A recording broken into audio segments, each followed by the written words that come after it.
Hey there, guys and gals. Happy Tuesday. Welcome to The Sweat. I'm your host, Jesse Cofield. If you don't know about this show, here's the elevator pitch: 55 minutes of DFS and sports betting advice and analysis with the best in the biz. Speaking of, I'm joined by RotoWire's Paul Bruno and Eric Halterman, who are here for MLB Chase or Fade. Here's how this goes: I give you some DFS plays for tonight's 15-game main slate. You agree or disagree. Pretty straightforward, guys. Easy enough. Let's do it. So Max Scherzer making his second start in a Dodgers uniform tonight against the Phillies. He had a pretty good showing last time out. He struck out 10, had a slate high 32.15 DK fantasy points against the Astros. So Paul, chase or fade Max tonight as the most expensive pitcher on the slate at 11K. Jesse, ordinarily I'd give Scherzer a long look, but when the next guy up on the price chart is his mound opponent, Aaron Nola, this evening, and the Phillies come to town on an 8-game win streak, that's enough to discount the newest Dodger pitcher this evening for me. There's several other hurlers who will make more sense and have a very much more favorable matchup. This is a quick and easy fade for me. What do you think, Eric? You more interested in the second most expensive guy? I think I'll slightly fade both, although I think you could make a case for either guy. I'm just a little bit scared about pitchers at Citizens Bank Park, one of the most hitter-friendly parks in the league. Dodgers, of course, have a strong lineup. The Phillies have been hitting the ball quite well lately, averaging 6.9 runs over their 8-game hitting streak. So even though, Scherzer and Nola are talented enough to overcome that, there's more risk than I'd like with a guy that expensive. I think if I'm looking to go for one of the more expensive pitchers, I like Logan Gilbert at 9,600. Obviously, doesn't have the resume of a Scherzer or even a Nola, but he's facing a Rangers team that ranks second last in WRC plus on the season, and he's doing so at T-Mobile Park, which is the second most pitcher-friendly park, according to StatCast's Park Factors. Gilbert strikes out a lot of guys, 28.2%, walks just 6.4%. That's actually an identical strikeout rate and nearly identical walk rate to Joe Musgrove, just to give an idea of roughly how well he's pitched this season. So it's quite a high price for a guy with a pretty short track record, but I think there's a lot of secondary factors there that make it worth it. Looking at a high price bat now, guys. Aaron Judge is going to cost you $5,200 on tonight's slate. He's going up against the Royals. Judge went 2 for 5 last night with a double and an RBI. Tonight, he gets a lefty in Daniel Lynch, who has an ERA of 6 this year. So Eric, chase or fade Judge as your favorite play over 5K tonight?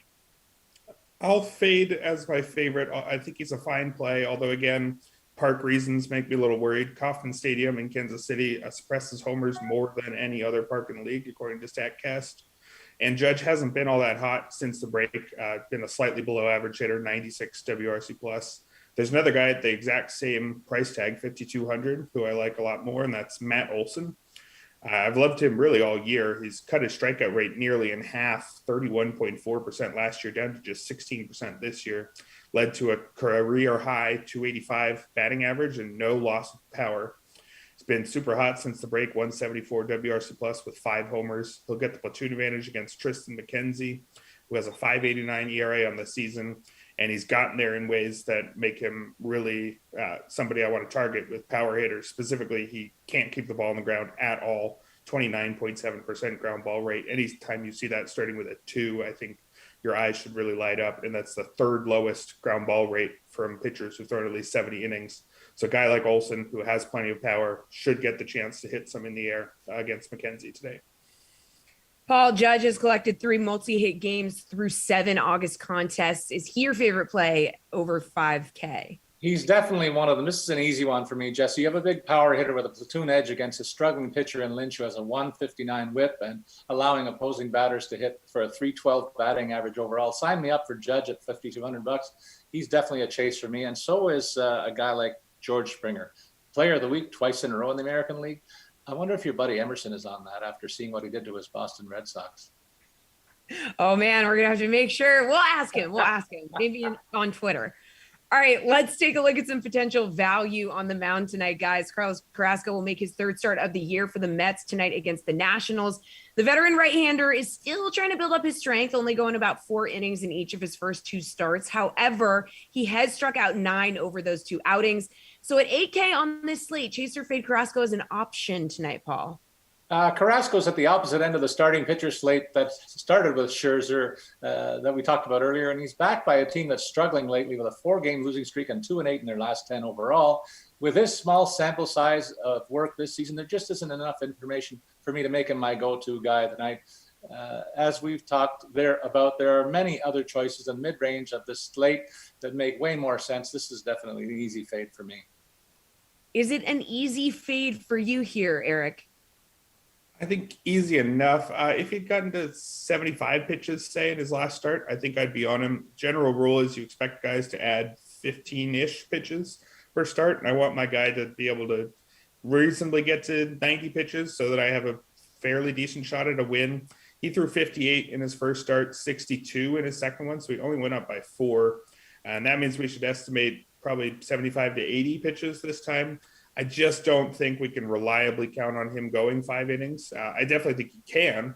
So for larger contests, he's got the talent to put up numbers on a per inning basis that can justify his price, but I'm just a little bit too worried about getting somebody who I think has pretty low odds at a win. I think there's some other mid-price options. Maybe Jake Odorizzi is a little bit cheaper. Hasn't been great this season, gets the Rockies away from Coors Field. You could even, in a bigger contest, go with Tristan McKenzie, who I just said bad things about because while he does have a super low floor, he also has a high strikeout ceiling. So there's some other options that I think have a better chance at a win. I wouldn't be completely off on Carrasco, but I want to see him get to 75 pitches before I really start considering him strongly.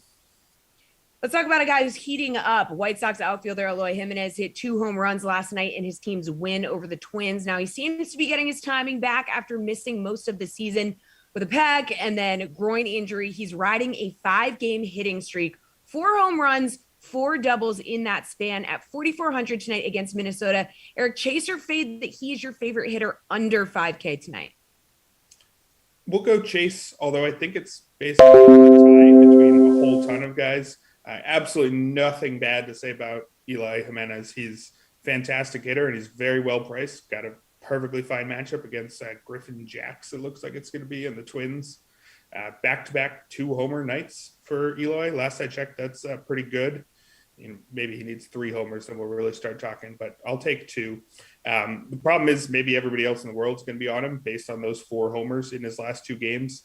And specifically the exact price range where he is, 4,400 to 4,600 in the outfield. I don't know the last time I've seen so much talent at this kind of price range. Nick Castellanos, Giancarlo Stanton, George Springer, Cody Bellinger, all in that price range, even Mike Yastrzemski and Tommy Pham too. I think all those guys I just listed have the platoon advantage, which Jimenez doesn't. And all of them except for Cody Bellinger, who's facing Aaron Nola, have a pretty easy matchup. So I wouldn't put Jimenez behind those guys by any means. It's just that you have a ton of choice. And if you want to pick somebody that maybe fewer people will be on, maybe look to some of those other guys. Paul, you worried he's going to be too chalky? I'm going to be on him. I don't care what anybody else does. You've got to take a guy who's got all this stuff going for him that was just covered. I always look for a hot hitter who doesn't necessarily command the big dollars. And what makes the case even stronger for me is that Jimenez is on an extended streak of success when you consider 11 for 37 in his last 10 games. That's translated to an OPS of 1.144. Big time chase for me. No question about it. All right, finally, Paul, hit us with your slate-approved pick, your favorite DFS play tonight. Well, ideally in this spot, I look for a power hitter who's raking recently and getting the platoon advantage as a bonus against a struggling starting pitcher. Tonight, those boxes all get checked off when I consider Nick Castellanos fitting the bill with his recent performance and will face Drew Smiley, who hasn't been too impressive in his last 3 starts for sure. Head-to-head, there's even an edge for Castellanos in a small sample size, but it's significant enough when you consider 6 for 13, 4 of those hits for extra bases. I definitely have to include Castellanos as my lineup for $4,400. Eric, slate-approved pick. Yeah, I checked out RotoWire's value report for this one, little company plug there. And the top guy by far is somebody who I agree with, and that's Sam Hilliard at just 2,200. People love these small samples from Rockies hitters. We love getting excited, especially in season-long leagues. Man, you could get this guy who's not that good, but he plays every day at Coors Field, and he showed something once, so we got to be all over him. That's Hilliard right now. Since the break, he's hitting 304 with 6 homers and 63 plate appearances. He won't be at Coors Field tonight. which might mean he sees lower ownership than you'd expect, given a guy hitting that well at this kind of price. But at 2,200 with a platoon advantage against Jake Odorizzi, who I talked about earlier, somebody you could maybe look at, given how poor the Rockies normally are. But if you're not selecting him yourself, I think Hilliard with that kind of value, given how hot he's been lately. Odorizzi really has not been himself this year, 4.95 ERA. I don't think you're going to get many guys this hot down in the 2,200 range. Thanks, fellas. That is an A block. Coming up in the B block, Jeff Ulrich is going to price check some golfers teeing off in this week's Wyndham Championship. Stay tuned. The Sweat will be right back.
Welcome back to the Sweat. I'm Jesse Cofield. He's DraftKings contributor Jeff Ulrich, and it is time for PGA price check. So, Jeff, need your favorite DFS plays at the following price ranges for this week's Wyndham Championship from Sedgefield Country Club in North Carolina. So, Jeff, this is the final full field event before the PGA Tour playoffs officially start.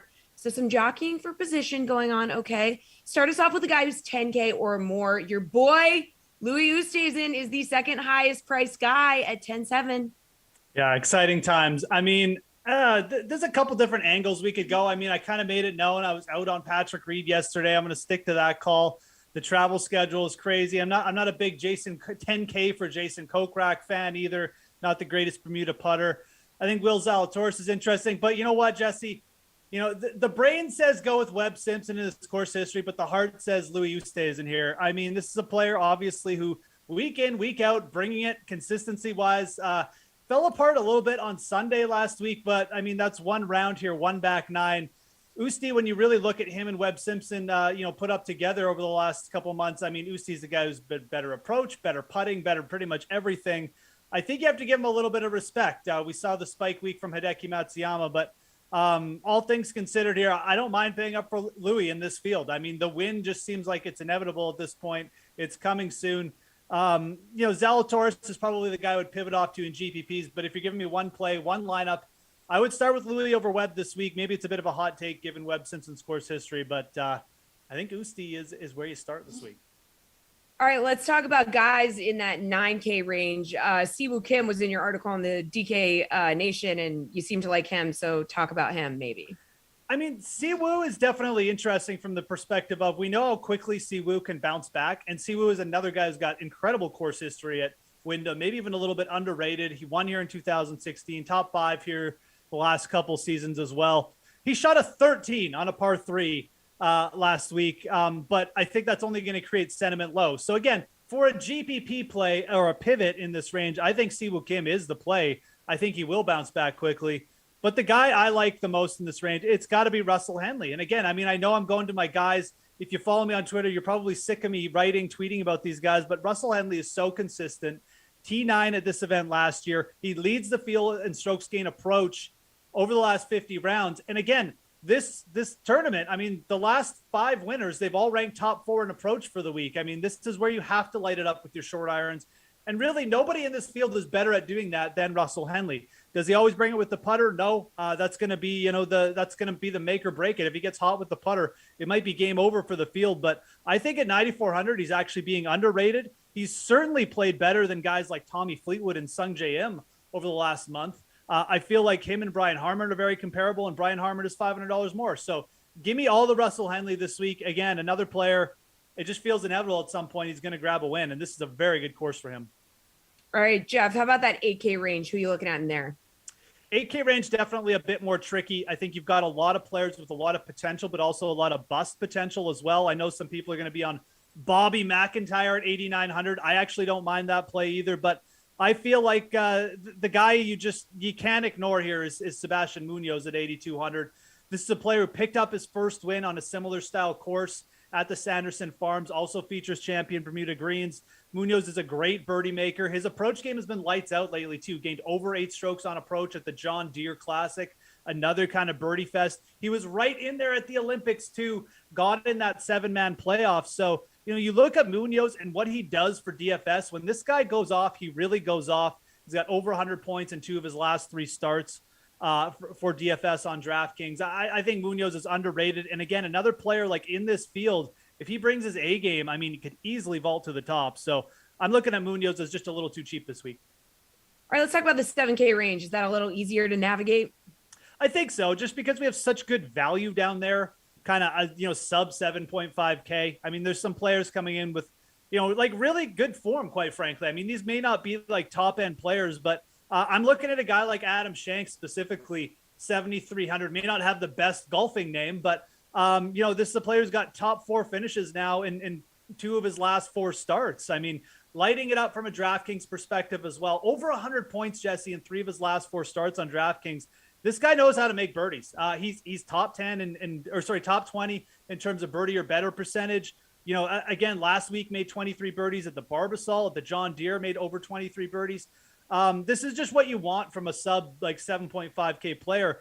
You may not even need Adam Shank at this price to finish top 20 for him to factor in because he's such a good birdie maker. So 7,300, he's been making a lot of cuts. I just don't really see anyone else that's potentially giving you that good production at this price range. So for me in the 7K range, I like going cheap and I like Adam Shank a lot. All right, how about real value, Jeff? I'm talking below 7K. In your article, You said one of your sleeper picks was Tom Lewis. Is that who you want to talk about? Now, I got like, I mean, I love this range. I love diving deep, getting down right into the kind of the scrubby part of the lineup, so to speak. There's about 3 guys at this range that I'm actually very high on, maybe even more. Tom Lewis is definitely a guy you can consider for GPPs. Now, he's very boomer bust. Tom Lewis has won events, like this, lower scoring events where, he just kind of comes out of nowhere and wins it. And I like him for a GPP play, but I think the most solid play in this range for me is probably Henrik Norlander. This is a guy who hits a ton of fairways. And you look at what Henrik Norlander does well. He hits his short irons well. He's top 25 in proximity from 175 yards and in all different categories. Again, he's been very consistent of late as well. He's made 6 cuts in a row, which for Henrik Norlander is very good because he can be an inconsistent player, but he's kind of had all facets of his game working pretty well lately. I think at 6,600, he's too cheap, but I got to give shouts out to guys like Roger Sloan, Jason Duffner. These guys are playing really well too, and they make for good plays under 7K. I just like Norlander the best out of all 4 of those guys I mentioned. And again, I think he's actually way too cheap there at 6,600. All right, slate approved pick. Jeff, what is your favorite overall play for the Wyndham Championship? I mean, from a price per dollar, per recent form, course history, it just boils down to Russell Henley for me. I think he's too cheap at 9,400. He was T9 at this event last year. He's great driving accuracy. He's great with the short irons.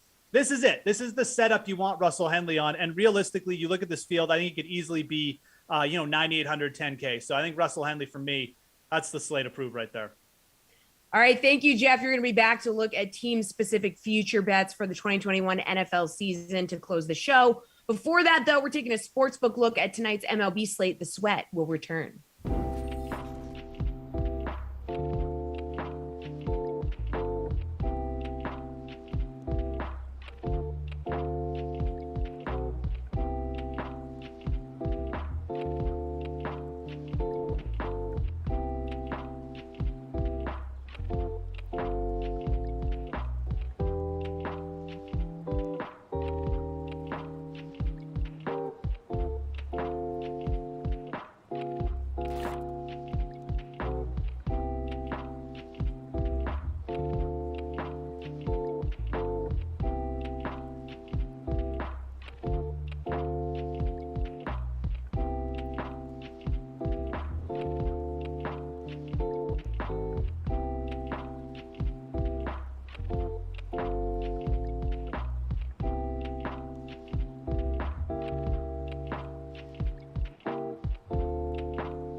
to MLB panel number 2 of the day. DraftKings contributors Nick Fryer and Stan Sun.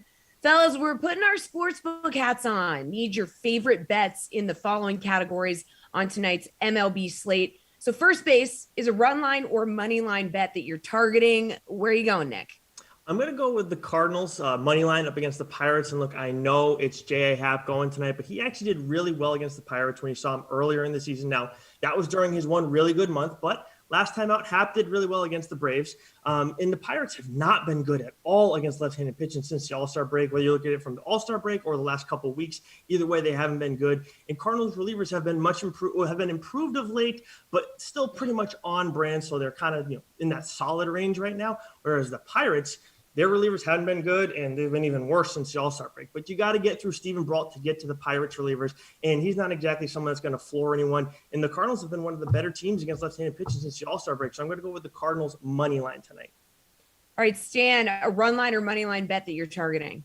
I'm going to go run line. I'm going to go with the Giants favored by 1.5 at plus 100. The money line is actually 220, so that actually, is promising for that bet because Vegas thinks that they're going to win. So, Alex Wood is on the hill. Control can abandon him at times. He gave up 4 starts and 4 innings in his last start, but I do like him to bounce back in this one. On the season, he has a 3.89 FIP, 12.6% swinging strike rate. Arizona, they're 20th in both ISO and WRC plus against left-handed pitching. On the other side, Zach Allen, he's a good pitcher. 10.83 K per 9. The FIP is 4.32. Walk rate, though, is 4.33, so he can get himself into trouble. For me, the big swing factor here is that the Diamondbacks, they have one of the worst bullpens in the league. San Francisco offense, they're first in ISO, 6th in WRC plus against right-handed pitching. So, yeah, give me the Giants there. All right, second base is a game total that you like, Stan. Where are you looking for this one? Colorado, Houston, under 8.5, plus 100. Jake Odorizzi for Houston, he hasn't been great. He's coming off giving up a 6-spot to the Dodgers last start. But prior to that, he allowed more than 3 earned runs in only 1 of 12 starts. Now he gets a Rockies team they're just straight up atrocious away from Coors Field. They're last in ISO, WRC plus, and runs scored by a significant margin. John Gray, he hasn't allowed 3 earned runs in the past 8 starts. And during that span, he faced the Dodgers and the Padres twice during that span. He faced Houston earlier this season in Coors Field, went 6 2/3, 2/3 innings, allowed 1 earned run, and struck out 6. So, yeah, give me the under here. All right, Nick, where are you going for a game total?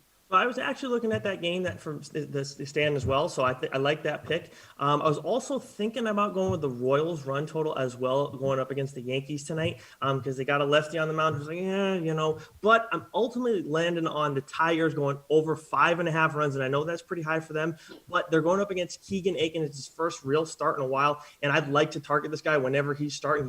He's just not good in general. And teams can get on him in a hurry. The Tigers have been one of the best teams against left-handed pitching since the All-Star break, and even better when you condense it over the last couple of weeks. I know that they saw Aiken a little bit ago, but he only pitched like a third of an inning and gave up 2 hits. And then when you look at the Orioles bullpen, too, they nearly have a 5 FIP since the All-Star break. The ERA is almost up to 7s in that time, too, and they have the 3rd worst walk rate, too. So I'm going to go with the Tigers getting at least 6 runs tonight against the Orioles. All right, how about for third base, a pitcher prop, Nick? Where are you going? Yeah, normally I'm not one to back Eduardo Rodriguez. I feel like he's always been, we always expect him to be something more than he actually is. But one thing he's done quite a bit this season is strike batters out, and recently even more so. He just got 10 Ks against the Tigers, which I know that they've been hitting well, right? But they got 10 Ks against they struck out 10 times against Erod. They don't strike out much against left-handed pitching, yet he still reached that mark. And then the time before that, he left early against the Blue Jays, 3 1/3 inning. But guess what? Still got 8 Ks there. So I have him getting over 7.5 Ks tonight against the Rays, a team that has strikes out quite a bit against left-handed pitching. They have the 3rd highest K rate against lefties, and they're among the teams that are striking out the most against lefties since the All-Star break. Stan, I see a lot of people interested in a Sean Manaea pitcher prop, possibly looking that way. Wow, are you from the future too, Jesse? Yeah, that's who I had too. Over 5.5, minus 105. The matchup is middling. Cleveland, they're 15th in strikeouts against left-handed pitching, but Manaea does have a 12.6% swinging strike rate, 9.99 Ks per 9. He is coming off a 4 strikeout game performance, but prior to that, he went for at least 6 and 7 games, and 2 of those were over 10. So He did face the Indians 4 starts ago. He struck out 7 and 5 in a third inning. So yeah, I'm with the people and with you, Jesse. All right. Well, how about you take us home with a hitter prop, Stan? Cedric Mullins plus 320 to hit a home run. I hate home run props just because it's difficult, right? It's a hard thing to do. But Casey Mize of Detroit, he's allowed 2.42 home runs per nine to lefties. Mullins has a .240 ISO against right-handed pitching. They're in Camden Yards, which is rated numero uno for home runs in regards to ballpark factors. The Detroit bullpen, they're 7th in home runs per nine. So just all the boxes are checked. It's a match made in heaven. All right, Nick, hitter prop. Where you going? I'm going to go with Nelson Cruz over 1.5 total bases. Nick Castellanos is another one that I was looking at as well, but I ultimately landed on Cruz as my number one for tonight. And this is a guy who, obviously, we all know he destroys left-handed pitching. As much as I was speaking highly of Erod a second ago, I think that Cruz can still at least get 2 bases off of him tonight. But Cruz has done nothing against lefties. And for the Rays, I don't know where that's coming from, but this guy didn't all of a sudden forget how to hit left-handed pitching. So this I think he's due right now in general. And then he hasn't done much against Erod over the course of his career, over like 20 plate appearances. So he's double due tonight. So I'm going to go and back him to get at least 2 total bases tonight.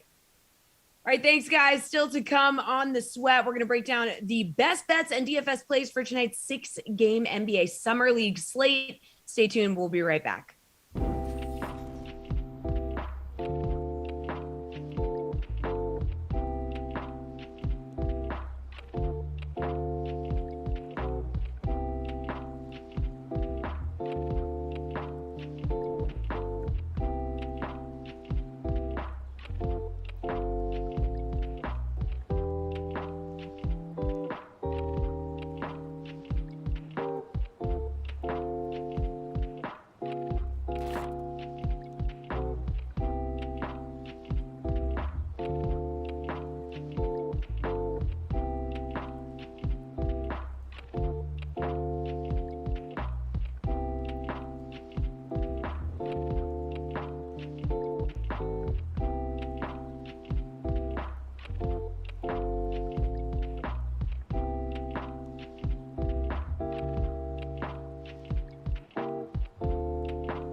To the hardwood we go. Say hello to DraftKings contributors Julian Edlow and Kenny Ducey, along with RotoWire's Nick Whalen.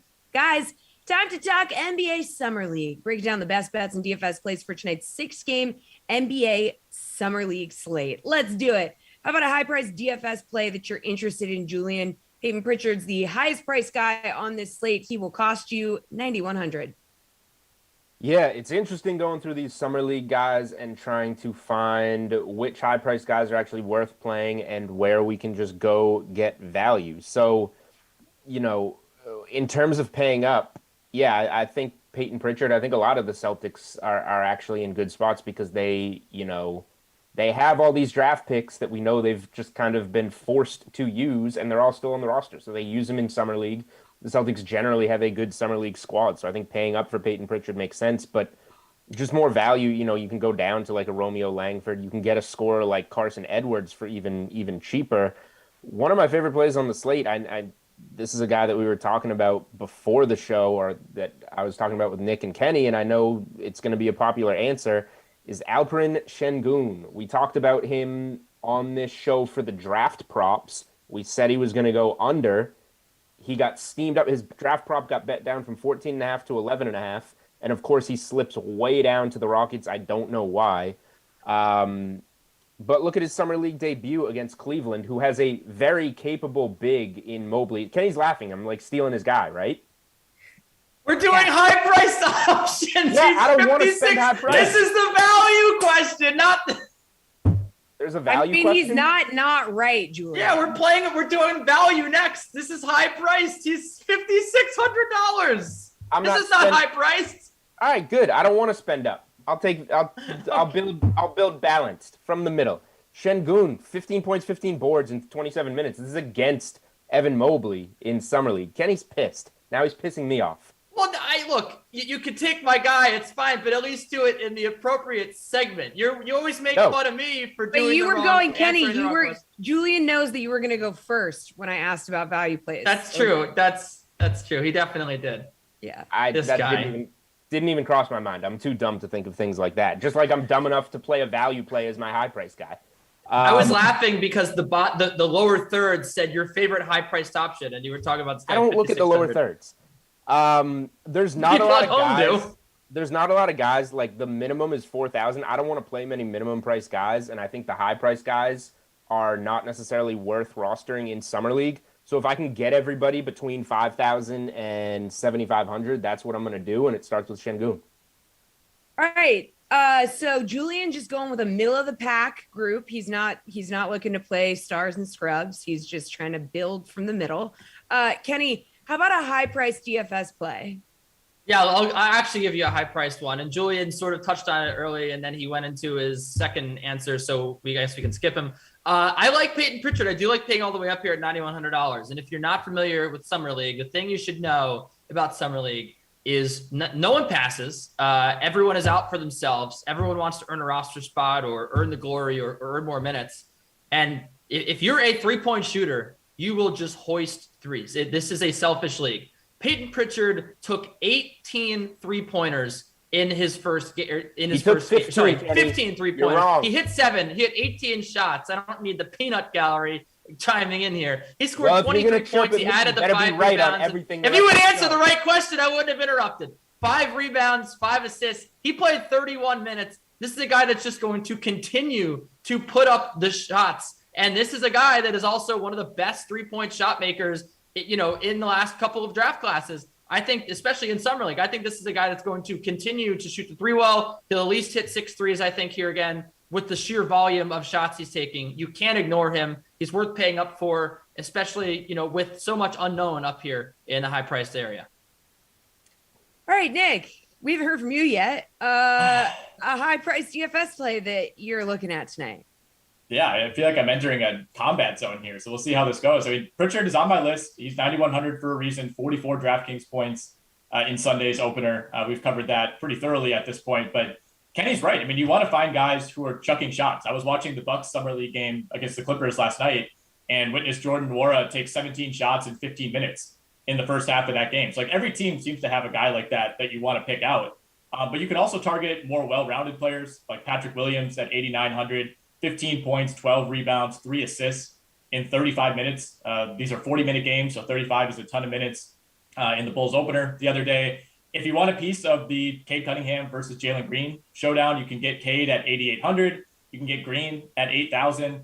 I thought Green looked better between the two if you're looking at their debuts. I thought Green looked more confident. I think his jump shot is maybe even a little bit further along than I thought it was. He looked really, really comfortable. And then if you're looking for a big guy, I think O'Shea Brissett from the Pacers, a guy who actually made some waves in real life fantasy at the end of this past season, 22 points, 7 boards, 3 assists against the Knicks yesterday. So they're playing on a back-to-back, but pretty reasonably priced at 7,700.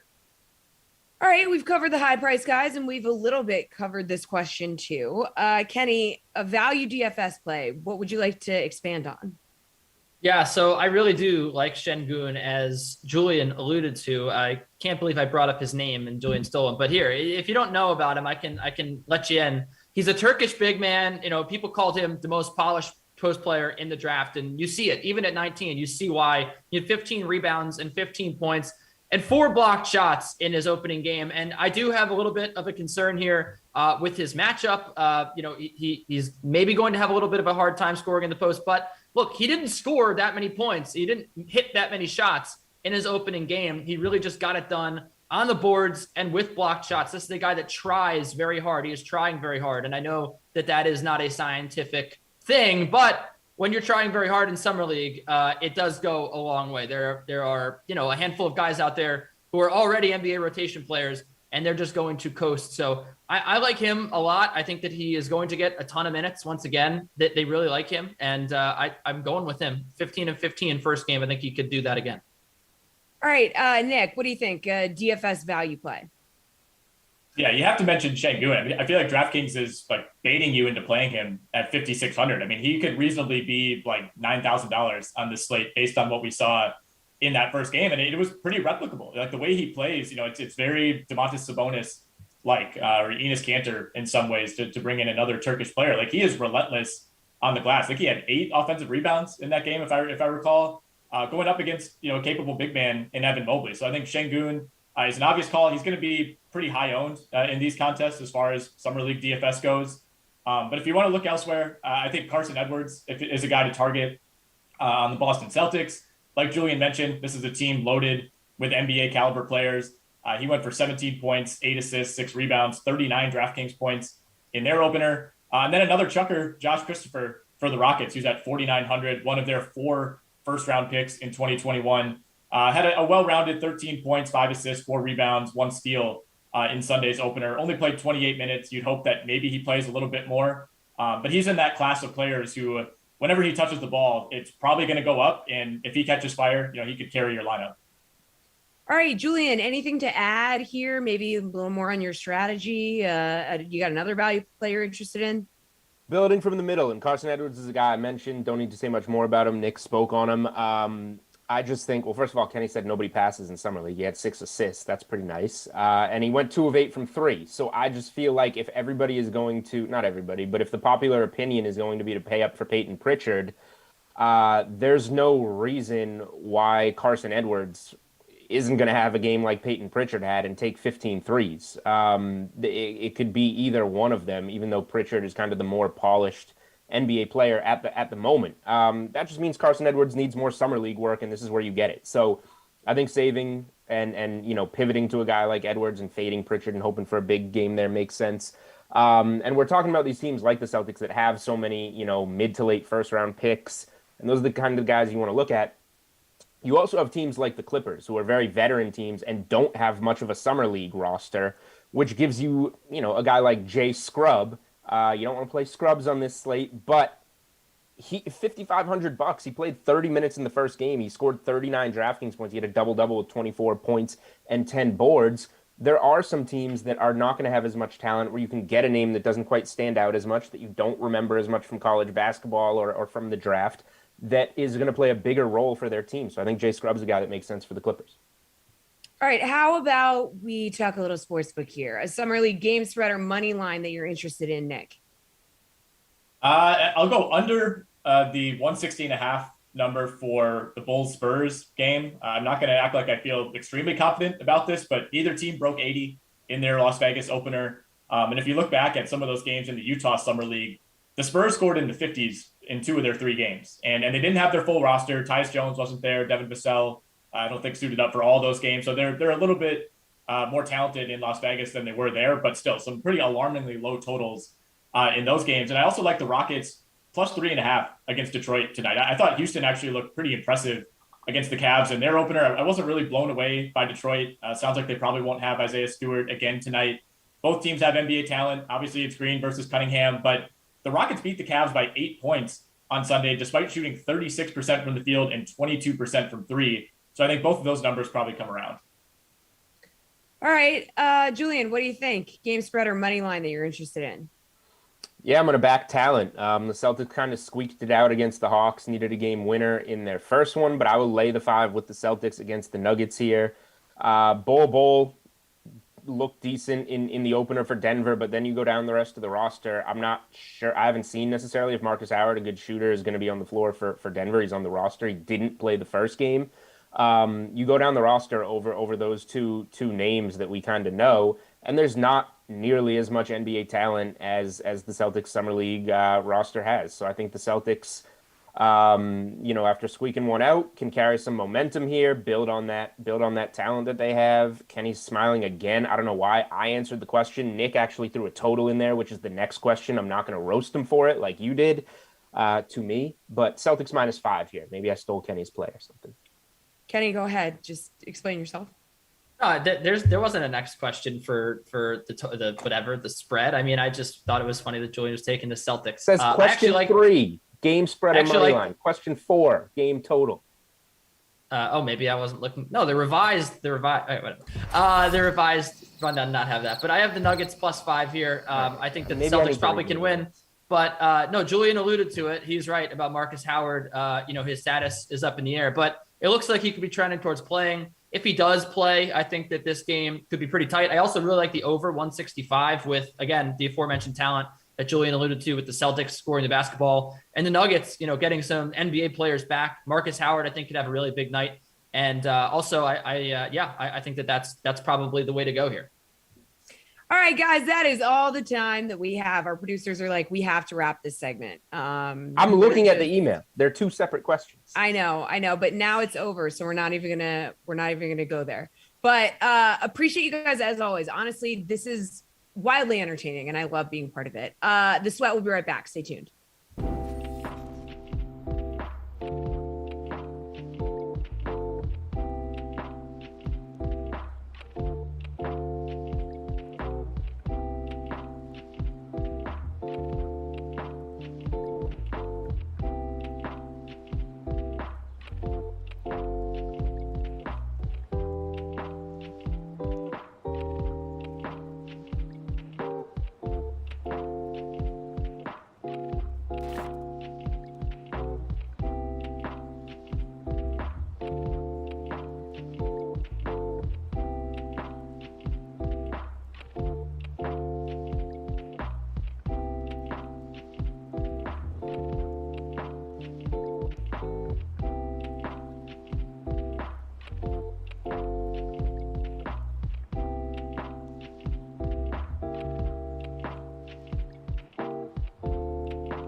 What's up, everybody? Welcome back to The Sweat. I'm your host, Jesse Cofield. Say hello to our NFL panel, DraftKings contributors Jeff Ulrich, Garion Thorne, and Julian Edlow. Guys, this is NFL Best Bets.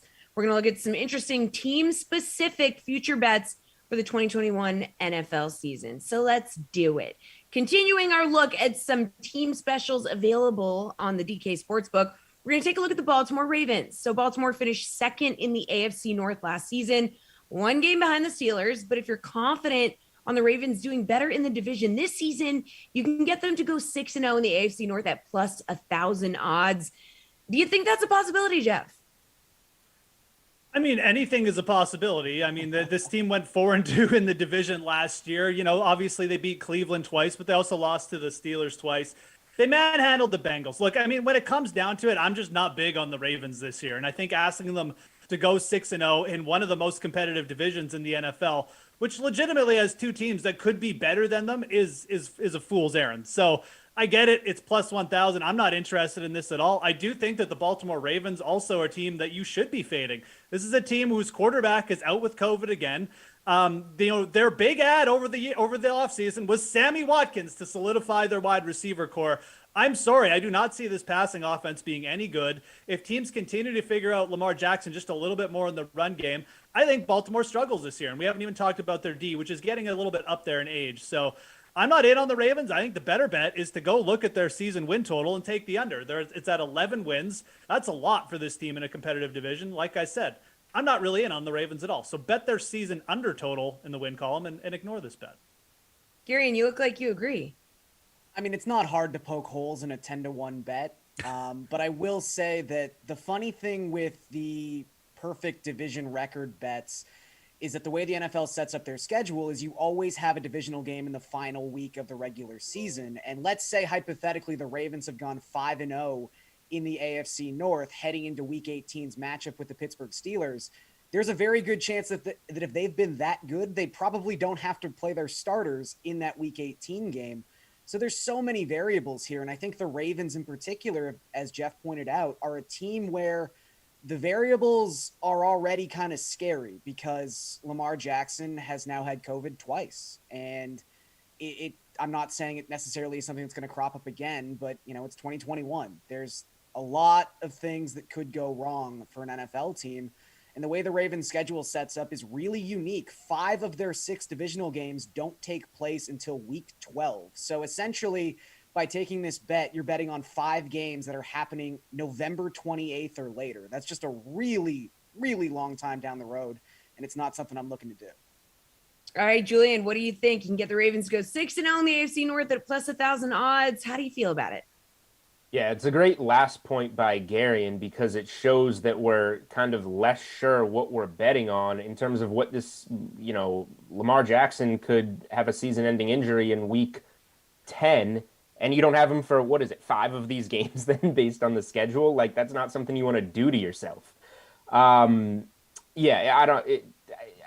This is not the division to be betting a team to go undefeated in. It's a competitive division.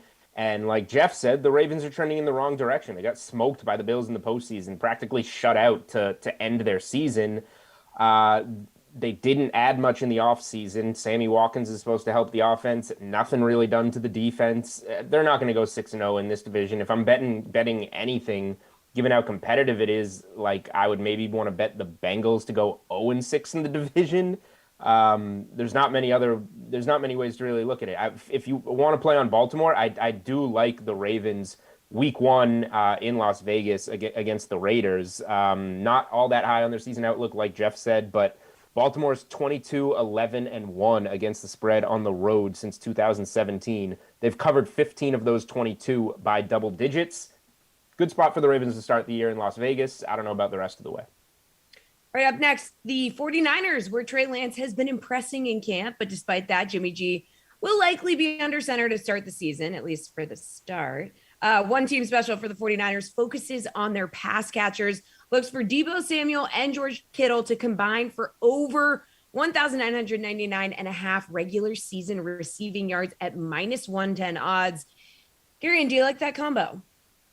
I do. I mean, when you take these bets, you're always really gambling on health more than you are statistics. So, I mean, who really knows? But if these guys are able to play, let's say even 15 or 16 games each, it's going to be pretty hard for them not to get to that number, even with San Francisco likely projecting as a very run-heavy offense, especially if they get the rookie quarterback in there at some point. Just seeing what Kyle Shanahan can do with his mobility will be very interesting. But if you look at just George Kittle, you go back to the start of 2018, this is someone averaging 80.7 receiving yards per game.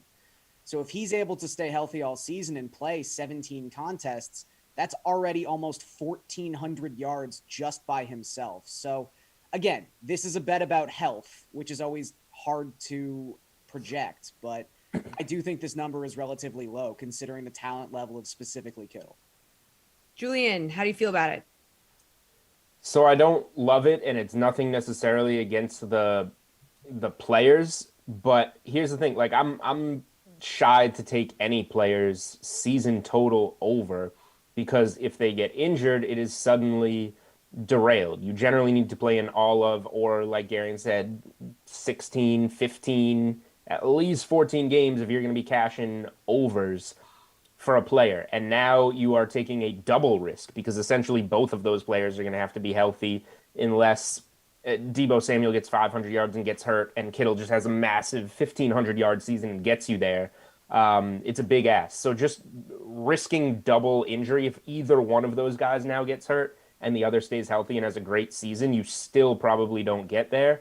I can't bring myself to do it, but you did mention Trey Lance, and I just want to mention because he's still plus 300 on DK Sportsbook to get the week 1 start. We're hearing some really, really good things out of 49ers camp about him. I think that is an interesting way to back the Niners and cash a 3-1 bet, right off the bat in week 1. It has a real chance. All right, Jeff, how do you feel about this Deebo Samuel, George Kittle combining prop? How do we feel? I mean, I like this one a lot more than I like the Ravens one for sure. But I would still venture to say that again, these guys alluded to the injury issue. Why bet on two players staying healthy, especially two guys who have had injury issues the last 2 years? Then just take one. I mean, I'm very big on Deebo Samuel. It's a player who averaged over 14 yards per reception in year one. He's great after the catch. He's going to catch a ton of swing passes in Kyle Shanahan's offense.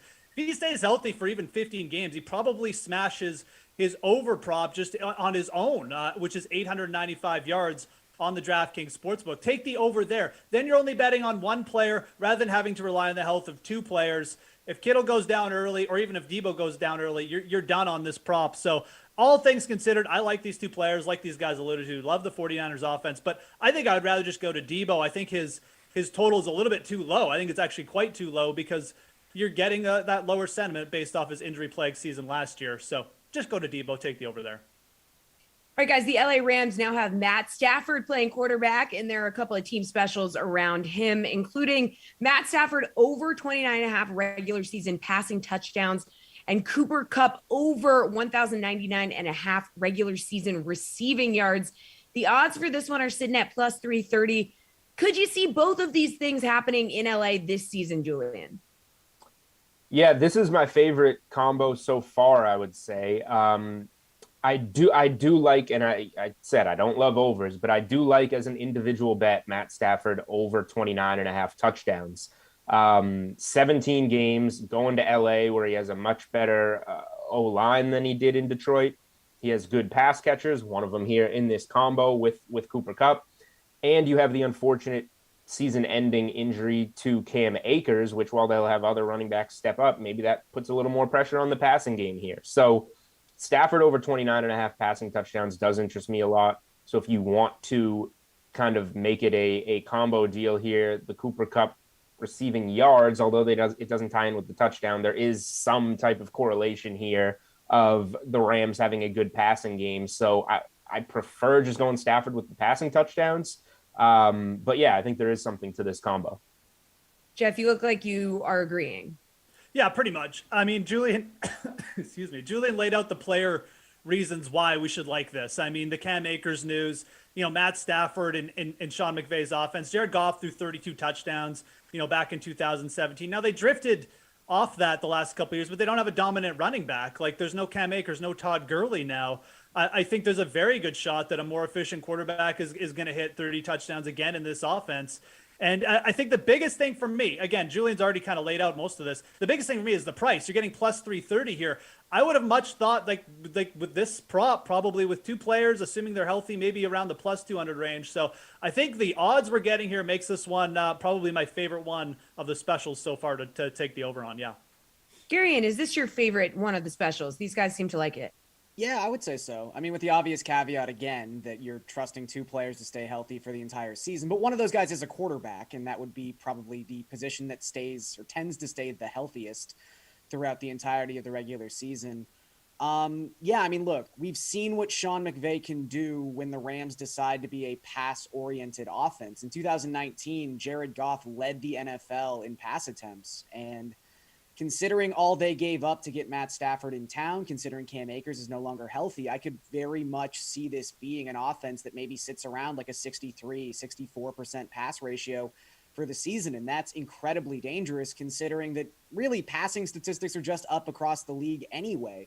Not even factoring in that we're adding a game this season. If you look at 2020, 10 quarterbacks threw for at least 30 touchdowns last season, and 16 had at least 26 touchdown passes, which kind of puts them in a range to get to 30 when you start adding that extra start. Stafford was actually included with a Lions team that sort of just ran out of receivers at one point in 2020. So I definitely think Stafford finishes this. It's really just a matter of cups. So like Jules was saying, maybe you kind of just take the Stafford one by itself, but at plus 330, this is really nice value. All right, guys, that's a show. That is going to do it for the sweat today. The fun is just getting started here on the Dream Stream, though. We have a full slate of Madden Sims coming your way, starting at noon with Broncos at Texans. Emerson and Rossi on the call for that one. And the sweat will be back tomorrow morning at 11 a.m. Enjoy your Sims, and we'll see you tomorrow.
Good morning, everybody.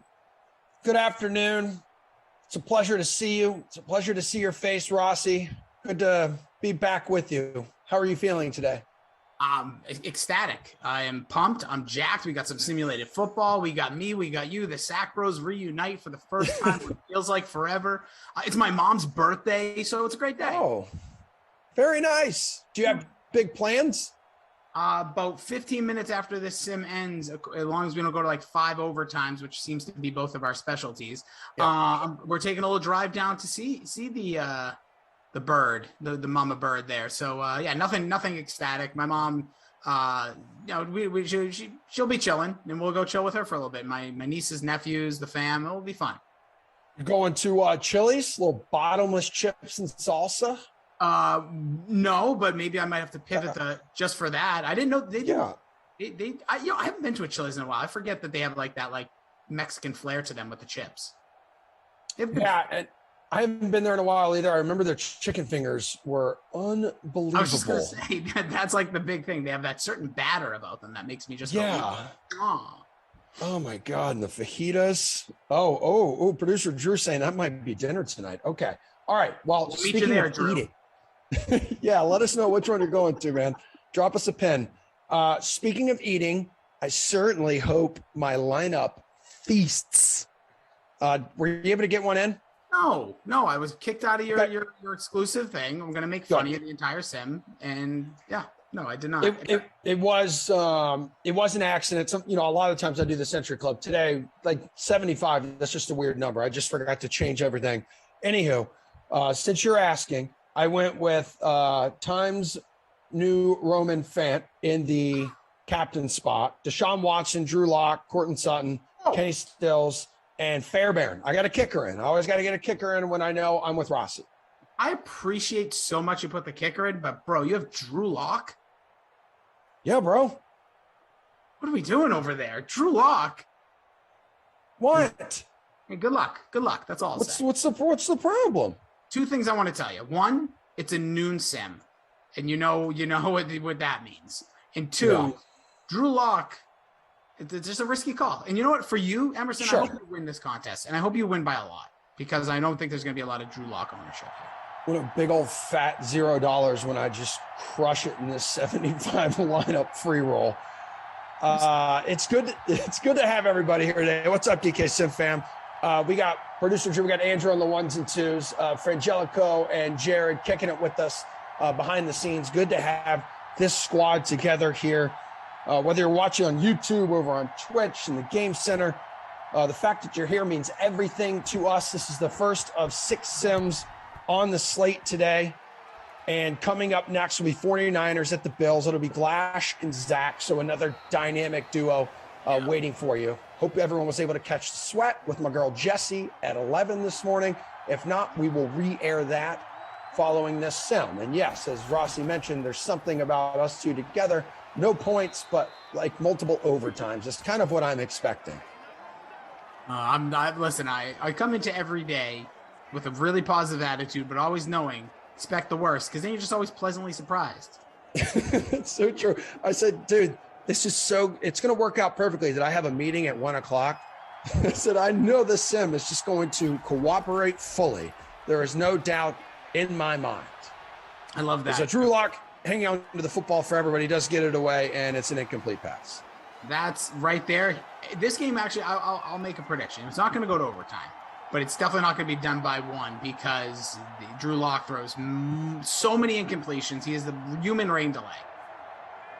He's 32% owned. So you know how you were disappointed in me, you must be disappointed in 32.3% of the DK Sim fam who decided to fill out a lineup in our big chunky free roll. Yeah, I say to those people, let's see. Let me just see where the Houston defense, what's their ownership? Let me see. Broncos. Here, I got you. So it's 16%, 16.8%, 1.7 in the captain spot. Think about that. Half of the people, like the same ownership there. So double of the ownership of that Houston D has Drew Lock, and that's probably just because people had so much money left over. 3rd and 6, incomplete pass, 2 of 4, 15 yards, 4th and 6. Yeah, you're right, man. Like I feel like that drive took 4 minutes or 5 minutes of real time, and there's only 55 seconds on the clock. Yeah, we Giddy could up. be here until 2. I got a lot of stories I could share with you if you want them. In terms of highest own in the free showdown, so shout out to everyone who got a lineup in north of 8,000 entries. That is kick ass. You guys and gals rock. So we have Deshaun Watson 89%. Big drop off there to Brandon Cooks at 51%. Cooks doesn't know who he's going to have throwing him the football in real life this year. There is Will Fuller at 48%, Cortland Sutton 43%, and Darren Fells 41%. There's your top 5. Like it? So you really, if your lineup cooks today, you have a real shot here, Emerson. I'll just say. There's the first one, baby. Started up early. Yeah, Sack attack. We're good. We're good. Get that water. Get that water. Is that a gimmick water or is that regular water? No, it's water from Wegmans.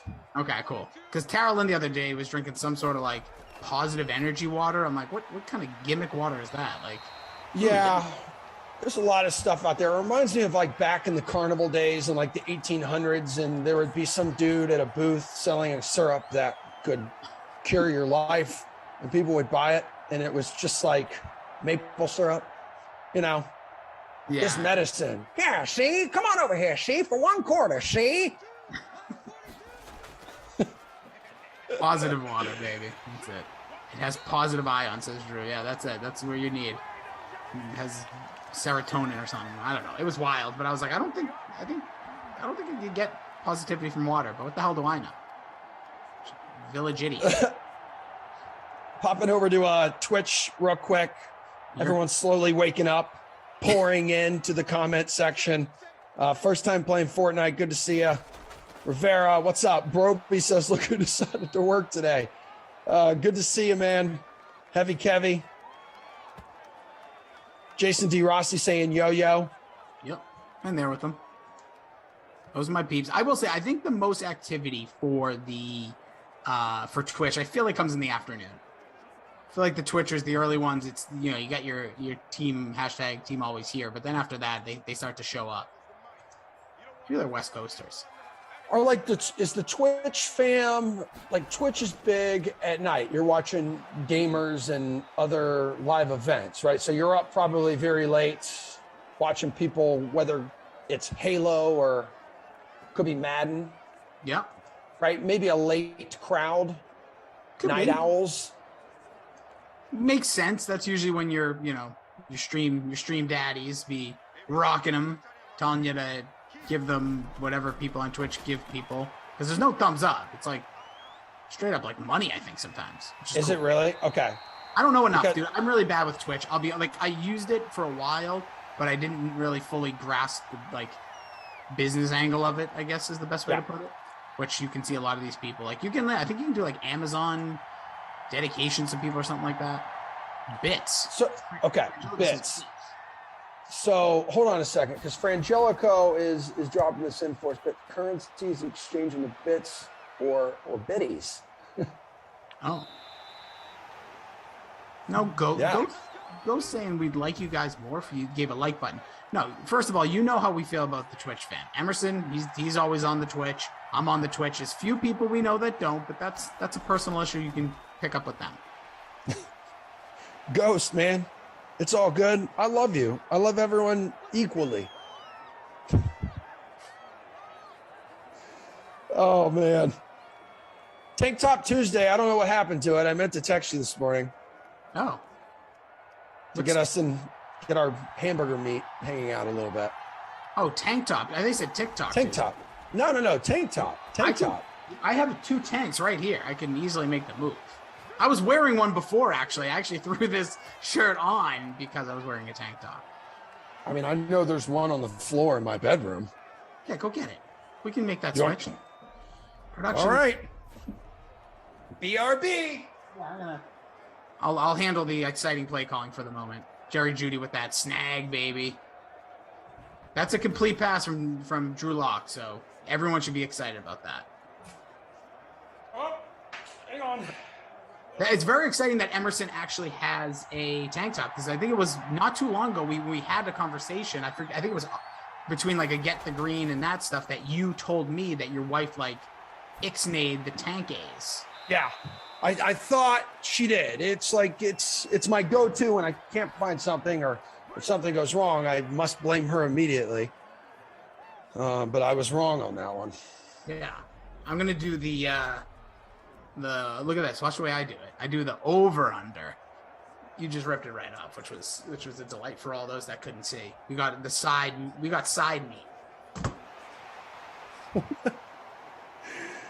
We have a challenge. All right, check that off your Madden bingo card. Oh, we should do that. That's actually not a bad idea. We should do it because we're coming to it. Like eventually, it's going to be over, right? Like we're going to make the move to 22. So we should have like that last week, like have like a fun game with like all the things that like we now know are pretty used to.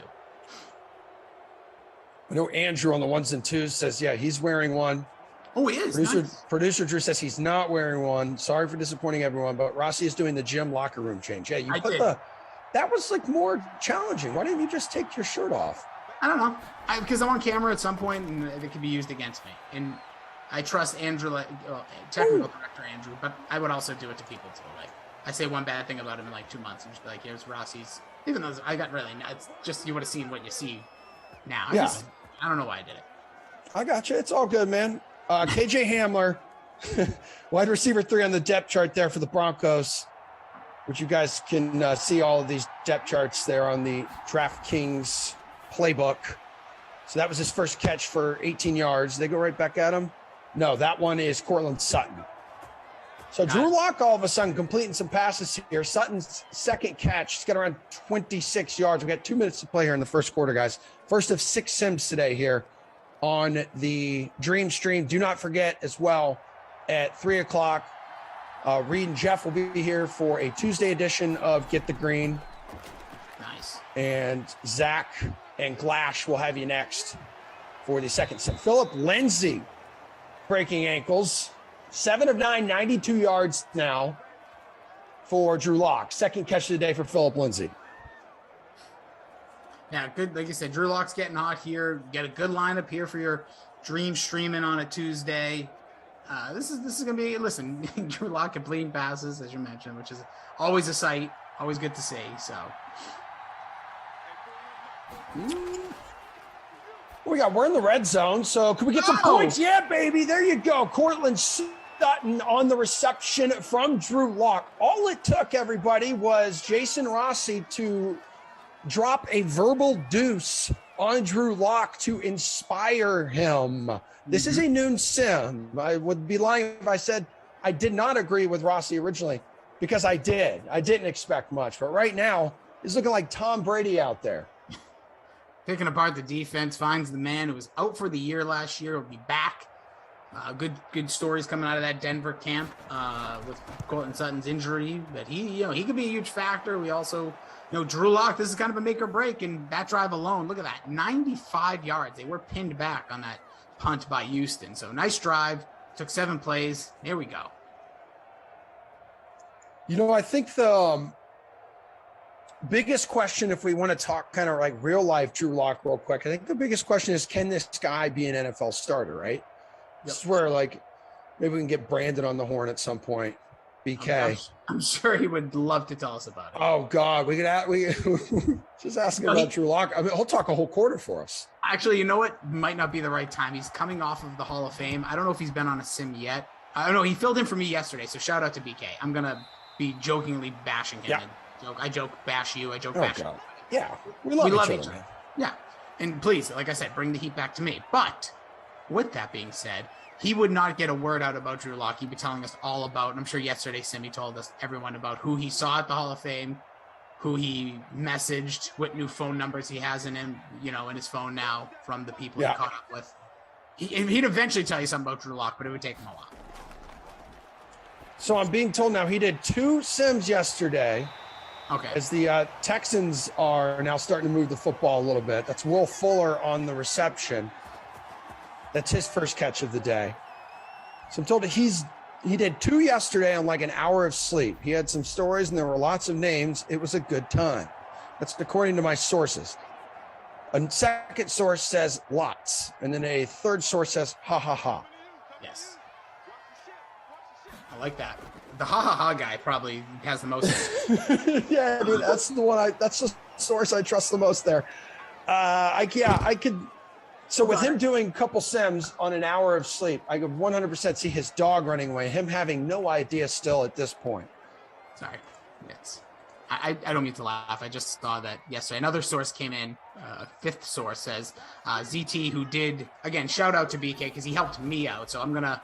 This is like a backhand compliment sandwich. Thank you, BK, for filling in for me. It meant a lot to me, my family, everybody. And then BK also, I guess, let ZT get 6 words in. But as I messaged ZT this morning, because ZT was very nice, he messaged me directly. I said, remember, you don't get paid by the word or words. You get paid to show up. I know. That's why, like, some of those guys, I don't mind it. Just hang out. Let them go. Everyone's got their own style and stuff. And BK does have some really good stories. And then when I found out he was, go ahead. No, you. You. No, Scatman again? No, I will just say exactly what he said. He also works in circles with people that, like, those are the way they talk, right? Like Emerson, you have a good balance because, like, you're on TV at night. You're here on DraftKings throughout your days. You're like a weird, like, vigilante, but it's like a TV vigilante. At nights, you have a different job. But the point being is, you just have a different way about the conversations you have with people. That's why you call people chinchillas and muffin. Lovers. Muffin man. So that's your version where BK talks about the people he meets on a day-to-day basis, or the people that are in his cell phone. It's just who he talks to. When he's like, I'm super tight with Charles Barkley, and like Charles Barkley is giving BK shout outs on like his TNT show, I said, all right, that's like legit. That's not just saying like you met him once. Like how Tommy Popsicle is telling everyone now he's best friends with Tom Brady after he's posted that pic everywhere. I can't open up like Instagram, Twitter, or Facebook now without seeing Tommy Popsicles with Tom Brady all over my timeline. Dude, I'm just saying, it's unreal what the power of a good picture with a celebrity can do for you. I'm just saying. It's incredible. We should take pictures with each other and post them, and the internet would just explode. I mean, if someone wants to screen grab this sexy video on YouTube and Twitch right now of you and I looking just swole as hell in these sexy tank tops, because it's Tank Top Tuesday. That right there, that could be an NFT, right? That could be one of those I think so. Electronic cards people buy. Imagine the two-headed monster of you and I on a tank top card. You know, shockingly, that would probably go for like $200,000. Give or take. Midwest Heather says, I'm wearing a Blackhawks tank top. Hashtag Tag Top Tuesday. Midwest Heather, flex on. I'm like, I didn't even get to, Emerson has that natural pump. I should have rolled my shoulders. Next time. Lean and Gas says, this is Madden Sim or Baywatch? He goes, dude, he also goes, look at these, just a couple Chads. I was like, no, we're Brads. We're Brads, not Chads. Total Brads.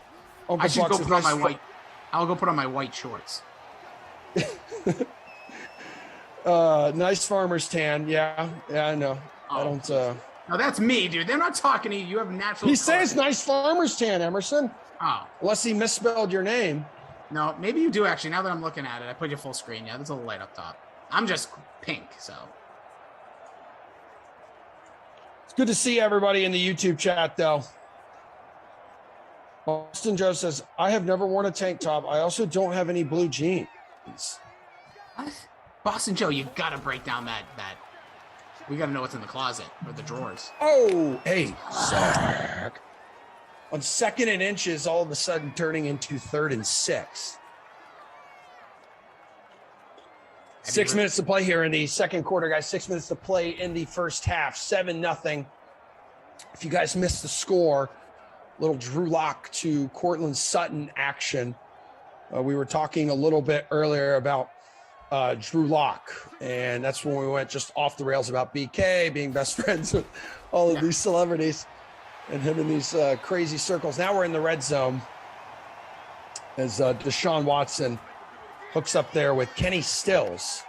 Here it is. Yeah, But yeah, can Drew Lock be an NFL starter? Because the Broncos definitely thought that he could be their quarterback of the future at one point. Now it's not even clear if he's going to be the starter for most of this year. And you look at the weapons there. I feel like they're a quarterback away. Like there's an impressive smorgasbord of talented pass catchers like surrounding him. Oh my God, nice. Oh, ball's on the ground. We got a fumble. All right, looks like it was Picked it up. also recovered. Okay, Yeah. big beefy offensive line. Good stuff. What do you think, man? Because there's the presence of Teddy Bridgewater there now. Gives the the offense like a higher floor or something. Yeah. So for me, the first thing when I think of this for Broncos team, it's their defense is top 5. So offensively, the question you said is Drew Lock an NFL quarterback, and Deshaun Watson not looking like one with that wide open miss. Yeah. First miss of the game. But the answer is like my answer right now. Obviously, we have a few weeks to see what training camp brings. This is the best competition he's had. So he has like a legit starting quarterback, someone that has had success in the league, biting at his heels to take his job. It's the third year we've seen quarterbacks over the past few years. Third year kind of be that year where it all clicks. Oh, they got it. They got it. Will They got Fuller. it. Notre Dame represent. Yeah, Will Fuller now with the Miami Dolphin. That offense, talk about weapons as well. But yeah, there he is. Look at him. Just all pumped up. He's the 5th of his name. Such like a Game of Thrones thing. Yeah. Lord of Fuller, 5th of thy's name. From the kingdom of, formerly of Houston, now in Miami. Take a bow. Tiny Balls 40, no longer in first place in the Big Free Showdown. So Davey Deals 98 moving up to first place. And now he's dropped to second as Frangelico and the ops team adding up scores. Literally as action happens. He's the A team for a reason. Yep. Good luck, Balls, getting back up there. I always like to give a shout out to the good usernames. Bonzo. Bonzo's in first place in our free roll. In our mini one. And yeah. And the noon Sims are the best Sims free roll contest. Yeah, it's a very exclusive club. And I've been kicked out of better places. To really circle back and answer this, do I think Drew Lock is an NFL quarterback? Yes. Do I think he is going to be the answer for the Broncos this year? That's really hard because I think the leash should be very short because this is a team that can win now. And I know they have Kansas City in that division, but with Von Miller returning, Bradley Chubb on the other side, that secondary, the money they've poured into that team defensively. Cortland, you mentioned offensively, Cortland Sutton, who looked like a bona fide star, ready to break out 2 years ago, the injury last year. Jerry Jeudy, who looked good, had the worst catch radius because balls were being thrown 50 feet over his head by Drew Lock. KJ Hamler, another year in the system. Noah Fant, like those are legit weapons. You have Melvin Gordon, see what's left there from a running back position. They drafted in the position. Offensive line's above average. So all they need to do is not make mistakes on offense. And that's all they need to do. They don't make mistakes offensively. They should be able to be a contending for the playoffs team. But that's why I think Teddy Bridgewater just gives you so much more, option there. But we'll see. Also, Drew Lock could shock us. Josh Allen, no one thought he could do what he did last year. I think there's a different skill set. But he popped, right? He just popped like Emerson in a tank top. Like earlier, that button up, nice. Then he put the tank top on, popped. So maybe that will happen for Drew Lock. 3rd and 4, that's a first down. Fant on the reception. It's your guy. My captain, baby. Yes, more, please, more. 3.5 minutes to play. Yeah, Drew Lock's going to need to tighten up that accuracy and decision-making a little bit. I don't know if many people are counting on it. We mentioned the weapons around him, though. Like Sutton and Jeudy on the outside. And then could be like a KJ Hamler, who kind of maybe looked at as a sleeper almost like this season because he's going to have the benefit of really having the middle of the field, like largely to himself. Going to be contending a little bit with Tim Patrick for some playing time. Yeah, I forget about Tim Patrick, who had a very good year last year. That's a great point. Yeah. I was very biased on my players there. But yeah, Tim Patrick, again, solid guy in fantasy drafts where you're in full swing. There's a guy I've been seeing kind of in that weird later, take him as your fifth wide receiver or fourth wide receiver that could play for sure. Yeah, and I think whether you're talking Hamler or any of these weapons there in Denver, and would love to hear what everyone thinks in the DK Sim fam. I think a lot of these weapons, their chances of being legitimate fantasy contributors is unfortunately tied to the chances of the offense, as a whole, taking a big step forward. It's going to come down to that quarterback situation. I think the same could be said for a lot of these teams having these camp battles at the quarterback spot right now. Yeah, it is tough because obviously quarterback kind of always falls back into the position of most important for this reason. You can have a stacked team, but if you have a quarterback that can't make even just a few plays a game, you can go back through history of the NFL. Not every year is the best last year we had Brady and Mahomes in the Super Bowl. That's not the case in normal situations. Go back a few years ago, as Jared Goff was in the Super Bowl, Jimmy G. And I'm not saying these guys aren't good quarterbacks, but they're not I don't think either one of those are going to be in the argument for top 5, top 10 quarterback options, but they allowed their strength of their organization, their team to shine defensively, running the ball, don't make mistakes. And I think that's what Denver's going to need to do, especially in a division with, again, Kansas City, who've been to 2 straight Super Bowls, 3 straight AFC title games, the Chargers, who seem to be on the rise, and the Raiders, who are, I don't want to say anything bad because the chat gets really mad if I say anything bad about the Raiders. It's a little pro tip, Emerson. Don't say anything bad about the Raiders. Well, that's Congo Cap, right? It's Congo Cap floating around today? There's a whole, all right, just between us. All right, we're whispering, so it's just us. All right.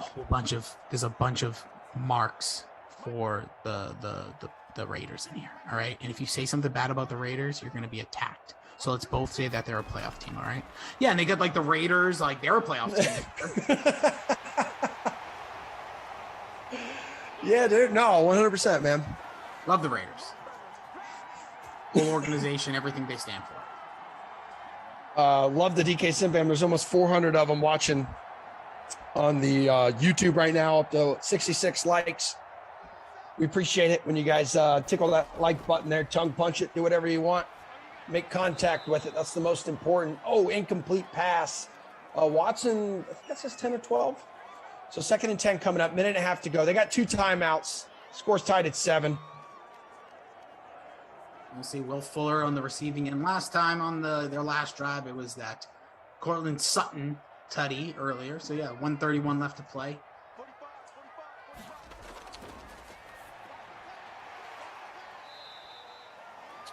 Boston Joe reminded me that. What's up? Sorry, I apologize. Boston Joe just said that Jimmy G has a 75% win percentage as a starter. Again, completely agree with you there, Boston Joe. That's facts, but because he wins 3 of the 4 games he plays each year. He's injured the other ones. Good math right there. I know. I was trying to make sense here, man. I did. No, but again, I don't think anyone's talking about Jimmy G as a top, even half of this league, and even in potential right now. Again, just me. Heavy Rizzle. I told you, look, they're coming after me. Emerson's checking his heart rate. It's a text from Daddy-O. How's Daddy-O? Not great. Nothing's good right now, man. No, we're back. here. We're battling. This is good. Let's go. First down, baby. On the ground, in the red zone. 2 carries, 24 yards. Chargers are on the rise as long as Herbert doesn't have the sophomore slump, says Mark Curry. Could not agree more, man. That kid exceeded expectations. What was it, the 2nd or 3rd game where he came in? Was it the Tom Brady one where he was going blow for blow with Tom Brady? He may have even had the Chargers in a good position, I think, to win that game. Yeah, it was Mahomes. I can't remember. It was the Chiefs. Was it the Chiefs? Okay. Yes. It was the 2nd week, the unfortunate situation for Tyrod. And it was Kansas City, and he stepped in, didn't know he was starting until 5 minutes prior to kickoff, because that's in case now we all know if a player is having some pain, they're going to get a little shot to give him a boost. It happens literally right before kickoff. But yeah, Herbert looked good last year. It's going to be hard, I think, to replicate that now that there's much more tape, much more the expectations may be higher. That's another team that had a lot of defensive injuries last year that could be solved. No. They played last year. Yeah, but okay. Are you talking about the first game, or are you just talking about a game? No, I'm just talking about Herbert and Brady. I thought they squared off in a game last year.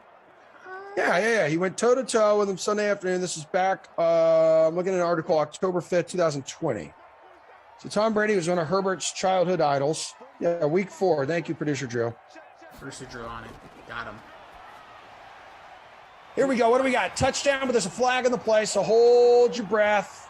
Oh, is he doing like the chicken thing, like the loser, like when you stick your tongue out? What was that? I'm not quite sure. That'd be Kenny Stills roughing the passer, so that is going to stay. That quarterback touchdown will stand. And then Fairbairn, let's go, dude. This is the kicker. This is why I rostered you, man. You got me 2 points right now. Love that. Words are extremely difficult at times for me, dude. Oh my God. Yeah, Herbert and the Chargers took a resounding 24-14 lead at halftime, but Brady's no stranger to mounting comebacks. The Bucs outscored the Chargers 24-7 in the second half to escape with a 38-31 victory. Despite the loss, Herbert shined going up against the veteran Brady. The Chargers rookie threw for 290 yards on 20 of 25 passing with 3 touchdowns and just 1 pick. Brady had an awesome message for the NFL youngster following his impressive performance. Herbert said, he just said to keep your head up and keep playing. Thanks, kid. Why is that an awesome message? Because of the people that say it. They could have literally said, nice game. Wow, what a pleasant message I got. Tom Brady. Keep your head up and keep playing. Like, that's such a generic, like.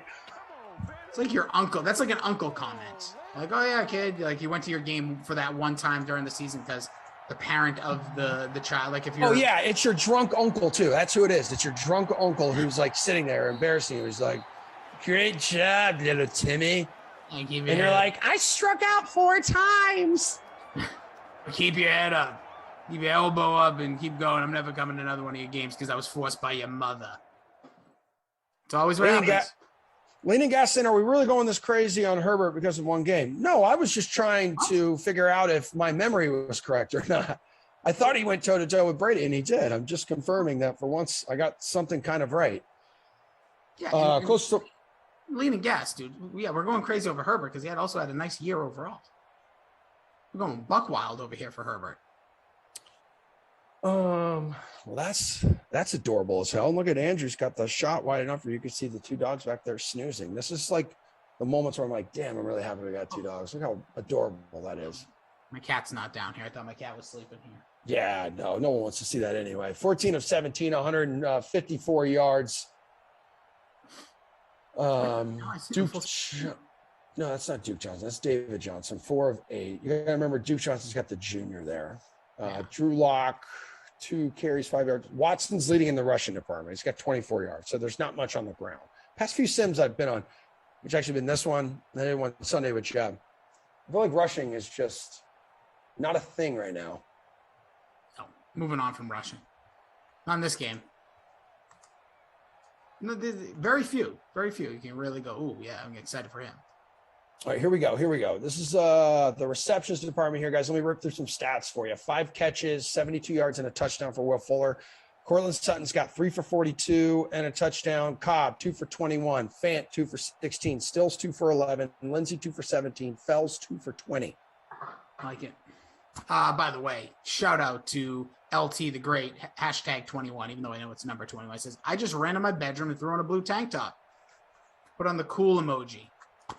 Oh, yeah. If you guys are rocking your tank tops, if you're in on Tank Top Tuesday, which hopefully you and I, we should just make it a thing. You and I, noon every Tuesday moving forward. As long as you're available and I'm available, I'm sure producer Drew, he likes fun, which is why I like him. Put us together.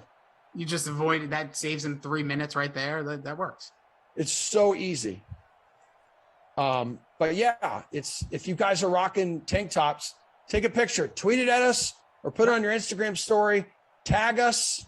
I want to see it. I want to see how jacked all of y'all are. Come on. I should have done it. Dude, Stop doing that, man. YouTube's going to shut us down. That is too much hot. That is not safe for the dream stream, dude. Stop flexing. You know what I've realized, and I'm going to be honest here, and I don't really care. People are talking about Taco Meat Tuesday, but yeah, get with it, everybody. Listen, the chest hair is in full effect, but I was told, I won't reveal my sources, it's out of the sim, that I was told that shaving your, look at this, I got a whole lot of hair. Look at what's up Yeah, there? that's a hairy spot on my body too. Yeah. Right here. Yeah, it's just it just stays too. But anyways, I was informed shaving all of this, you're mostly scaped up there, actually makes you look a little I'm not going to look super defined. I'd still have to have the muscle, but it makes you look better. And I was like, I don't believe that. And then you have to try it. Shave the chest, shave the arms, and watch. So I'm like, I don't know. I said next 5 pounds, when I go 5 pounds down, that's when I'm going to do it. Not that it's about that, just I like to have things like benchmarks. Retease, as you know, says, what is Winnie licking? So that's Georgie. And she was, as I'm looking back at the video, she's not licking anymore, but she was licking herself. Which brings me to my next point. She's getting spayed a week from today. Oh, shout out. I know, man. It's emotional. You kind of take nature away from the animal. I feel very emotional about it. But you can tell the male dogs are already digging her a little bit. And then poor Winnie, who just turned 1, feels like a grandma. None of the other male dogs are on walks or at the park want to tap that anymore. They're all moving on to the younger Georgia. It happens, dude. It happens. In the animal kingdom, in the human kingdom, sometimes, people always want what's new, right? And that's not fair. Because sometimes, I bet you, if you really break it down, Winnie probably rock your world. Georgie gets all the attention. She's just like, whatever, you just want me. I don't even need to try. Uh-huh. He's like, I'll try. I'll give you everything I got. You want to throw the ball? I'm going to run and get that ball. George's like, meh. All the other dogs like, ooh, look at this new dog in town. Woo woo. Make a little cartoon series. Winnie says, looking good, Rossi. That water is really working. Keep it up. I'm proud of you. It's the water, baby. That's it. I tell everybody, I preach it. Drink your water. Producer Drew's like, all right, easy on easy Animal Planet. Oh, do you want me to get into how they procreate too? No, we don't need to know any of that. Just you sure? Yeah, that's what YouTube's for. Okay, besides the dream stream. I'll 3rd and 1. 3rd and 1. David Johnson is taken down. No gain. 4th and 1. Bring out the gimp. Bring out the punting unit. I want to say something. I see Lean and Gas. By the way, I don't know if Lean and Gas is new or that's a new username. I love the name. But he's taking some takes here, likes a couple things, but then throws out what do I know? I barely played at high school level. That's why I watch it. Take my words with a grain of salt. LOL. Lean and Gas. I've never asked somebody to redact or whatever it's called on YouTube. Delete that. Dude, your opinion matters just as everybody else. That's why we have We're all flapping our gums here, a bunch of goofballs. Swing, that's what baby. makes this fun. Because majority of people don't care about what I think or what you think or what any of us think, but we all care what each other think. That's why I love coming here and having a conversation with DK Sim. Oh God, speaking of Lean and Gas, I have gas inside me. So Lean and Gas, man, drop it, dude. Drop it like it's hot. You got hot takes? We're here. DK Sim fam, they may, come at you and call you a nincompoop, but it's all in love. Brian C says, delete that. Everybody, let's all delete that. Everybody, get them.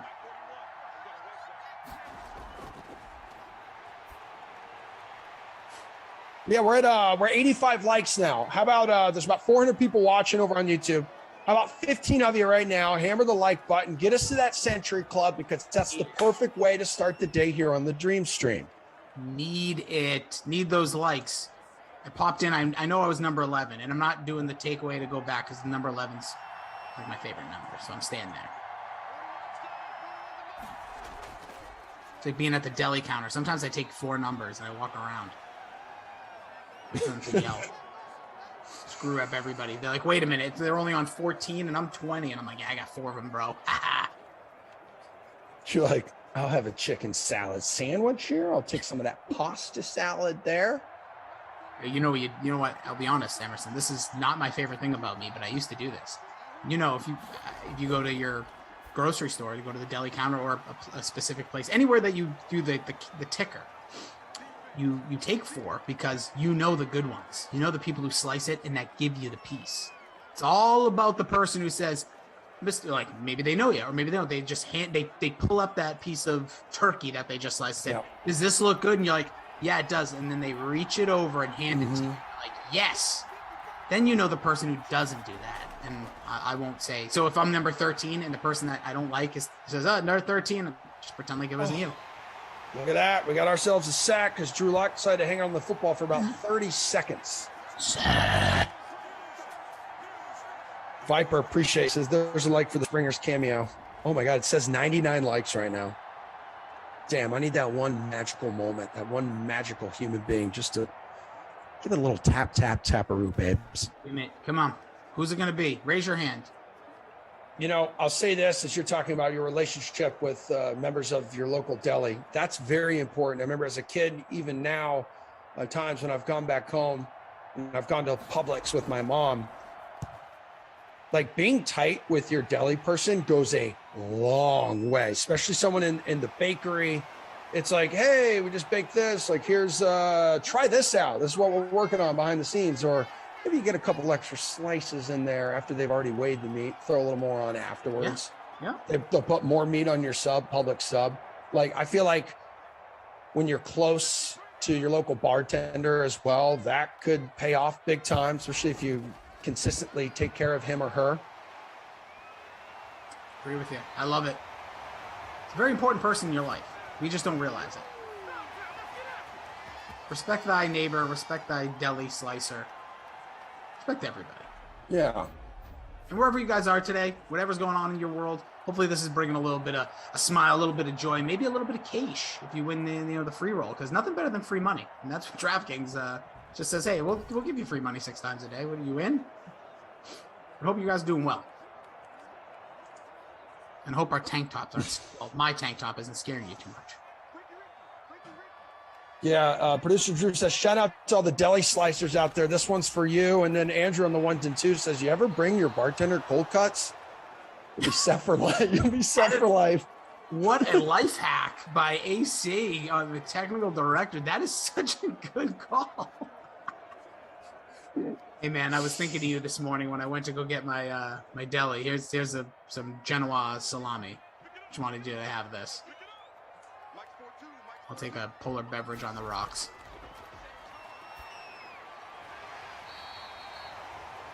Who else? Who else is an individual, an occupation that'd be good to be really close to, you know, be on good terms with? Yeah. Bartender's always a good one. I really like the deli call. Seriously. It's a person you want to... your local barista, like we're super tight with everyone in our local coffee shop. Get you a couple free coffees every now and then. You know, we took care of them a lot during the pandemic, and I got one. They'll see us walk in, be a long ass line, and they'll go, yo, Emerson, and the 2 drinks or 2 typical regular orders right there, ready to go. That pays off. That's a good one. Another one, your mailman. Oh, Patrick, he's the best. There you go. He's the absolute best. He was so freaking nice to us, man. Like, when Rufus passed away, he would give us like the Rainbow Bridge poem. Like, he would always take care of Rufus. Now he sees the girls, and we'll sit there on the stoop, and we'll talk for 5-10 minutes. And the girls absolutely love him. He brings treats. You have an issue with their mail, like he'll actually look into it for you, get it taken care of. I love that. Dude, I love that you have that relationship. Like, I don't have that type. Yeah. I just always make sure, because I don't check my mail often enough when you have, like, because my mailbox, like, I live in a weird street. So, like, my mailbox is actually, like, not right on my property. It's, like, a little ways off. But anywho, sometimes the mailman will bring stuff over to us. I'm like, ooh, well, hello there. Thank you, sir. Give him a Christmas gift. Sometimes leave a envelope that says I just write Mr. Mailman on it. It's a couple bucks. We got ourselves a sack. So 3rd and 4 coming up with 2nd and inches. Watson decided to absorb a larger man on top of him for the sack. I think if there's anybody like in work, just so you know, you always got to be close with the HR people. It's another pro tip. Oh, yeah, I know. Yeah. HR is like executive assistants and HR. Those are my 2. Oh. The only ones you bring like gifts in around the holidays. Well, you just say, "Oh, my," even if you make it up, you literally made a cake the night before. She's like, "Oh, my roommate made this cake, and I just thought, you should have some. Here's a whole cake, just in case my name comes up in a weird conversation. Remember this cake, please." Speaking about cake, Cake Murray says mechanic. That's a good one. Ooh, dude. You have a goat. Good call. Great call. My mom's best friend owns a garage, and that was always the one when I was like a teenager. I'd bring my old ass car to them, and they give you a little discount here and there. They're kind of honest with you. Yep, that's what you can want. find one if you want. Find one you can trust who is honest. Man, that does go a long way. If they're trying to save you a buck here and there, I respect the hell out of that. They're, hey, let's keep an eye on this. We don't have to change it now. But maybe next time you're in 3-4 months. Oh, love that. Another one I'm thinking, and maybe this was like down the line, maybe for you, it's who, with where you bring the girls, but you're like a teacher. Like if anybody in the Sim fam has a child, like you want to make sure you give the teacher a little something. Yeah. Or maybe the dog trainers, or if they go to like a daycare, wherever, like my sister-in-law, or somebody, I forget who, somebody I know they bring their dog somewhere, and says all the time they bring them stuff because those 2 pups are tough to deal with. Not saying your 2 pups, the other. I'm sure your 2 pups are just an absolute joy all the time. Yeah, they're straight up angels. Their trainer, we take care of their trainer. She's very nice. No. And the training's not really working, but she's a very nice individual. Brian C says he consistently gives his mechanic $500 a month because his car is a POS.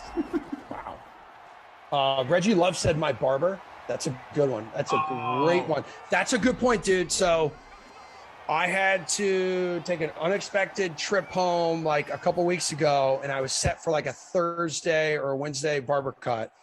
I texted my dude. I said, "Guy, can you just squeeze me in like really quick?" He's like, "Yeah, come in before we open. I'll come in. I'll squeeze you in at like 9 o'clock." I said, "Sweet." So I'm hopping on a flight at like noon. Awesome. Bo took care of me right away. I tipped him even more than I typically do. So that was very kind of you, man. You're good people. Yeah, I love that. I always give high tips on the barber because even if I don't love what happened that moment, that day, like I'm pretty low maintenance right now because I'm just waiting for the hair to grow back, but get the beard a little lined up sometimes. Yep. I always tell, like, here's almost $20 extra. And it's only because I need you to keep this up. Like, we cannot mess this relationship. So when you just said, well, you're in an emergency, they're loaded. You're like, hey, I'll squeeze you in at 9, get in here. That's all. Ew, must need. James C says the maintenance crew at your complex. Oh, well, yep. That's a I good wish point. I would have known that. I wish I would have known that back in like college. We had a maintenance guy who came over and had to fix a lot of stuff. There were a lot of holes and weird objects in the wall. Yeah. But then you have to think, like, you're in college, how much money you're really going to give that guy? That's your money at that time. Yeah. I'm just saying. $10 or something, at that point, you go grab lunch. Like, lunch is on me. You know what I mean? That works then. Yeah. Get him make a Wendy's meal. Give him some chicken. Yeah. What is it? The Power 5 or something? They have a delicious option there. I don't know. Now I'm intrigued. Miguel 1984 says, having a baby this week. Wife is due on Thursday. Miguel, congratulations. You can see my 2 children behind me. I highly recommend, next time you go this route. But love you. Rossi has been in your shoes, so sure he can speak from experience. But I really highly suggest you stop the mission and get some dogs right now. No, but congrats, Miguel. That's awesome, dude. Get some dogs too. Throw everybody in the mix. Get a cat. That'll ruin the day. Rich says, I'll hit the like button when Cooks catches a 50-yard touchdown for me. Rich. Did I roster him too? I don't want the like to be put on that kind of pedestal where like you have to get to give. How about you give to get? Smash the like. Maybe good things happen in your world. Sending some positive vibes out to you, by the way. Yes. Let's check the so Frangelico and company have the scores rocking and rolling. Great job. Yeah, we got Jared and Frangelico. Good stuff. I'm 22 out of 75 right now. I'm just under 60 points. So Fant kind of let me down. I knew it was going to be hit or miss. I knew it was going to be cold or hot. Fant in the captain spot, 3 catches, 18 yards. So he's got almost 7.5 points. Deshaun Watson, Drew Lock, Sutton, Stills, Fairbairn, 17, 10, 15, 9. Fairbairn's got 2. But looking at the Tiny Ball's nowhere near the top anymore in the free showdown. Tiny Ball's 40. But Wren is there. Wren has Will Fuller in the captain spot, which has 30 points. Deshaun Watson has 17. There's Drew Lock with 11. Sutton 15. Stills 9. And Van Ness, $1,000. He's got 3 points. He's under 1% owned. He's got 1 catch for 20 yards. So good call there.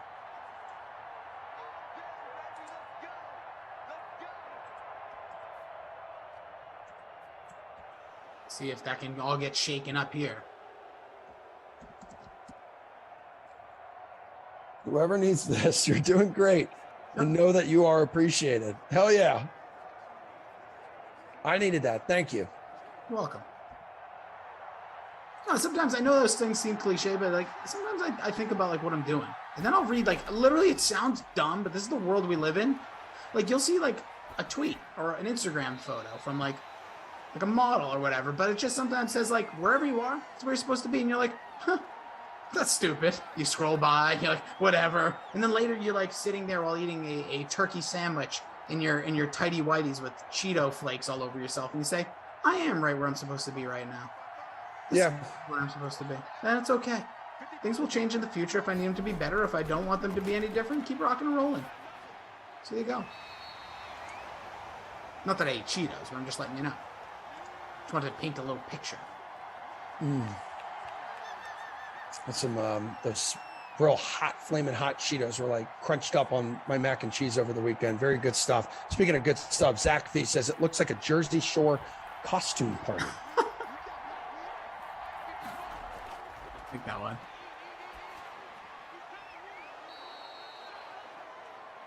Emerson's dad's jockstrap says, I'm late to the chat. Is it Tank Top Tuesday? Yeah. Yes. The answer is yes, my man. Get in there. Go get the tank right now. And I'm talking tank tops. I'm not talking like those real thick layer, almost like no sleeves. Some people call those like potato sacks. We're talking tank tops.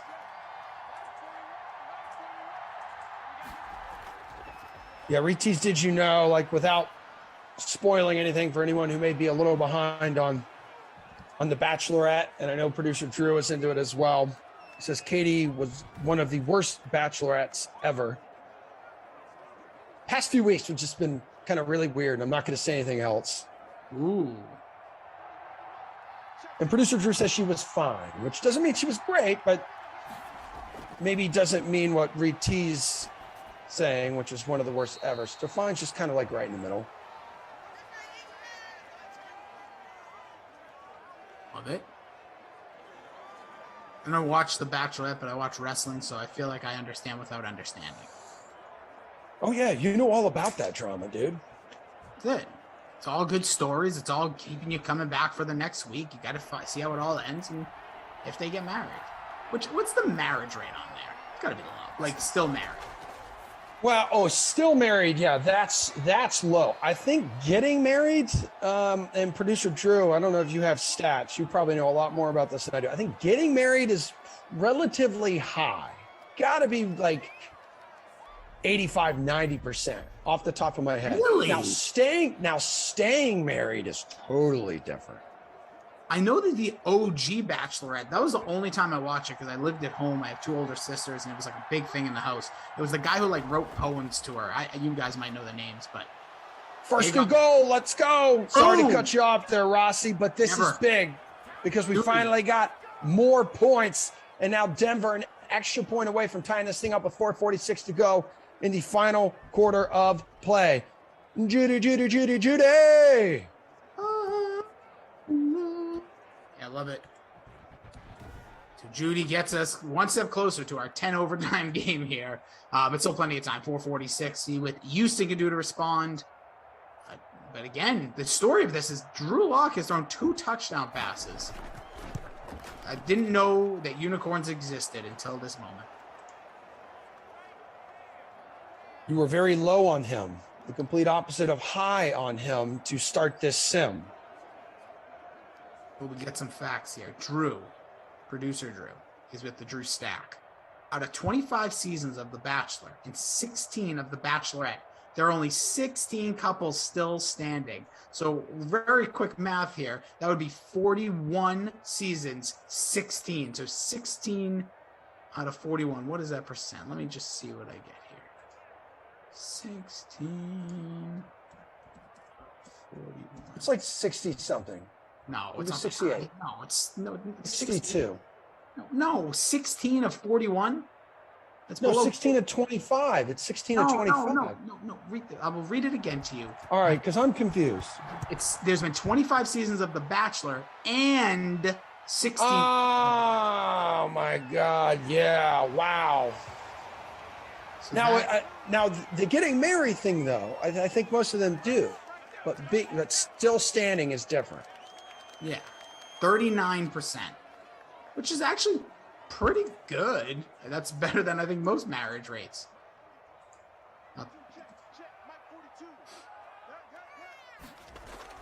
Jason Meyerson, I'm 164th in the showdown. Who do you need, Jason? Who do you need to get you there?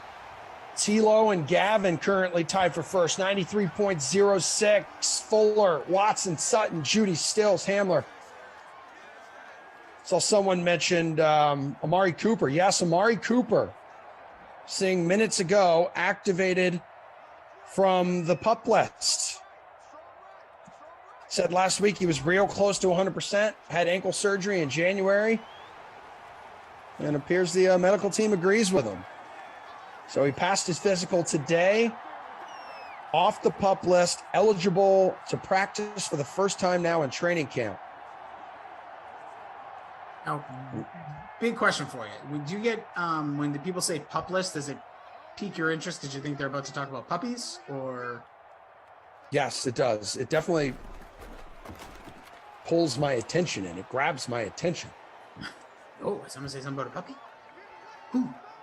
And then they're like, the physically unable to perform list. I said, oh, well, go ahead and finish your story. Like one of those. Feel ya. It's funny.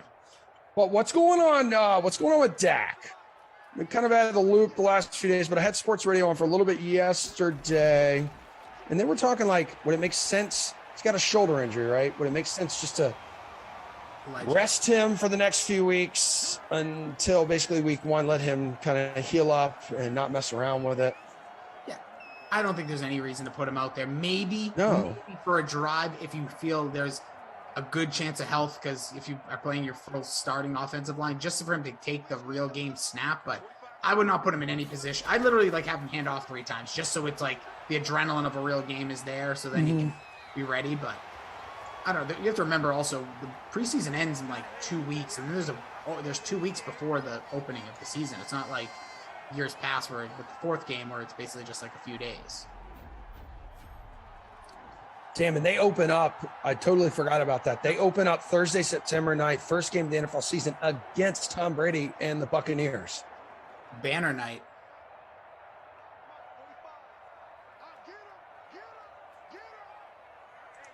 Went 2-3 before his gruesome ankle injury last year. I know he was putting up some crazy stats, but that defense, that was some inadequate play. I remember that. So they were playing from behind, which is why he was throwing for like 600 yards a game there for a while.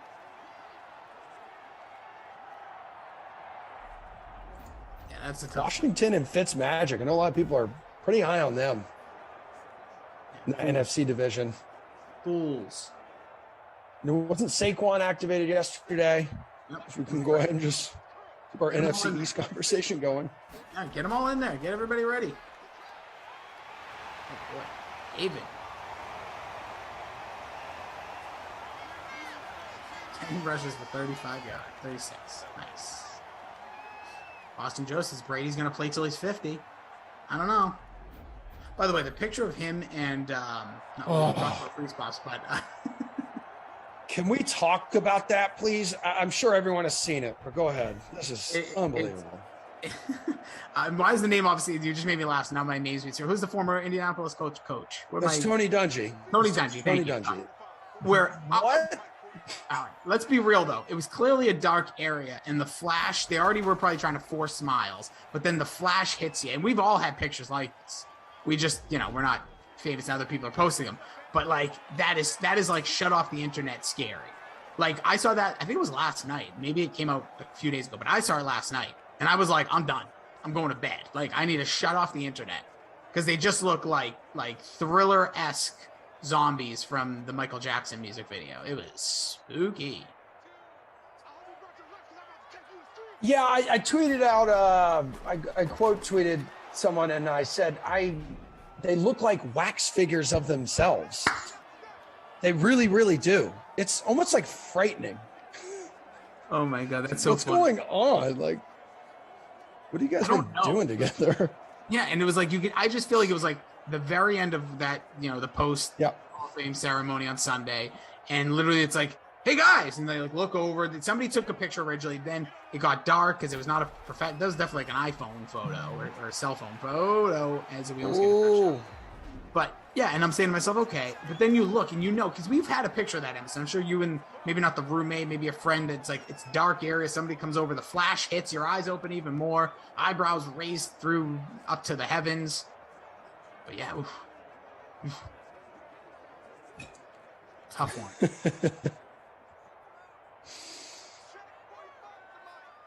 Yeah, Brady was there this weekend. I saw Belichick was there on Saturday. Did they run into each other? Here we go.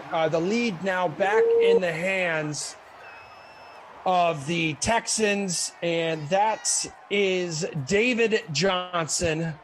David Johnson with the touchdown. Denver will get the ball back with a little more than a minute to play. Field goal will not do it. They have no timeouts to go. Yeah, so this will be very interesting. Drew Lock, I've poo-pooed you the whole sim. Probably going to shove it in my face here, but we'll see. But yeah, they did not run into each other. Belichick was back, I believe, Sunday morning. And that's right. They had a practice. It was the whole reason why Brady was there, because they didn't have to practice. Correct. And which a part of me maybe this is a weird situation, but I feel like a Hall of Fame day, like players, like if there's some relation to the player going in, like they should just be exempt for that one day. Not that you want to, turn the whole practice. Like Brady obviously means a lot more than a potential like backup cornerback that's still in the league, that's played for 15 years and maybe played with Peyton, for an example. But still.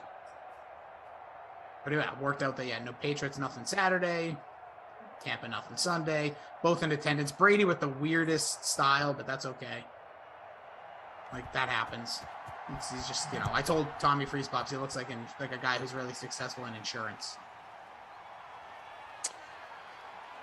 And producer Drew, I did see your comment there in Slack. He was, Peyton Manning was phenomenally sweaty. Oh my God.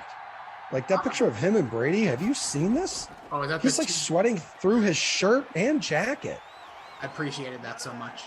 Me too. I feel that. Like me too. I feel that 100%. That speaks to me. I performed a wedding like 2 weeks ago, and that was me. Like my suit jacket was wet, and that's not comfortable. Like the gold jacket was sweating, folks. The gold jacket was sweating.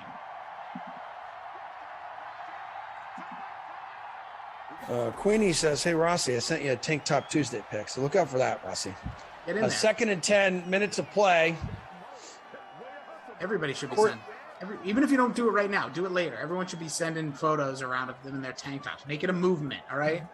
It's August. Even though we did this in like December, but nonetheless. Frank White wants to chuck it to Judy. Not much time here. Not a whole lot of time at all. So that may help him. Incomplete pass, I think, at this point. could help him unless the complete pass is like 50 yards. You may, if you're inbounds, get one more off. I just got followed by somebody named Gorilla Jimbo. I'm assuming you're a DK Sim fan member, but I just love your name. Gorilla Jimbo. Emerson's Peloton. Yeah, my guess is we'll be going to Madden 22 soon. There you go. That's the way to do it. Brent Sutton on the reception, gets out of bounds. Yep. Be careful. Don't tell them too much timelines. They'll hold you to it and they'll get mad at you. Oh, well, yeah. It's just a guess. And even if they were to tell us we're going to do it, would have no idea when. And it would likely change about 5 times.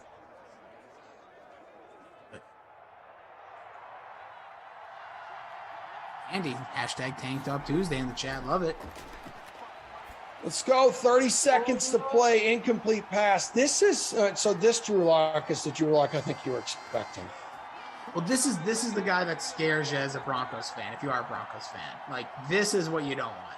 Like down 7, you want to be up 7 at the end of the game. Let your defense try to hold them down. Where to him to complete this, we'll see. Don't forget, this also is a pretty porous Houston D. So gotten this far, just complete the pass in the middle of the field. Oh, flag. Oh man, we got a flag in the play. There's a sack. I don't know what it's going to be.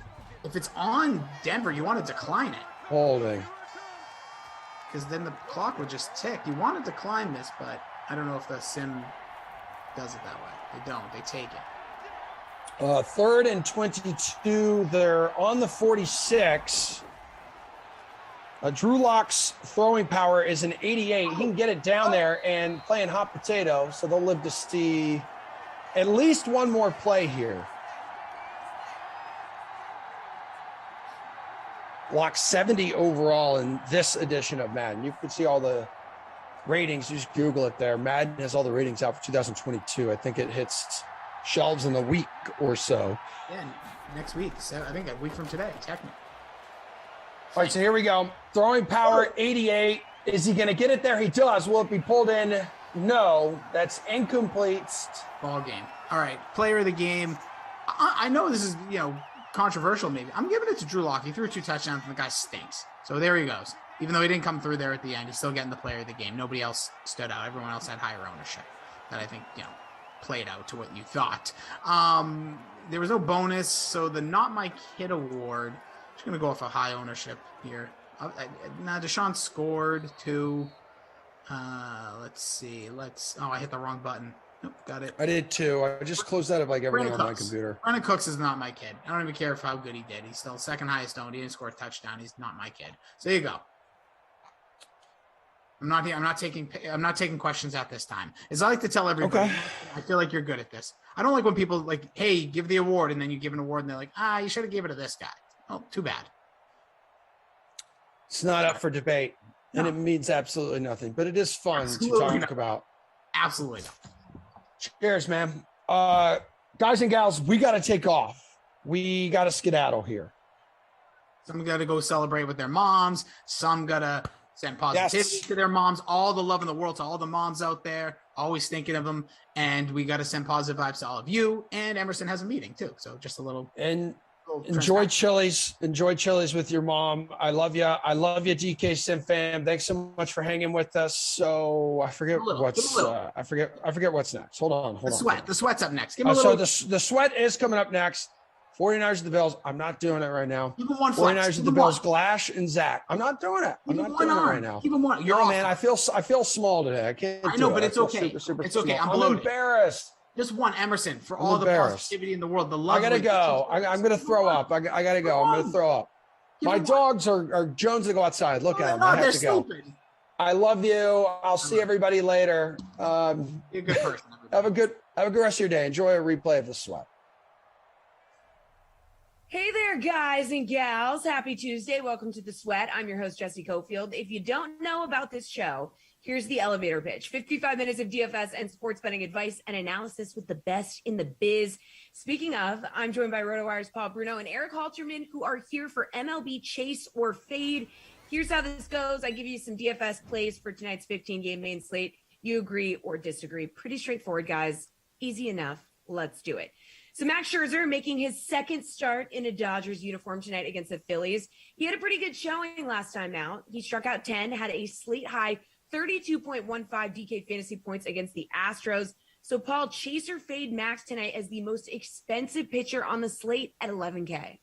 Jesse, ordinarily I'd give Scherzer a long look, but when the next guy up on the price chart is his mound opponent, Aaron Nola, this evening, and the Phillies come to town on an 8-game win streak, that's enough to discount the newest Dodger pitcher this evening for me. There's several other hurlers who will make more sense and have a very much more favorable matchup. This is a quick and easy fade for me. What do you think, Eric? You more interested in the second most expensive guy? I think I'll slightly fade both, although I think you could make a case for either guy. I'm just a little bit scared about pitchers at Citizens Bank Park, one of the most hitter-friendly parks in the league. Dodgers, of course, have a strong lineup. The Phillies have been hitting the ball quite well lately, averaging 6.9 runs over their 8-game hitting streak. So even though, Scherzer and Nola are talented enough to overcome that, there's more risk than I'd like with a guy that expensive. I think if I'm looking to go for one of the more expensive pitchers, I like Logan Gilbert at 9,600. Obviously, doesn't have the resume of a Scherzer or even a Nola, but he's facing a Rangers team that ranks second last in WRC Plus on the season, and he's doing so at T-Mobile Park, which is the second most pitcher-friendly park according to StatCast's Park Factors. Gilbert strikes out a lot of guys, 28.2%, walks just 6.4%. That's actually an identical strikeout rate and nearly identical walk rate to Joe Musgrove, just to give an idea of roughly how well he's pitched this season. So it's quite a high price for a guy with a pretty short track record, but I think there's a lot of secondary factors there that make it worth it. Looking at a high price bat now, guys. Aaron Judge is going to cost you $5,200 on tonight's slate. He's going up against the Royals. Judge went 2 for 5 last night with a double and an RBI. Tonight, he gets a lefty in Daniel Lynch, who has an ERA of 6 this year. So, Eric, chase or fade Judge as your favorite play over 5K tonight? I'll fade as my favorite. I think he's a fine play, although, again, park reasons make me a little worried. Kauffman Stadium in Kansas City suppresses homers more than any other park in the league, according to StatCast. And Judge hasn't been all that hot since the break. Been a slightly below average hitter, 96 WRC plus. There's another guy at the exact same price tag, 5,200, who I like a lot more, and that's Matt Olson. I've loved him really all year. He's cut his strikeout rate nearly in half, 31.4% last year, down to just 16% this year. Led to a career high 285 batting average and no loss of power. It's been super hot since the break, 174 WRC plus with 5 homers. He'll get the platoon advantage against Tristan McKenzie, who has a 5.89 ERA on the season.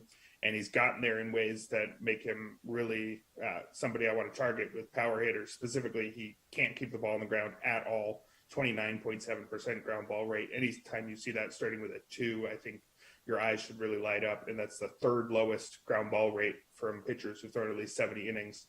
So a guy like Olson, who has plenty of power, should get the chance to hit some in the air against McKenzie today. Paul, Judge has collected 3 multi-hit games through 7 August contests. Is he your favorite play over 5K? He's definitely one of them. This is an easy one for me, Jesse. You have a big power hitter with a platoon edge against a struggling pitcher in Lynch, who has a 159 whip and allowing opposing batters to hit for a 312 batting average overall. Sign me up for Judge at $5,200. He's definitely a chase for me, and so is a guy like George Springer, player of the week twice in a row in the American League. I wonder if your buddy Emerson is on that after seeing what he did to his Boston Red Sox. Oh, man, we're going to have to make sure. We'll ask him. Maybe on Twitter.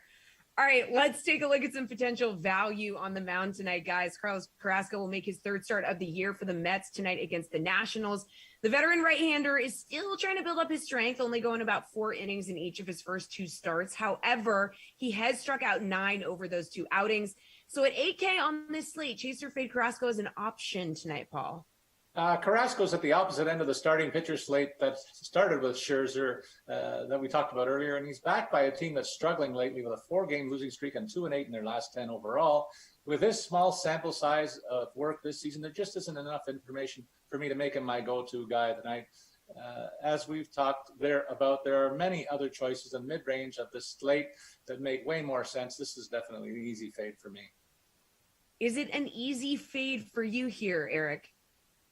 I think easy enough. If he'd gotten to 75 pitches, say, in his last start, I think I'd be on him. General rule is you expect guys to add 15-ish pitches per start, and I want my guy to be able to reasonably get to 90 pitches so that I have a fairly decent shot at a win. He threw 58 in his first start, 62 in his second one, so he only went up by 4.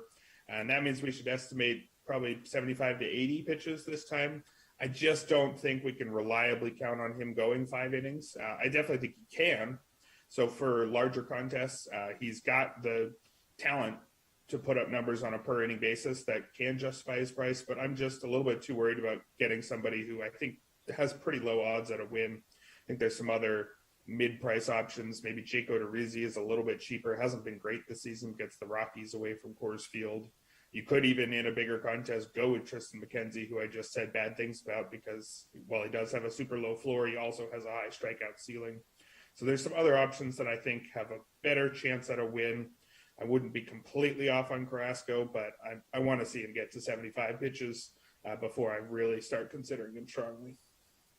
Let's talk about a guy who's heating up. White Sox outfielder Eloy Jimenez hit 2 home runs last night in his team's win over the Twins. Now he seems to be getting his timing back after missing most of the season with a pec and then groin injury. He's riding a 5-game hitting streak, 4 home runs, 4 doubles in that span at 4,400 tonight against Minnesota. Eric, chase or fade that he is your favorite hitter under 5K tonight? We'll go chase, although I think it's basically a tie between a whole ton of guys. Absolutely nothing bad to say about Eloy Jimenez. He's a fantastic hitter, and he's very well priced. Got a perfectly fine matchup against Griffin Jacks, it looks like it's going to be, in the Twins. Back-to-back 2 homer nights for Eloy. Last I checked, that's pretty good. Maybe he needs 3 homers and we'll really start talking, but I'll take 2. The problem is maybe everybody else in the world is going to be on him based on those 4 homers in his last 2 games, and specifically the exact price range where he is, 4,400 to 4,600 in the outfield. I don't know the last time I've seen so much talent at this kind of price range. Nick Castellanos, Giancarlo Stanton, George Springer, Cody Bellinger, all in that price range, even Mike Yastrzemski and Tommy Pham too. I think all those guys I just listed have the platoon advantage, which Jimenez doesn't, and all of them except for Cody Bellinger, who's facing Aaron Nola, have a pretty easy matchup. So I wouldn't put Jimenez behind those guys by any means. It's just that you have a ton of choice, and if you want to pick somebody that maybe fewer people will be on, maybe look to some of those other guys. Paul, you worried he's going to be too chalky? I'm going to be on him. I don't care what anybody else does. You've got to take a guy who's got all this stuff going for him that was just covered. I always look for a hot hitter who doesn't necessarily command the big dollars. And what makes the case even stronger for me is that Jimenez is on an extended streak of success. When you consider 11 for 37 in his last 10 games, that's translated to an OPS of 1.144. Big time chase for me. No question about it. All right, finally, Paul, hit us with your slate-approved pick, your favorite DFS play tonight.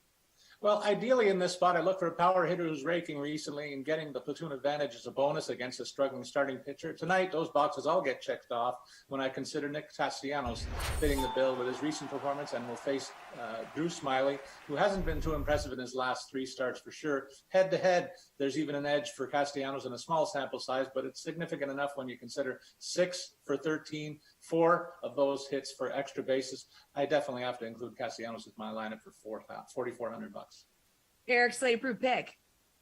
Yeah, I checked out RotoWire's value report for this one, little company plug there. And the top guy by far is somebody who I agree with, and that's Sam Hilliard at just 2,200. People love these small samples from Rockies hitters. We love getting excited, especially in season-long leagues. Man, you could get this guy who's not that good, but he plays every day at Coors Field, and he showed something once, so we got to be all over him.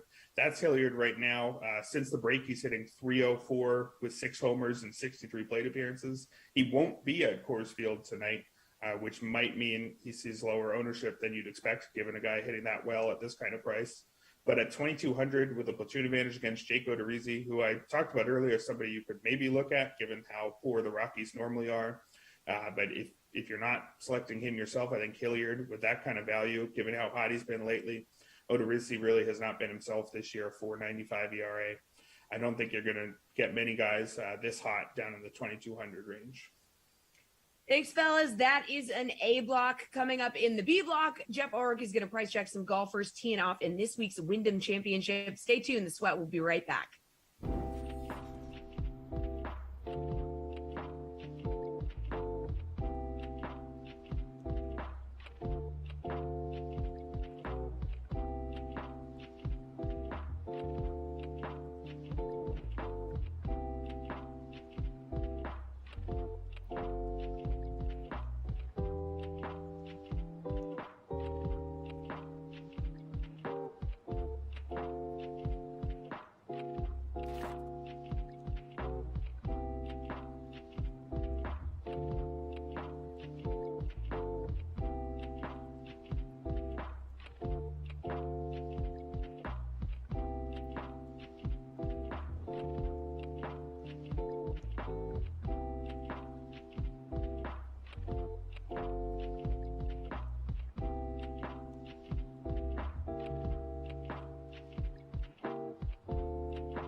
Welcome back to the Sweat. I'm Jesse Cofield. He's DraftKings contributor Jeff Orrick, and it is time for PGA Price Check. So, Jeff, need your favorite DFS plays at the following price ranges for this week's Wyndham Championship from Sedgefield Country Club in North Carolina. So, Jeff, this is the final full field event before the PGA Tour playoffs officially start.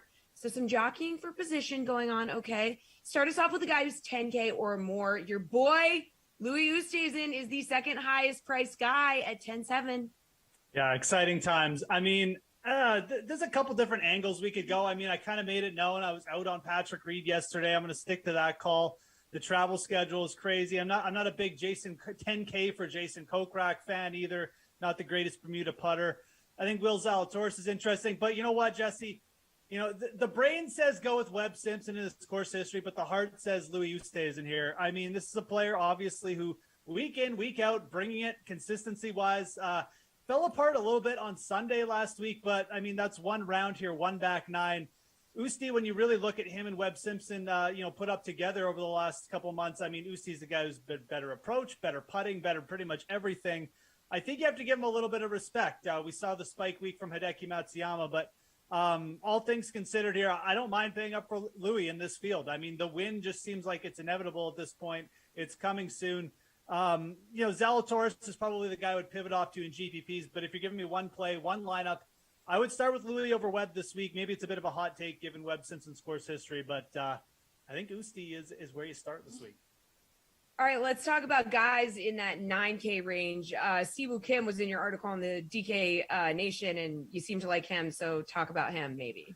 I mean, Siwoo is definitely interesting from the perspective of we know how quickly Siwoo can bounce back, and Siwoo is another guy who's got incredible course history at Wyndham, maybe even a little bit underrated. He won here in 2016, top 5 here the last couple seasons as well. He shot a 13 on a par 3 last week, but I think that's only going to create sentiment low. So again, for a GPP play or a pivot in this range, I think Siwoo Kim is the play. I think he will bounce back quickly. But the guy I like the most in this range, it's got to be Russell Henley. And again, I mean, I know I'm going to my guys. If you follow me on Twitter, you're probably sick of me writing, tweeting about these guys, but Russell Henley is so consistent. T9 at this event last year. He leads the field in strokes gain approach over the last 50 rounds. And again, this tournament, I mean, the last 5 winners, they've all ranked top 4 in approach for the week. I mean, this is where you have to light it up with your short irons. And really, nobody in this field is better at doing that than Russell Henley. Does he always bring it with the putter? No. That's going to be, that's going to be the make or break it. If he gets hot with the putter, it might be game over for the field. But I think at 9,400, he's actually being underrated. He's certainly played better than guys like Tommy Fleetwood and Sung J M over the last month. I feel like him and Brian Harman are very comparable, and Brian Harman is $500 more. So give me all the Russell Henley this week. Again, another player. It just feels inevitable at some point he's going to grab a win, and this is a very good course for him. All right, Jeff, how about that 8K range? Who are you looking at in there? 8K range, definitely a bit more tricky. I think you've got a lot of players with a lot of potential, but also a lot of bust potential as well. I know some people are going to be on Bobby McIntyre at 8,900. I actually don't mind that play either, but I feel like the guy you can't ignore here is Sebastian Munoz at 8,200. This is a player who picked up his first win on a similar style course at the Sanderson Farms, also features champion Bermuda Greens. Munoz is a great birdie maker. His approach game has been lights out lately too. Gained over 8 strokes on approach at the John Deere Classic, another kind of birdie fest. He was right in there at the Olympics too, got in that 7-man playoff. So, you look at Munoz and what he does for DFS. When this guy goes off, he really goes off. He's got over 100 points in 2 of his last 3 starts for DFS on DraftKings. I think Munoz is underrated. And again, another player like in this field, if he brings his A game, I mean, he could easily vault to the top. So I'm looking at Munoz as just a little too cheap this week. All right, let's talk about the 7K range. Is that a little easier to navigate? I think so, just because we have such good value down there, kind of, sub 7.5K. I mean, there's some players coming in with, like really good form, quite frankly. I mean, these may not be like top end players, but I'm looking at a guy like Adam Shanks specifically, 7,300, may not have the best golfing name, but this is a player who's got top 4 finishes now in 2 of his last 4 starts. I mean, lighting it up from a DraftKings perspective as well. Over 100 points, Jesse, in 3 of his last 4 starts on DraftKings. This guy knows how to make birdies. He's top 10 top 20 in terms of birdie or better percentage. Again, last week made 23 birdies at the Barbasol, at the John Deere made over 23 birdies. This is just what you want from a sub like 7.5K player. You may not even need Adam Schenk at this price to finish top 20 for him to factor in because he's such a good birdie maker. So 7,300, he's been making a lot of cuts. I just don't really see anyone else that's potentially giving you that good production at this price range. So for me in the 7K range, I like going cheap and I like Adam Schenk a lot. All right, how about real value, Jeff? I'm talking below 7K. In your article, you said one of your sleeper picks was Tom Lewis. Is that who you want to talk about? Now, I got like, I mean, I love this range. I love diving deep, getting down right into the kind of the scrubby part of the lineup, so to speak. There's about 3 guys at this range that I'm actually very high on, maybe even more. Tom Lewis is definitely a guy you can consider for GPPs. Now, he's very boomer bust. Tom Lewis has won events, like this, lower scoring events where, he just kind of comes out of nowhere and wins it. And I like him for a GPP play, but I think the most solid play in this range for me is probably Henrik Norlander. This is a guy who hits a ton of fairways. And you look at what Henrik Norlander does well. He hits his short irons well. He's top 25 in proximity from 175 yards and in all different categories. Again, he's been very consistent of late as well. He's made 6 cuts in a row, which for Henrik Norlander is very good because he can be an inconsistent player, but he's kind of had all facets of his game working pretty well lately. I think at 6,600, he's too cheap, but I got to give shouts out to guys like Roger Sloan, Jason Duffner. These guys are playing really well too, and they make for good plays under 7K. I just like Norlander the best out of all 4 of those guys I mentioned. And again, I think he's actually way too cheap there at 6,600. All right, slate approved pick. Jeff, what is your favorite overall play for the Wyndham Championship? I mean, from a price per dollar, per recent form, course history, it just boils down to Russell Henley for me. I think he's too cheap at 9,400. He was T9 at this event last year. He's great driving accuracy. He's great with the short irons. This is it. This is the setup you want Russell Henley on. And realistically, you look at this field, I think he could easily be, 9,800, 10K. So I think Russell Henley for me, that's the slate approved right there. All right, thank you, Jeff. You're going to be back to look at team-specific future bets for the 2021 NFL season to close the show. Before that, though, we're taking a sportsbook look at tonight's MLB slate. The Sweat will return.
Say hello to MLB panel number 2 of the day. DraftKings contributors Nick Fryer and Stan Sun. Fellas, we're putting our sportsbook hats on. Need your favorite bets in the following categories on tonight's MLB slate. So first base is a run line or money line bet that you're targeting. Where are you going, Nick? I'm going to go with the Cardinals money line up against the Pirates. And look, I know it's J.A. Happ going tonight, but he actually did really well against the Pirates when you saw him earlier in the season. Now, that was during his one really good month, but last time out, Happ did really well against the Braves. And the Pirates have not been good at all against left-handed pitching since the All-Star break, whether you look at it from the All-Star break or the last couple of weeks. Either way, they haven't been good. And Cardinals relievers have been improved of late, but still pretty much on brand. So they're kind of in that solid range right now. Whereas the Pirates, their relievers hadn't been good, and they've been even worse since the All-Star break. But you got to get through Steven Brault to get to the Pirates relievers, and he's not exactly someone that's going to floor anyone. And the Cardinals have been one of the better teams against left-handed pitching since the All-Star break, so I'm going to go with the Cardinals money line tonight. All right, Stan, a run line or money line bet that you're targeting? I'm going to go run line. I'm going to go with the Giants favored by 1.5 at plus 100. The money line is actually 220, so that actually, is promising for that bet because Vegas thinks that they're going to win. So, Alex Wood is on the hill. Control can abandon at times. He gave up 4 starts and 4 innings in his last start, but I do like him to bounce back in this one. On the season, he has a 3.89 FIP, 12.6% swinging strike rate. Arizona, they're 20th in both ISO and WRC plus against left-handed pitching. On the other side, Zach Allen, he's a good pitcher. 10.83 K per nine. The FIP is 4.32. Walk rate, though, is 4.33. So he can get himself into trouble. For me, the big swing factor here is that the Diamondbacks, they have one of the worst bullpens in the league. San Francisco offense, they're first in ISO, 6th in WRC plus against right-handed pitching. So, yeah, give me the Giants there. All right, second base is a game total that you like, Stan. Where are you looking for this one? Colorado, Houston, under 8.5 plus 100. Jake Odorizzi for Houston, you know, he hasn't been great. He's coming off giving up a 6-spot to the Dodgers last start. But prior to that, he allowed more than 3 earned runs in only 1 of 12 starts. Now he gets a Rockies team that's, I mean, they're just straight up atrocious away from Coors Field. They're last in ISO, WRC plus, and runs scored by a significant margin. John Gray, you know, he hasn't allowed 3 earned runs in the past 8 starts. And during that span, he faced the Dodgers and the Padres twice during that span. He faced Houston earlier this season in Coors Field, went 6 and 2/3, 2/3 innings, allowed 1 earned run, and struck out 6. So, yeah, give me the under here. All right, Nick, where are you going for a game total? I was actually looking at that game that from the stand as well, so I like that pick. I was also thinking about going with the Royals run total as well, going up against the Yankees tonight, because they got a lefty on the mound who's like, yeah, you know. But I'm ultimately landing on the Tigers going over 5.5 runs, and I know that's pretty high for them, but they're going up against Keegan Aiken. It's his first real start in a while, and I'd like to target this guy whenever he's starting. He's just not good in general. And teams can get on him in a hurry. The Tigers have been one of the best teams against left-handed pitching since the All-Star break, and even better when you condense it over the last couple of weeks. I know that they saw Aiken a little bit ago, but he only pitched like a third of an inning and gave up 2 hits. And then when you look at the Orioles bullpen, too, they nearly have a 5 FIP since the All-Star break. The ERA is almost up to 7s in that time, too, and they have the 3rd worst walk rate, too. So I'm going to go with the Tigers getting at least 6 runs tonight against the Orioles. All right, how about for third base, a pitcher prop, Nick? Where are you going? Yeah, normally I'm not one to back Eduardo Rodriguez. I feel like he's always been, you know, we always expect him to be something more than he actually is. But one thing he's done quite a bit this season is strike batters out, and recently even more so. He just got 10 Ks against the Tigers, which I know that they've been hitting well, right? But they got 10 Ks against, they struck out 10 times against Erod. They don't strike out much against left-handed pitching, yet he still reached that mark. And then the time before that, he left early against the Blue Jays, 3 1/3 inning. But guess what? Still got 8 Ks there. So I have him getting over 7.5 Ks tonight against the Rays, a team that has strikes out quite a bit against left-handed pitching. They have the 3rd highest K rate against lefties, and they're among the teams that are striking out the most against lefties since the All-Star break. Stan, I see a lot of people interested in a Sean Manaea pitcher prop, possibly looking that way. Wow, are you from the future too, Jesse? Yeah, that's who I had too. Over 5.5, minus 105. You know, the matchup is middling. Cleveland, they're 15th in strikeouts against left-handed pitching, but Manaea does have a 12.6% swinging strike rate, 9.99 Ks per nine.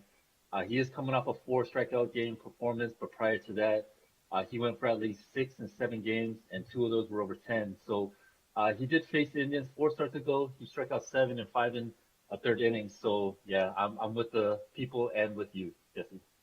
All right. Well, how about you take us home with a hitter prop, Stan? Cedric Mullins, plus 320 to hit a home run. You know, I hate home run props just because it's difficult, right? It's a hard thing to do. But Casey Mize of Detroit, you know, he's allowed 2.42 home runs per nine to lefties.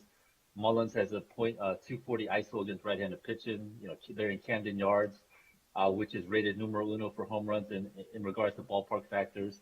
The Detroit bullpen, they're 7th in home runs per nine. So, I mean, just all the boxes are checked. It's a match made in heaven.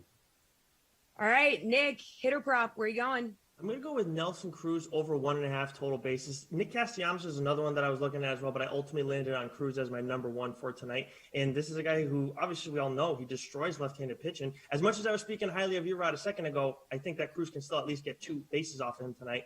But Cruz has done nothing against lefties. And for the Rays, I don't know where that's coming from, but this guy didn't all of a sudden forget how to hit left-handed pitching. So this I think he's due right now in general. And then he hasn't done much against Erod over the course of his career, over like 20 plate appearances. So he's double due tonight. So I'm going to go and back him to get at least 2 total bases tonight.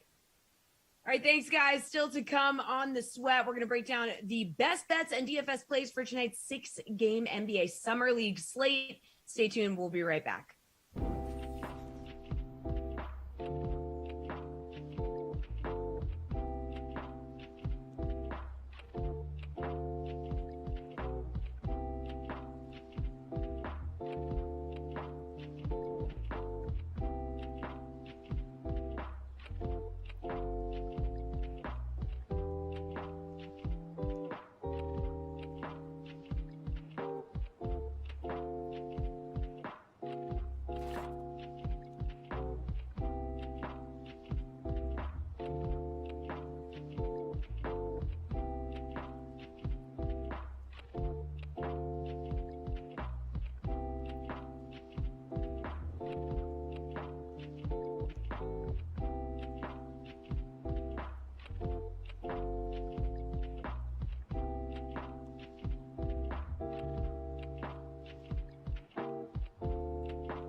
To the hardwood we go. Say hello to DraftKings contributors Julian Edlow and Kenny Ducey, along with RotoWire's Nick Whalen. Guys, time to talk NBA Summer League. Break down the best bets and DFS plays for tonight's 6-game NBA Summer League slate. Let's do it. How about a high-priced DFS play that you're interested in, Julian? Peyton Pritchard's the highest-priced guy on this slate. He will cost you $9,100. Yeah, it's interesting going through these Summer League guys and trying to find which high-priced guys are actually worth playing and where we can just go get value. So, in terms of paying up, yeah, I think Peyton Pritchard, I think a lot of the Celtics are actually in good spots because they have all these draft picks that we know they've just kind of been forced to use, and they're all still on the roster. So they use them in Summer League. The Celtics generally have a good Summer League squad, so I think paying up for Peyton Pritchard makes sense, but just more value, you can go down to like a Romeo Langford. You can get a scorer like Carson Edwards for even cheaper. One of my favorite plays on the slate, this is a guy that we were talking about before the show, or that I was talking about with Nick and Kenny, and I know it's going to be a popular answer, is Alperen Şengün. We talked about him on this show for the draft props. We said he was going to go under. He got steamed up. His draft prop got bet down from 14.5 to 11.5. And, of course, he slips way down to the Rockets. I don't know why. But look at his Summer League debut against Cleveland, who has a very capable big in Mobley. Kenny's laughing. I'm, stealing his guy, right? We're doing high-priced options. Yeah, I don't want to spend high price. This is the value question, not...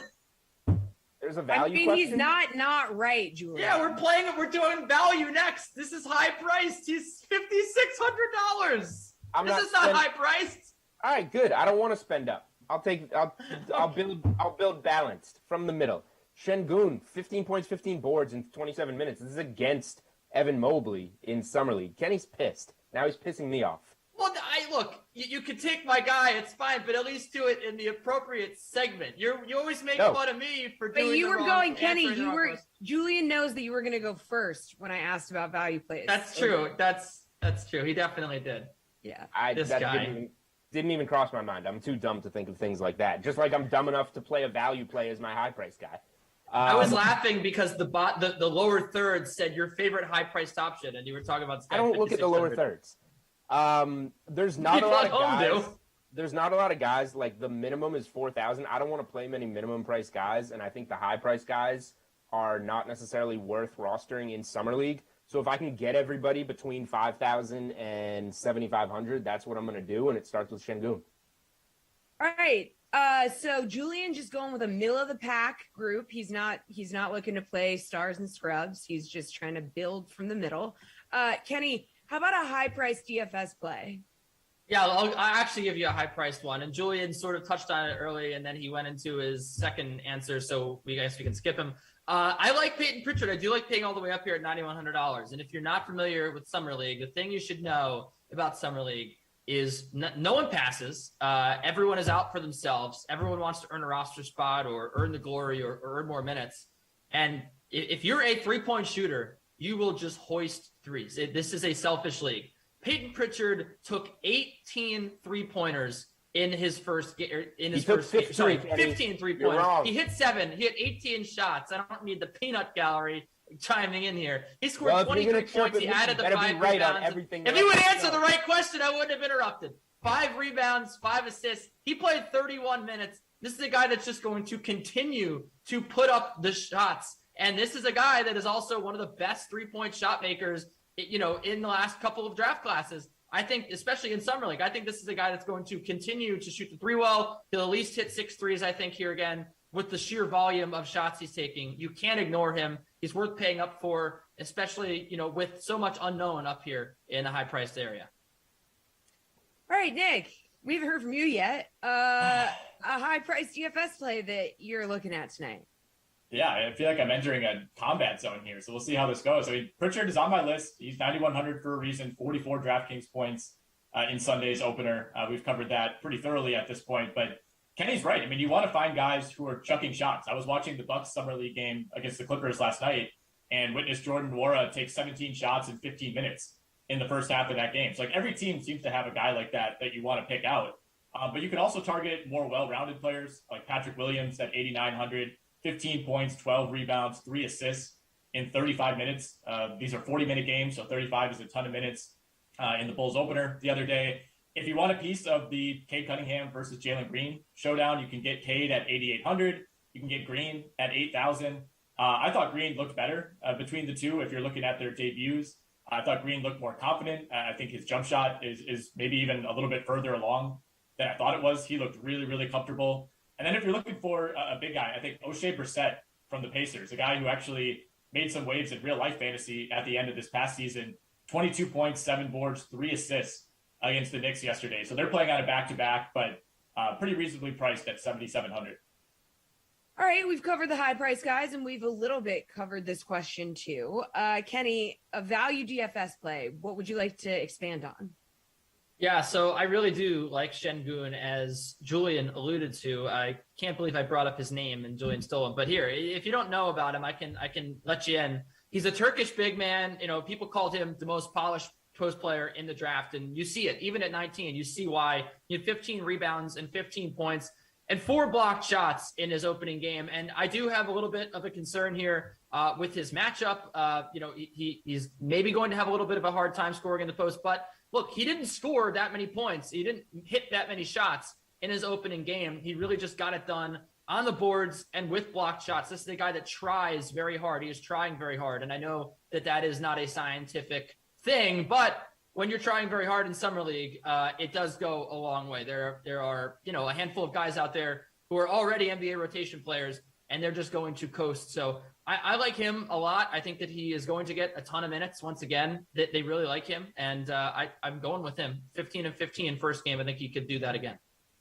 All right, Nick, what do you think? DFS value play?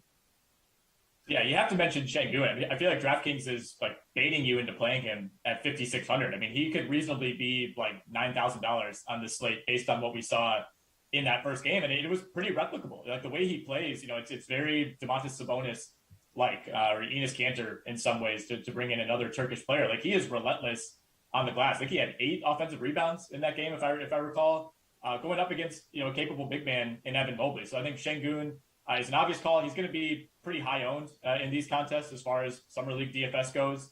But if you want to look elsewhere, I think Carson Edwards is a guy to target on the Boston Celtics. Like Julian mentioned, this is a team loaded with NBA caliber players. He went for 17 points, 8 assists, 6 rebounds, 39 DraftKings points in their opener. And then another chucker, Josh Christopher for the Rockets, who's at 4,900, one of their 4 first-round picks in 2021. Had a well-rounded 13 points, 5 assists, 4 rebounds, 1 steal in Sunday's opener. Only played 28 minutes. You'd hope that maybe he plays a little bit more. But he's in that class of players who, whenever he touches the ball, it's probably going to go up. And if he catches fire, he could carry your lineup. All right, Julian, anything to add here? Maybe a little more on your strategy? You got another value player interested in? Building from the middle, and Carson Edwards is a guy I mentioned. Don't need to say much more about him. Nick spoke on him. I just think, well, first of all, Kenny said nobody passes in Summer League. He had 6 assists. That's pretty nice. And he went 2 of 8 from 3. So I just feel like if everybody is going to, not everybody, but if the popular opinion is going to be to pay up for Peyton Pritchard, there's no reason why Carson Edwards isn't going to have a game like Peyton Pritchard had and take 15 threes. It could be either one of them, even though Pritchard is kind of the more polished NBA player at the moment. That just means Carson Edwards needs more summer league work, and this is where you get it. So I think saving and pivoting to a guy like Edwards and fading Pritchard and hoping for a big game there makes sense. And we're talking about these teams like the Celtics that have so many mid to late first round picks, and those are the kind of guys you want to look at. You also have teams like the Clippers, who are very veteran teams and don't have much of a summer league roster, which gives you a guy like Jay Scrubb. You don't want to play scrubs on this slate, but he $5,500. He played 30 minutes in the first game. He scored 39 DraftKings points. He had a double-double with 24 points and 10 boards. There are some teams that are not going to have as much talent where you can get a name that doesn't quite stand out as much, that you don't remember as much from college basketball or from the draft, that is going to play a bigger role for their team. So I think Jay Scrubb's a guy that makes sense for the Clippers. All right, how about we talk a little sportsbook here? A summer league game spread or money line that you're interested in, Nick? I'll go under the 160.5 number for the Bulls Spurs game. I'm not going to act like I feel extremely confident about this, but neither team broke 80 in their Las Vegas opener. And if you look back at some of those games in the Utah Summer League, the Spurs scored in the 50s in 2 of their 3 games. And they didn't have their full roster. Tyus Jones wasn't there. Devin Vassell, I don't think suited up for all those games. So they're a little bit more talented in Las Vegas than they were there, but still some pretty alarmingly low totals in those games. And I also like the Rockets plus 3.5 against Detroit tonight. I thought Houston actually looked pretty impressive against the Cavs in their opener. I wasn't really blown away by Detroit. Sounds like they probably won't have Isaiah Stewart again tonight. Both teams have NBA talent. Obviously it's Green versus Cunningham, but the Rockets beat the Cavs by 8 points on Sunday, despite shooting 36% from the field and 22% from 3. So I think both of those numbers probably come around. All right, Julian, what do you think? Game spread or money line that you're interested in? Yeah, I'm going to back talent. The Celtics kind of squeaked it out against the Hawks, needed a game winner in their first one, but I will lay the 5 with the Celtics against the Nuggets here. Bol looked decent in the opener for Denver, but then you go down the rest of the roster. I'm not sure. I haven't seen necessarily if Marcus Howard, a good shooter, is going to be on the floor for Denver. He's on the roster. He didn't play the first game. You go down the roster over those two names that we kind of know, and there's not nearly as much NBA talent as the Celtics Summer League roster has. So I think the Celtics, after squeaking one out, can carry some momentum here, build on that talent that they have. Kenny's smiling again. I don't know why I answered the question. Nick actually threw a total in there, which is the next question. I'm not going to roast him for it like you did to me, but Celtics -5 here. Maybe I stole Kenny's play or something. Kenny, go ahead. Just explain yourself. There wasn't a next question for the spread. I mean, I just thought it was funny that Julian was taking the Celtics. It says question 3, game spread or money line. Question 4, game total. Maybe I wasn't looking. No, the revised rundown did not have that. But I have the Nuggets +5 here. I think that the Celtics probably can win. But no, Julian alluded to it. He's right about Marcus Howard. His status is up in the air, but it looks like he could be trending towards playing. If he does play, I think that this game could be pretty tight. I also really like the over 165 with, again, the aforementioned talent that Julian alluded to with the Celtics scoring the basketball and the Nuggets, getting some NBA players back. Marcus Howard, I think, could have a really big night. And also, I think that's probably the way to go here. All right, guys, that is all the time that we have. Our producers are like, we have to wrap this segment. I'm looking at the email. They're 2 separate questions. I know, but now it's over, so we're not even gonna go there. But appreciate you guys as always. Honestly, this is wildly entertaining, and I love being part of it. The Sweat will be right back. Stay tuned.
What's up, everybody? Welcome back to The Sweat. I'm your host, Jesse Cofield. Say hello to our NFL panel, DraftKings contributors Jeff Ulrich, Garion Thorne, and Julian Edlow. Guys, this is NFL Best Bets.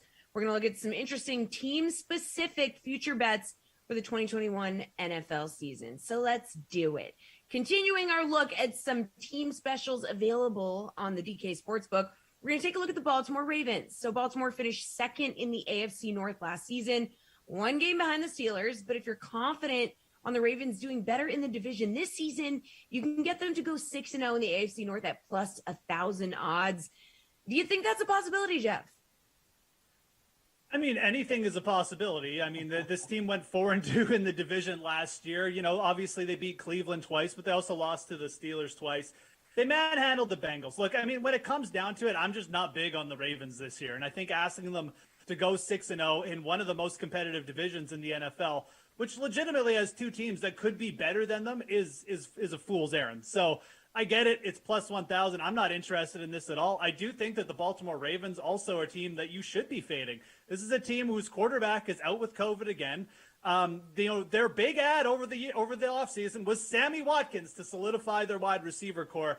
I'm sorry, I do not see this passing offense being any good. If teams continue to figure out Lamar Jackson just a little bit more in the run game, I think Baltimore struggles this year. And we haven't even talked about their D, which is getting a little bit up there in age. So I'm not in on the Ravens. I think the better bet is to go look at their season win total and take the under.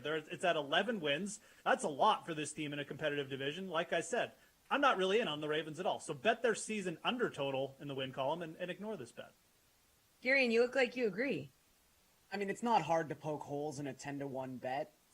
But I will say that the funny thing with the perfect division record bets is that the way the NFL sets up their schedule is you always have a divisional game in the final week of the regular season. And let's say, hypothetically, the Ravens have gone 5-0 in the AFC North heading into Week 18's matchup with the Pittsburgh Steelers.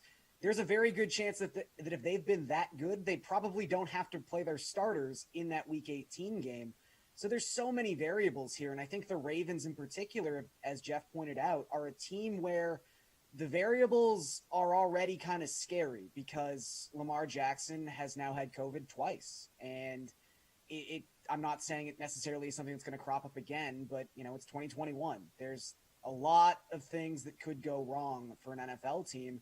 And the way the Ravens schedule sets up is really unique. 5 of their 6 divisional games don't take place until week 12. So essentially, by taking this bet, you're betting on 5 games that are happening November 28th or later. That's just a really, really long time down the road, and it's not something I'm looking to do.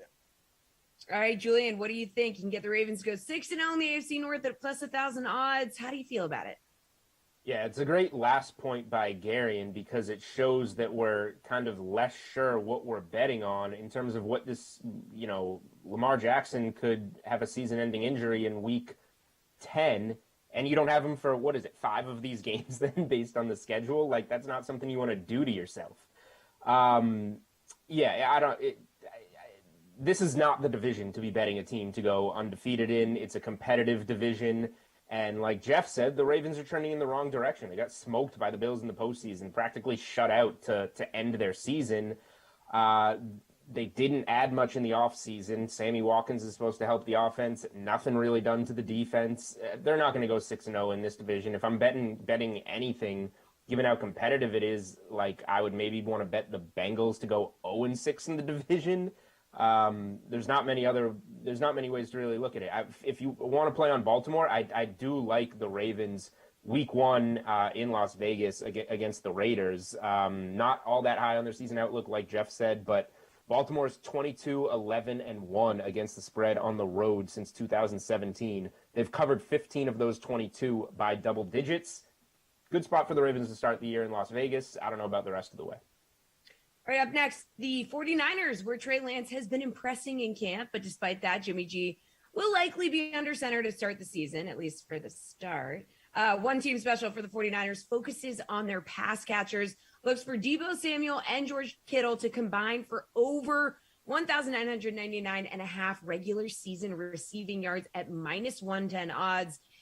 Gary, do you like that combo?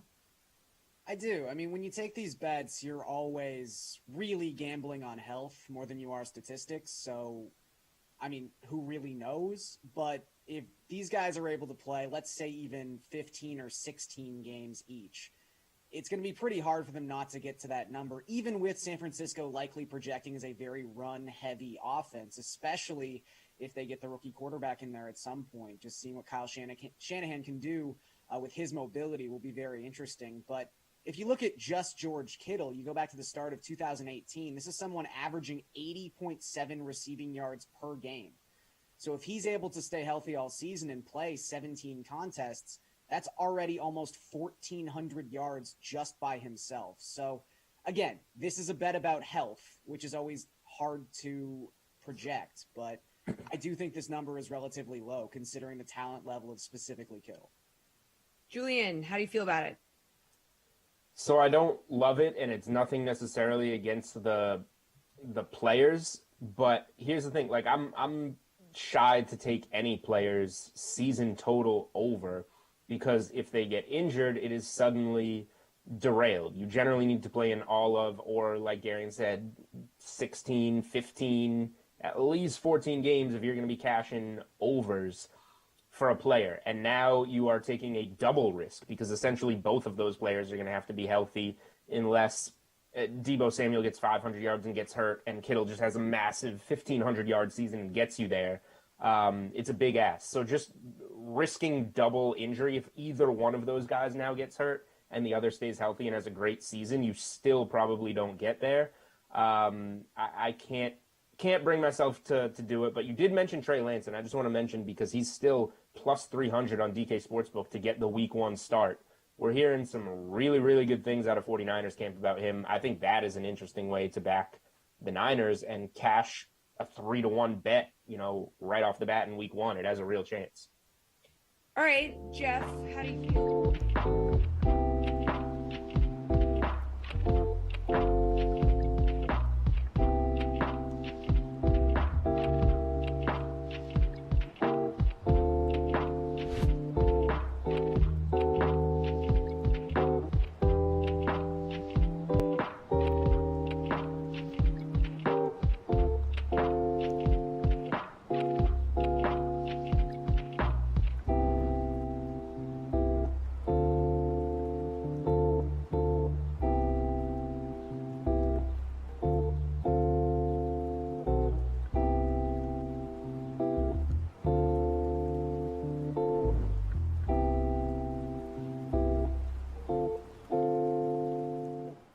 Good afternoon, everybody. Hope everyone's having a great Tuesday. Zach Thompson is here. So is yours truly, Brendan Glasheen. Hi, Zach. How are you? I'm doing very well. How are you? How's your nose? Nose is better. Jaw feels a little bit better. We're coming on strong. That's what we like to hear. Good to hear. I haven't been with you since you had all those issues, so I'm glad that you're doing better. I am still a problem child at heart, so everything will be fine. We do have a sim, the Niners and the Bills. Yeah. Two teams I think folks are high on for this coming NFL season in real life. It's always a tough game to figure out from a showdown standpoint, because you got Mostert for San Fran, then you got Josh Allen and his mobile abilities. Yeah. Who do you captain here? Do you captain one of those two, or is it somebody else? Yeah, I did. I went with Mostert. I think you can make a very strong case for either one of those two guys that you just mentioned. Or if you're not willing to go cheap in any of your flex spots, you could go with both of them in a flex spot and then go with a cheaper captain, like maybe a mid-range receiver, Kendrick Bourne, John Brown, something like that, or Lee Smith. Lee Smith is in my lineup. He's a tight end for the Bills. Usually outperforms his salary. Not always a huge, ceiling game candidate, but usually performs decently as a mid-range play. So he is in my lineup. I went with Mostert as my captain, Allen and Diggs, that dynamic duo, which has been hit or miss against San Francisco in their previous matchups. The last time they played, Diggs had a huge game, went off for 140 yards and 7 catches. But then the game right before that against San Francisco, just 1 catch for 21 yards. So can be boom or bust, but I went with it, Diggs and Allen, as well as Lee Smith. And then for a couple cheap plays, I went with the Bills defense and Robbie Gould. What do you have? So kind of similar. I did want to get Deebo Samuel in my lineup. Okay. And I did. Now, I know he's a wideout 1. And what's his name again? Traquan. No, it's not. Is it Traquan Smith? No. No, that's the Saints. Who am I thinking of? The corner. Tre'Davious White. Tre'Davious White. I'm sorry. I don't know why I thought that was the same person. Tre'Davious White. Thank you. So that is a bit risky, I guess, on my end. But yeah, no, we'll I think see. you'll be okay because Tre'Davious White usually stays on the outside and Deebo does most of his work out of the slot. If that is the case, he may end up in a very favorable matchup. I like the play. Good Okay. work there. Yeah, I think you're fine. We'll have to see, though. We can watch where Tre'Davious White lines up, and if he's lined up in the slot or out wide, whether he's marking based on the ranking of the receivers or based on just where he stands in the formation. Sometimes it's a defensive setting, actually, in Madden. You can have your cornerbacks line up 1-on-1, 2-on-2, 3-on-3, or you can have them just stick to one side of the field or the other. The other option is you can have them line up based on the speed of your opposing receivers. So a couple different ways you can do that when you are in charge of the defense. We are not in charge of the defense, though. We're just here to watch the computer on computer sim here between the Bills and the 49ers. Hopefully we get a good one. I think we could. I think so, too. Mostert is my captain. I've got Deebo in there, Diggs, Josh Allen, Robbie Gould, Zach Moss. Moss is my Okay, punter. so very similar. Yeah, very similar lineups. You've got Moss and Samuel. I have in those two spots, I have Lee Smith. You don't have Smith, right? And the Bills defense. Yep, that is correct. And away we go. We have the Drew Stack on production, Jared and Frangelico from the Game Ops team. Great to have you with us on the 2 p.m. sim. Zach and I are together for the next 2. Right, it's old school. I haven't done a back-to-back with the same co-host for a while. I like it.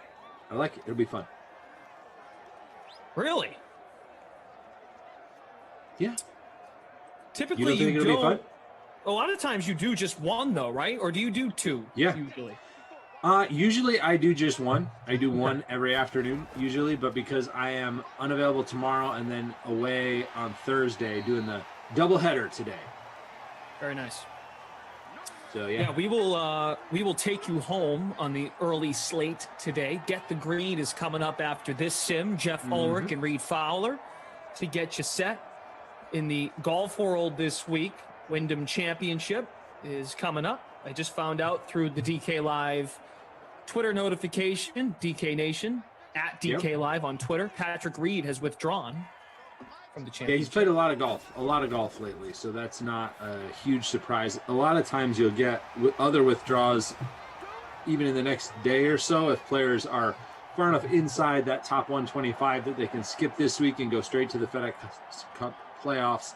Not as much of a deal for Reed because he's pretty high in those standings, but some of even the fringier guys will end up taking this week off, but they want to have it on their schedule initially just in case they do need to make up some FedEx Cup points. 1st and 10, throw to Diggs, enough for another first down. Buffalo to the 50-yard line. Want to shout out Audio 707 on Twitch. Been off the streams for a while, but won $1,000 last night. Every big win is when Glash is on LFG. There you go. I'm glad that I'm some good luck charm to you, Audio. And I remember your username when you were in YouTube a long time ago. I think it was last summer when you hit big. Love to see it. Love to see it. Man, Nice Josh good Allen is completion slinging there. it. That's John Brown to the 37. Let's see. Chris Adams is here. Hey, Chris, Mark, Emerson's Peloton, Dante, Fred, Brian C., Jordan. Hope everyone's having a good day. Josh Allen is the consensus number 2 QB coming off the board in pretty much every ADP that I've seen. Okay. Do you think that makes sense? Or would you go with Aaron Rodgers, Lamar Jackson, Kyler Murray? Some people even going Dak if they're big Cowboys fans. But I mean, Patrick Mahomes is pretty clearly the number 1 quarterback off the board. But would you put Josh Allen number 2? Or would you not? I'll put it to you like this. When you say it out loud like that, number 2 quarterback as far as ADP, yeah, it feels weird to think. It does, but doesn't it? It makes a lot of sense. And I think a big reason for that, who's third? Rodgers? Kyler Murray, number 3. Okay. At least on the site that I'm All looking at right here. Yep, Kyler Murray, number 3. There is about the same amount of space between Mahomes, who's going around pick 19, and Allen around pick 29, and then Murray around pick 39. Now, I know Kyler has the rushing capability, but Kyler is ahead of... Kyler is number 3, ahead of Aaron Rodgers on again. So this is live draft trends on one of the main fantasy football sites, and yeah, Kyler's ahead of Aaron Rodgers, and that's standard scoring. So that would be 4 points for passing touchdown, 6 points for rushing touchdown. Maybe that's why, but that's pretty standard. Even DraftKings is that way as far as touchdowns. Tyler Bass puts Buffalo ahead. Nice long field goal there for Bass. Bills up 3-0. We'll see. We've had some lower scoring games between these two teams, but then we've also had a high scoring matchup in their previous meeting. So I could see this going either way. So we'll see how it plays out. 24-17 the last time they met.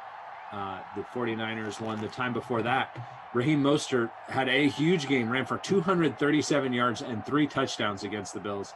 Finished with 58 fantasy points in a flex spot in that contest. And not surprisingly, with that much production from Mostert, the Bills lost because Mostert went off. 38-17 was the final in that one. Yeah, that makes some sense. Allen and Mostert, respectively, 1 and 2, highest owned in the contest. Allen at 75%, 75.26 to be exact. Mostert 73.16. Stephon Diggs at number 3 surprises me a little bit, just because he has been very boom or bust in these sims. Josh Allen does take off and run a lot, and when he does that, Diggs can get very few targets. He has a high ceiling, and he's in my lineup, so I'm not hating on the pick, but I'm just saying I'm surprised that he is 56% owned. I know he is awesome in real life, and definitely somebody you should look at getting in every lineup you possibly can, but a little surprising that he's that high ownership in these sims, given his inconsistent production. That's Tre'Davious White knocking that Jimmy G pass to the ground. Jimmy G starting 0 for 2. Jimmy G captained in 3.2% of lineups. 3.2. That is so low for a quarterback. 3.2%. Steven on YouTube. Kyler is awesome in fantasy. He is. Yeah, the rushing yards are definitely there. I don't know if I take him over Aaron Rodgers, though. In fact, I will say, I'm a huge Kyler Murray fan. I would not take him over Aaron Rodgers. I feel like there is a good chance that Aaron Rodgers gets on this revenge tour and just goes nuts. Another revenge tour. Yeah. Yep. Revenge on who? His own team? Everyone who ever doubted it. To me, nothing. But, I mean, just like the last ride, here we go. Going to show all these guys how valuable I really am. Yeah. Same reasons that motivated him last year, except even more so after it all went so public. Would you take Kyler Murray or Aaron Rodgers? Rodgers. Would you take Lamar Jackson or Aaron Rodgers? Oh. Sorry. No. It's a good question. Last year, I think Lamar missed a couple. Did Lamar miss a game last year due to COVID? Is that right? Yeah. Yep.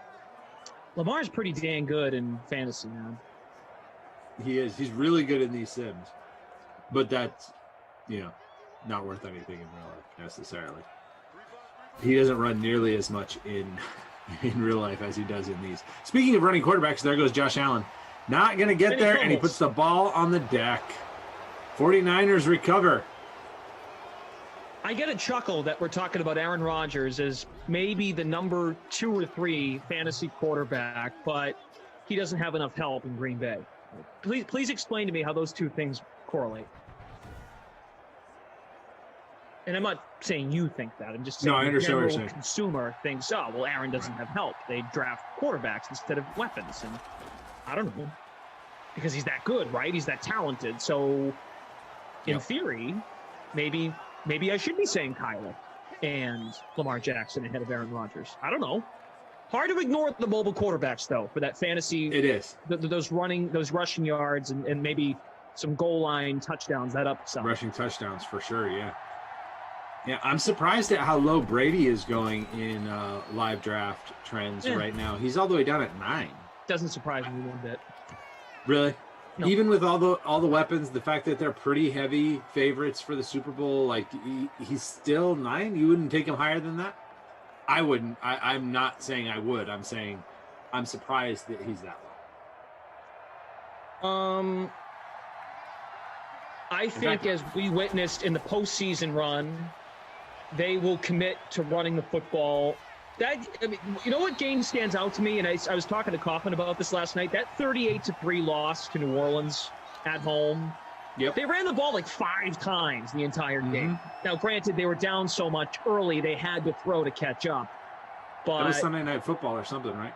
yeah, it was Sunday Night Football. I just think from that point forward, even the game they lost to Kansas City, we saw there was more of a commitment to them running the ball. Fournette had a great run. Much of what they did in the postseason, I could see that kind of approach out of the gate. So it doesn't make Brady a great fantasy quarterback. He never really has been. He had a great 07, of course. Aside from, I was going to say, except for 07, yeah.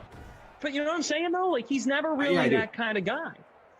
Right, because especially, I mean, he's great. I'm not trying to take anything away from that. But he plays the game that is there, right? He's not a game manager, but he's not just going to air it out and throw it unnecessarily. He's not going to sling it around like somebody like Rodgers or Russell Wilson when he's unleashed, or Dak Prescott when his defense gives up a ton of points. Like, Brady's going to play the smart game, whatever that is. And if his defense is good like it was towards the end of last year, you're right, he's not going to have as many attempts, especially when you're trying to keep the mileage down on him so that he can go deep into the playoffs again.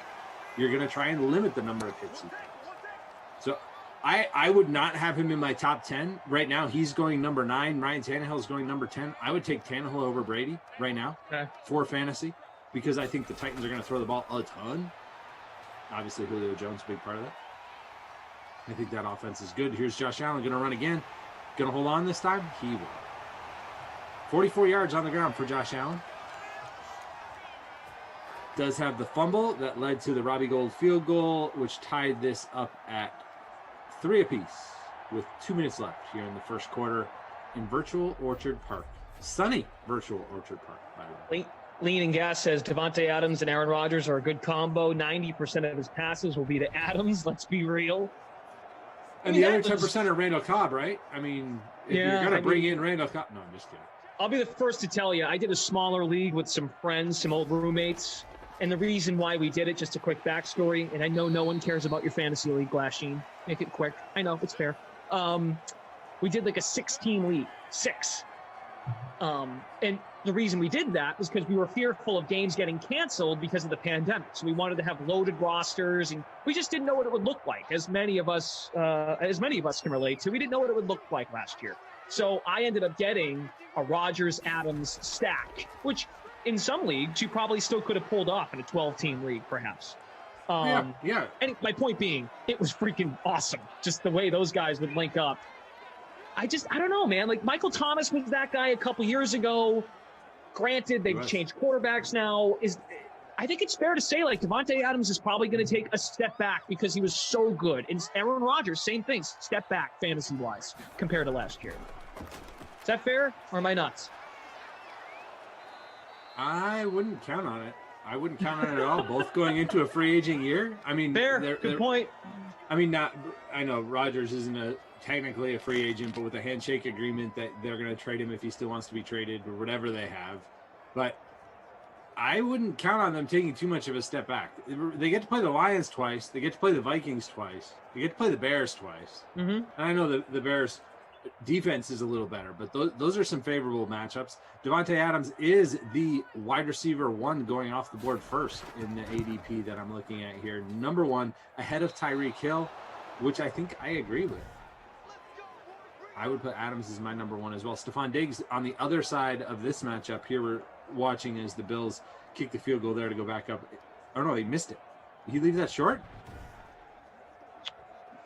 I think he Apparently might have, so. my friend. Yeah. Well short. Okay. Yep. All right. Never mind. Virtual, No field goal. virtual Sean McDermott, not thrilled. No.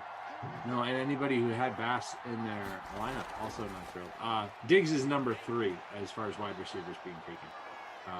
Queenie says it's fair and you're nuts. Okay, I can appreciate that. Now, again, if Adams falls to me in a draft, I'm taking him. Don't get me wrong. I think it's fair to say that they were so good last year as a duo. They were. So good. And that's not to say they're going to be bad. That's not what I'm saying. I'm just saying, like, for anyone to expect them to match the same production they had a year ago, I think you're asking a little too much. Would you take any wide receivers ahead of Devontae Adams? Tyreek Hill's pretty damn good, too. Like, he is. As a possession guy, a speed guy, PPR. And now, touchdown-wise, I think you like Adams more as a red zone threat, right? Yep. Whereas if you're in the red zone in Kansas City, who the hell knows is getting the ball? Kelsey, Mahomes, they got so many options. So many options. DeAndre Hopkins is another name that is out there that could be, but I don't think you take him number 1 over those guys. And, like, I wouldn't anyway. To pump up Tyreek Hill a little bit more, the fact they lose Watkins, who's their number 2 this year? They are hoping that it's Hardman. Robinson? Mecole Hardman, I think, is the guy that they want it to be, but I don't think he is. He's their second wide receiver being drafted right now. Think about it that way. So if we're gonna knock Green Bay in their depth after Adams, now granted, Tunyon at tight end is not the same as Kelsey. Okay, I get that. Yeah, but it's just that position. You got Tyreek, and there's a pretty significant drop off. I'm curious how much Tyreek Hill could benefit from having not as much depth after him. They're going to be Sammy more. Watkins Andy Reid really will be more creative with Tyreek Hill more than ever. Yeah, I would agree. Sammy Watkins had a few big games, but he didn't have consistent workload throughout the season. I didn't feel like. I know he was their number 2 wide receiver, but they didn't use him that much. I didn't feel. Hardman and Robinson both still there. They're kind of expected to, I guess, battle for that second wide receiver spot across from Hill. Hardman's always been an intriguing play for me just because he's got so much big play potential. Sure. I'm sure he'd be great in these sims. Like if he's the wide receiver 2 for the Chiefs in the Madden ratings, look out. That's going to be it. He'll be very good in that case. Just because he's got all that speed. You just question whether he can consistently run the routes. We know Mahomes can hit him if he runs the route, gets open. But as far as in Madden, Tyreek Hill, as you know, 98 overall rating.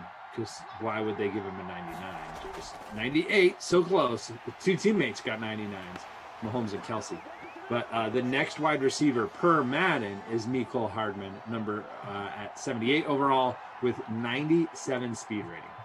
So, yeah, Demarcus Robinson right behind him as the wide receiver 3, 77. Richard in the chat, Richard Stewart said Justin Jefferson over Adams. Really? Okay. I feel like there's a lot more risk there. You want Cousins? That's a lot of Kirk Cousins buy-in. Who the hell knows if it's Cousins, right? I know Kellen Mond returned from the COVID list today. They've had their issues there in Minnesota. For sure, right? Which doesn't make me feel any better about Jefferson, right? Correct. Like, oh, good. It's Mond instead. Or that's scary too. You can't go wrong, and I see Must-Be's comment here. You can't go wrong with Stephon Diggs. Diggs is a good one. Yeah. I think. Is Diggs third? Adams? Diggs is third. Adams, Hill, and then Diggs? So by ADP, yes, he is third. It's Adams, Hill, Diggs, Hopkins, and then DK Metcalf, number 5. Ridley, 6. So that's some of the top. Jefferson, who was just mentioned, is at 8 over the last 7 days. Ralphie 508. I know you were kidding. That was not my call to block you last night, Ralphie. Just so you know, I actually said in our Slack, you didn't have to block Ralph about the comment about Sarah, what she sounds like. 52-yard field goal is good for Robbie Gold. So Bass unable to convert, but Gold comes through, and the field goal kicking competition continues. 6-3. It's Glash, ZT, the Drew Stack, Frangelico, and Jared from the Game Ops team. Great to have you all with us. We have 50 plus watching on Twitch, 360 plus on YouTube. Hit that like button for us. Brandon Furlow says Adams is the number one receiver. No matter how you slice it, he's going to get force-fed by Rodgers yet again. I think I agree with his tenant there, but I don't know that you can dismiss Tyreek Hill because of all the reasons you laid out very well said about the fact that they really don't have a second wide receiver. Tyreek Hill is such a big play threat. I think Adams and Hill are 1 and 1A. I would put Diggs in that category right behind him. If I was choosing and I was choosing one of the two wide receivers, I would pick Adams because I do feel like there's a little more week-to-week consistency there. But if you're looking for just 1 week upside, Tyreek Hill in a good matchup can go off, as we saw in his first matchup against the Bucs last season. Make of this what you will as well. Matt LaFleur spoke earlier today at Packers camp. Aaron Rodgers will most likely not play in the preseason. Jordan Love expected to get plenty of preseason playing time.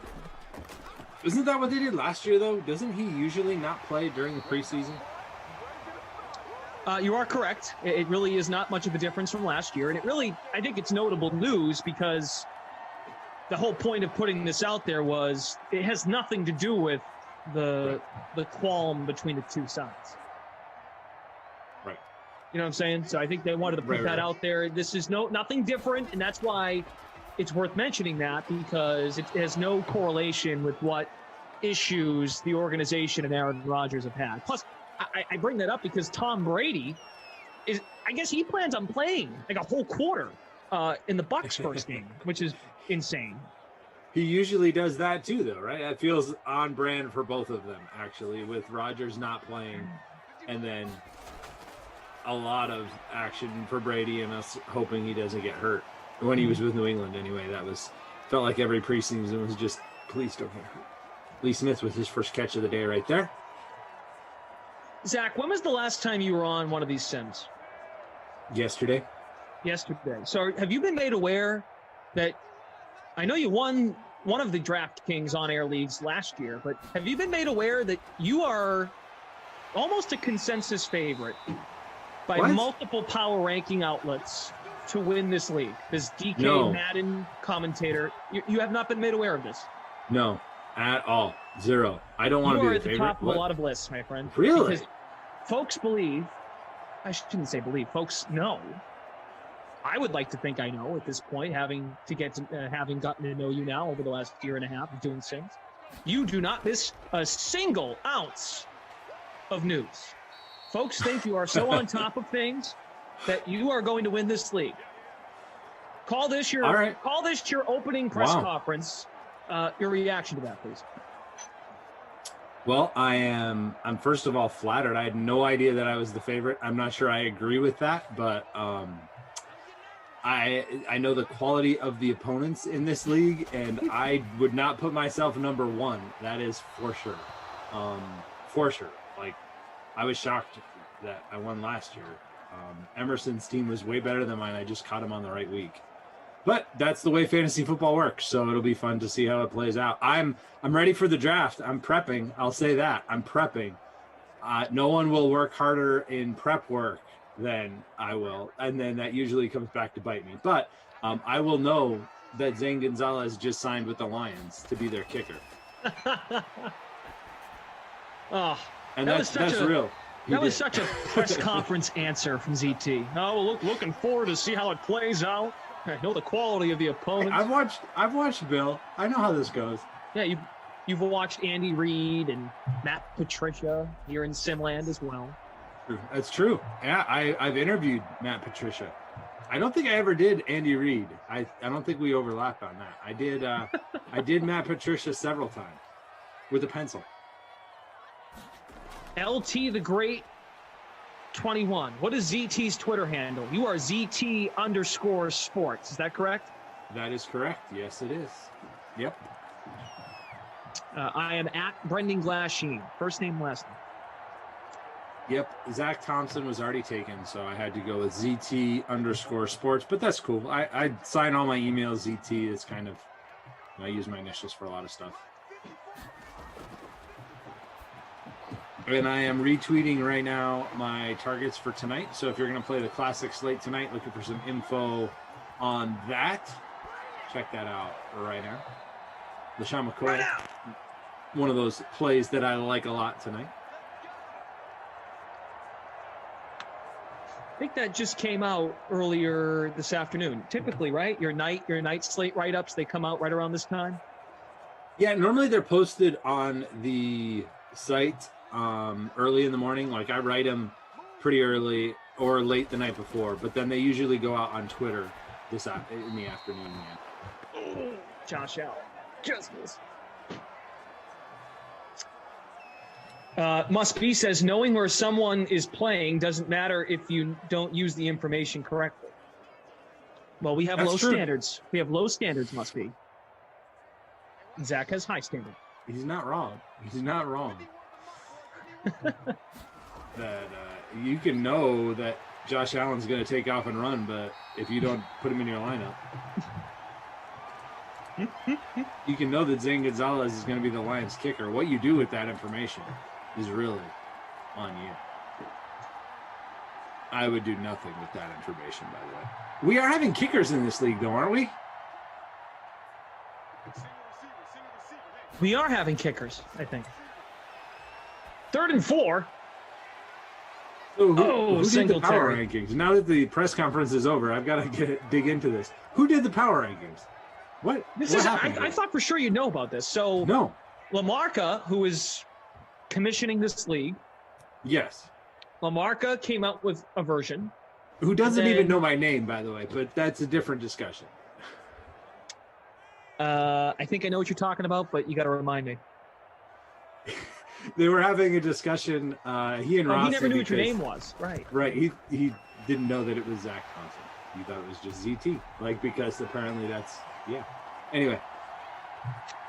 And then Kenny Ducey wanted to weigh in, and then he made power rankings. And then last night, Jeff did power rankings. You were number 1. Yeah. Jeff put you at 2. Okay. Lamarca Who's had you number at 1. I forget where Kenny had you. Probably low. Yeah. You'd want to put everyone low, but that just doesn't work that way. Ducey's rankings are Ducey 1, everybody else 12. It's a very crowded tie for 12. Just kidding. I like Kenny. Kenny and I do Sunday afternoon football together every week on DK Live.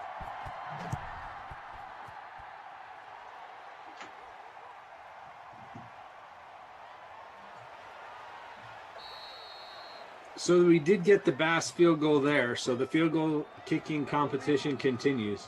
6-6. Speaking of kickers, they were the way to go in this one so far. No touchdowns yet. Some decent yardage on the ground for Josh Allen. Haven't really seen much of Mostert yet. Maybe we'll get a little bit of him here. Running a route out of the backfield there. Jimmy G going to just keep dropping back. Dropping back, dropping back, dropping back. CJ71 on Twitch. ZT, how long does it take to write an article for DK Nation? Well, it obviously depends on the kind of article it is and how much research goes into it. For these Madden ones, at this point, I've got them down to about 45 minutes to an hour. When we started, it was a lot longer than that because I was looking up more ratings and stuff. Now I'm pretty familiar with the ratings and the depth charts, so I only have to double check a few things. I don't have to check every single player like I did when we first started. So it will go back up when we switch to the new game. It'll probably go back to an hour and a half, almost 2.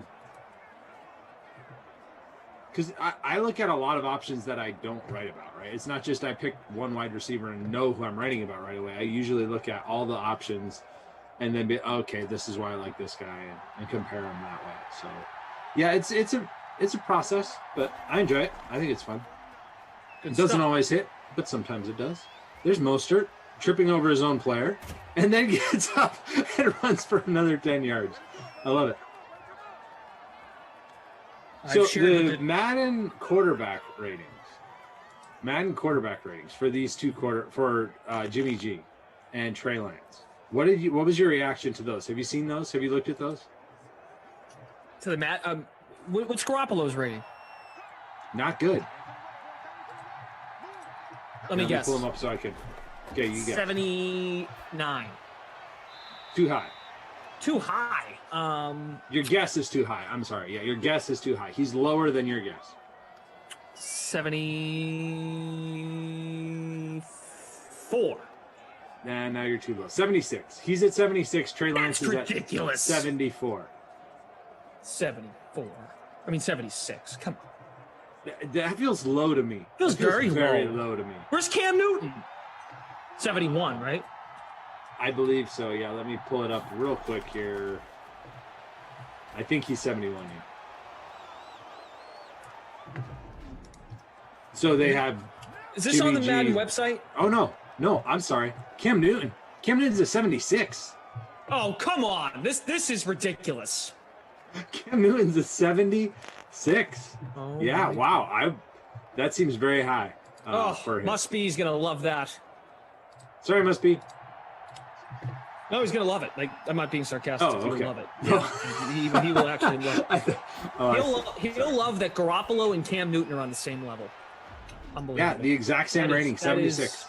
I want to swear right now. That is just not. That's not right. 76. Yep. 76 is low for Jimmy Garoppolo, I think. Where's Jared Goff? Jared Goff's got to be like a 72. Jared Goff is not a 72. No. Let's see. Do they have him ranked above? Hold on, I got to rewind. I'm pulling up I have him right in front of me now. 77. So higher. Jared Goff higher. Trevor Lawrence higher than both those guys. Kirk Cousins significantly higher than both those guys. Wait a minute. Trey Lance, Justin Fields, Zach Wilson, and Trevor Lawrence all have higher ratings than Tua. Correct. Bridgewater. Yep. Carson Wentz. Andy Dalton. Carson Wentz. Daniel Jones. Yep. Jalen Hurts. All those guys have lower ratings than the rookies. I love Madden. I love the folks at Madden for letting us stream these, but I disagree. All right, so Glash's World, which one of those is the highest rated?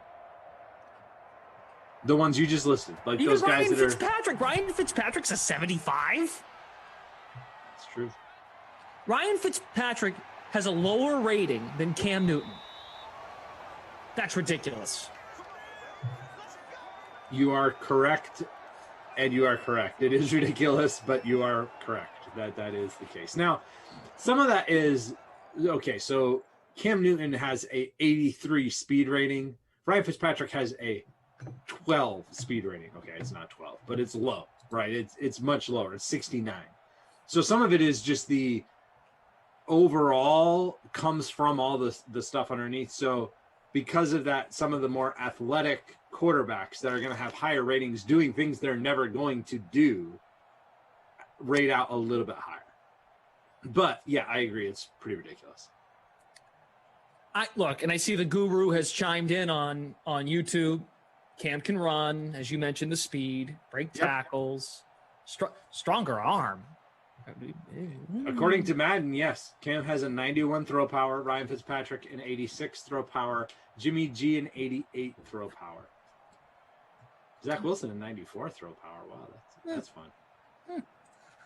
Anyway, halftime, 9-6. The field goal kicking contest has broken out here in Buffalo. I don't know why we have 5 field goals and no touchdowns. Do you? No, I don't. Not a lot of offense going on here. It's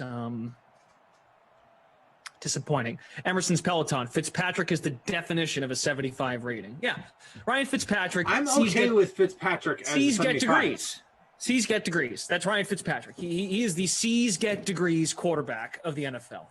He'll do just enough to get the passing grade and keep you happy a little bit. But then every once in a while, he comes home to mom and mom says, that paper is not being posted on the fridge. You stink.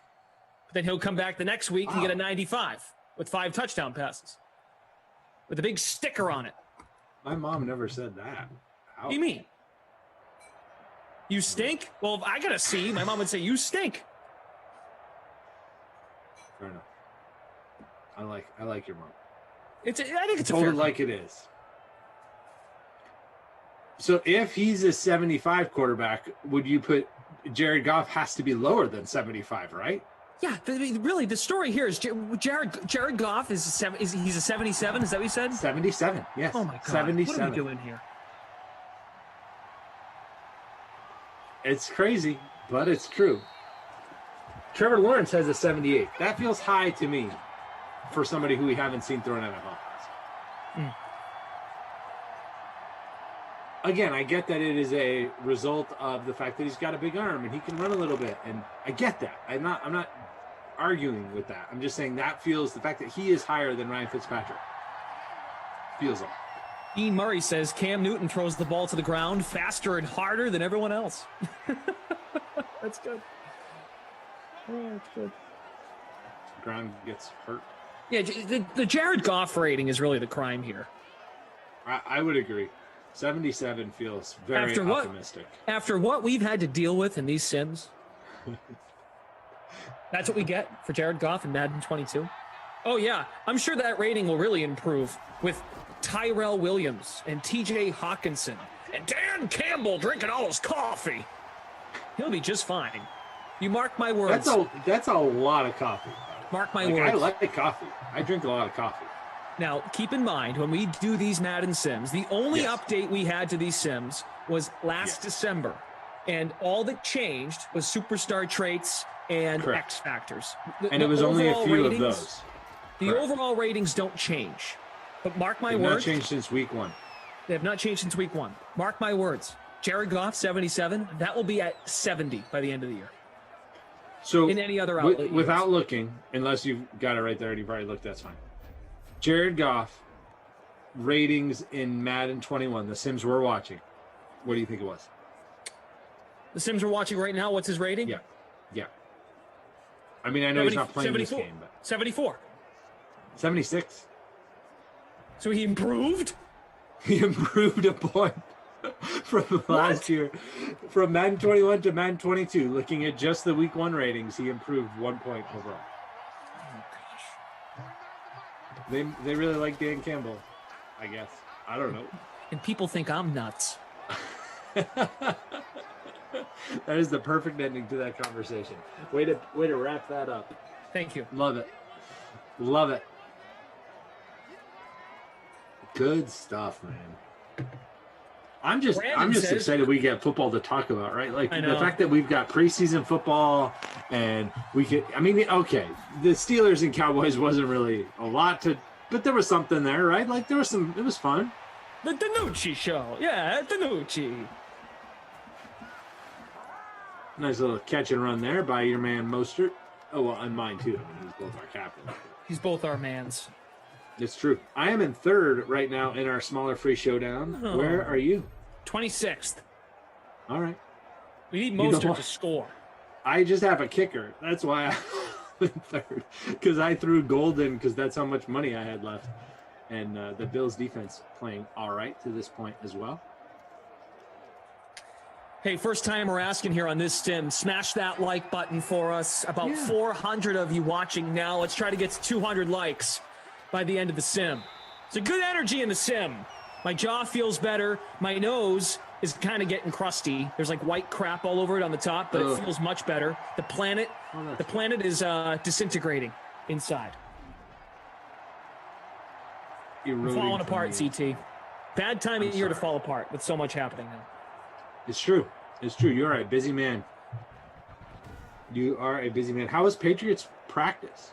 Because I know you went to that. Last Tuesday, good time. There's actually a chance that I attend Thursday's preseason game. Oh, nice. I'm giving all of you the scoops as to what's happening with this team. It's true. No one has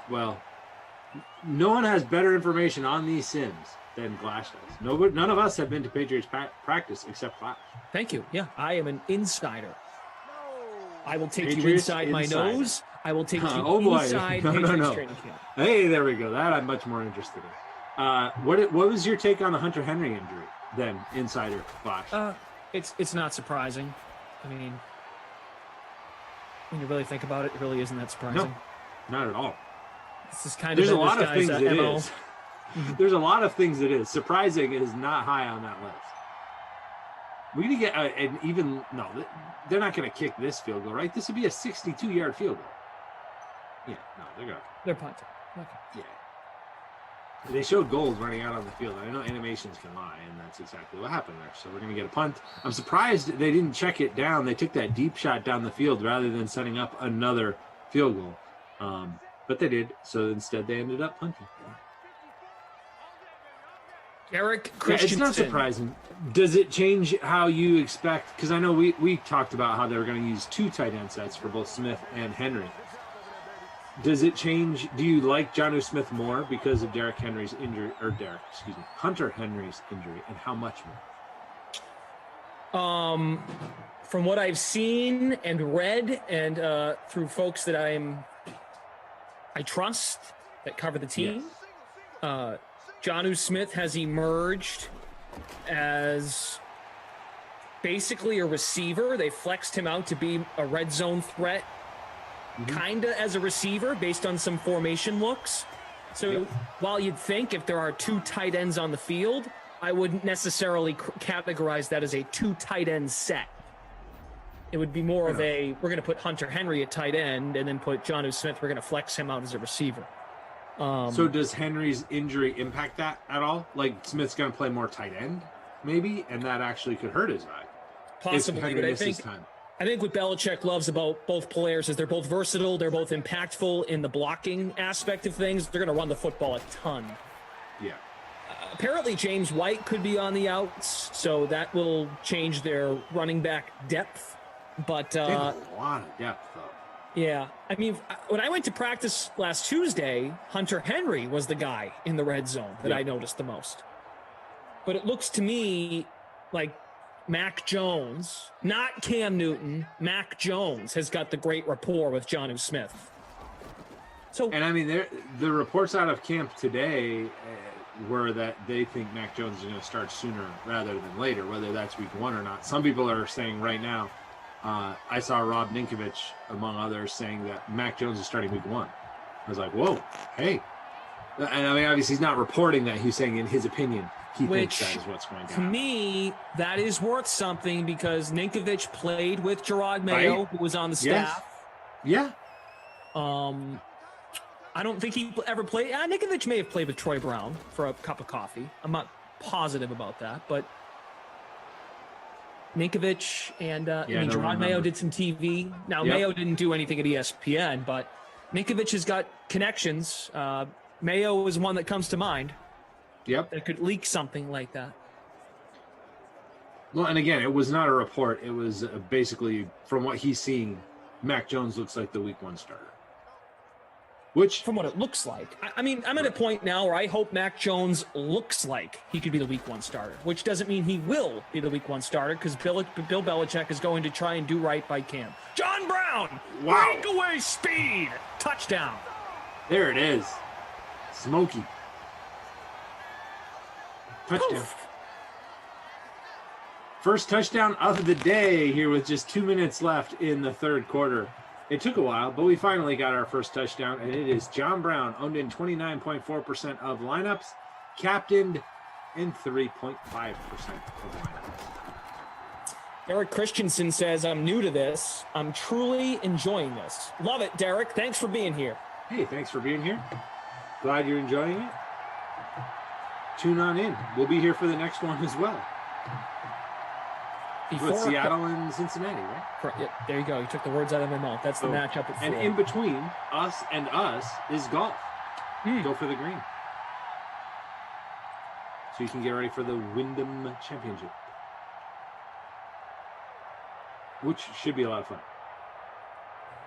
You follow golf. You're not a huge golf guy, but you watch a little bit of it, right? I know you play. I'll follow along the big ones. So yeah. So your Wyndham Championship not high on your list? No, with preseason football's here. It's, Fair enough. Hard If to check you've got in. questions, though, ask those guys. Ask Reed and Jeff. They'll be here. Reed and Jeff will be here, and they cover every golf tournament. They know all the stats, all the numbers. They are our PGA Tour insiders, and they will cover it all, break it all down for you. Win a championship, they'll explain all the FedEx Cup points, standings, and how all that's important, and whether or not it should impact your roster building for this week at Sedgefield Country Club. It really shouldn't affect your roster building, but I'll let them tell you that. They will. Disco 7, pumped about the John Brown touchdown. 29.4% owned, 3.5% the captain. 13-9. Yeah, it's not a score we see all the time. If this was like a Super Bowl squares game, 3-9, not bad, but you don't expect it to be 13-9. Yeah, funky.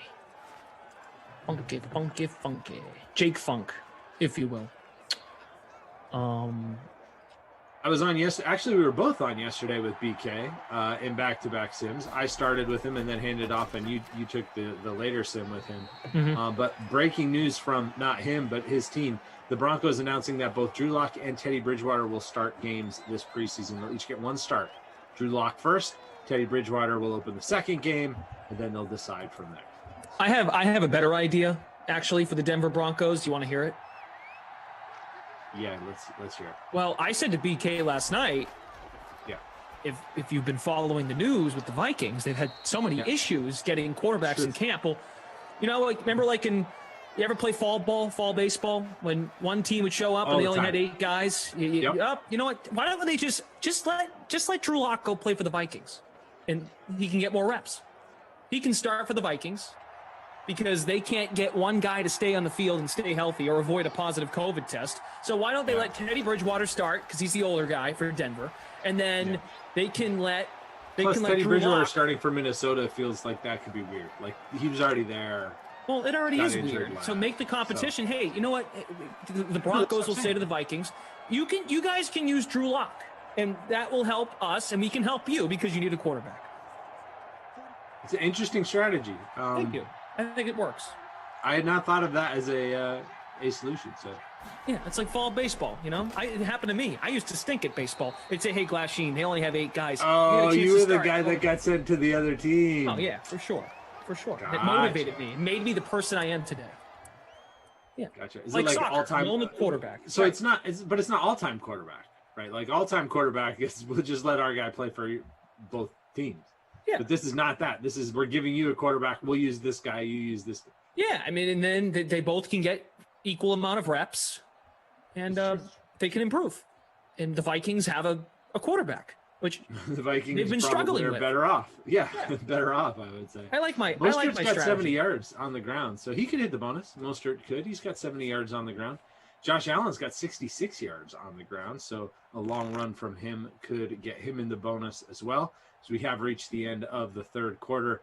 Not a lot going on through the air, but we do have the one touchdown. John Brown leading the way with 64 receiving yards. Stephon Diggs, I mentioned boomer bust. This definitely goes in the bust category so far. Not a great day for him. Just one catch, 12 yards to this point for Stephon Diggs. I'm still in the top 10, but the touchdown did not help me because I don't have John Brown. I do have Josh Allen, but it didn't help me very much. Where are you? Top 10 yet? Where are you? 37th. All right. Closing fast. You like that song. Don't give me that look. Hey. He's not talking to me You like that song. Don't give me that look. Where are you? Yeah. Well, he asked me where I was. It's 37th. Sorry, Sarah's over there. The one who hit me in the jaw. Jerk. Fourth quarter, here we come. 13-9. Let's do it. Let's go. Let's see how this one wraps up. See if Jimmy G can answer John Brown's touchdown. Slinging it down the middle of the field, knocked away. Dean Murray, hey Glash, I'm truly curious. How is Bourne looking in camp? How do you see him fitting in this year? Oh, well, wait. He's truly curious, so we can answer this question. We answer questions even when people aren't truly curious. We answer questions when people are being sarcastic. But I guess we'll do this truly curious question as well. I know it's like a lame answer. He's looked good. I hate to put it like this. They gave him a contract. They gave him some pretty good money. He's going to be their second wide receiver. I think it's pretty clear Aguilar and Bourne are their 1 and 2 respectively. You'll see Bourne a bit out of the slot. This Hunter Henry thing, I think, actually helps the receivers. Gives them more of a look because Jonnu will be asked to do more as a tight end. You put both those guys ahead of Jacoby Myers, who everybody has said has been the most reliable receiver in camp. But you think both the free agent acquisition slot in ahead of Myers? Yeah, I do. I'm not disagreeing. I'm just saying I've heard Jacoby Myers a lot. So it's interesting that you put him at 3. Myers, he is unbelievably big. I did not realize how big he was. Wow, nice spin by Singletary. Nice spin. Problem Kid Gaming, that's right, Blink 182. Yeah, Myers to me, yeah, he's huge. I didn't realize how big he was until I was at camp last week. When you say big, like tall or like wide or like Tall. what do you mean? Tall. Tall. Okay. Yeah, like just he stood out. That's what I thought you meant. Yeah. So, but from a speed standpoint, I don't think they have much speed at that position. Period. The 2 guys they brought in are good, but they're not fast. But Bourne, and again, I think Cam's going to be the week 1 guy as much as I don't want him to be. Cam has a good rapport with Kendrick Bourne. And I think that means something. And probably with Jacoby Myers to whatever degree as well from last year. Shorter routes, open over the middle, more high percentage looks for Newton. Edelman was kind of that guy, or was supposed to be that guy, but then he got hurt. He was hurt for so long. Yeah. I can't even remember what week it was, but it felt like after that Seattle game, week 2, Sunday Night Football in Seattle, Josh Allen, what are you doing? Nick Bosa's over there, buddy. Don't run that way. It felt like Edelman was non-existent. Yeah, because he was even when he was on the field, he didn't seem like himself, for sure. Josh Allen thought he could get around Bosa, but not as much. Not as much. Bosa's in the zone now with that sack. Makes him even harder to block. Good luck, Josh Allen. Good luck. It was nice of you to wish him luck. Tre'Davious White, not on the field right now, but the other X-Factor cornerback is Richard Sherman, actually marking man-for-man against Stephon Diggs on that play. Kind of interesting to see the X-Factors going head-to-head. We'll see when we switch it up here if Tre'Davious White is on Deebo Samuel or not. Kendrick Bourne would be another person that he could be marking in this simulation since Kendrick Bourne's still on these 49ers. We were just talking about him in Patriots, but you know. I can tell you what Madden thinks of the Patriots wide receivers. Pull that up if you like. Sure. I mean, we've already talked about what Madden thinks of your buddy Jared Goff, and got a good reaction out of that one. So let's see how they've got these Patriots wide receivers ranked. I'm following your lead, meaning I'm gonna pop these up as well because now I want to follow along. All right, so wide receivers for the Patriots, the highest rated is Nelson Aguilar at 80 overall. Kendrick Bourne is second, 77 overall. Jacoby Myers, 75 overall. N'Keal Harry, who is the wide receiver 2 or 1, depending on how you looked at it, for them in Madden 21, because Edelman played the slot. He was the top outside guy. All the way down at the 4th best wide receiver, 73 overall. So they agree with you. The 2 guys they brought in are wide receiver 1 and 2. Just based on overall rating, we don't have depth charts yet. So that's not what I'm basing this on. Just overall rating. Aguilar, 80. Bourne, 77. Myers, 75. What do you think? I feel like the 91 speed rating is generous for Nelson Aguilar. Very, very generous. Agreed. Okay. feels like he's not quite that fast, but his agility rating, if I remember right, is still pretty good. He had a good agility rating with the 92 with the Raiders. Yeah. There's a big catch and run by Kendrick Bourne. 88 speed rating in Madden 22.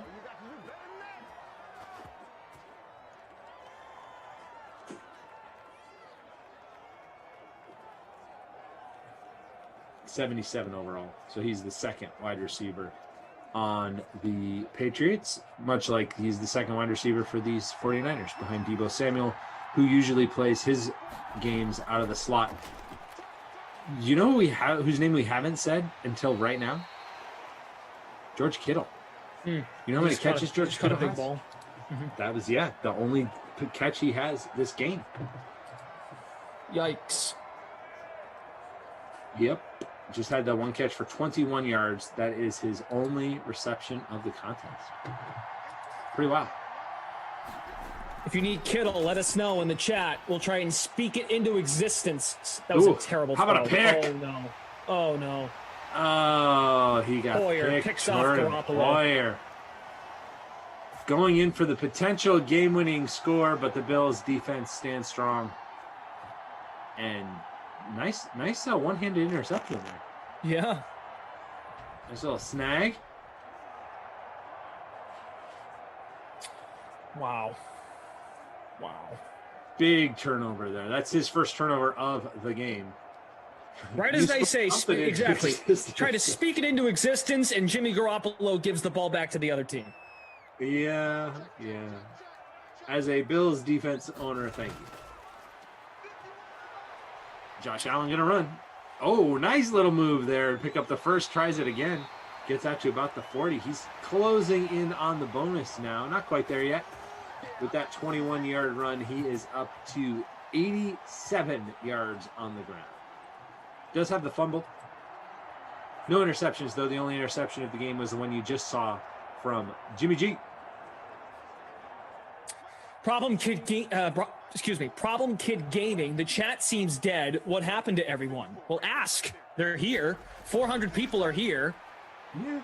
Can we all say hi to Problem Kid Gaming so he can make sure you're all up and at it? Josh Allen with a big completion there over the middle. Who was that? Number 15? That's not Brown, is it? John Brown. Yeah, it is. Yeah, it is. Okay. Good. I thought John Brown was taller. Maybe he shrunk. Possibly. Where did he land? What? I know he was a free agent and he left, but I can't remember. What team did he sign with? Do you remember? Off the top of your head, I can pull it up if you don't. Raiders. Raiders, that's right. Yep. Pretty sure it was a signing. Mm-hmm. Yeah, he was a free agent. Yep. Browns hit the bonus. Thank you, Frangelico. Mr. Brown, what can Brown do for you? All the way to the bonus for Smokey. And he is the captain in the leading lineup in our smaller free showdown. Captained in only 3.7% of lineups. One of those 3.7% is in the lead, JSL 23. That's Jordan Lindenbaum. Not to be confused with the other 22 JSLs before him. That's Jordan Lindenbaum. Oh, there we go. Congratulations. Jordan's in first. Jordan, are you there? Well, maybe the problem, Kid Gaming's point, sense. Jordan is dead right now. Just we don't. JL, just the yes. Mm-hmm. Well, he put in a lineup either way, and he's in the lead right now. 20 points for Josh Allen. He's got 96 rushing yards, so he's knocking on the door of the bonus. I don't think he's going to have a chance to get it. He'd have to run for basically all the rest of these.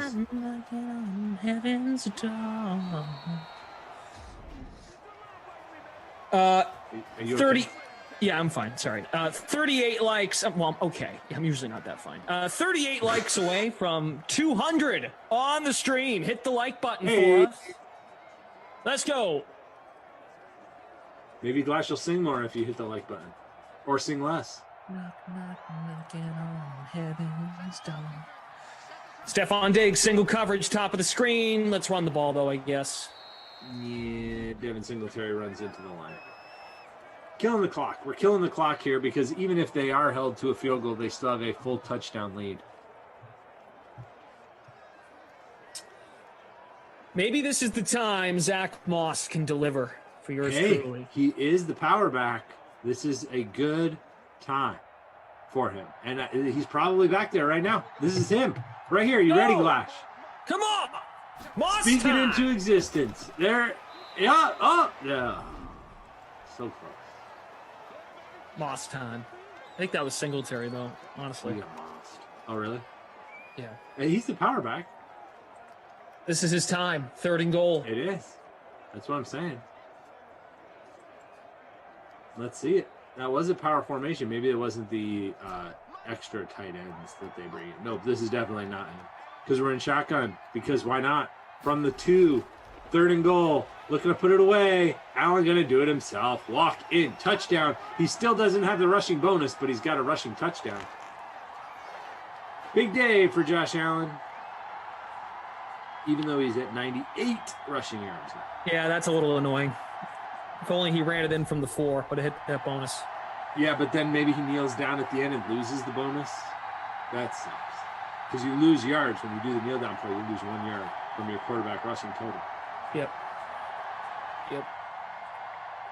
In the larger free DraftKings contest. Yes.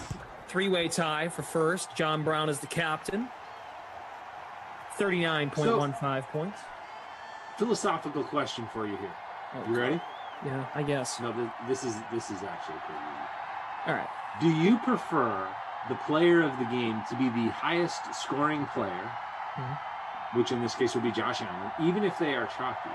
Or do you think the player of the game should be somebody like John Brown, who, while not being in as many lineups, did not make as many people happy, but was the key to having a lineup that actually wins?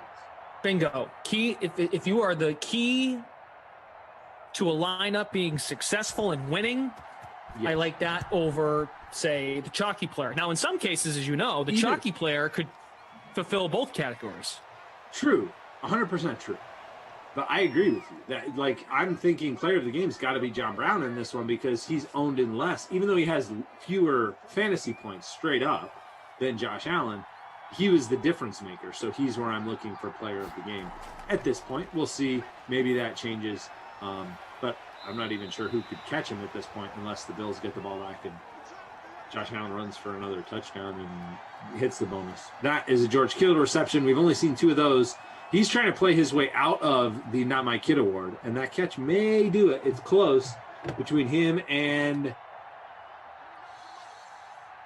I mean, Debo wasn't great. Kittle's now got the 2 catches, but Stephon Diggs has only got 1, so I think it's Diggs at this point. Would be my Not My Kid award. We'll see. But Diggs, 1 catch, 12 yards, just 2.2 fantasy points. He cost you 7-8 to roster. He's the wide receiver 1. So good in real life. Hit or miss in these sims. Today, so far, a miss.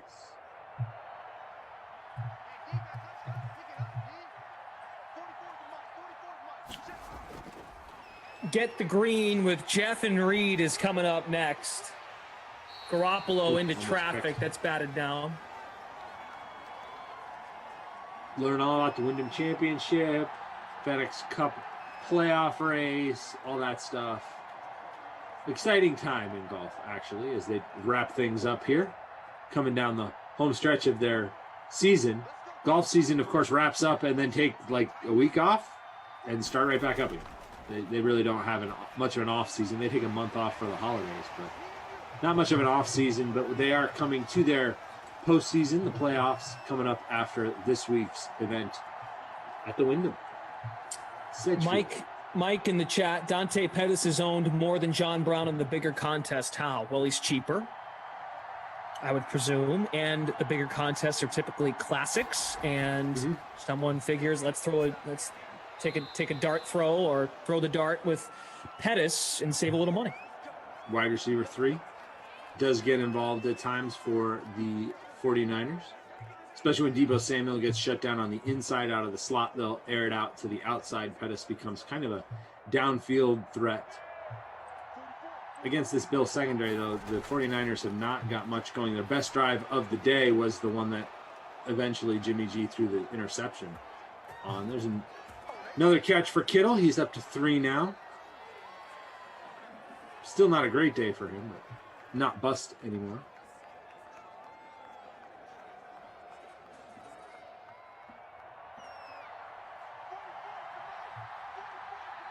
.35 seconds left in this one. Jimmy G looking to put some garbage points up on the board, but there's still points. So there's another PPR point for, I believe that was Bourne. Yep, 5 catches now for him. Jordan W says Rossi did a great Glash impersonation the other day. Anyone else remember that? News to me. I don't remember that. I'd love to hear it. 20 seconds left. They're going to check it down, though. Oh, he got out of bounds, so we get one more play. What a troll job to the Sim fan that they let Gold kick this. Yeah. Just to put a further that'd be rough stamp on his Sim compared to Mostert, because as Travis points out, Gold has outscored Raheem Mostert. Yeah, that doesn't happen very often. And actually, strategically, you could make a case for taking the field goal here, couldn't you? Take the field goal, then you got the onside kick. Kittle! Kittle! To the stopped one! at the 1. Sorry, Kittle owners and Jimmy G owners. No garbage, well, a few garbage points, but no garbage time. Touchdown for you. So, yeah, we'll just stick with those awards as announced earlier. John Brown, player of the game. Not my kid award. Stephon Diggs, just 1 catch. I've changed my mind. That is a better troll job right there. George Kittle getting all the way to the 1 yard line. The front runner for the Not My Kid award, and he saves himself. But not really. Didn't get the touchdown. Nope. True. I mean, but that would have made people happier, I think, scoring there. Josh Allen, 98 yards on the ground and a touchdown. So a big game for Josh Allen, a big game for John Brown. Those were the 2 guys you really needed to have the winning lineup here in this one. And congratulations. Looks like Jordan's going to hold on. JSL 23 with a very narrow lead as scores are being finalized. Jared and Frangelico on top of it. They will be here at the for the next sim as well. So will the Drew Stack. That will do it for me and ZT for the 2 o'clock sim. We're back at 4 for Bengals Seahawks. Let's go to Get the Green with Reed Fowler and Jeff Ulrich as they get you set for the Wyndham Championship. Hi, guys. Flash, what happened to your face? You can go back and check the archives because I've told this story 80,000 times. So. Hey, you sound a lot better now. Thank you, Jeff. Yeah, Jeff was great last night. Jeff really carried the load last night. He was a great friend, and I'm forever grateful, forever indebted. Didn't question your injury status at all either, like some people on the stream. Yep. So is he more of a Stafford type of guy who just, plays through the injuries? Less a Tom Brady type of player who, fakes he has a knee injury, tries to get his public persona up. We all know he didn't really have a knee. I'm just kidding. Glash is all Stafford. Anyways. Bill Zalatoris is back. Yeah. All right, guys, get out of here. Appreciate it. Thank you, Glash. I will text you on the 1s and 2s later on to see what happened to your face. Jeff. What's up? Last stop on the PGA Tour for the regular season. Brendan Glasheen alluded to it just a little bit, talking about the FedEx Cup playoffs and these guys talking about the playoffs. So we don't have off seasons. ET saying just exactly that. But what is your thought here? Because we can talk about the Wyndham Championship. We can talk about who we think is going to do well here. But what are your thoughts on the FedEx Cup playoffs? Do you like the format? It's 3 tournaments. It's going to change next year. Anything you want to call out in terms of who's ranked where? We can talk about Will Zalatoris not being in the FedEx Cup playoffs for stupid reasons. But if he wins this week, he gets in, and then he gets backdated all of his FedEx Cup points, which is I think he'll be in the top 15 of FedEx Cup points if he wins, and he gets all those points for this for this upcoming playoffs. But what do you think so far? Are you ready for the playoffs?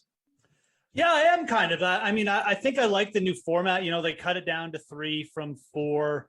The 4 events, it was just so long. Like took up an entire month. Mhm. Like just end this thing already. But the Wyndham in itself is like a playoff event because like if you're outside the 125 here, like you're out. So we're like the playoffs start today. It's just it starts more for like the scrubby players because they're all trying to keep their tour cards. This is still a big event. I mean, a guy like Louis could come in here, get a win, and maybe even like be first in the FedEx Cup standings. Though, Webb Simpson's could move up big time. A guy like Russell Henley could move up big time. I'm just looking at the top players there. So, in my opinion, the Wyndham has always been like a playoff event. It's just we don't get the quality fields because the top ranked players will see this. Well, it's hard to play 4 weeks in a row, so we'll just play 3. But I'm kind of excited for this one, man. I love this event because there is a lot of drama with the guys getting their tour cards at the end. It's a crazy amount on the line for these guys, man. Like you finish 126th compared to 125th. You don't have full tour status. Yeah, you're going to get into some tournaments, but you don't have the flexibility. So, it's a big event for a lot of reasons, and I kind of like this one. It's obviously like a birdie fest, but whatever.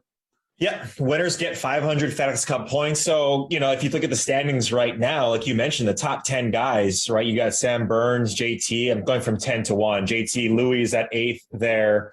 He moved back 2 spots from last week. Bryson's at 7th. Abe moved up a considerable amount, 12 spots to the number 6 spot.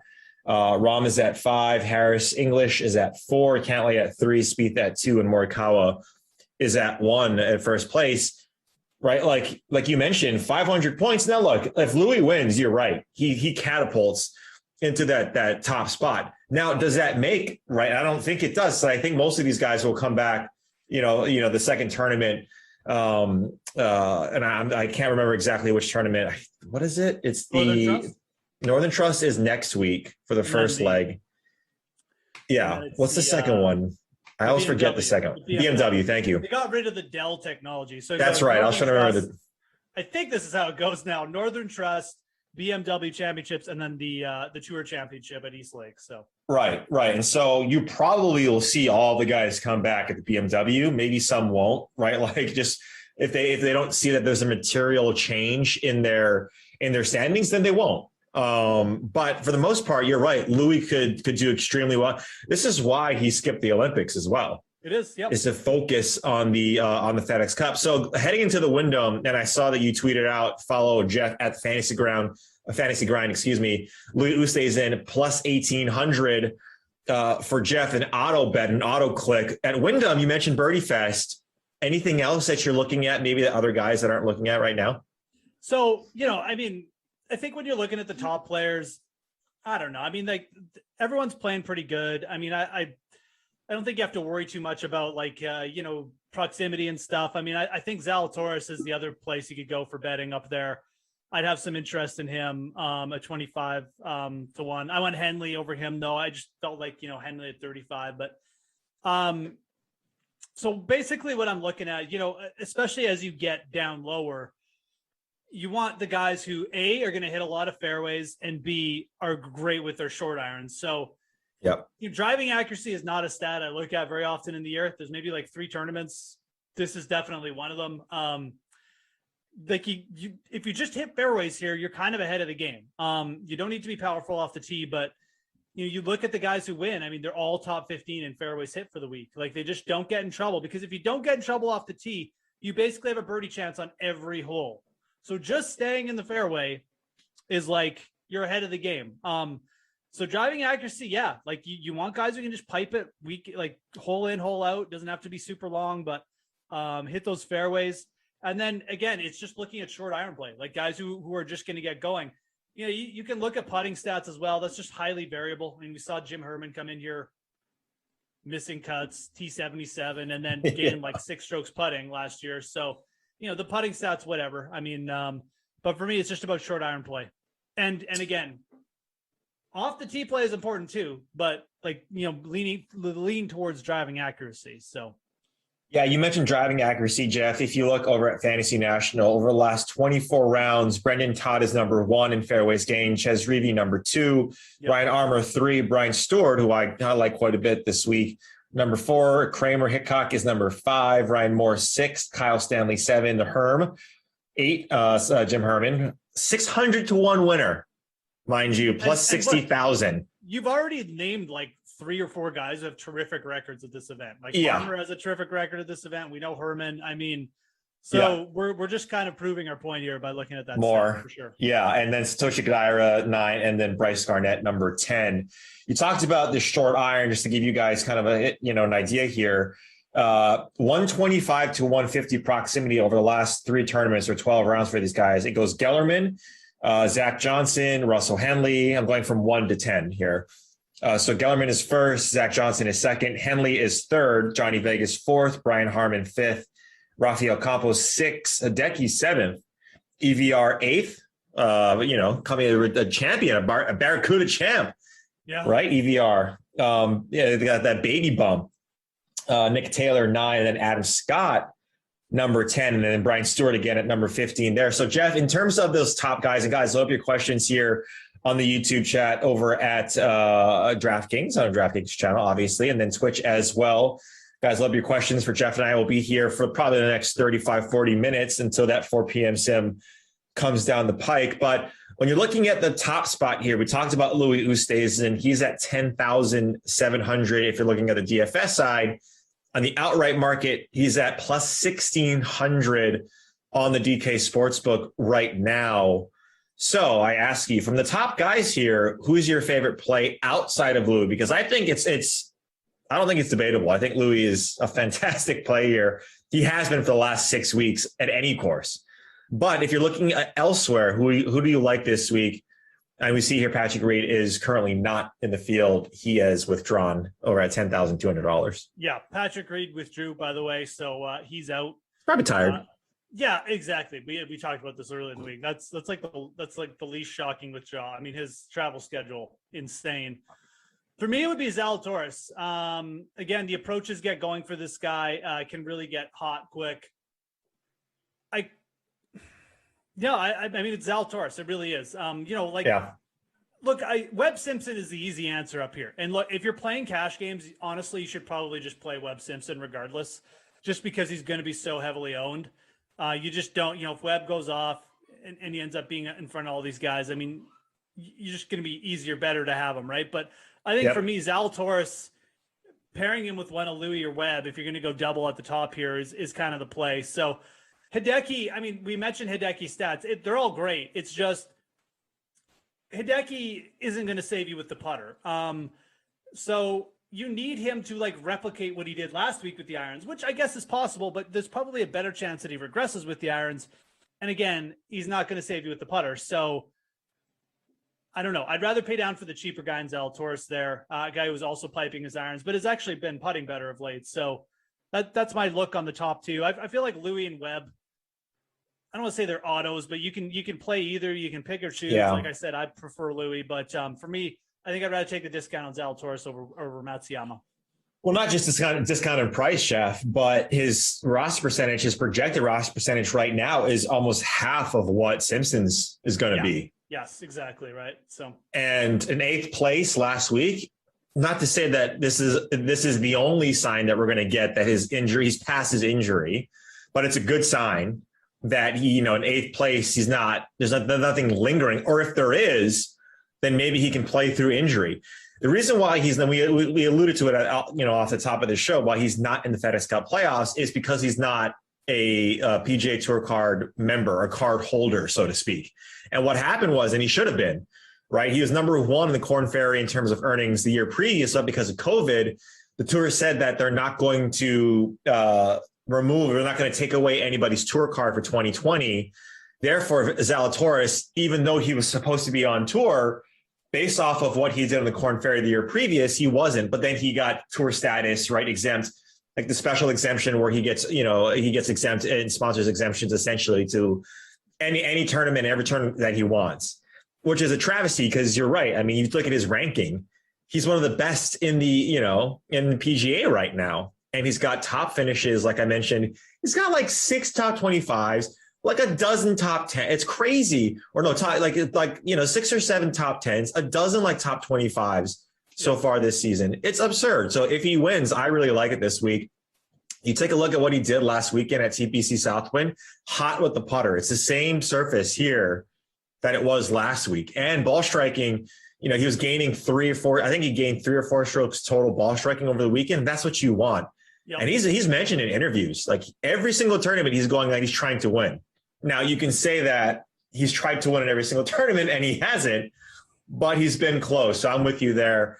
Those Zalatoris at 10-3. Right now in Fantasy National, only 10% Ross percentage, Jeff. I think that's crazy. I like his price tag is not usually where he is, but this field is not, you know, this is not the fields that he's also done well in, like at the US Open and at the Masters. Right. So I love Will Zalatoris this week.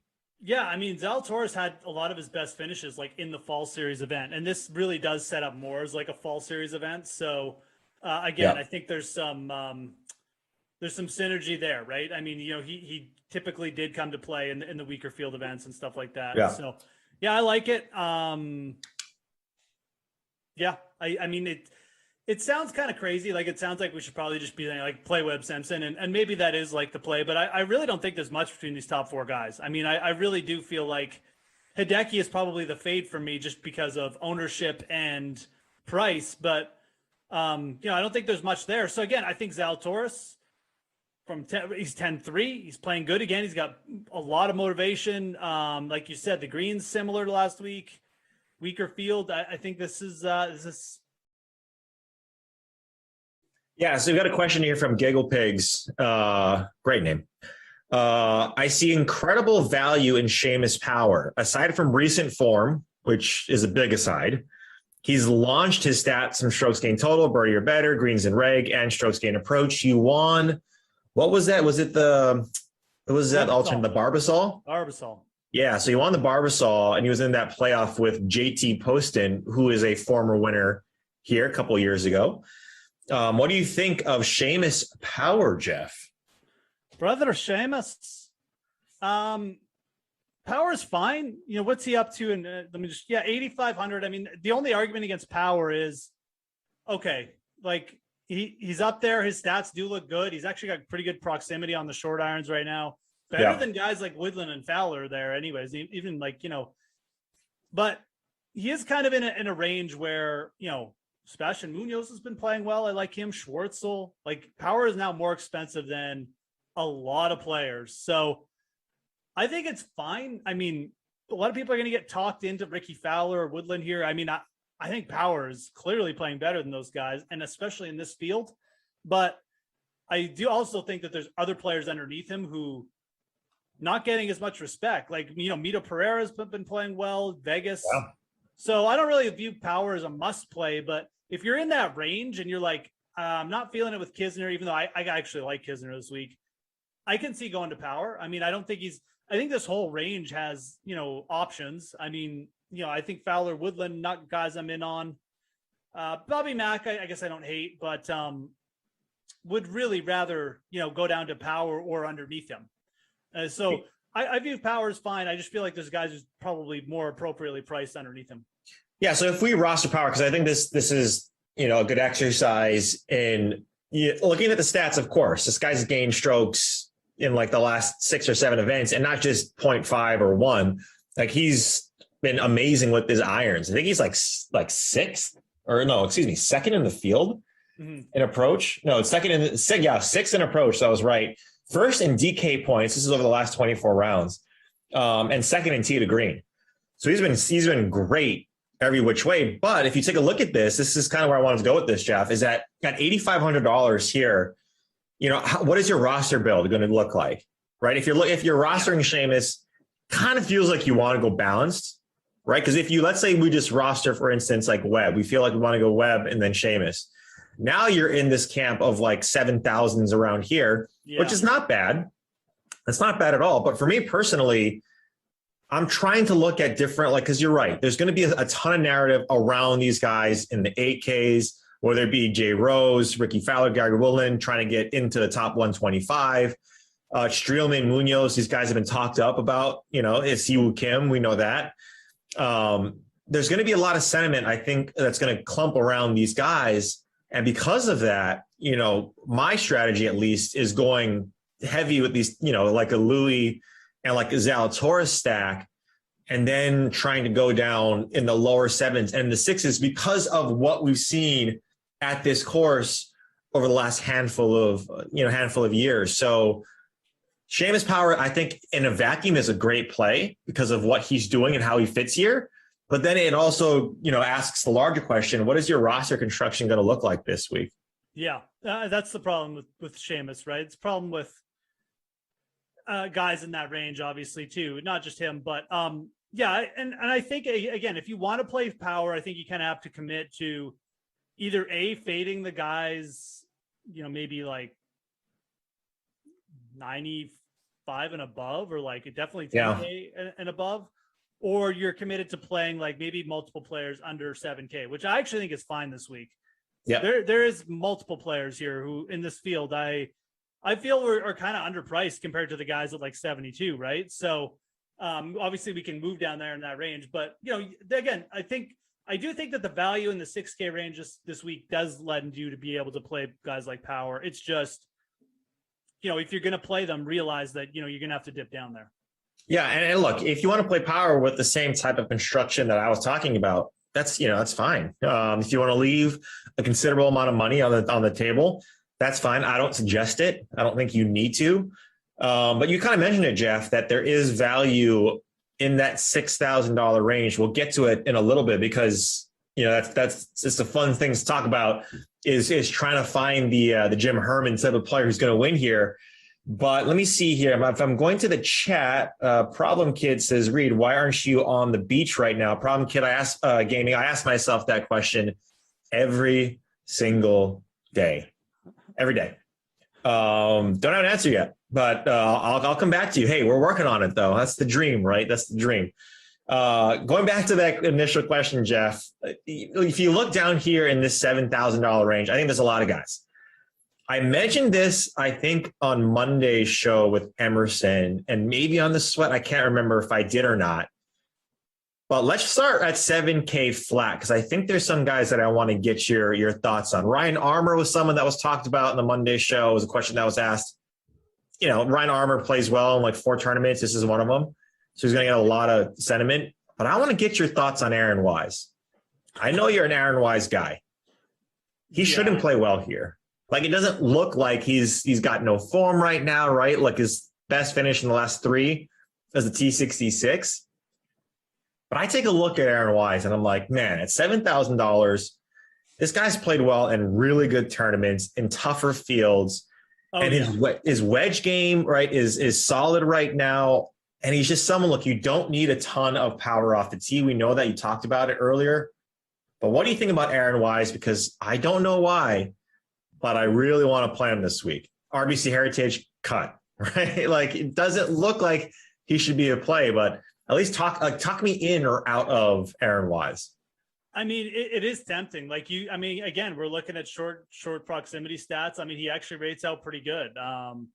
13th from 100, 125, top 50 and all the rest.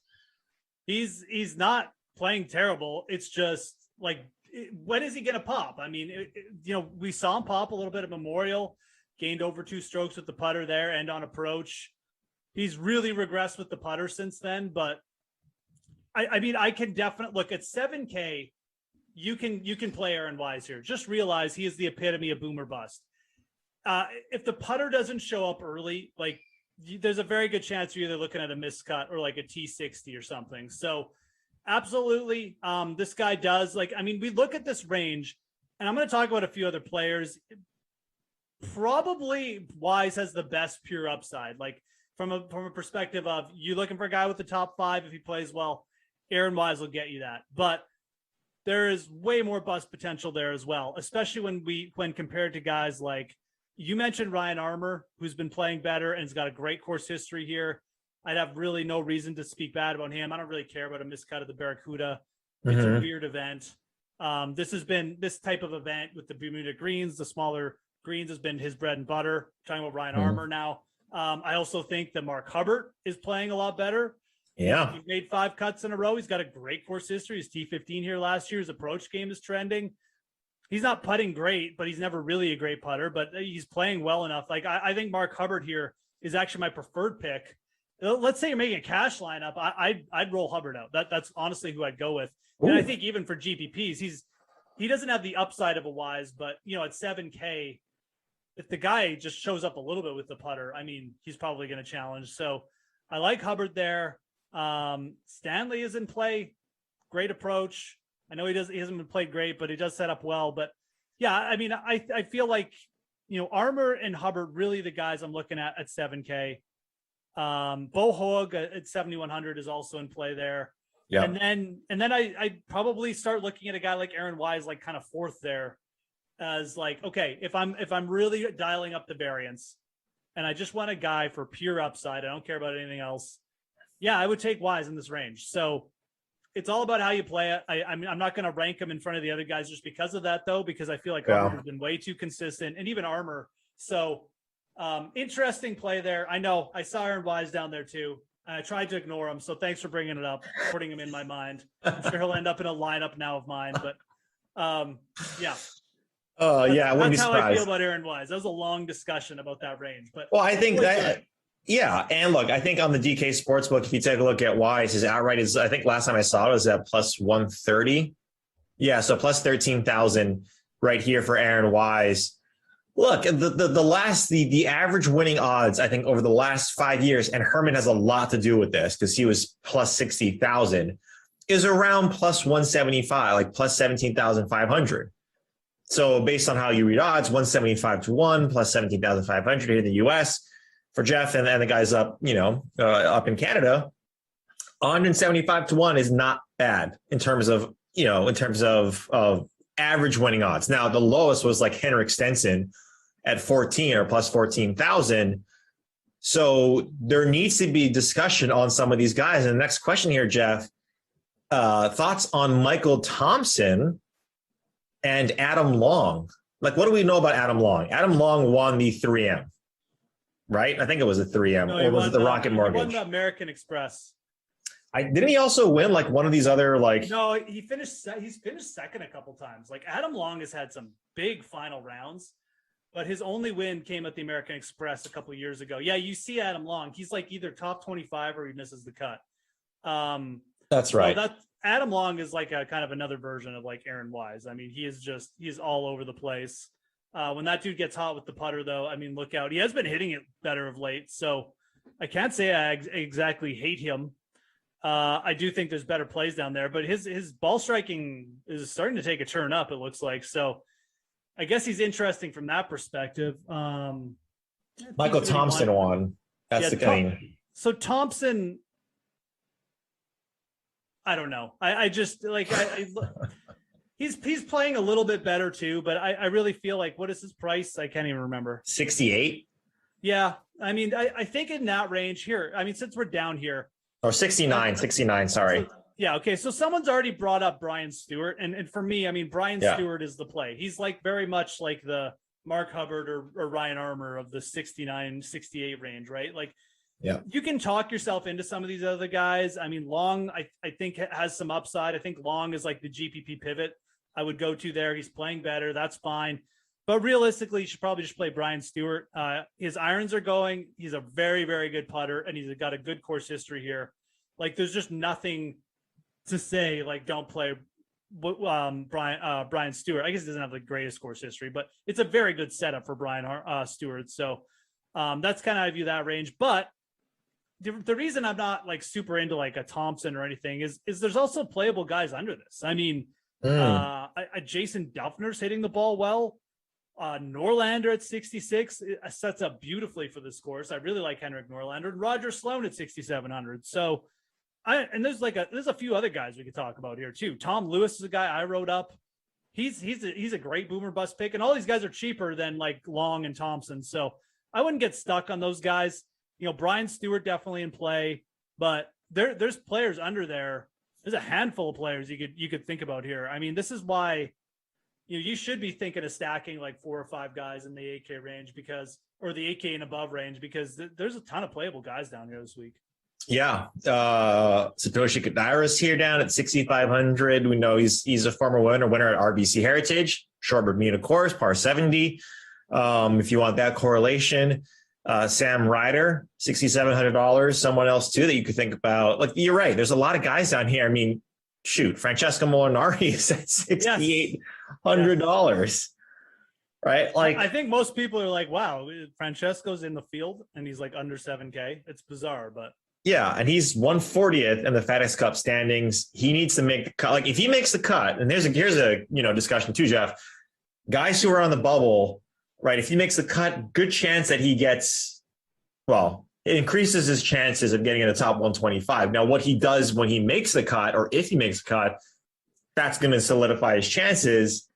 But what are you doing with guys that are on the bubble? You have Ricky Fowler at 130 something, Tommy Fleetwood, Justin Rose, Matt Kuchar, right? Francesco Molinari. These guys are outside looking in right now.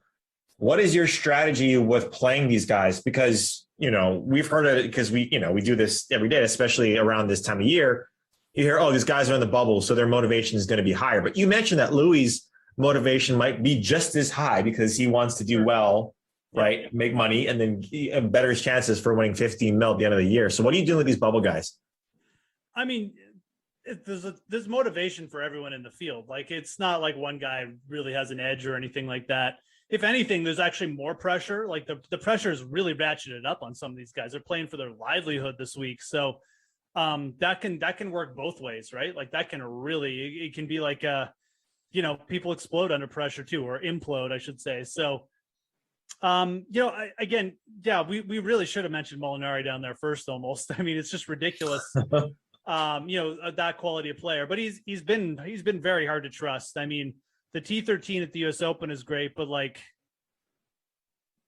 that's his only result in like 4 months basically. So I don't know. I just don't know how you trust that. I feel like with this course, I'd rather play guys, that just been trending a little bit better. But yeah, I think you can't just play a guy because he's on the bubble. You have to play a guy because he's on the bubble and he's playing well.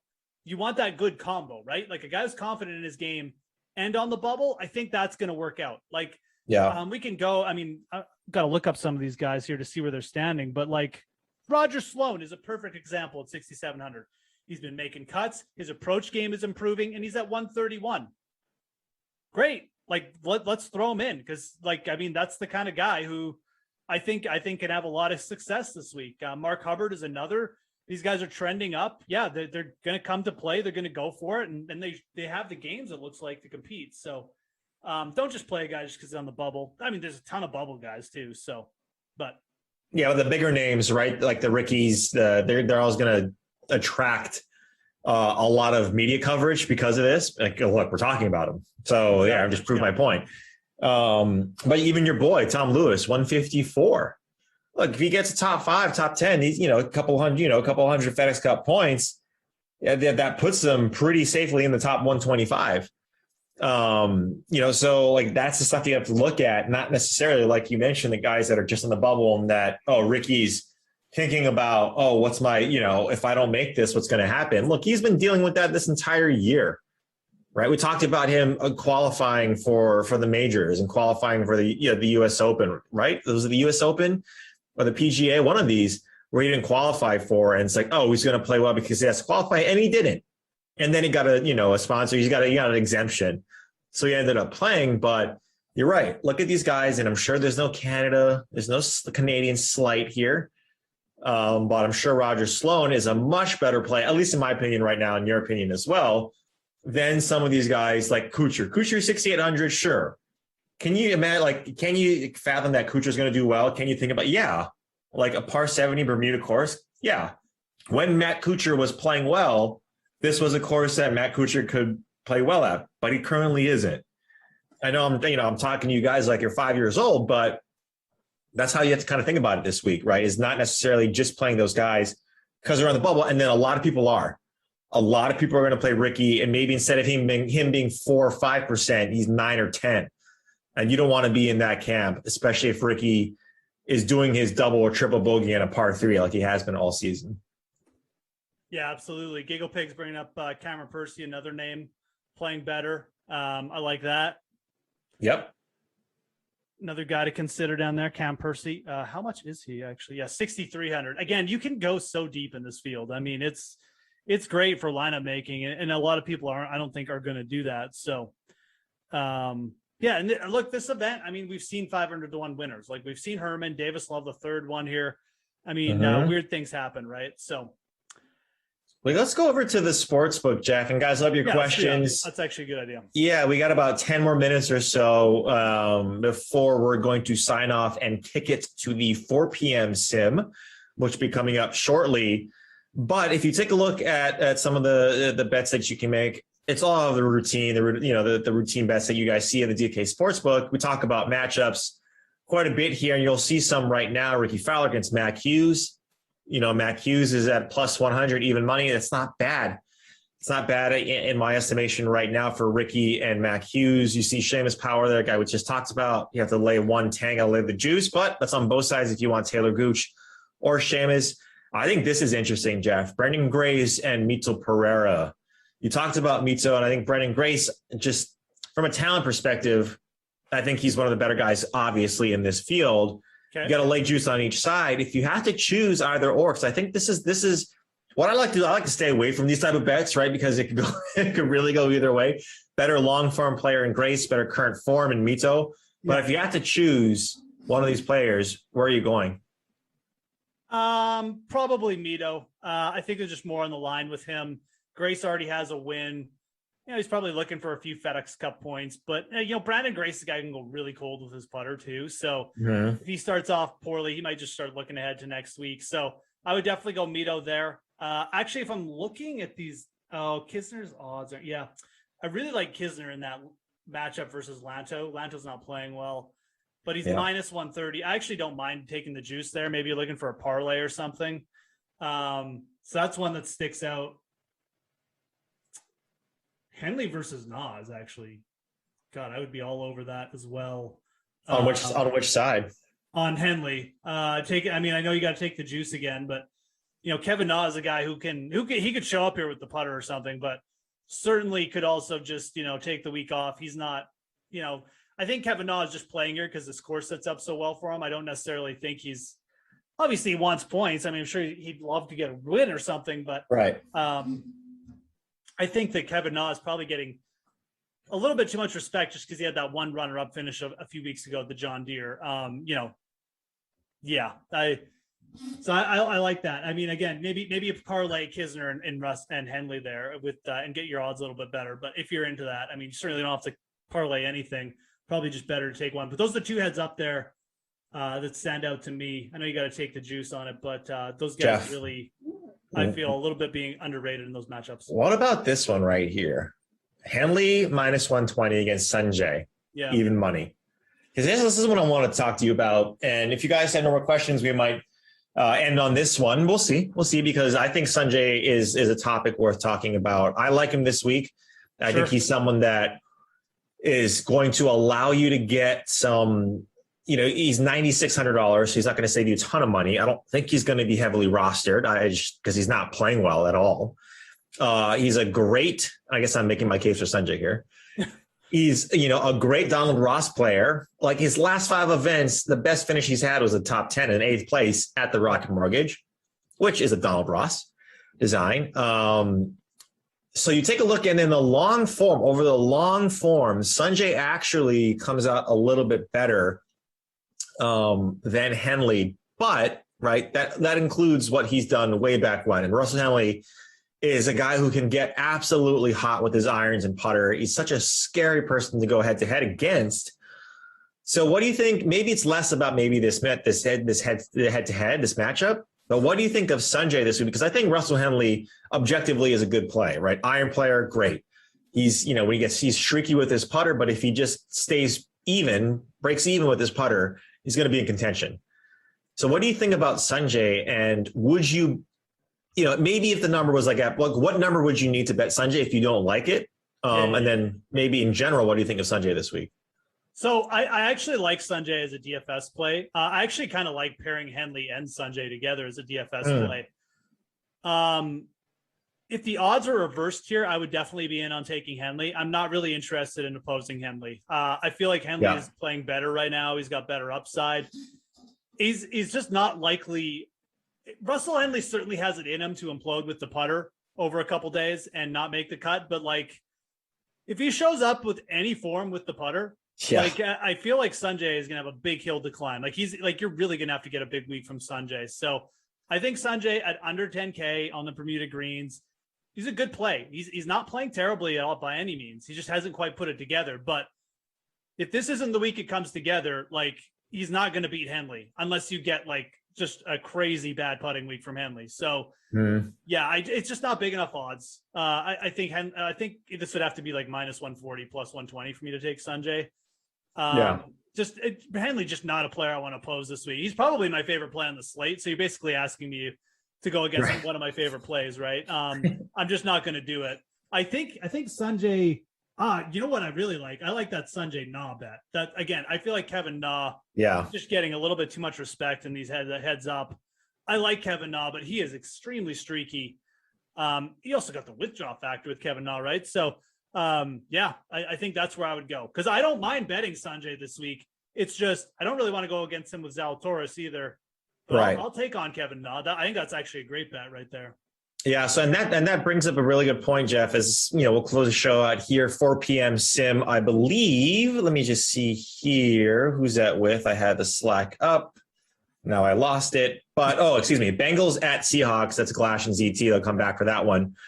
That's a good point, right? Is that, look, even though you get plus money on the Sanjay side, so, you're thinking, okay, yeah, I can finagle my reasoning to bet Sanjay. You're going up against arguably one of the best pre-tournament picks right now based off of the stats, based off of what he's doing, so on and so forth. Yeah. So value can go both ways, right? Value is, even if you have to lay the juice at minus 110 against Kevin Na, look, Kevin Na has not been playing well, and neither has Sanjay, but when you take a look at Sanjay's history here, no worse than a 10th place. Yeah.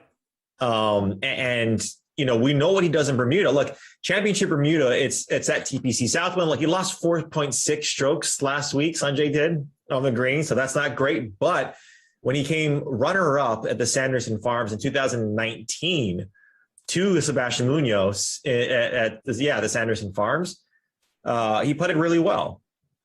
And so again, there's reasoning you can make for either side, but I just wanted to make sure, and I wanted to note that value can go both ways. Just because you're laying juice doesn't mean it's not valuable. Totally. And that's why you're mentioning Russell Henley minus 120 against Kevin Na is still a good bet. Yeah, like I think Russell Henley should be like minus 150 maybe. Maybe not minus 150, but closer to minus 150 in that matchup. So again, that's just my opinion. I'm just giving you guys my opinions. Obviously, make your own decisions there. But it's a good point. If you're into this, a guy does not have to be plus money to be value. Really, it's just what kind of bet do you want to take on and stuff like that. If you're just looking for a single bet and you don't mind, and you're just looking for the best pure edge, I mean, that's fine.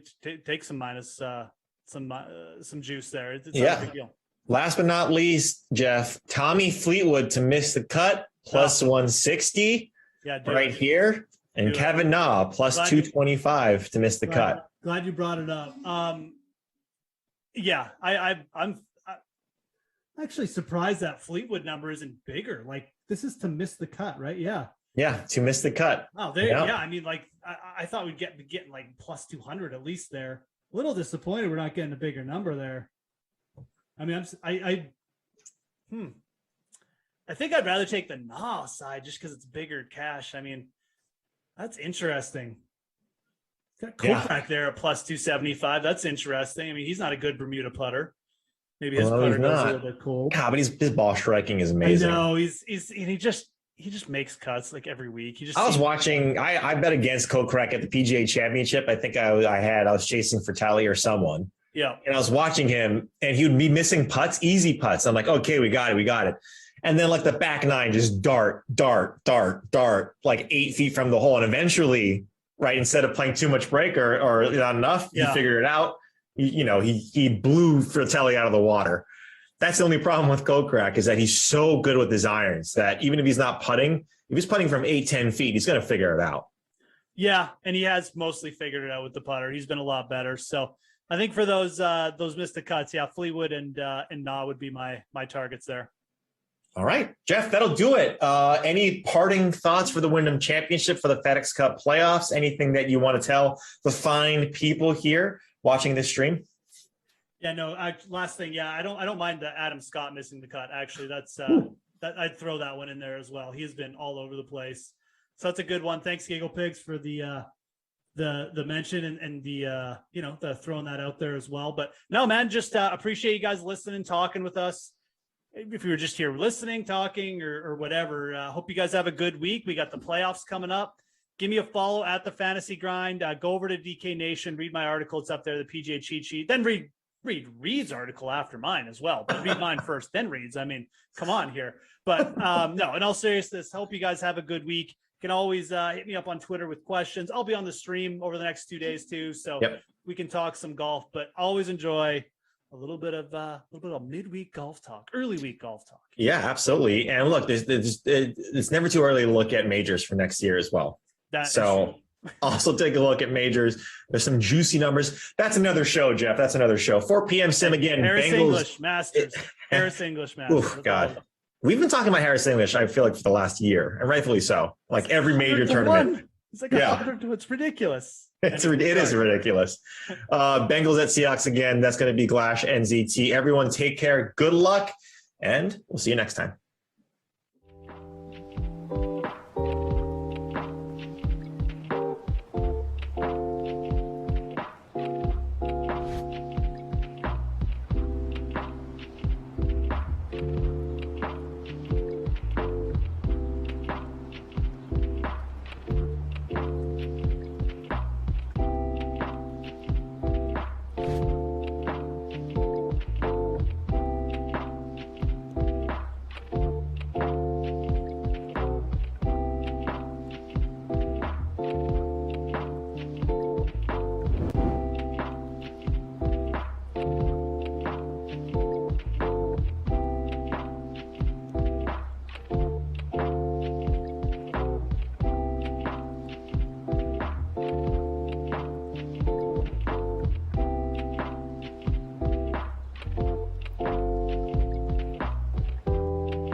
Okay, hello. Hi, everybody.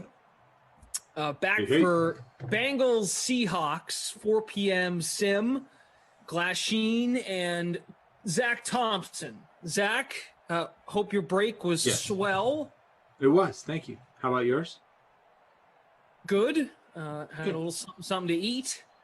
There you Feeling okay. So we've got the Bengals and the Seahawks to wrap up the early slate. An alarm goes off across the street. Sure. Why not? Very, very distracting times. What is the strategy here for the Bengals and Seahawks from a showdown perspective? Well, you called it the Protect Joey B showdown, which feels about right because the Seahawks defense definitely gets after the quarterback quite a bit, and Bengals offensive line, not so great. What I decided to do, though, is to go with a little bit cheaper option in the captain spot. I know last game both of us had Mostert as the captain. I went with the running back, but I went with a different one. I went with Gio Bernard as my captain because I think they're going to dump it off to him a lot to try and relieve some of that pressure. I then have both quarterbacks, which I don't normally do, but I did in this one, as well as John Ross III, the Seahawks defense, and a value play of the day, Carlos Hyde. Always a great play and super affordable. He's under $3K. Gotta love that value. Who you got? Giggle Pigs, good to see you here. Tyga, what's up? Eric Court. I put Tyler Lockett in the captain spot. Okay. I did not play DK Metcalf, so we'll see how I feel about that. So Lockett's my captain. Russell Wilson, Greg Olson are my other Seahawks, and then John Ross, Gio Bernard, Tyler Boyd. All right, so we're both on Ross and Gio together. But other than that, pretty different lineups. I like it. Lockett as the wide receiver one can go off for sure, but he can also disappear in the Seahawks offense. So kind of a boomer bust play, not unlike Stephon Diggs, who we talked about a lot in our last sim, where he can have monster games, but he can also have one catch. So hopefully for you, it's a monster game, and then you look really smart. That's the idea, right? Is to look smart at the end of the day. That's and the idea. Capture first, and for the people watching, make some money and feel good about their lives. You still should, no matter what, though. That's true. Chris Carson with the first carry of the day. He is the RB1. I mentioned Carlos Hyde. He is the power back. But when we get to the goal line, and actually even not at the goal line, the Seahawks just like to use those power formations a lot. They give a lot of read options, and they love that with Russell Wilson, which is why Russell Wilson is such a good play. And Carlos Hyde ends up with a lot of carries as well. There's going to be your boy, Greg Olson, with the catch there. There he is, over the middle. How about this Russ ownership? 34.5% the captain, and 89.3% owned overall. Wow. That is very high, and not surprising against the Bengals. He does do so much of the heavy lifting in this Seahawks offense. A lot of running, as I mentioned, does take some vertical shots to Tyler Lockett, DK Metcalf. And on that one, Greg Olson running around down the middle. Won't be doing that for him this year. Gerald Everett, the starting tight end for these Seahawks. I feel for the Seahawks a little bit virtually because of the shade and the sun they are playing in. That's kind of my broadcast setup right now. I've got sort of shade with the shades down, but the sun is peering in. And the alarm is still going off. You hear that thing? It's freaking annoying. I doubt they can hear it on the stream. It probably gets lost in the crowd noise. But, good point. Carlos Hyde with a catch there. But yeah, I can definitely hear it here in our Zoom room, the virtual booth. I am so over working from home. It's not even funny. I'm over it. I'm kind of with you on that. At least it's not a fire alarm going off in my actual unit, which has happened before. Oh, Russ! Oh boy! Caught! Lock it! Lock it in! Pop, lock it, drop it! Except Boom. He caught it. One catch, 52 yards. That's a solid start. Let Russ cook and throw deep passes. Stupid alarm. We're going to score. That alarm is loud. It is loud. That is outside your apartment. Are your windows open? No, my windows are shut. It must be in a unit next door or I don't know. I can't figure it out. I didn't do it. I know nothing. Fair enough. Team JPC took a week off from Sims, back and better than ever. Nice. Welcome back. It is good to have you back. We missed you. Well, maybe not, but we're glad you're back. Hopefully your lineup does well. Hopefully you've got Chris Carson, although he didn't get the touchdown there. 3rd and goal from the 2. Will it be Carlos Hyde? Will it be Russell Wilson? Or will it end up being a field goal? Give me your best guess. What's going to happen? It will be a Greg Olsen touchdown. Okay. Okay, I'm going to go Russell Wilson keeper. Okay. Well, Carlos Hyde! There he is. There you go. Hide your kids. Hide your wife. Hide your fantasy production, because there he is into the end zone for the first score of the day. Hyde owned in. Scroll down. 21.45% of lineups. He's in my lineup, and he's into the end zone. Nice work. Thank you, Carlos Hyde. Captain in just 1.6% of lineups. 1.6% in the larger free showdown. I like it. He gets involved, though. I know he's the backup. But pricing him under 3K seemed like a steal. So 31st touchdown of these Madden 21 Sims. This is his 106th touchdown, or 106th game, 31 touchdowns. And he did have a touchdown earlier against Cincinnati, if I remember correctly. We're really going to call this a vulture in the chat here? Blue. Eric Core. That ain't a vulture. He's the third down back, or the power back. I don't think so. I think really it's a timeshare. It's a timeshare. I don't think it's a vulture. It's a timeshare. Yeah, lean and gas. That's not a vulture. Hyde's been doing this. That's not a vulture. Come on. Grow up. Now we get to see if they can protect Joey B. Yeah.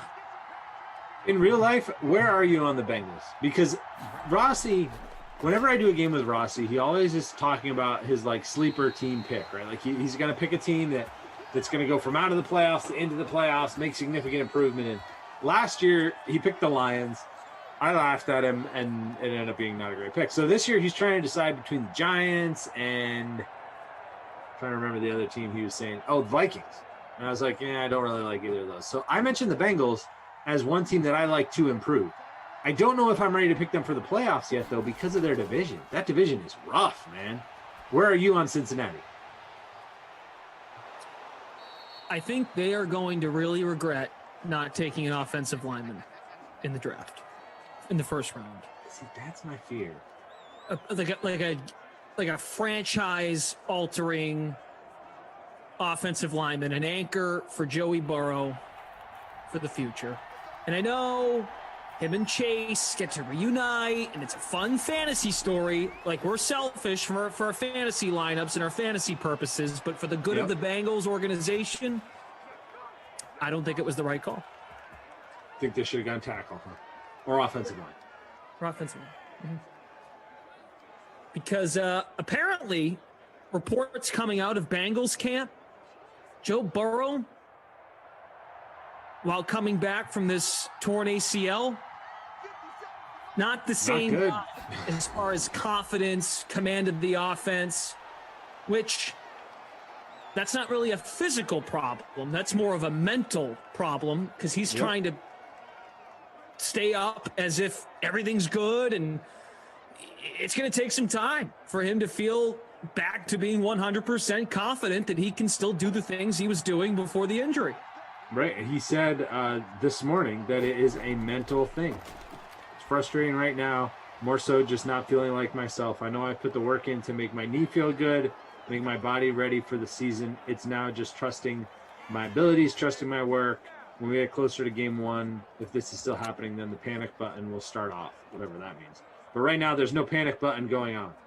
But yeah, it's a problem. It's a problem. Got to get it fixed.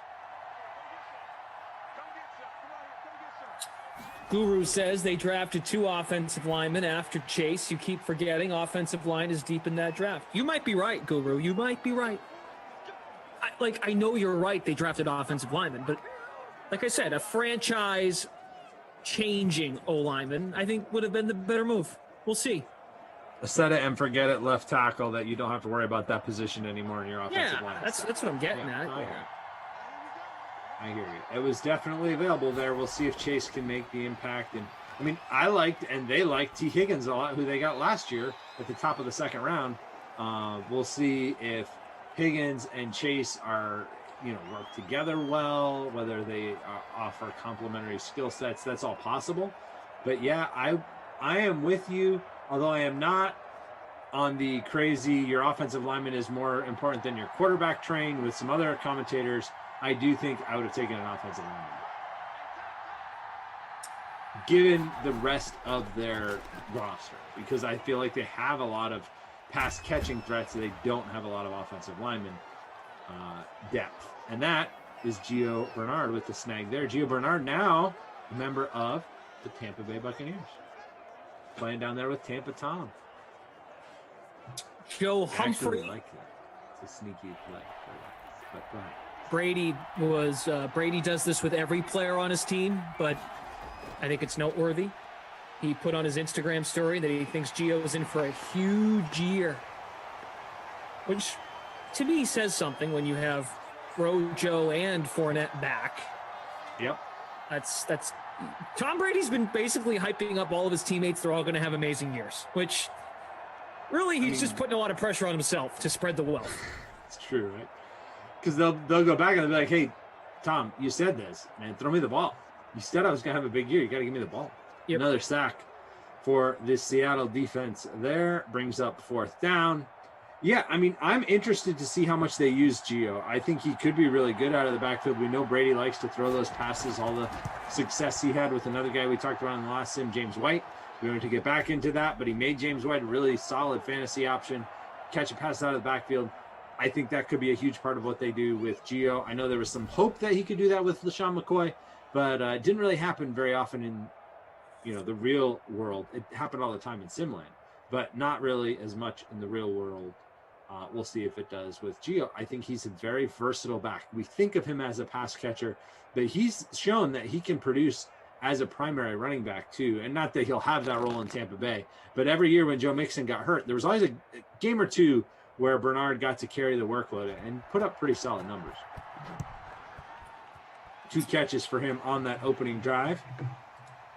I will say that if Gio goes off, I'm in good shape, because in our smaller free showdown, 0.9% of people captained Gio Bernard. 0.9, like 0.9. I'm pretty sure that means I'm the only one. I'm pretty sure.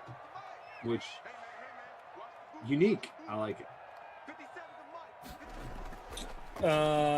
Terrellin's phone charger. Rojo sucks at pass blocking. So does that mean Bernard plays more? I would think that would mean Bernard plays more. Possibly, yeah.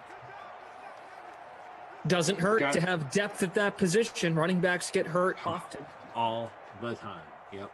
It's rare now that you get through the season without dealing with a running back injury, at least one on every team, including your fantasy team. So make sure you draft plenty of running back depth. And stay active on the waiver wire, because you'll be able to grab some people when other people get hurt. That's the end of the first quarter. Moving right along here. Touchdown at this stage. Yep. Russell Wilson was a perfect 3 of 3, 64 yards, 52 of those yards coming on that deep pass to Galash's captain, Tyler Lockett. Joe Burrow has 5 passes for 51 yards. He's 5 of 6, 2 of those to my captain, Gio Bernard. Chris Carson, 4 carries, 12 yards. Gio, 1 for 7. And Hyde, the 1 carry for 2 yards. But it was a touchdown, so that matters. Looking at the receivers, aside from your boy Lockett with that 52-yard catch, not a lot going on. 2 catches for CJ Uzomah, 2 for 23. Carlos Hyde does have a catch, but he lost 4 yards, so that's not great. Needs more catches. Underrated comments. You guys are so dumb. Can clearly tell neither of you have ever played football. Yep, so we're back to that. If we haven't played football, we can't talk about football. What do you want to talk about, ZT? Well, that really kind of limits us, doesn't it? I coached Little League. Played soccer. I played international soccer. We can talk about that, but I don't think that's what people are here for. I mean, I'm not Eric Ronaldo or anything for sure. Yeah, sucks. Well, we'll have to figure that out. In the meantime, we'll talk football. We could talk about like lunch. We both ate lunch, but it's going to get pretty boring pretty quick if we can't talk about anything except stuff we've done. It's okay. There's another catch for Carlos Hyde. I said he needed more catches. There you go. Another catch. He lost another yard on it, though. So now he has 2 catches for -5. Travis says, what's over there, Glash? Just my monitor that has my Zoom windows. That's where I see Zach. I see the YouTube chat. Yep. That's just taking you inside the setup. It's also where the alarm comes through the window. So when the alarm goes off, he looks that direction. That too. Mm-hmm. Carolyn's phone charger quit paid Sims. Here only to talk football now. Hey. Sorry welcome. to hear. Yeah, still welcome. It's welcome to talk football. Hang out. Hey, talk the football. free rolls exist too. The free rolls That's do true. exist. $100 every game. Every game. And $100 for every classic slate. And anything you win is more than you entered since it's a free roll. True. Cannot lose money if you only play free rolls. It's true. It's proven. True. Brian. So, who was it that was saying we didn't understand football? Was that in relation to the wide receiver over tackle conversation? No. The commenter's name is Underrated Comments. Okay. That's the name. Oh, I see. Yeah, I know. Interesting. Brian C. Yes, Major League Baseball pre-lock is today's version of the slate. That is next. There we go. With Steve Buchanan and Gary and Thorne. After this sim is over, they will be here. Those guys know baseball. For sure. They will be here to drop some knowledge. If you're looking for some more baseball insight, you can head on over to playbook.draftkings.com. You've got Gary's picks right there. You've got Steve's cheat sheet right there. You can do some pre-show prep there and then bring your questions for those 2 gentlemen. They will have all the answers for betting and DFS play, all that good stuff. Yeah, looks like Bukes is in on Cedric Mullins here, so that's kind of interesting. Learn more after this. Jordan W., besides Freeze Pops, which other host played at least high school football? I have no idea. Anyone know? I played high school football. I played high school football, so if that's the threshold, I'm there. I got that one. But then I played more soccer after that. Emerson played football? No way. He was tight end. Yes, we've heard this story. Average 2 catches. Yep, there you go, Drew. That is 2 catches per year or game? lifetime. Lifetime, 2 catches? You're not allowed to ask follow-up questions like that. He averaged 2 catches in an indefinite amount of time. No, I do think it was per game. Or so the legend of Emerson's football career goes. Also, shockingly, a coaching minor. Probably have heard that a few times as well. Jared from Ops played high school rugby. Ah, there we go. That counts for something. Counts. We can talk. Maybe that means we can talk rugby.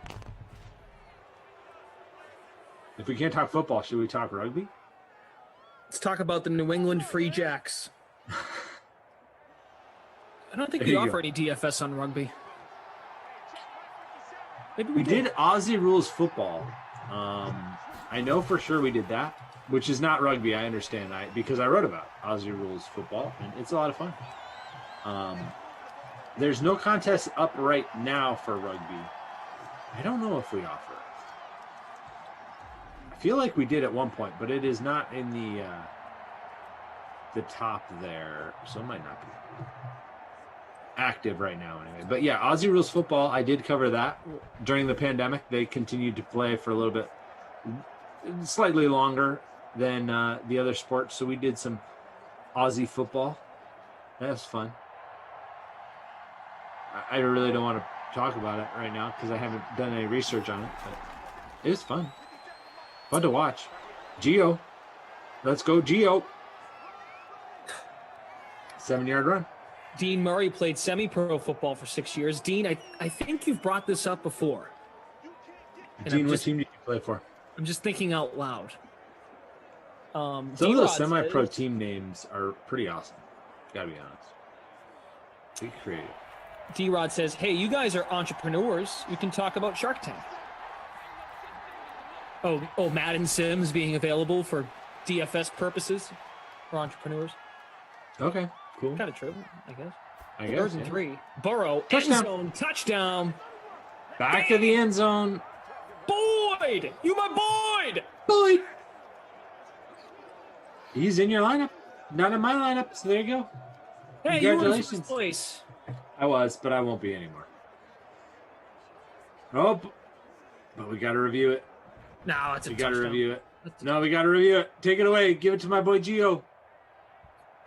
I'm shocked that I'm the only person that has Gio as their captain. I don't think I've ever had that happen with anybody, where I had somebody who was a unique captain, 0.9% in our smaller free showdown. I'm sure that I should look in the big contest, see what our captain percentage is over there on Geo. I'd have to find it first. You're still in first. The touchdown can't be in there yet. I don't have Boyd. Oh, nope. Wait a minute. Nope. Yeah, you're still there. Whoa. I'm All in right. 4th. Coming for you. Let's go. Let's go. In the larger contest, the larger free showdown, Bernard captained in 2.6% of lineups. Yeah, touchdown's not there yet. Okay, that makes sense. Because there's no way I stay in first without the touchdown. I don't know. Anyway, we'll see. I mean, hey, if I do, I'm not going to complain. See more Carlos Hyde. That'd be good for me. There's another carry. So now I hear motorcycles outside your place. Yeah.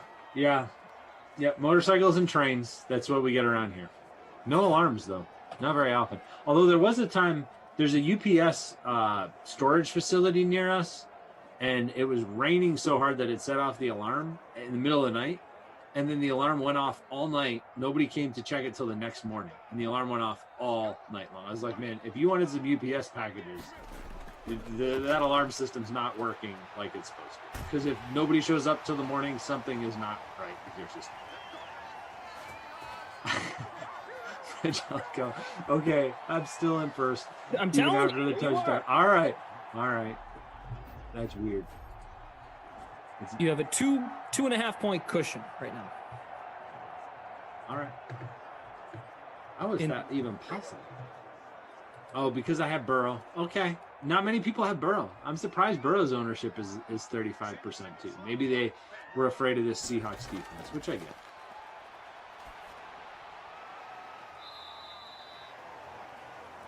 Check down there. Is that Philip Dorsett? Dorsett making an appearance. It's a Glash ZT, the Drew Stack from our production team, for Angelico and Jared from the Game Ops team. Please hit that like button for us. We are only 17 likes from 200 on the day. First down, block it for Seattle.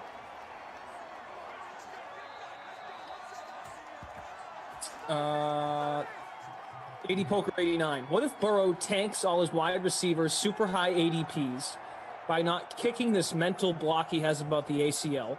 The plethora of reports saying he's really struggling still doesn't seem good. Yep. I agree with all that. Was there a question there? Because I'm not Just trying a to be a point, jerk. just a comment, just a comment from AD Poker. Yeah, no, I do think there is that risk, right? There is that risk baked into any Bengals wide receiver you take, whether that's Chase or whether that's, T. Higgins, who I mentioned earlier. There is, I've seen a lot of love for Joe Mixon as a result of his struggles, right? Maybe they rely more on the running game, especially early, take some of that pressure off him. Mixon's a back that's expected to get even more time with Gio out of town. Russell Wilson running for the first down there. Mixon right now is going as the 14th running back off the board. I feel like that's pretty good value for him. I would probably take Joe Mixon ahead of CEH, who's going in that area. Would you take Mixon or CEH? CEH. Okay. Would you take Mixon or David Montgomery? Mixon. Well, they're right next to each other in ADP. I'm just looking at the ADP. I know. I'm not yelling at you. Mixon or DeAndre Swift? Mixon. Yeah, right. Okay. So you would put him basically right where he is, 13. Yeah. Mixon or, Antonio Gibson? Washington running back? Ooh, isn't he coming back from something? Feel like he is, yeah.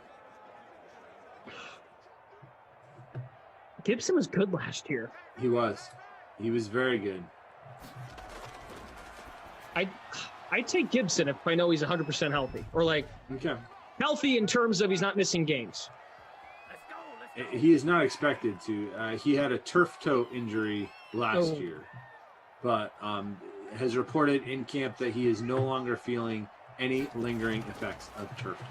Turf toe is one of those injuries, though, that it sounds like no big deal, right? Just play through it as turf toe. That is a super painful injury, and it can recur.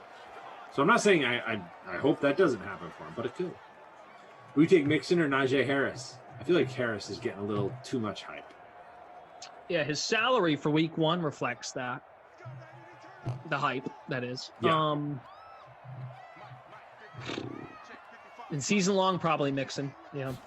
So Najee Harris right now, again, this is according to the ADP from this live, one of the main drafting sites. Najee Harris is going 11th overall, ahead of Antonio Gibson, CEH, Joe Mixon. That feels too high for me. I would not have him that. CEH, I'm just a little concerned about that workload, right? That they might split it. I think they might split that workload. With Damian, not with Damian. No, with the rookie. With who? The rookie. Not Daryl. No. Daryl Williams is getting a lot of work. There it is. Yeah. Yep. Yeah. So Wilson. Ooh. Nice little move there by Russ. We talked a lot about quarterbacks in the last sim as far as their ADP. Russell Wilson feels like a little bit of a deal to me at number 7 overall, because I feel like he's got a high ceiling if they figure that offense out. They give him a little bit of block. He looked really good at the beginning of last season. Everybody remembers he struggled at the end, but I would take him over Dak Prescott, who's going ahead of him. 2nd and 2, end zone. Oh, dangerous. Very dangerous. Would you take Russ or Dak? Russ. Yeah, okay. So we agree on that. Look, Russell Wilson was so good at the beginning of last year. Yeah. And that was him. And then he was unhappy with how the offense was being That's true. Consider that. 3rd and 2. And now we figure the offense will be better. There's Greg Olsen scores a touchdown. Greg Olsen in your lineup. Now I'm not impressed. There we go. That feels right. There we go. Dropping. Behind you, you are now in 4th. I'm in 9th. Greg Olsen captained in 5.7% of lineups in the larger free showdown with the second touchdown of the day for the Seahawks. The first one, of course, going to Carlos Hyde. Seahawks up 14-10 now. Wilson, pretty high ownership, though, 43% in the larger free showdown. Only 5% have him as the captain, as I mentioned. He was just a flex play for you, right? Yeah, because your captain is Lockett. Lockett. So I see Brian C. and 80 Poker say Dak if he's healthy. But what does that mean? Does that make sense? Like, what does that mean, everybody? Like, if he's playing, because as we find out in the National Football League, guys are always playing with something. Like, they're never 100%. So if we find out week 2, Dak aggravates something, does that mean you just pivot to Russ at that point? I'm pretty sure you're talking ADP for season long, right? Like, yes, today, going into a draft at the end of this month before the season starts. And we think both are equally healthy. Russell Wilson, Dak Prescott. Then you're taking Dak. I wouldn't. I would take Russ, but I would take Russ, yeah. But folks are going to take Dak, and I don't think that's a bad play per se, but what's really going to change? What's going to change between now? Of course, a catastrophic injury in camp, obviously, yes. Right. But assuming all things go well, and we're not going to really know until the real games begin about how, in terms of how Dak looks from a confidence standpoint and how that thing's going to work with him and McCarthy, with the first, hopefully, a full season together. How about this one? Okay, looking at the best ball rankings right now. So this is drafts happening right now at DraftKings, best ball format, which means that you are setting your roster for the season and you are not making any changes, right? Like whatever you pick, and those are your guys. So Dak Prescott is at 63 overall, which makes him the 6th quarterback off the board. Russell Wilson is the 66th off the board. One quarterback spot behind, so 7th off the board. I feel like Russ is the better value there. Russ doesn't get hurt. Yeah. Russ doesn't get hurt, and I'm not saying what happened Right, to Dak and his with fault. best ball, right? No. But with best ball, that's super important because you can't change it. You draft Dak in best ball, and he gets hurt. That's it. You draft Russ. I mean, obviously, you're drafting more than one quarterback. Don't get me wrong. If you're doing best ball right, you're drafting more than one quarterback, but your hope is that the quarterback you pick first is the one you get. The way best ball works, if you're not familiar, you draft your team, and then whoever your highest scoring player is at that position is your starter for the season, right? So it's like a season-long league that you can't make moves, but usually you draft 2 quarterbacks, and whoever has the better score ends up being your starter. You draft however many running backs, and the top, depending on, again, exactly the roster format, those top scorers become your starters. There's tournaments right now. If that sounds fun to you, go on over and join. There's a ton of really fun best ball tournaments drafting all the time over at DraftKings. You can get in giant ones. You can get in short ones, that are smaller, like fewer players. I mean, there's a lot of super fun ways to get involved in best ball tournaments. So go on over, check them out. When you go to the NFL tab, you click on the best ball contests, and then there's an explanation there of how it all works, how you can get involved, and you can join $10 ones, $1 ones with all different size of pools. You can do like a 3-man, a 6-man, a 12-player. There's a lot of different ways, and usually the drafts go super fast. You can pick, there's a couple different ways you can pick, but if you go the 30-second ones, as soon as that league fills up, it drafts, and it's fast, it's quick, you get your team done, and then you've got people to cheer for. It's a lot of fun to do best ball for the season. You can also do a similar thing with baseball slates every night with the snake drafts. Lots of fun ways to get involved over on DraftKings, besides the typical DFS, which is, that's a lot of fun too. We do that all the time. Just to go back to the Dak Russell Wilson conversation, There's certainly a case for both. I don't think it's ridiculous if you pick Dak over Russ. Let's not forget how good Russell Wilson was 6-7 weeks into the year last year. Their defense was awful. And that's one way of looking at it, right? If you look at Seattle, Seattle has tougher competition as far as that division, but For sure. I would believe if Seattle hasn't improved as a defense, which I would like to think they do a little bit, but even so, that's probably not much. That doesn't move the needle all that much. Well, that means they're going to have to throw, and Russ is going to have to cook even more. But I would like to think with a new offensive coordinator, they still got a ton of production out of that offense, despite no running game. And I love Lockett and Metcalf as a 1-2 punch. Awesome. Working with the quarterback who had a healthy season last year, timing-wise, I'm curious what it looks like with Cooper and Gallup and CeeDee Lamb a year off from having Dak Prescott. So and Cooper dealing with his own injury, right? Like those guys, Cooper just got activated off the PUP list today.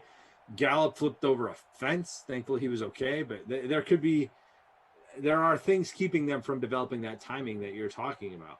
Mm-hmm. Well, and Jacob Thomas here in the chat, Cowboys defense was worse. Certainly an argument that could be made for Dak as well, because, but that division, as I say this, I cringe, but Dallas should be the favorite far and away to win that division. But I don't know, call me crazy. Every time we see them do that, it doesn't happen, or they make it really difficult. You'd make Dallas the favorite over Washington? It's close. Assuming health. What I know right now is Dak Prescott's ready. Didn't he have a little something with the shoulder a week ago? Yeah, but he was back throwing passes today. Yeah, so that's a tough defense to go up against in that division. Got the new contract with Dak. I mean, do you think that plays into anything? It finally got his big money deal. I don't think. I'm just trying to say, like, if we're going to talk ADP and to your point, best ball. Yeah. What's going to change between now and when you draft? You have to make a call, like a season-long projection, a season-long call. I'll take my chances on Russ over Dak Prescott. I would agree. That's what I'm getting. I would agree. Would you agree that they're close enough that I could see either scenario playing out, right? Like I could see. Oh, yeah. If Dak is fully healthy and maybe Seattle does run the ball a little bit more. Oh boy, they fumbled the kickoff return. Oh my goodness. Because the Seattle defense isn't good enough at causing fumbles. Seattle special teams out here causing fumbles and recovering them. So the Bengals will not get the ball to start this half. Instead, it's Seattle. Fumble on the kickoff return. Seattle DST gets the turnover. Let's see what Russ and company can do with it. Gonna run it right away with Chris Carson. First down. Jordan Lindenbaum has arrived. Jordan, congrats. You won the free roll at 2 o'clock. In case you didn't know. He says the only problem with Russ is Pete Carroll, who insisted on running heavy late last season despite not having the right personnel. And that's what I mean. They hired a new offensive coordinator. Russ clearly made his concerns known by getting a trade request out there in the public. Yep. Typically not a Russell Wilson move. He's always the guy who says, go Hawks. You know, he concludes That's every all he press says. conference or interview with go Hawks. Kind of not that time, right? Like he made it a point to he shame left that out. the organization publicly. Yep. So I'm hopeful with the new offensive coordinator. Russ has made his point. Hey, Pete, let me and the coordinator handle this. You take care of that defense that stunk last year and did us in. Yep. I would like to think that's the case.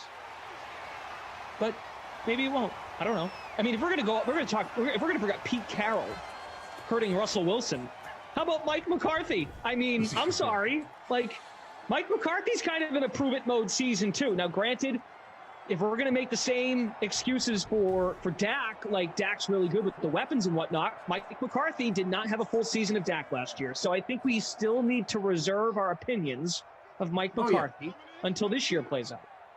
Yep. I would agree with that. Big year for Mike McCarthy, because now he's going to get Dak for a whole year. We'd like to think. We hope so. Micah Parsons hopefully helping that defense. They spent a high draft pick on him, and they spent a lot of draft capital on the defensive side of things. It's definitely a prove-it year. I would agree. Let's get another Carlos Hyde score, shall we? Oh, No, that's Carson. That's Carson. Wrong guy. That's why we didn't let that happen. When I say we, I have nothing to do with it. and Jordan's talking to Ben here in the chat. It's a fair question because Pete Carroll has a big ego. It's a fair question. He could still get in the way and screw it up. Possibly. Totally fair. Totally fair. 3rd and goal. Nope. And they'll probably take the 3. Do you think so? I think you're right. They just ran it twice from the 1-inch line and didn't get it in. So I think you've got to take the 3, go up by a full touchdown. Carson, nothing going on there. Should have gone with Carlos Hyde. Kind of surprised they did not, but you're not going to win against Carlos Dunlap. That's a big body in the middle.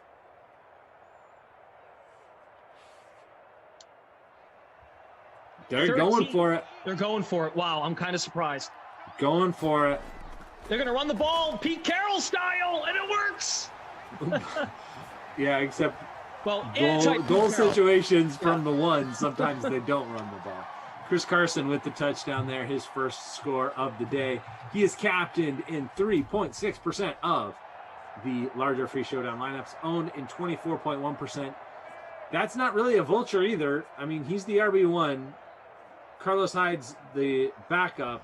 It's a timeshare, though, so neither one is really a vulture. They both now have touchdowns.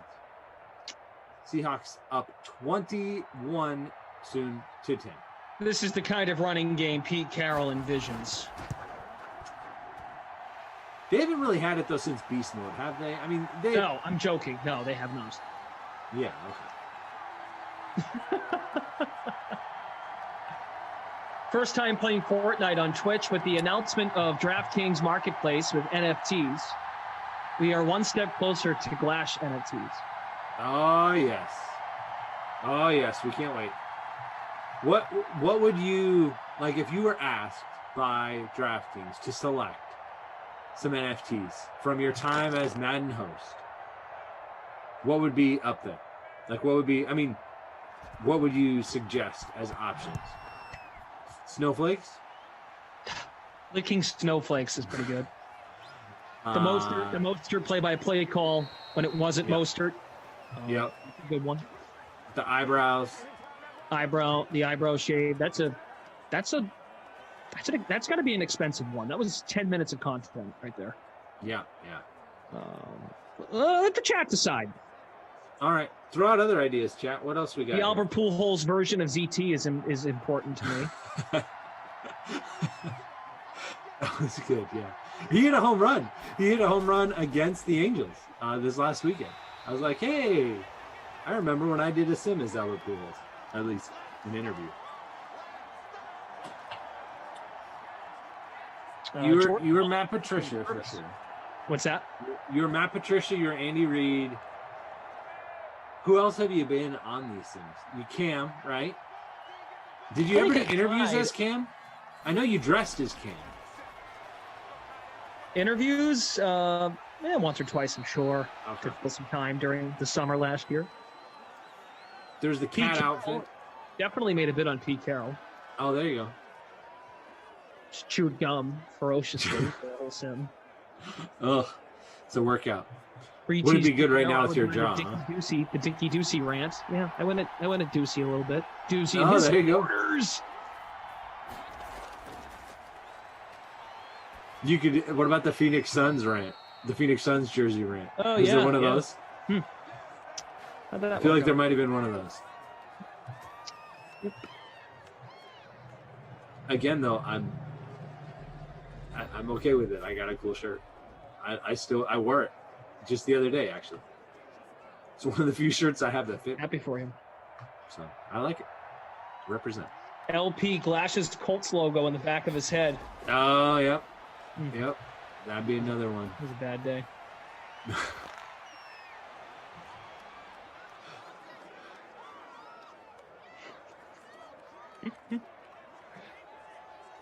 First time playing Fortnite, can't be repeated on the air, but that is an all-timer. How do I word this? Mike with the last name Hawk Knight. Yes, that's a good way of putting it. Yep, that was good. Smash Lanta baited me. Uzama all the way to the 5. Did he get it? No, at the 1. They knocked him out at the 1. Yeah, I walked right into. Oh wow. Just refreshing my. just refreshing my Slack. Oh boy. That's just scary. Yeah. Yeah, the licking thing with half eyebrows is pretty disgusting. The hat is nice too. It's good. Is that the Perkins hat? Knocked away. First and goal from the 1. Customer care. The last touchdown for Seattle, Chris Carson. Yes, Chris Carson. Both running backs with a touchdown for Seattle, and then the other one is Greg Olsen. Cincinnati knocking on the door here. I want Gio, but that's Joe Mixon in the backfield.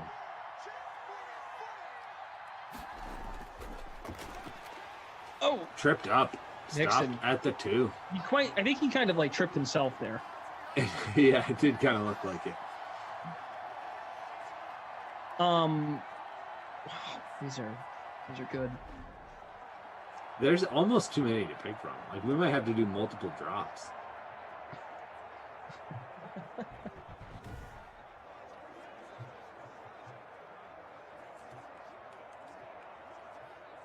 I lost my train of thought. There was something I had in mind, but I'll think of it. Yeah, I can see why. That's a Burrow play fake. Throws. Oh he no! was out of the He was back. out of bounds. Out of the back of the end zone. Was that AJ Green he was trying to get that to? Mm-hmm. He's had a quiet game. Would have been nice to get the touchdown from him, but nope. Not gonna happen. So I guess you take the field goal to get it to a 1-score game. Nope, gonna go for it. Go for it. I think we saw the Gio's Seahawks there. score. Yep, Seahawks scored on a play like that. Gio! No! Oh!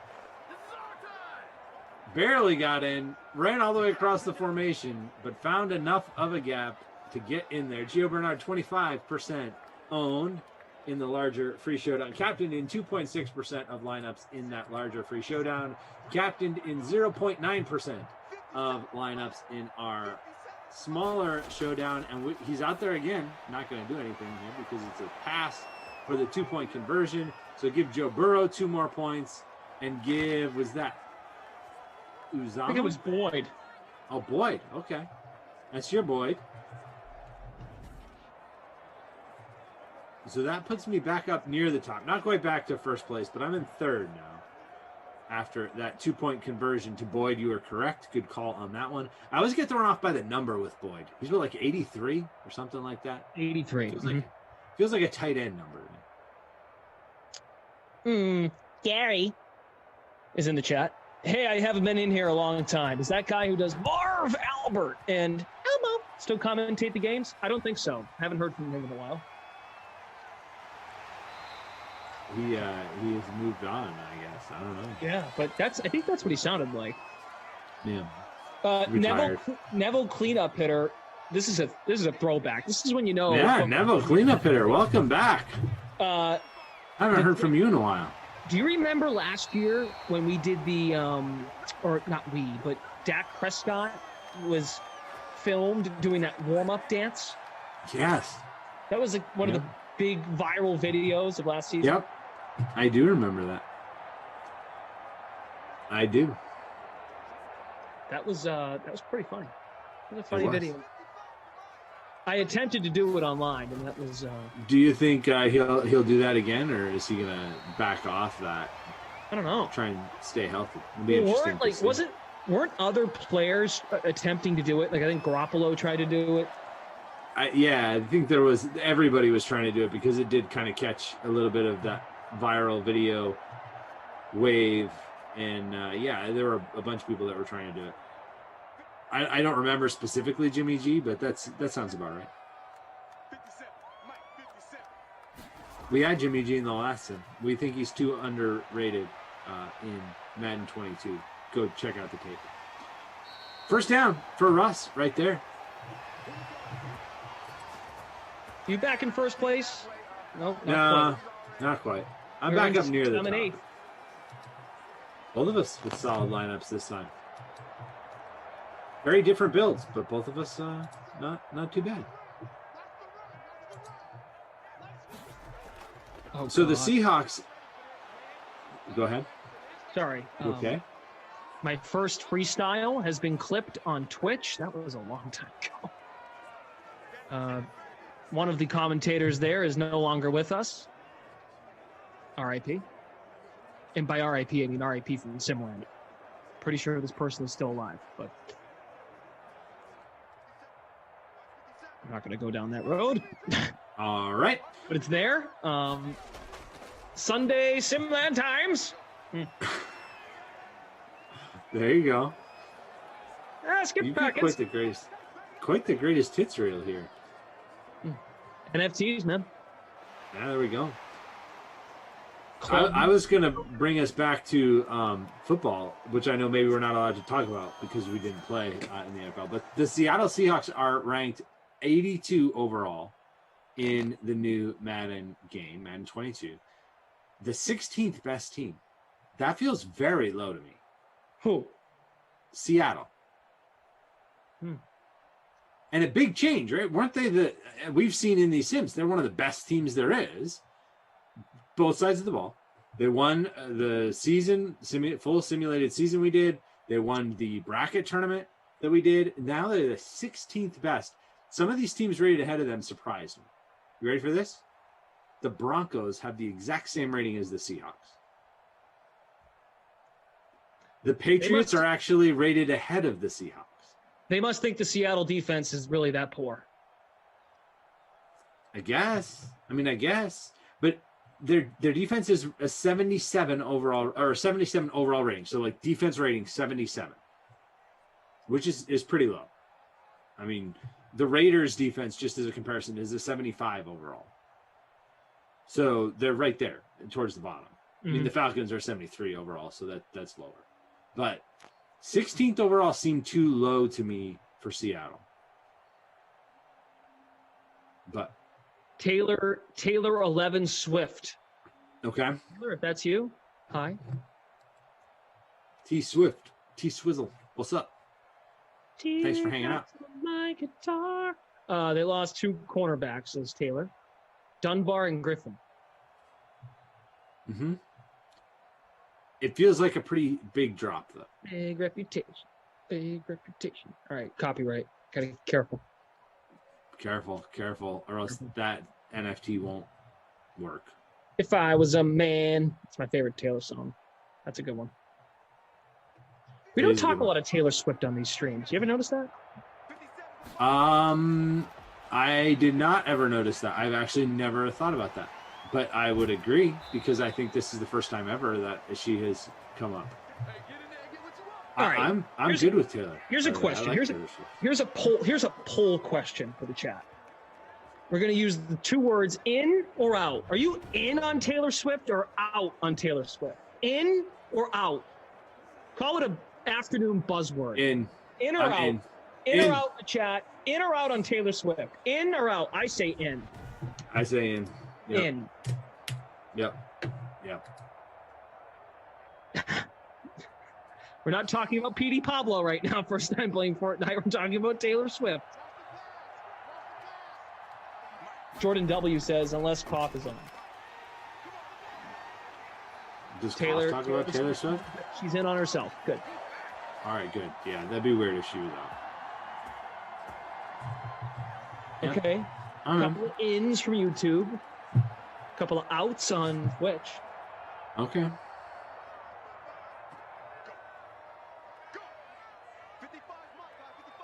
A lot of ins. People are in. All right. I'm cool. Okay, That's Obi-Wan, careful. Enough.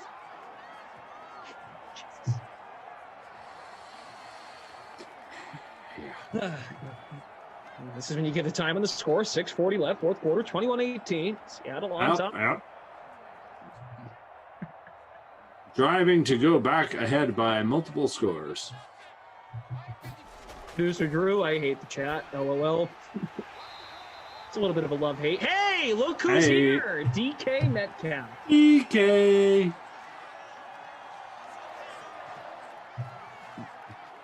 Two catches in the game now. I don't remember the first one either.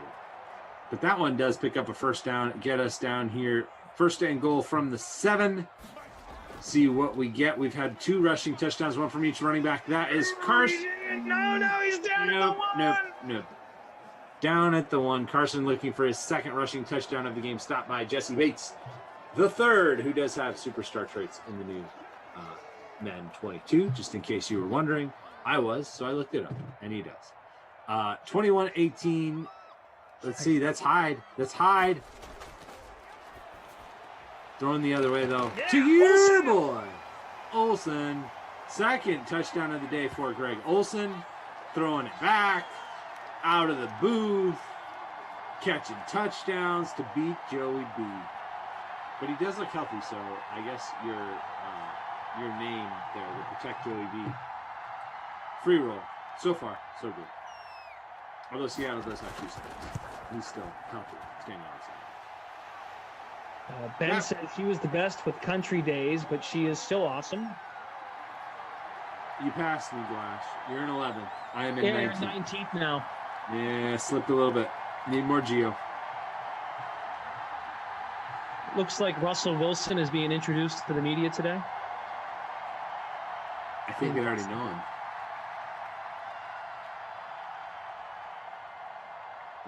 I mean, Russell Westbrook, not Russell Wilson. Sorry. Oh, okay. That makes a lot more sense.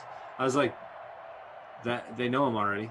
I saw him do an interview yesterday. And why in Los Angeles? I thought we missed something there. Nope. Just the wrong Russell W.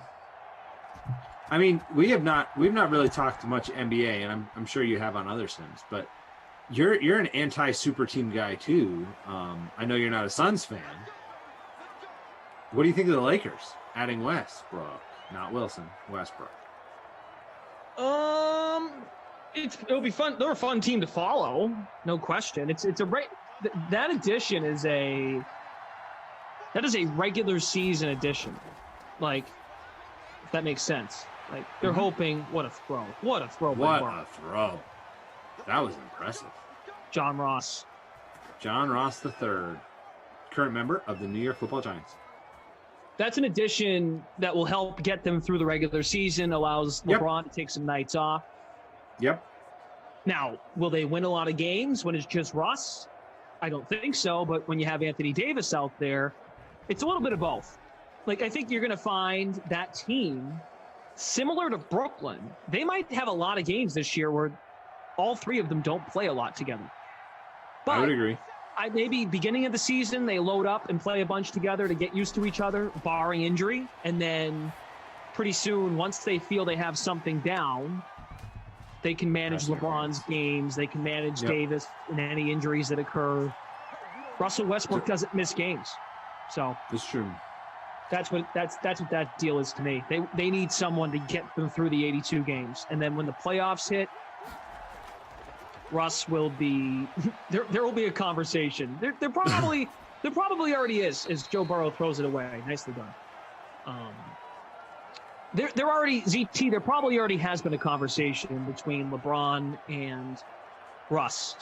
Like, hey, when we get to the postseason, you can't just be chucking and putting your head down and steamrolling to the basket. You're not going to get the calls the same way you do in the playoffs as you do the regular season. And you think Russell will make that adjustment? Because we know he's not a great outside shooter. I mean, I like the pieces they put around him as far as shooting goes. They brought in some good shooters, older shooters. There's all the jokes that are, super easy to make about how old the team is, and they are. Whether that is seasoned, savvy veteran additions or just getting a bunch of old guys together, we'll find out as the season goes on. But I like the shooting they've added around Westbrook because he's not a shooter. But do you worry about them in the playoffs? Or do you think LeBron's just still good enough that if they get to the playoffs healthy, it doesn't matter if Westbrook's chucking threes or not sharing the ball like he should. Because that was the big knock on him when he was with KD, is that he should have given the ball up more, right? Yeah, he needs to. There's no question. Westbrook needs to be more of a facilitator / playmaker in the postseason, if indeed they get there, which they should. Like I said, in theory, LeBron can be managed. He can take nights off in the regular season. Westbrook can carry them on some nights. A combination of the two. Westbrook and LeBron. Westbrook and Davis. But you figure two of those three most of the time. On nights when Davis and LeBron play, Russ will too, because Russ doesn't miss games. Right. So I mean, he missed back-to-backs last year point is, at the beginning of the year. Not only is he not a good shooter, he's just not a good postseason player. True. Russell Westbrook is not a good postseason player. What he gets away with in the regular season is great for our fantasy lineups, for NBA DFS. Great for him to load up the stat sheet, all good stuff. Fun to watch, entertaining as hell. I like watching him play. In the playoffs, though, he's a tough watch. What he gets away with in the regular season does not work in the postseason. You don't get the same calls. You don't get the same calls, and the defenses don't let you do the same things. The defenses toughen up. They tighten up. They play a lot harder. They don't give up as many on as many possessions. But yeah, playoff Russ will have to learn to, I mean, it's going to be fun to watch. I agree with you on that. It's going to be real fun to watch. Heavy favorites, same thing with the Nets on the other side. Who sneaks in and spoils that party? Or is it Nets, Lakers, let's just get to the finals with everybody as healthy as we can?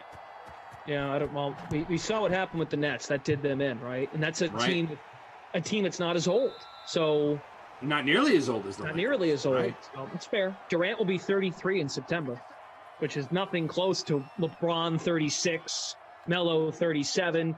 I mean, at this point with Anthony Davis, he's 28, but like he might as well be like 33 based on how often he gets hurt, right? Like that one cracks me up. Well, he's only 28. He gets hurt like he's 35. It's true. I hate to say it, you know? Yeah, he does. He does. I mean, everybody who has ever played DFS NBA has had that game, right, where you put him in your lineup and you put him in your lineup and he leaves early. You put him in your lineup, it's a great matchup, and he goes to the locker room. And you're not sure, maybe he comes back, and then he goes back. No, he doesn't ever come back. So We'll see. It will be a fun watch. Are they finals favorites? Finals, like, to reach the finals, are they favorites? I don't know. I don't think so. But if they're relatively healthy, if they can stay afloat by the time the playoffs come around, they're going to be a tough team to pick against. Or her. I think, because I would like to think with the Russ addition, it has more to do with Russ getting them there than it does Russ impacting them in a series. But if LeBron can be managed and they can have a high seed and home court advantage,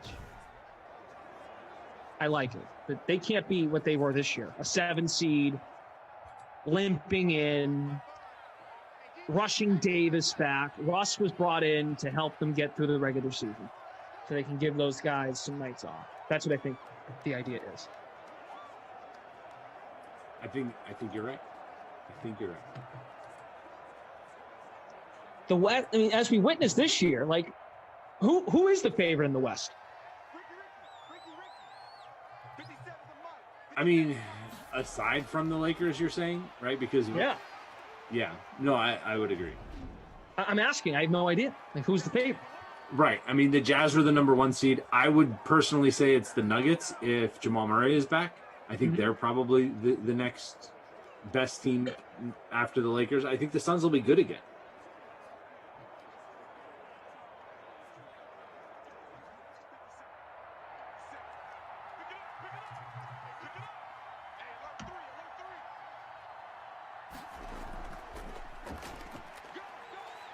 Well, look, I know there's competition for the Lakers, but who's like the clear-cut favorite? Yeah, I don't know. I mean, I think the Lakers are the favorite, but then the Clippers, if Kawhi gets back towards the end of the year, which we don't know if that's going to happen. Let's be very clear.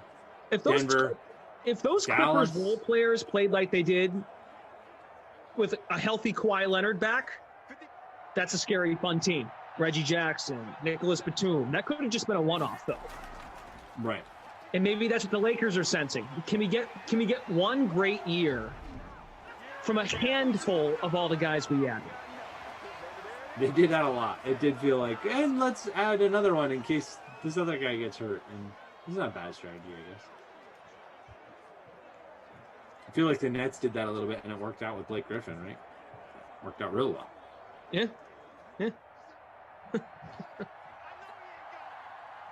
So that is it for timeouts. We should just be getting a kneel down. And that should pretty much do this. Do that for the game. Where did you are just ahead of me by barely a point. So congratulations. Unless they do something weird and run the ball here, which it looks like they might. So never mind. I uncongratulate you just for a minute. Oh, thank you. No, I'm just kidding. Congratulations. You're ahead. Player of the game. I think it's your boy, Greg Olson. He was the difference maker here. He only had 4 catches, but 2 of them were touchdowns. Nobody else had multiple touchdowns. We had the Gio rushing touchdown. We had the Carlos Hyde rushing touchdown. Both of those guys, great value plays. But Olson really was the guy because of the multiple scores. He's the player of the game, and he was the captain in the winning lineup in our smaller free showdown. Super Coach 2000 right now in the lead with a Russ kneel down, probably all that's left in this one. Greg Olson in the captain spot with 28.95 fantasy points, 2 touchdowns on those 4 catches. So he is your player of the game. Now my kid award, I think we got to go with Metcalf, right? I mean, Metcalf did just the 2 catches. I mean, Joe Mixon was bad, but Joe Mixon is always bad. And that is it. Ball game. AJ Green was pretty low scoring too. And you know, we can really get on him because he caught a ball, but he should have scored, and his foot was out of bounds. Yeah. No, but I'm going with Metcalf. Metcalf was owned in 59% of lineups and only had 2 catches for 23 yards. So Metcalf is the Not My Kid award. AJ Green had just about the same production, but was much lower ownership. So more people were disappointed by Metcalf. So he is the Not My Kid award winner for this one. Derek Christensen, who is new to the Sims, came in 14th. Nice job, Derek. Very nice. Great to have you with us. We're only a couple likes from 200, so hit the like before we go. We have baseball coming up here on the slate in just a moment. ZT, any final thoughts before we go? No, have a great rest of the week, everybody. I am working on other projects, so I will catch you all back in Simland next Monday. Enjoy all the games, all the preseason, plenty of stuff going on. All right, good stuff. I'll be back here tomorrow at noon and 2 with Rossi and Kenny for the noon and 2 Sims. Thank you all very much for tuning in. Thank you very much as well, especially to Frangelico and Jared from our Game Ops team for doing their thing on top of things per usual. The Drew Stack will stick around because we do have the slate. Major League Baseball coming up here with Steve Buchanan and Gary and Thorne. Steve has, I think he's ready to unmute himself. He's ready to go. Steve, hello. Hi. The floor is yours, Steve. Thanks. Thank you very much. Thank you for such a resounding intro from my favorite co-worker at DraftKings, Brendan Glasheen. Thank you. It's very, very nice to see you. Hopefully you get me that Krispy Kreme donuts next time you go down to Mohegan Sun. This is my subtle reminder that I still want those donuts. Don't say anything. Don't respond. Just leave. Okay? Because we have a lot of baseball to talk about tonight. Every single team will be in action, and we are going to talk about it. One of my favorite co-hosts, probably, maybe my favorite co-host, Gary and Thorne is joining me for tonight. As always, we have everything we're going to talk about for baseball tonight. Have any questions? Drop them in the chat. You can do it on YouTube. You can do it on Twitch. Hell, you can even tweet us if you want, because you know what? Why not? Right? any excuse to plug our Twitter accounts, you absolutely have to do it. At SBuchanan24, is it just Gary and Thorne? Just at Gary and Thorne? Yep. See, you have such a unique name that like you can't do that. Makes it really easy. Yeah. Yeah, at Steve Buchanan is some dopey photographer that hasn't used his account in like 3 years. His photos suck, and he doesn't use Twitter, so it's very aggravating that I can't even use at Steve Buchanan. I have to go at S Buchanan, but that's neither here nor there. Let's talk about tonight's baseball slate. Juan Soto's back in the mix. Yep.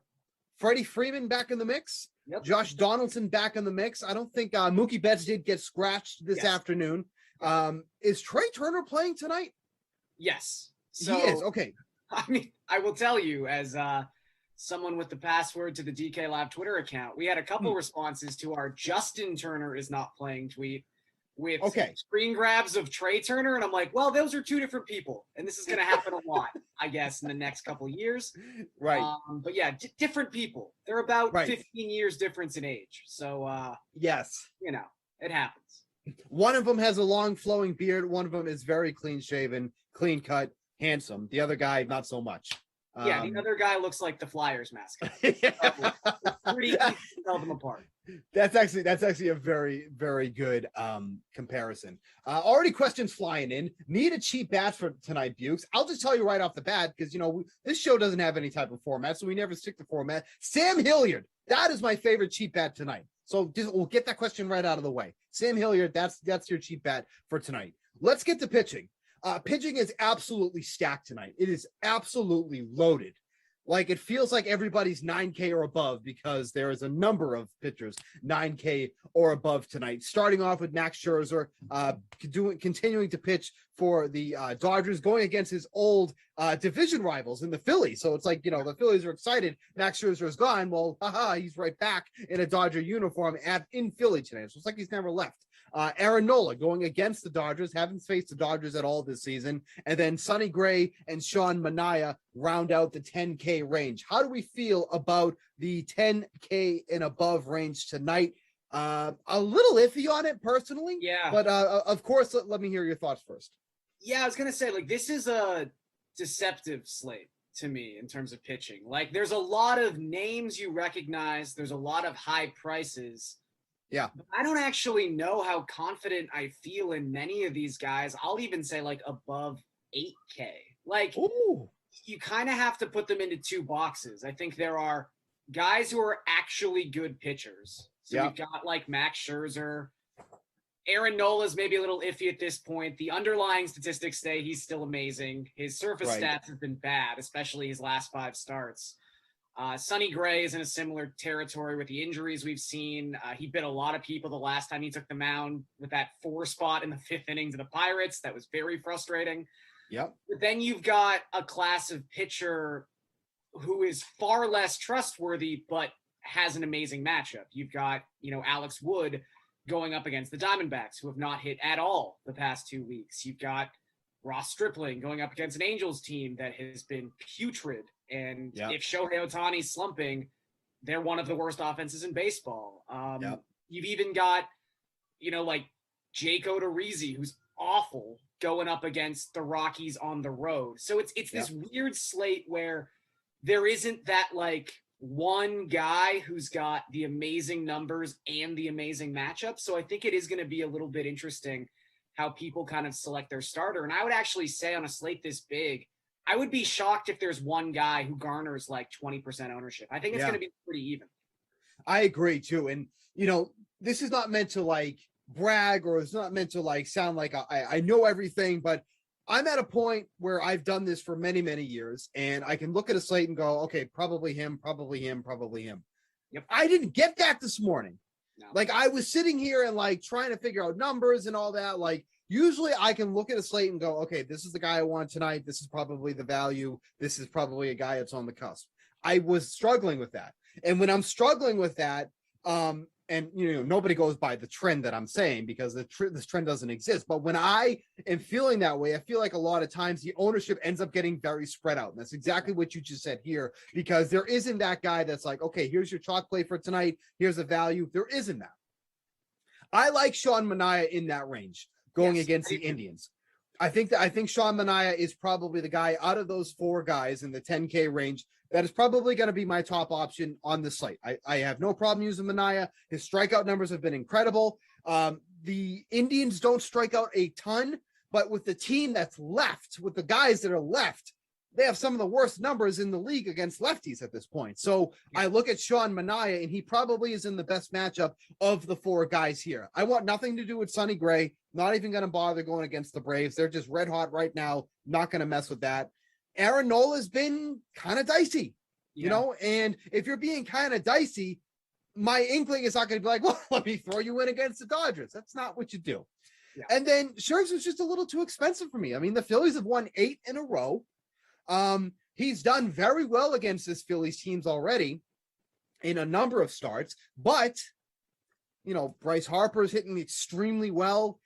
Max Scherzer's kind of struggled against lefties for a couple of years now, and there's 5 of them in this lineup tonight. So there's a lot of things that I can do to nitpick the majority of the guys taking the mound tonight. So on a slate like that, that's where that ownership, I think, really starts to spread out. I mean, even Alex Wood right below at 9,800 against the Diamondbacks. Diamondbacks are awful. Yeah, but who wants to pay 10K for Alex Wood? Who wants to pay 10K for Alex Wood? And who wants to pay 10K against a Diamondbacks team that is just straight up annoying against lefties? That's the perfect way to assess them. They're annoying against lefties. They do enough that, you know, I don't think it's possible that Alex Wood's going to score 30 DraftKings fantasy points tonight. I don't see it. So I'm with you. I think it's Manaea, and then I'm probably going down the list after that.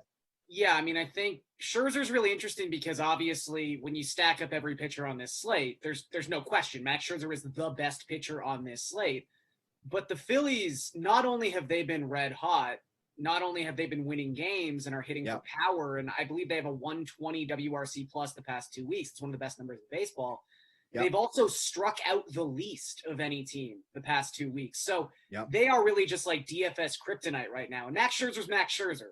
I mean, I'm not going to ever say he's not a viable option because he could strike out 12 and no one would be shocked tonight. There's no Rhys Hoskins in this lineup. It's not exactly the Phillies at full strength, but it's really not trending in a positive direction for me to spend $11,000. It's funny. I would actually say, and we just got a question in the chat about this guy, the one person who I think might actually carry a decent amount of ownership is Aaron Ashby, which is really odd to say, but he's kind Where of the hell is Aaron Ashby? Oh, here we go. Second cheapest pitcher on the board. He's got this weird combination of prospect pedigree. Yeah. He strikes out everybody. In AAA, he had a 36% strikeout rate, a 2.28 xFIP across 62 innings. It just so happened his first taste of major league action, he didn't make it out of the first inning. That was the classic mid-May game, I think it was, where the Cubs went up 7-0 on the Brewers and then lost that game like 20-8 or something like that. 15-7. 15-7, there it is. But this is a completely different version of the Cubs. This is not the same Cubs team he faced. This is a Cubs team that coming into today's game 1, I know they've already played their game this afternoon, they had struck out in 33% of their plate appearances in August, which is crazy. And you've got a guy in Ashby who has strikeout pedigree. That's the one part of his game that should be able to translate to the major league level without any question marks. So at 4,400, I would honestly say he's got a legitimate chance at 5x value tonight. And I do think a lot of people know his name. I think he's been on prospect lists enough that he's going to be maybe, I won't say the most popular, but I would think he's going to be top 3 ownership tonight. Yeah, I mean, you look at Aaron Ashby here, and I mean, his ERA, that number is higher than the amount of money I have in my wallet right now. So you look at that, and it's a scary number to look at, right? A 54 ERA, a 10.5 whip. But this is only somebody that's pitched 2/3 of an inning in the major leagues. But you look at his numbers in the minors, okay? This is where that appeal is going to come from. In AAA this season, he has thrown 62 and 2/3 innings. His K9 in those appearances, 14.1. 14.1. That is massive. And that's not a small sample either. No. Especially in the minors. 62 in the third inning, you have a K9 of 14.1. Holy cow, that is high. His FIP in those innings, 2.68. That is a damn good pitcher right there. Or somebody that has done extremely well this year. And even if you're worried about like translating that from AAA to the majors, the most AAA lineup we currently have in baseball is this Cubs lineup. And now it's not just a Cubs lineup that is bad and that has no remaining major league talent. It's a Cubs lineup that is in the second game of a doubleheader. Like, they might not play some of their best players in the second half of this game anyway. Like, we're talking about a lineup that will almost look unrecognizable when it comes out in a couple of hours. And this, it's worth noting too. I mean, I'm sure you guys know this, but this is going to be a 7-inning game, obviously, as well. So keep that in mind too, as well. But yeah, I mean, at 4,400, I mean, you get one of those guys in, and then it's kind of you're free to do whatever you want. Even if you use Ashby and you use, let's say, Manaea, I mean, you're averaging 4,400 for the rest of your lineup. I'm like, give me that all day. Are you kidding me? Like, that is gold right there. That is absolutely, like, you're free. You have free reign at almost every position, because we punt the catcher, because that's what we do. We punt the catcher, and then we just go free reign after that. So I think it's something to consider. I think it's definitely something to consider, because like we said, I mean, you can poke holes in almost every single matchup that we have on the board tonight. Not crazy about Alex Wood. Logan Gilbert going against the Rangers, not a scary offense. Don't strike out enough. They don't strike out enough. So 9,600 for Logan Gilbert, a little too high. Ross Stripling hates his teammates, but has been pitching well lately. Has been pitching well lately. Just hated Joe Panic, and that's why he got traded. That's the kind of pull Ross Stripling has. Right. But going against the Angels, I mean, a really bad offense at this point. I mean, just the injuries aside from Shohei Ohtani has just been devastating to this club. But 9,500 for Ross Stripling, that's a lot. That's crazy. That's a lot. I mean, what do you feel about Eduardo Rodriguez? Because I think we've talked about this narrative before and how Tampa's sort of rectified it slightly by bringing in Nelson Cruz. I think the fact that Randy Arozarena is back tonight, he's also, I would say, he's their second best hitter of left-handed pitching. That's also very key. Yeah. But in Erod's last 4 starts, it's only about 16 innings, because he left that one game against the Yankees, I believe, after a single inning. But he's got a 40% strikeout rate his last 4 starts. It's good. So Tampa has the highest strikeout rate in the American League against left-handed pitching. So is this maybe one of those Erod starts where if he can make it 6 innings, even if he gives up like 2 or 3 earned runs, he's just going to strike out enough dudes where he can get to 25, 30 DraftKings points? Because I do kind of like Erod on this slate. And anytime I like Erod, it makes me nervous. And the problem is that this one is at Fenway Park. He has not been good at Fenway Park this season. Right. That's been his biggest issue. And, you mentioned that, the Rays have the highest, strikeout against left-handers. But when you bring in the numbers from the other guys that they've brought in their current roster, like, it drops down to 5th. Yeah. I mean, it's still high. I mean, at the end of the day, 5th, 1st, whatever, it's still high. But they improve so much with bringing on, Nelson Cruz, Arozarena back in. Like, those are 2 guys that I'm like, if they were out, then no doubt, like, yes, absolutely. Worry about Cruz, worry about Arozarena. I worry about him at Fenway Park. Sure. 9,300 is just too much. If he was 8,300, I'd be in.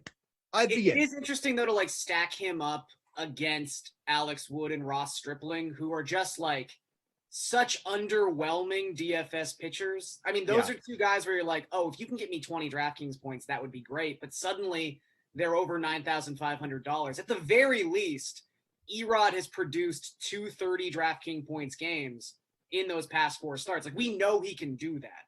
I don't think there's a single scenario where Ross Stripling scores 30 DraftKings points tonight. So at least he has that upside. I mean, you are staying away from that guy like the plague in a cash game, but I think I will have some Erod exposure in GPPs. Yep. What do you think about, and you touched on this a little bit already, but what do you think about Odorizzi going up against the Rockies? The Rockies have been hitting well in August. Yeah. So I feel like just on the name appeal, because he's going against the Rockies away from Coors Field. There might be some appeal there. I actually kind of sort of want to stack the Rockies tonight because they're crushing it right now. They've been absolutely crushing lead off on the cheap. Here we go. Our guy, Connor Joe, the generic create a character name. Really? But you know, Odorizzi's been having some issues against lefties, McMahon, Blackman, Hilliard, all in the lineup tonight. I feel like he's going to carry some ownership, but so I was curious about your thoughts on that. But I kind of want to do a Rocky stack tonight. I'm not going to lie. Yeah, I'm more stay away. I think he again is like that weird section of pitcher we have tonight where they've got a great matchup on paper, but they've just been so bad. Him specifically. Yeah. His last 4 starts, I think his ERA is over 8. Mm-hmm. He's giving up almost like 2.5 home runs per 9 in that stretch too. Like at a certain point, I have to see a pulse. I have to see something from Odorizzi before I can trust him. I know he's 7,500. That's a reasonable salary. Yeah. Even again, like that Ross Stripling is 9.5. But yeah, it's tough for me. I think I would rather go with Ashby, obviously, just at the price point. But yeah, I think that could be a fun way to go, is to stack the Rockies, because it'll be super cheap and no one's going to do it. So no. I just got to point this guy out real quick. Have you heard of Griffin Jacks? Love Griffin Jacks. Great. Tell me he wasn't in G.I. Joe at some point. Like that just screams like a G.I. Joe name. Like that's got to be a G.I. Joe character. Yeah, I believe he's a character in Mortal Kombat. That's perfect.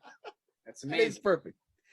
I want to meet his parents because I want to know how you landed on Griffin Jacks. I guess when your last name is Jax, you really have a pressure of like, all right, we've already got one cool name here. We got to stick a second cool name on the front of this. So, yeah, I think you're right. You're right. It's a good one. It's no Connor Joe. It's actually the opposite of Connor Joe. It is the exact opposite. Right.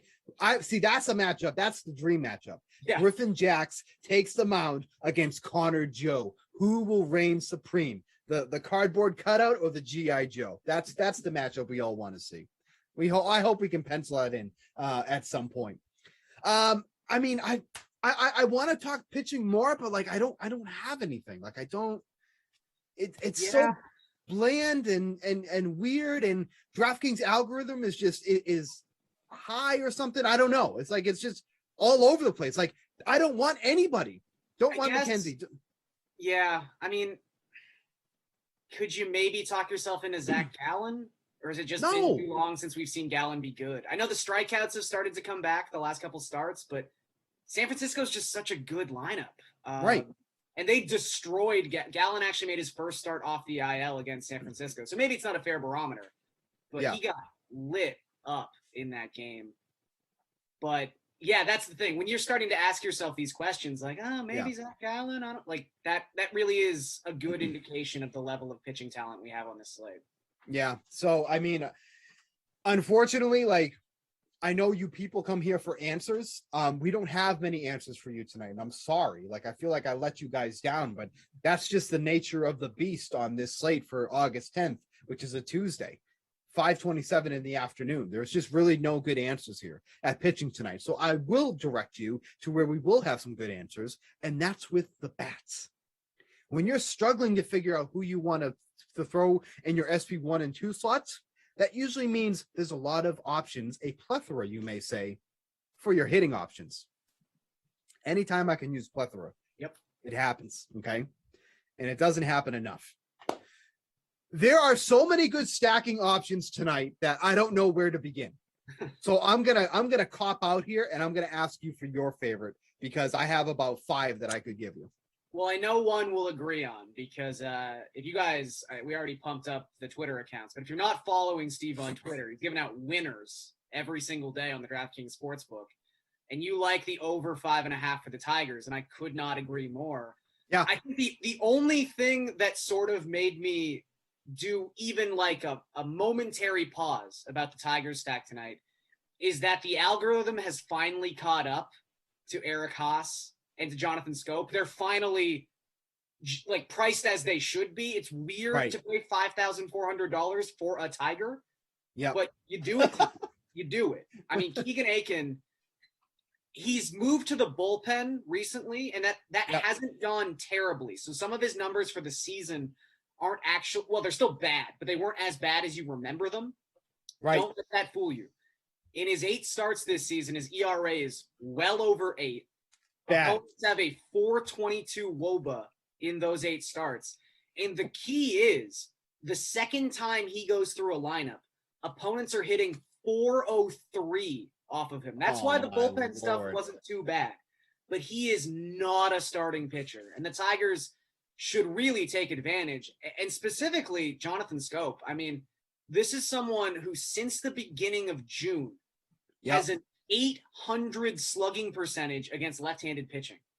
He is mashing lefties since the beginning of June. It's really insane. So I would say the Tigers, I know there's a little bit of talk of rain when it comes to that game, but I don't think we're actually going to have any games rained out tonight. I think maybe a slight delay in that contest, but I think we're looking pretty clear. And I did see in the Twitch chat, I did give a same game parlay for this game specifically, twitter.com/SBuchanan24, asking if they could add another player to get a hit in that Baltimore game. If there's somebody I excluded that you could add, Scope is that guy. Yeah. Because I had it as Mullins to get a hit and Miguel Cabrera. And both teams. That's the thing too, though. Mullins is also in a great spot. Like if you want to just game stack this, that's fine too. Yep. But those are the 2 guys that I included, and then both teams to go over 3.5 runs, which should also happen tonight. I have no problem with that. So if you did want to add another player, Scope is probably that guy. But yeah, I mean, this game in general, like you start with the Tigers, okay? Just go right down the line. No need to be cute. No need to try to hit Willie Castro in there or Nico Goodrum. I don't need those guys in there tonight. I need the top 5. That's all I care about. The top 5, just set it, forget it. Shut out Ronco. That's all you need to do there, okay? When it comes to the game stack, if you want to take that a step further, then you go with the lefties on the Orioles. Now, there aren't many in the lineup tonight, but it's Cedric Mullins, it's Anthony Santander, and it's DJ Stewart. Those are the lefties in the lineup tonight. It starts and ends with Mullins for me. I mean, the guy is averaging over 13 DraftKings fantasy points over the last 10 games. And it doesn't even include just all the hitting. He swiped 5 bags in that time. He's hit 3 home runs. I think he only has 1 double in that span. He does it in multiple facets of the game that you don't even need him to hit a home run. He's going to get on. He's going to score. He's going to swipe a bag. Those are where the points come from. For him to be 4,800 is laughable. I don't understand it. I don't either, but this is one of those situations where I don't care if the DraftKings algorithm is drunk or something. If you want to keep pricing him at 4,800, fine. Because like I've mentioned before, we're in a day and age where 6K and above is normal now. We don't want that to be normal. But if that's a normal thing and a normal occurrence, and Cedric Mullins is 4,800, you take Cedric Mullins at 4,800. I mean, I think I wrote this morning in MLB Targets, which if you guys want to read that, it's over on the DK Playbook, along with the MLB cheat sheet that Steve writes. But this is a guy who has an OPS over 1,000 since the All-Star break. Yeah. And he started the All-Star game. Like, why is there still this amount of disrespect for Cedric Mullins? I'm with you. I'm fine with it because I will take the savings gladly every single time. But Casey Mize, you know, he's been fine. He's been better the last couple months than he was to start the season, but lefties are just that guy's kryptonite. Almost 2.2 home runs per 9 this season within that split. His xERA is also up above 5 for the season as a whole. So don't be worried about, oh God, can I stack against Casey Mize? Yes, you can. Yes, you absolutely can. 5.72 FIP specifically against lefties. That's almost a 2-run difference than it is against righties. So, I mean, that in itself just tells you the difference between the splits there. And then, like you mentioned, a 2.1 home run over 9 inning, where it compared to against righties, 0.86. So we're talking about a 2 home run difference in that too as well. The weight advantage for the lefties has just been absolutely massive. The White Sox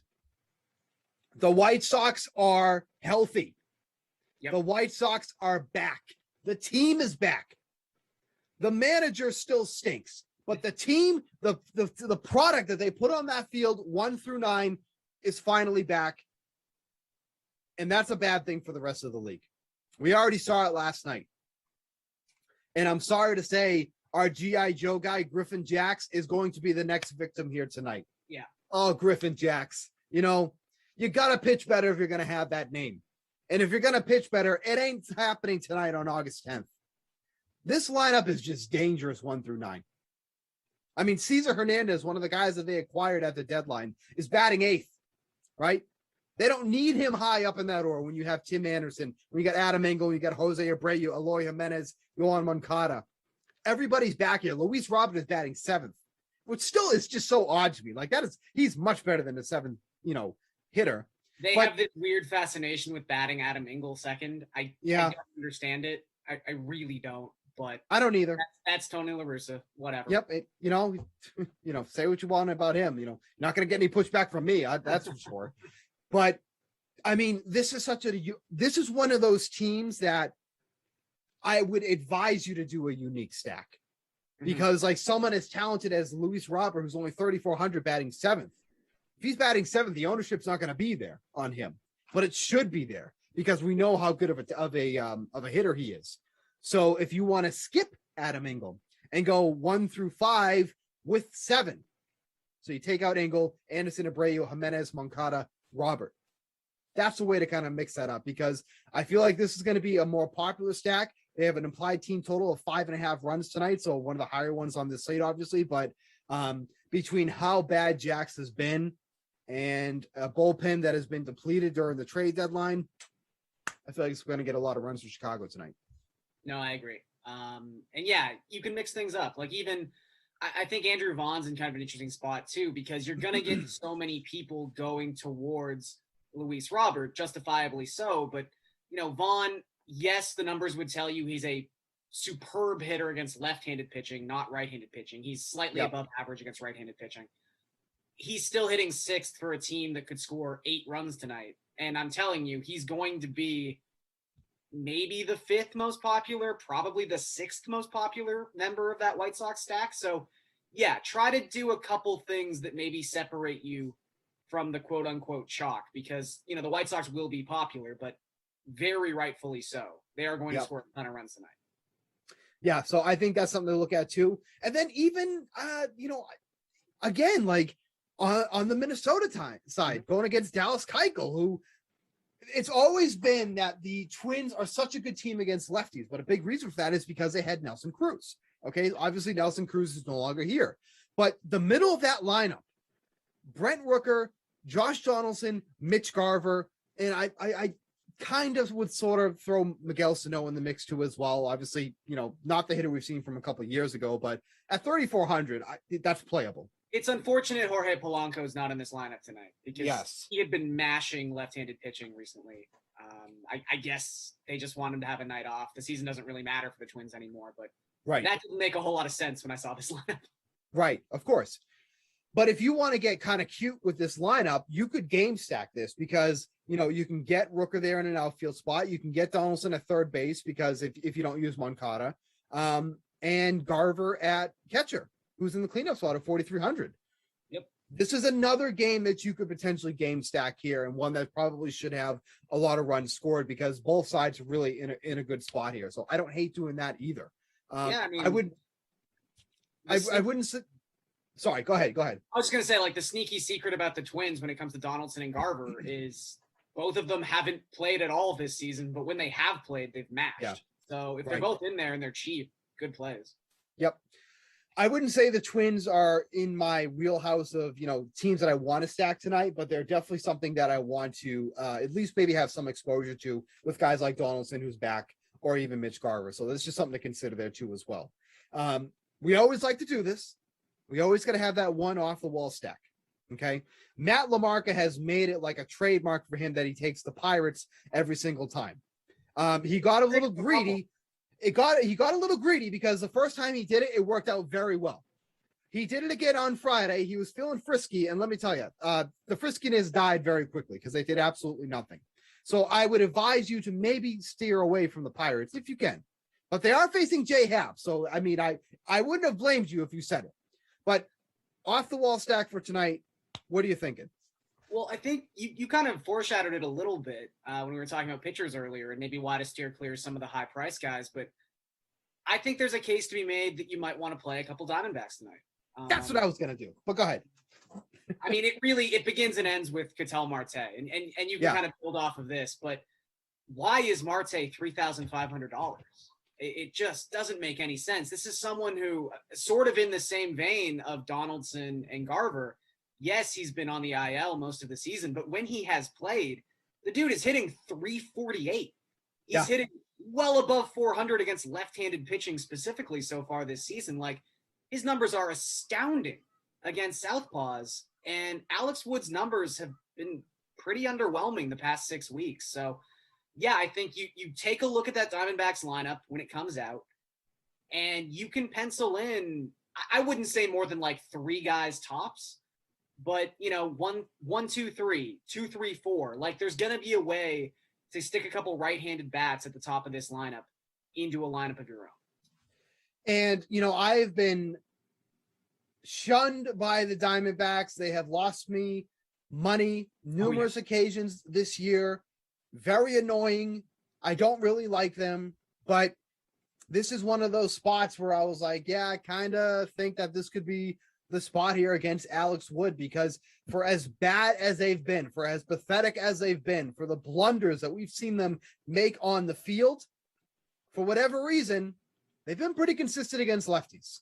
So you want to talk about a team that's going to get no attention tonight? I mean, you said it right here. How is Marte 3,500? Nobody even remembers that Marte is with the Diamondbacks. Yep. He's a forgotten soul.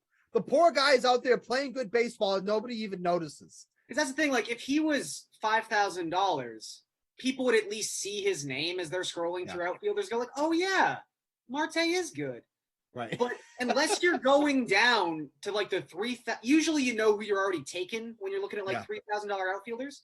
No one's scrolling that far down and getting the memory kick. Like, right. You kind of just forget he exists. You really do. Yep. I would definitely say so.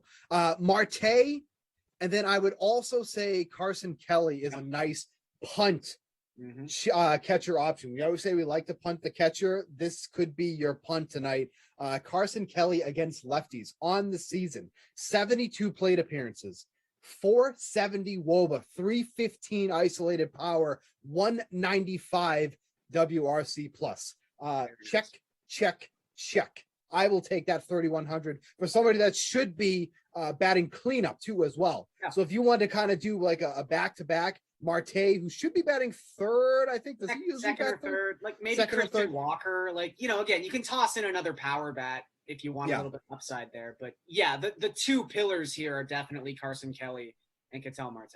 Yep. So we had a question: who is the catcher punt in the chat? Didn't even mean to answer your question, but I see it now. There's your answer. His name is Carson Kelly. He's 3,100. Hopefully he's your guy tonight because, you know, I have no faith in Alex Wood. The Diamondbacks are super pesky, so this would be the option that I'd be going to. For my off the wall, like I said, I was going to bring up the Diamondbacks.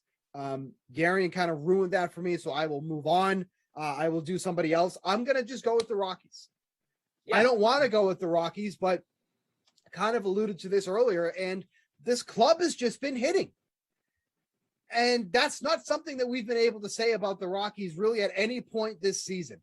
You know, maybe they're trying to do it for Trevor Story because they're like, oh, crap, we didn't think you were going to be around here during the month of August. You know, let's at least make your stay for the next month and a half somewhat, you know, redeemable, because let me tell you, you ain't going to be back with the Rockies next year. But in the month of August, at least thus far, the Rockies have done some damage. And you'd probably be surprised to know that so far this month, and if you can tell I'm talking slower because I'm waiting for this to load, thank you, the Rockies are leading the league in runs scored in the month of August with 56. Hey. As a club, they're hitting 346 with 18 home runs. I mean, that's just not the club that you'd expect. So they've had 6 games at home and 3 on the road? That's correct. Okay. Well, you know, look, it's what you would expect, but hey, you gotta play the schedule that's in front of you, and they're hitting right. Right. I mean, I can't blame them for the schedule that was handed to them. I mean, that's not their control nor mine. If the club is hitting, the club is hitting. And they're facing a hittable pitcher tonight in Jake Odorizzi. So something to consider. That would probably be my off the wall for tonight. As always, you guys have any questions, make sure to drop them in the chat on Twitch, on YouTube. You can add us on Twitter if you want to do that too as well. So make sure to do that for the next about 5-10 minutes or so. We don't give the sportsbook a lot of love during these shows, but I kind of want to jump over it a little bit because I think there's a lot of betting options for tonight that you can take. We talked about the White Sox. We talked about the Tigers. Both teams 5.5 run set. I like the over on both of them. Those are probably the two bets that I like the most tonight. There's a couple other ones that I gave out. DraftKings has the same game parlay, which is a ton of fun. So much fun. Like, I absolutely love doing those same game parlays. Anything that you're looking for or eyeing specifically, any games, any totals, let us. One total I really like, the under in the Yankees Royals game. People might have PTSD on this one because anyone who took the under in this game last night, one of the worst bets or worst losses of the season. That is a bad beat. If you took the under in that game last night. But similar rules apply here. The Royals, since the All-Star game, have the second worst WRC plus in baseball. They just have not been hitting. Obviously, trading Jorge Soler and having him mash dingers in Atlanta is not helping their team offense anymore. So they're probably not going to be able to pull too much of their weight. And then you've got the Yankees who, despite making all those trades, really haven't been hitting. They had one game against the Orioles where they scored 11 runs. Other than that, it's been a lot of solo home runs. Obviously, they've got a couple players on the COVID IL. Gleyber Torres is now on the 10-day IL, jammed his finger running the bases. So they're not at full strength. Nestor Cortez, while I think we're all expecting some regression at some point, probably not going to happen against the Royals. I would say that. And then I think the linchpin to this is, that's an unintentional pun, is Daniel Lynch. Lynch is someone who has a lot of prospect pedigree. He came up, didn't look great off the start, went back to the minors. Since he's come back from the minors a second time, he's got 3 starts. He's thrown 19 innings. He's got an ERA under 2. And it's not like this was a cupcake schedule either. His last 2 starts have been at Toronto, at Chicago White Sox. And he's pitched pretty well in both those games. So I'm not saying use him in DFS, but I think if he throws 6 innings and gives up 3 earned runs, that's very likely to happen. And if that's the case, the Royals aren't scoring 8 to get this over the numbers. So I really like the under 10.5 here. And the incredible thing is too, because you look at this lineup and you're like, oh, they probably score a ton of runs. And actually the lineup is out right now. And wow, it's not that imposing. It doesn't look like a great lineup, but the Yankees, out of all the games they played this year, the under has hit 57.3% of the time. That is the one of the highest in the league, which is incredible to think about because of you just look at that lineup on a normal basis. And then you tell me that the under has hit the second highest in the league for the Yankees. Number 1 is the Nationals. That makes sense. Number 3 is the Cubs. That makes sense. How are the Yankees second? I don't know, but they are. So if you like betting trends, there's a trend for you. The under, because it's at 10.5 right now. That's a lot of runs. But we also said that last night, and holy crap, was I angry. Was that annoying. That was annoying. I guess that is one fear you could have about betting the under tonight. Not that that's going to happen again, but a lot of bullpen arms burned in that game. So maybe we do see like the bullpen B team from the Royals, and that's a little scary because their best relievers aren't even that good. So their second best relievers are maybe prone to give some runs. But again, I think Lynch pitches deep into this game, and I think he pitches pretty well. Yeah, so that I agree. I just feel like that's just like a really, really high total that is in for this one. Cortez has been fine, like you mentioned, but probably not going to regress against this Royals team. And then just how bad the Yankees have been overall with the over, I think is something you definitely have to consider too as well. You mentioned, Aaron Ashby being an appealing option tonight. The Brewers are only -145 on the money line. Yeah, that's pretty appealing when you figure how bad the Cubs lineup has been. minus 145 if you're okay with paying for that, or if you want to throw that in with something else and parlay with something, because we're all suckers. We like to do parlays. I don't hate that either. But if you wanted to do a parlay with the Brewers, I don't mind putting it together with the Athletics here. Parlay those two money lines together plus 181. That's a pretty enticing number. Yeah. I would say for two teams that should win tonight. But this is baseball and nothing ever goes to plan. So at least on paper, it looks great. That would be a money line parlay I would definitely consider. So take a shot. As always, I posted a bunch of plays on my Twitter account that Gary eloquently, I didn't say that right, but whatever, promoted for me on my Twitter page. Word to stumble over. Yeah, I know. But yeah, we've been doing well. It's not going to stay like that forever. But if you want to ride the hot hand, it's been pretty well lately. So definitely take a look at that too as well. And that is going to wrap it up for this edition of the slate. It's the Tuesday edition. Ton of baseball for you guys to get into tonight for your daily fantasy or your betting purposes. But also coming up tonight, we have the 6 p.m. sim that's coming up. Raiders at Saints. Christian and Brandon will be on the call for that one, so stay tuned for that. Just about 10 minutes or so to get your lineups in for that one. For Gary and Thorne, for all of our hardworking production dudes and gals in the back, thank you for that. For Gary and Thorne, I'm Steve Buchanan. We'll catch you next week.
What is up, DK Sim fam? It's a Tuesday afternoon, Tuesday evening, or perhaps a Tuesday snacking hour, depending on where you are in this great nation of ours. I'm Christian DeAndre. He is Brandon Cristal. We are happy to be here with you for the 6 p.m. Eastern showdown between the Vikings and the Saints. BK, how are you doing today, my friend?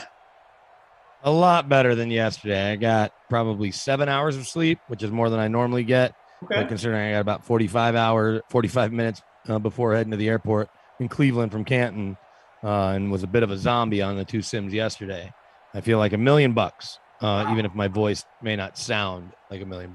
And you powered through. I mean, it's a nice airport up there. They got the what's it called? Oh, Raiders Saints on this one. My mistake there. I don't know why I had the Vikings. Oh, you know what? The Vikings and the Buccaneers are playing the 10 p.m. I was setting up the free roll for that one. So my mistake there. We are in Did you get a lineup in the one I created? No, I created my own. We must create them at the same time again. So we have dual free roll. This is the second time this has happened. I didn't see yours. I did mine like 40 minutes before kickoff. Oh, so I did mine earlier than yours. I did mine probably about 1:15, 1:30, so 2:15 your time. Oh, wow. No, I didn't even see it. Okay. It's called Christian and BK Gold and Black and Silver Shootout, because black is the common color there. Yeah. Although I probably should have done silver and black and gold, because that's probably more how you would do it. Yeah. Here. Then Tom made one for later. I didn't see yours, dude.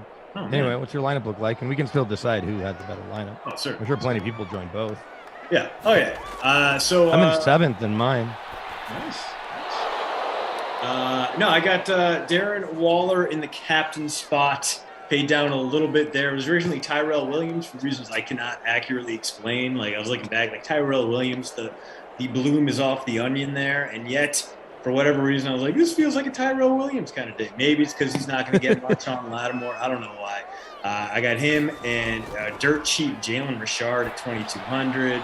Henry Ruggs. Like, I went heavy on the Raiders for reasons that escape me, BK. But I also, of course, the Kamara, Michael Thomas, slant boy, and do it all running back combo in my lineup as well. How about you? What does your lineup look like today? So I captained Alvin Kamara, and then got Waller and Thomas, and then the best third receiver in the game, in my opinion. Maybe the numbers bear it out. I don't know to check, but Traquan Smith, Josh Jacobs, who we know can be feast or famine, and then the Saints D, because Raiders offense might be prone to a mistake here and there. Yeah, Traquan, I mean, he's been trending up salary-wise, but yeah, last game, holy moly. Because he's making plays.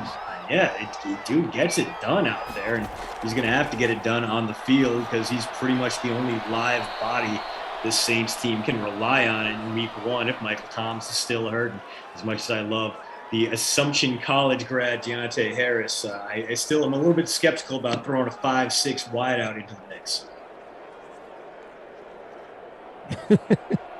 I get it. I get your reluctance.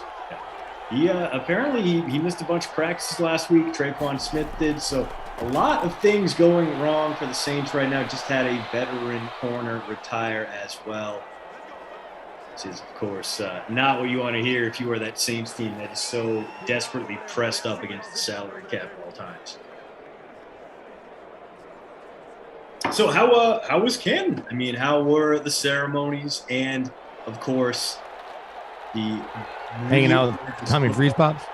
Yeah. How'd that go? I mean, was he as glorious in person as he is on the stream? Yeah, it was great to get to meet him and spend a good chunk of the weekend with him. No, it was really great. And so I was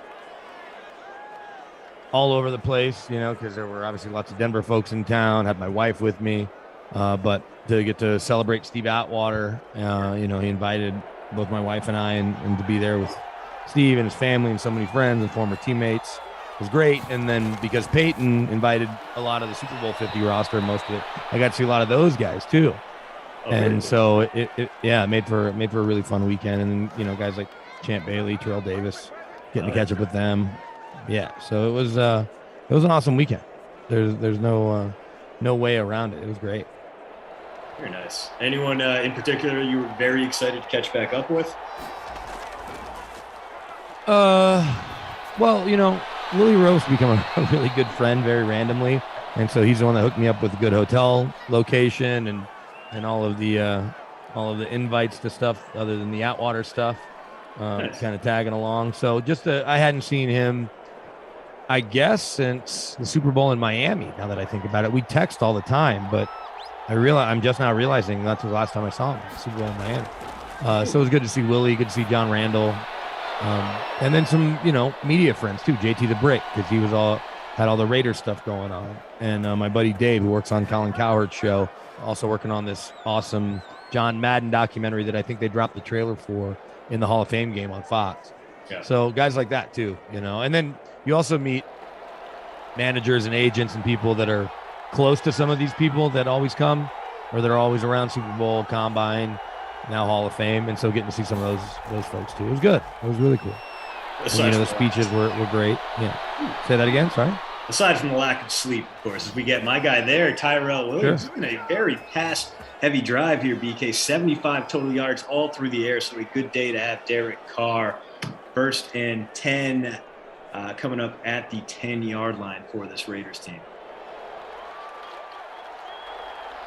Yeah, very good. Like Cleveland Airport for me has always been like surprisingly pleasant. Like for an airport experience is like the opposite of O'Hare. Yeah.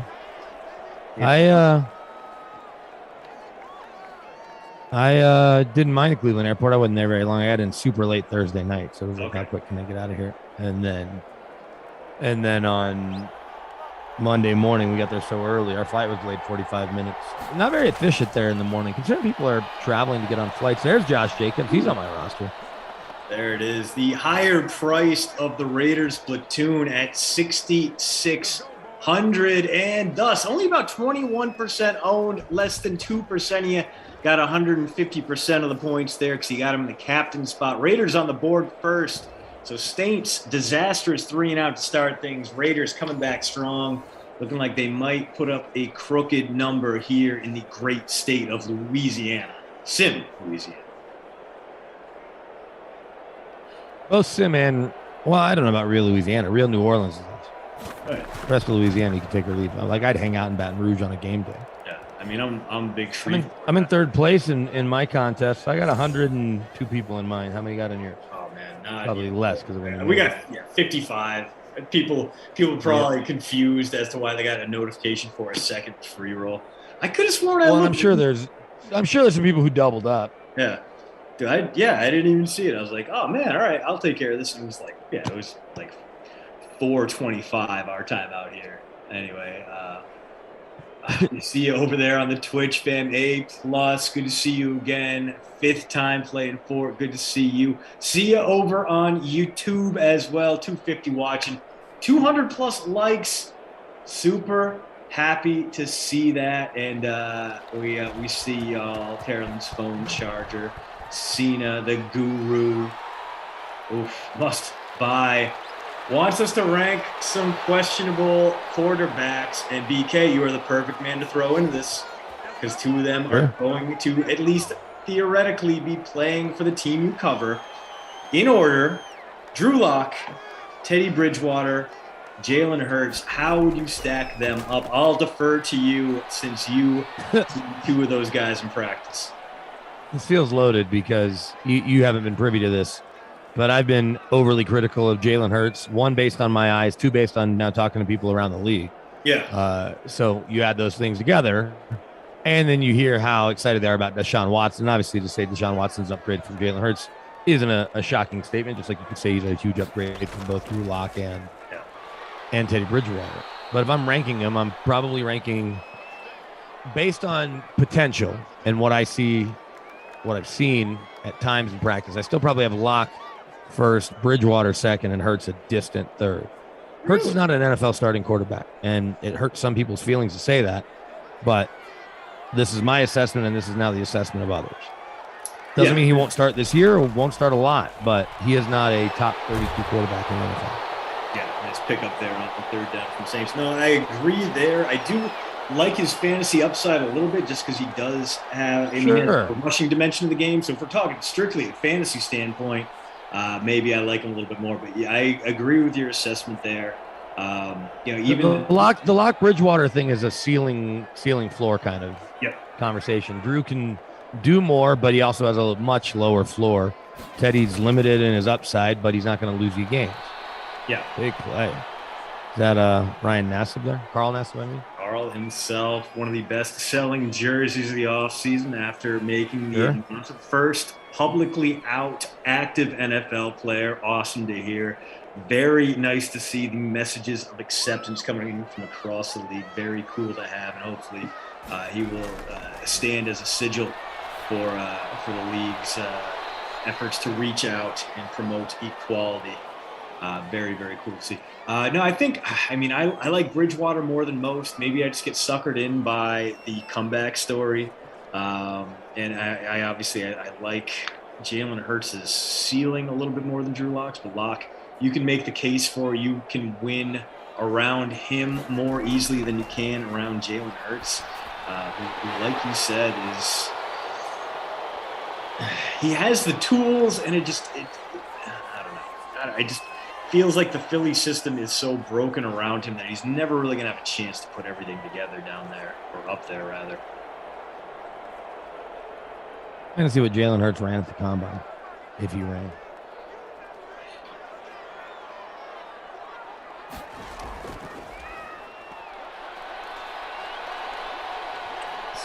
May not. 4.59. All right. So, I think Locke ran a 4.69. Yeah. I mean, fast enough. But I don't think Hurts. He's obviously not as big as Locke, and I don't know where his arm is. Yeah.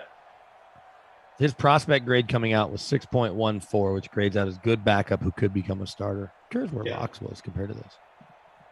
Gonna do all the stats. It won't take very long. Yeah, I'll go through. Yeah, not a lot going on here, although the Saints are driving here to the happy side of the field. Kamara only 9 yards on the ground, but he leads all rushers in total yardage because Jalen Richard, Josh Jacobs just have 1 carry each for 5 yards. Jacobs responsible for the game's only touchdown. Through the air, it's been mostly the Raiders, although Manny Sanders 2 for 11, Kamara 2 for 19, and then otherwise Darren Waller 2 for 17. Tyrell Williams, 1 for 29. Hunter Renfrow, decent punt play there, 1 for 14. Even bigger punt play, Alec Ingold, one of those many great Wisconsin fullbacks that just seem to get churned out up in the great city of Madison. 1 catch for 4 yards. Jacobs, 1 through 6 through the air as well. Saw Emmanuel Sanders Sunday at Peyton's induction ceremony. He took a sprinter van down from Buffalo, 3 hours. Rather than worrying about chartering a private plane, 3-hour sprinter van. Then he got to crash on the way back because I'm pretty sure that the Bills had practice Monday morning. Nice. But they let him sneak away to watch Peyton's induction ceremony, and I'm guessing hang out a little bit after to celebrate with his old teammates. I looked up Drew Lock's prospect grade was 6.4, which qualifies as will be starter within first 2 seasons. Yeah, I remember everyone. I mean, it did seem kind of shocking when Lock slid as deep as he did into the second round. And I mean, it just made a ton of sense for the Broncos to pick him up where he did because he does have that big arm. And I think you could have made the case that, he's got a little bit of that Josh Allen fearlessness and I'm going to gun this downfield to him. He just has executed it poorly. And I mean, the nice thing about Allen was that he showed those flashes and improved on them modestly from years 1 to 2, made the leap in year 3. You can't say the same about Locke. I mean, he was winning games as a rookie, which obviously, is a great thing there, but never really looked like the guy. And then clearly last year, despite flashes, never seemed to really take the reins. And, as much as I would like to see him just launch passes downfield to Cortland Sutton and Jerry Jeudy and KJ Hamler, I do feel like the Broncos' best chances to win are like Teddy B. So yeah, I would go Teddy, Drew, and then Jalen. But Jalen, if we're talking from a purely fantasy standpoint, this is a guy who went out and averaged 7 yards per scramble, who ran for 354 yards across those 4 starts, not across the 4 starts, but only had 4 games as a starter, and did add a lot of value with his legs, racking up those rushing yard points, scored a few touchdowns that way. Pretty useful guy in terms of dual threat fantasy quarterback. So I think. Yeah, but only completing 50% of passes is sustainable. not good. Not sustainable. Not good. Yeah, I mean, I'm not gonna lose sleep or feel like you're way off. Right. I mean, the bottom line is because Bridgewater could very easily start.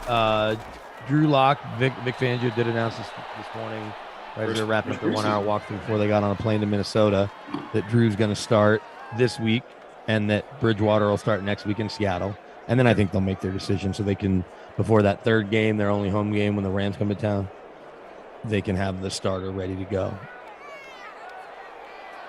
Speaking of ready to go, Saints drive continues here. 2nd and 8 coming up from the 11. We saw a little Michael Thomas earlier, and that time it is your guy Manny Sanders there. Now 4 for 35 for him. So pretty productive start to this one for the former Saint, current Buffalo Bill, and I do like that move from their standpoint. I don't know how much more you're going to get out of Manny Sanders this late in his career than you would have out of John Brown. But Sanders has been the more reliable guy in terms of staying on the field. And I do like Brown coming to this Raiders team. I mean, he still can add value to a roster, even if you're not sure exactly what you're getting from him. And definitely a nice complimentary piece. So I do like the shuffling of the deck chairs there for the Bills. They're going to continue to go strong. I think Sanders is going to be a productive and helpful piece in Buffalo. As Kamara into the end zone for a touchdown. We had a tie game here. Extra point pending. Kamara from 2 yards out gives the home team its first touchdown of the day. Yeah, I'll be curious to see if John Brown can step into the Aguilar role. I'm not sure he can, but if Ruggs has a more productive year, they may not need it. Yeah, so for me, it just Brown doesn't seem to have that extra gear that would make him the kind of deep threat Derek Carr really saw in Nelson Aguilar. I mean, that was a symbiotic. I don't know. I'm going to push back a little. John Brown, have you seen his 40? That dude's really fast. I mean, he's very useful. I mean, a very quick and very potent wideout. But this dude is also, he's 31 years old. I feel like that first step may not be what it used to be at this point. But yeah, you are talking about a guy who was once upon a time a 4.340 guy. He can probably still give you some 4 or 5 speed, which when you have been around as long as he has, he can still find. Yeah, when you're on a 4.34, I mean, I still think he's sub 4.4. He got behind Chris Harris 2 years ago in Buffalo and just ran right by him. Yeah. Yeah, it could be vital to Carr's seaworthiness in a full season fantasy. But you've got Waller operating in the middle, plus Hunter Renfrow at times, and Ruggs on the outside. Not that he can't slide inside too. And John Brown. There's got to be one more wide receiver that I'm missing that took Tyrell Williams' roster spot, right? Well, they might punch up Brian Edwards, last year's 3rd round. Yeah, they liked him a lot as a rookie coming in, and he just didn't do much. Yeah, same. And they have Willie Snead over from the Ravens. The 4th. Willie Snead the 4th, right? Yes. How dare I disrespect the previous 3? Aguilar ran a 4.42. Yeah, I mean, Aguilar was I guess so much of his Philly timeline there was clouded by the drops that I guess I never really thought of him in that way. I thought of him, I guess, as a sideline guy who just didn't get much done and failed to create separation. And then wonderful to see him just come alive in Vegas, like a guy who's easy to root for. Same thing with Derek Carr. Like Carr kind of shedding the label of a check down passer by maintaining those outside looks and throwing it deep. For like half the season, he had that perfect passer rating when targeting Nelson Aguilar, which was absolutely wonderful to see. Of course, the Raiders turned that into nothing because John Gruden is just a bizarre head coach, but still, fun team. Yeah, I'll be curious to see how many years of that 5-year deal or 10-year deal Gruden. Is this Tyrell again? Wow, Williams doing some work. Roster by you. I mean, I get that my captain. You know what the problem was? My I captain. took him out of the captain spot because I was like, oh man, I saved some money. I got enough money to move Waller up there. They both have the same number of receptions, but right now Tyrell Williams about 40 more receiving yards than Darren Waller, and maybe he'll get the I'm chance in fourth place in my contest, 37.45 points, 7th place now. Nice. I'm 6th of 55, 34 points. So we're way out.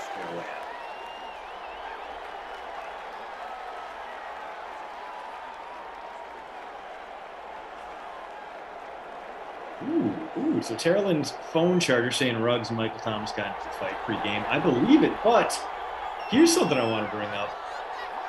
PK, how are you feeling about Michael Thomas's prospects this upcoming season? Do you think he will be even, let's say, a top 20 wideout when it comes to fantasy points in 2021? Let's see top 25 because he's going to miss some time with the bulky ankle. Not even top 20. Do you think Michael Thomas is still a top 25 wideout given the turmoil around the Saints and given his injury history? Yes, because if he's on the field, you have to respect him. It's true. But so he's that been in and of itself. double covered a lot. Not a lot of other options down there in New Orleans, unless you're real big on Adam Troutman. And I'll be honest, I kind of am. I'm kind of on the Troutman train. Go Flyers.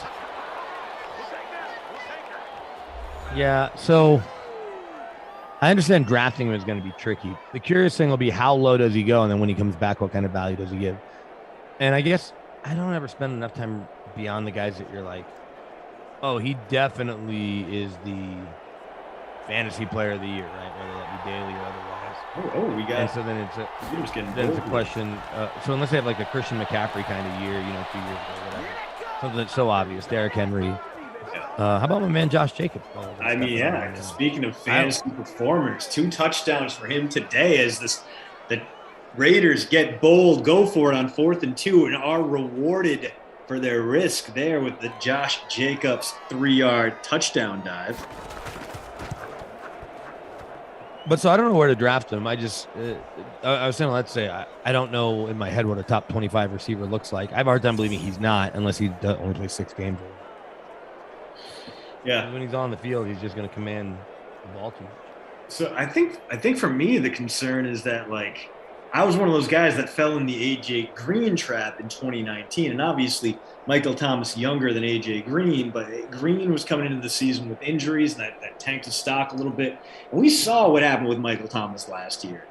He didn't rehab well. He didn't really get his stroke back. He didn't score a touchdown until the playoffs. He missed a ton of games, and he had a standoff with his own team and got suspended for contract detrimental to the team. I think there's a chance he could have that kind of AJ Green type year where he either misses the bulk or possibly even all of the season and nursing an injury that doesn't get better, or he lights his team up on social media and they suspend him, and then he tries to force a trade, and the two sides. It's one of those things where Thomas, all the talent in the world, but he is not a quiet man. If any of you out there have ever mentioned him in a tweet, there is like a 90% chance he saw it because the dude scours Twitter for the mentions of his own name. Like, he wants to be plugged in all the time. He is not a quiet personality, and if things get bumpy in any way, shape, or form, he could kind of continue to strain that relationship with his team. That could play a role. I feel like I'm not touching Michael Thomas until it's like the 5th round of my fantasy draft, and this is like, all right, I can't let this guy slide anymore. I gotta bust him. I think that's where I think that's going to happen in a lot of instances, a lot of drafts. Yeah. Right. People are just going to say, "Oh, well, Michael Thomas there at the 5th.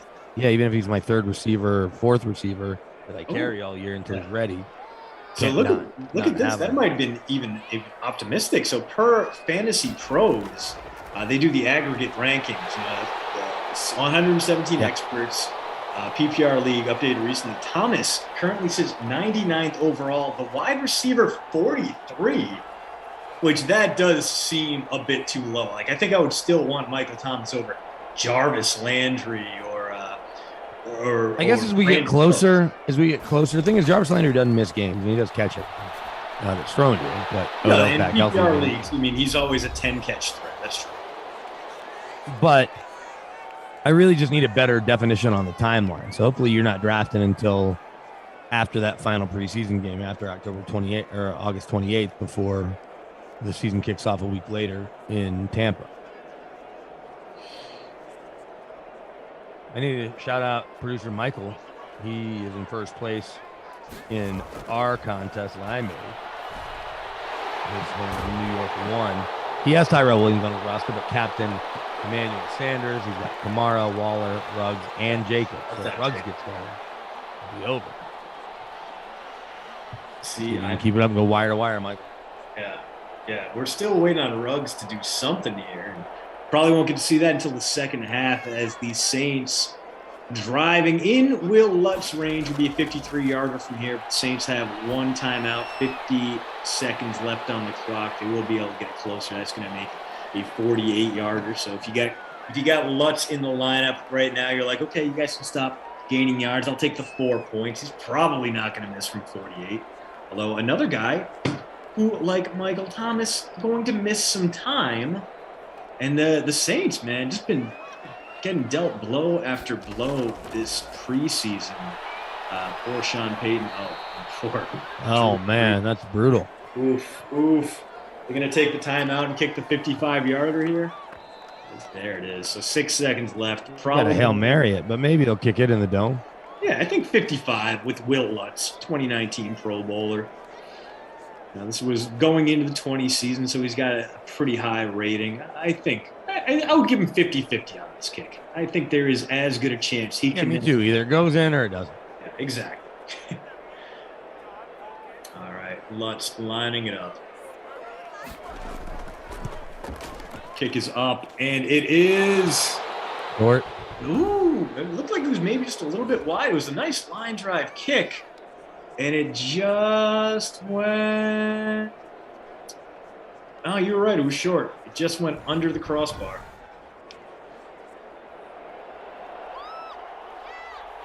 Final play of the half, barring penalty. Let's see if Carr can at least chalk up some garbage time points here. Oh, he gets it all the way to the end zone. Man. What? Oh. It's complete, and it's Tyrell Williams. Tyrell. Wow. That gives him the bonus on his 4th catch of the day. It gives him a touchdown, and Tyrell Williams absolutely cleaning up right now. I took him out of the captain spot, BK. Hits the bonus there with that catch. Wow. So he hits the bonus, and he's in the end zone. I haven't seen one of those completed, I don't think. That was an absolutely wild finish. Lutz, just not enough leg. And Derek Carr, 212 through the first half. 1 touchdown pass. We just saw it. What a stunning end of the half as the Raiders take a 14-point lead. And they get the ball to start the second half here. So it's feasible. We have a 3-possession game before the Saints even see the ball again. And speaking of big-time passing outputs, earlier today on The Sweat, Julian Edlow and Jeff Moose Ulrich, they debated whether or not Matt Stafford and Cooper Kupp will be a productive duo for the LA Rams this season. I mean, is that a guy who's going to be a top 25 wideout? Well, Julian and Moose talked it over, and here they are now. The LA Rams now have Matt Stafford playing quarterback, and there are a couple of team specials around him, including Matt Stafford over 29.5 regular season passing touchdowns and Cooper Kupp over 1,099.5 regular season receiving yards. The odds for this one are sitting at plus 330. Could you see both of these things happening in LA this season, Julian? Yeah, this is my favorite combo so far, I would say. I do like, and I said I don't love overs, but I do like as an individual bet Matt Stafford over 29.5 touchdowns. 17 games going to LA where he has a much better O-line than he did in Detroit. He has good pass catchers, one of them here in this combo with Cooper Kupp. And you have the unfortunate season-ending injury to Cam Akers, which while they'll have other running backs step up, maybe that puts a little more pressure on the passing game here. So Stafford over 29.5 passing touchdowns does interest me a lot. So if you want to kind of make it a combo deal here, the Cooper Kupp receiving yards, although it doesn't tie in with the touchdown. There is some type of correlation here of the Rams having a good passing game. So I prefer just going Stafford with the passing touchdowns. But yeah, I think there is something to this combo. Jeff, you look like you are agreeing. Yeah, pretty much. I mean, Julian, Julian laid out the player reasons why we should like this. I mean, the Cam Akers news, Matt Stafford and Sean McVay's offense. Jared Goff threw 32 touchdowns, back in 2017. Now, they drifted off that the last couple of years, but they don't have a dominant running back. Like, there's no Cam Akers, no Todd Gurley now. I think there's a very good shot that a more efficient quarterback is going to hit 30 touchdowns again in this offense. And I think the biggest thing for me, again, Julian's already kind of laid out most of this. The biggest thing for me is the price. You're getting plus 330 here. I would have much thought like with this prop, probably with two players, assuming they're healthy, maybe around the plus 200 range. So I think the odds we're getting here makes this one probably my favorite one of the specials so far to take the over on. Yeah. I can hear you guys. Oh, and welcome back to the Tyrell Williams show. In case you missed it, he's absolutely been completely killing it in this sim. And you know what? He's going to play, well, where Matthew Stafford used to be playing. And he might be a pretty viable fantasy option this year just because who else is Jared Goff going to throw the ball to in Detroit? I mean, TJ Hawkinson, sure.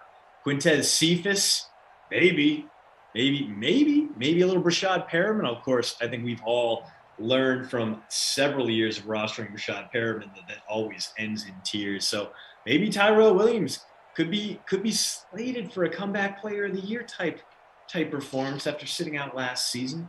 Or maybe, he has like 40 catches for 600 yards and you regret spending an 8-round pick. I was watching NFL Network a little earlier, and Marvin Jones Jr. was being interviewed in Jacksonville by MJD. Oh, yeah? He chooses to go there. 2 years, 12.75 was the deal. They've got Chark. They got LaVisca. What kind of year do you expect to see from a guy who's obviously been productive in Sims? Yeah, I mean, with the rookie quarterback, right? Yeah, and a Brian Schottenheimer offense. Yeah, I really do love what they did around Trevor Lawrence, just loading him up with talent. I don't love that Travis Etienne pick. That one doesn't really make any sense to me, especially when James Robinson was good in so many facets of the game. Just one of the best value-added running backs. He was useful out of the backfield. He could block. Like, James Robinson's my guy. I was shocked he went undrafted, but I kind of get it. It was a weird year. He's an FCS talent. But loved what he did for the Redbirds. Love what he brings to the table for this Jags team. But look at that lineup that he gets to throw to. DJ Chark at the top of the list. Chenault, who is just a Swiss Army knife of a player. Tons of value there. Colin Johnson, who's just a 6'6", slender man looking dude who can be a very viable red zone target. Kind of make up for their lack of tight end help. But yeah, I like. Sorry, go ahead. I like Colin Johnson a lot coming out of Texas. Yeah, I liked him a lot at Texas. I watched a lot of Texas football. So yeah, 1,000% kind of he's a guy I thought could have gone higher than the 5th round, but I thought he's a great pickup, and I think he can still bring a lot there. It's a really nice little move there from not Deontay Harris, it's Traquan. It is Deontay Harris, the little greyhound from Assumption College, guy who might be in line for way too many reps for this depleted Saints team this year. As New Orleans takes back over, holding steady, gets the 3 and out, and will have a chance to get back in this one. Jones, I think there's a very good chance he winds up being the 3rd or 4th biggest target for this Jags team. But the good news is, I mean, BK, you know as well as I do, Jacksonville's going to be throwing the hell out of the ball. It's going to be the salad days of Blake Bortles because they are still not there yet. They're going to be trailing quite a bit. And Lawrence, we know he's got a big arm. We know he can air the ball the hell out. And you know what? I think they're just going to give him the keys. I think Urban Meyer's going to be like, yeah, man, I'm just going to throw you into the fire and you do you. And, if you can go out there and be Cardale Jones, I'm going to be thrilled with it. So I think Marvin Jones' ceiling is probably somewhere. Cardale Jones. I think Marvin's probably going to be around 70 catches, 800 to 900 yards in a 17-game season. But he's going to have his weeks where he's going to be way more productive than you expect. And that's not super useful for a season-long fantasy purpose, but daily fantasy, you can take a flyer on Marvin Jones. There's a chance he's going to give you great value. As who's coming in? Will Lutz he is going to undergo surgery that's going to take him out for at least the first quarter of the season, 8 weeks or more after being evaluated. Well, he's going to be evaluated for surgery, like a sideline. It seems like it'll probably be a likely scenario there. And we might see some delightful old "where are they now" kickers coming back into the league. Maybe we'll get a little, I don't even know who's available right now. I got to scour the free agent kicking market to figure out who the Saints could bring in if need be. Yeah, well, Sloman and Boswell are both in Pittsburgh, and no way Sloman beats out Boswell. Sloman. Well, that's one name, I guess. Why not Chase McLaughlin? Did he end up anywhere? I mean, I don't know. He's signed with the Browns currently, and I mean, I don't think he's going to beat out Cody Parkey. I mean, if he does, I mean, then you just pick up the guy who doesn't make that roster. McLaughlin was. Yeah. I thought he looked great for the 49ers when he was filling in for Robbie Gould, but he just hasn't found a team since then, which is kind of surprising. So Robbie Gould's brother's been the kicking coach for the Broncos since he was technically an intern in 2015 when they won the Super Bowl. So this is, I guess, year 7. And the other day at practice, somebody called him Tom McMahon, who's the head special teams coach. And I go, no, that's not Tom McMahon. That's Tom over there. I go, oh, well, who's that? That's Chris Gould, Robbie Gould's brother. I go, believe it or not, he was actually a better kicker than him in college. Really? Everybody's like, really? I was like, no, not really. Robbie Gould was the best kicker in the country at Penn State, and he's been one of the best kickers in the NFL the last decade plus. It's just super reliable. And one of the highest paid. Yeah. Super reliable. As producer Mike points out, Brett Maher coming in to take over, well, at least theoretically take over kicking duties for the Saints. And a guy, I mean, still relatively young, only 31, but hasn't been in the league since 2019, and only made about 2/3 of his kicks his last go-round with the Cowboys. You know, big leg, as they point out, a guy who's big leg, 60-plus yarders, but only 4 of 8 from 50-plus in his last go-around in 2019. Good news is pretty reliable extra point guy, so if nothing else, there's that. I mean, you get him inside the 40s, probably going to pay off for you. Speaking of paying off, about to get some Will Lutz back on the field again. 4th and 7 coming up from the 21. It'll be about a 38-yarder for New Orleans here. Donning the real basic black, like all black uniforms. My favorite. One of my favorite uniforms in football. That and the all black Ravens, but I like the gold accents. You know, the way the gold complements the whole uniform there. This makes it look like these guys are a bunch of like tech workers behind the scenes at some kind of off-Broadway play, but they got helmets on. That's my issue. I feel like it just needs like one more accent. Like if you maybe like a leg stripe. I don't know. I think for me, it's any like. Although my college team, BK, Vanderbilt Commodores, bringing back the shoulder stripes, bringing back a cleaner, classic look, no more grays. Like they brought Clark Lee back, who was a fullback in the non-glory years, the early 2000s, but the uniforms are clean. He's like going back to that. They got rid of the star V on the helmet, which I'm a little bummed by. Just went with the classic block V, and it's fine. It's not that great, but it's fine. Like the uniforms themselves, though, clean, classic, kind of like a Iowa Hawkeyes, kind of like Pittsburgh Steelers kind of look to them. I'm a fan. No more like paneled gray, like, we try to make it look like a battleship nonsense. Just like, you know what, we're just going to have a simple, plain uniform, because it's kind of what this team is right now. We just need to get back to basics and win some football games. They probably won't, but they could. Hey, Henry Ruggs, welcome to the party, pal. 1 for 16 now for him, as he only needs about 100 more yards to catch up to Tyrell Williams. Can I ask a question I'm curious if Commodore fans talk about, or if this is ever in the back of anyone's mind?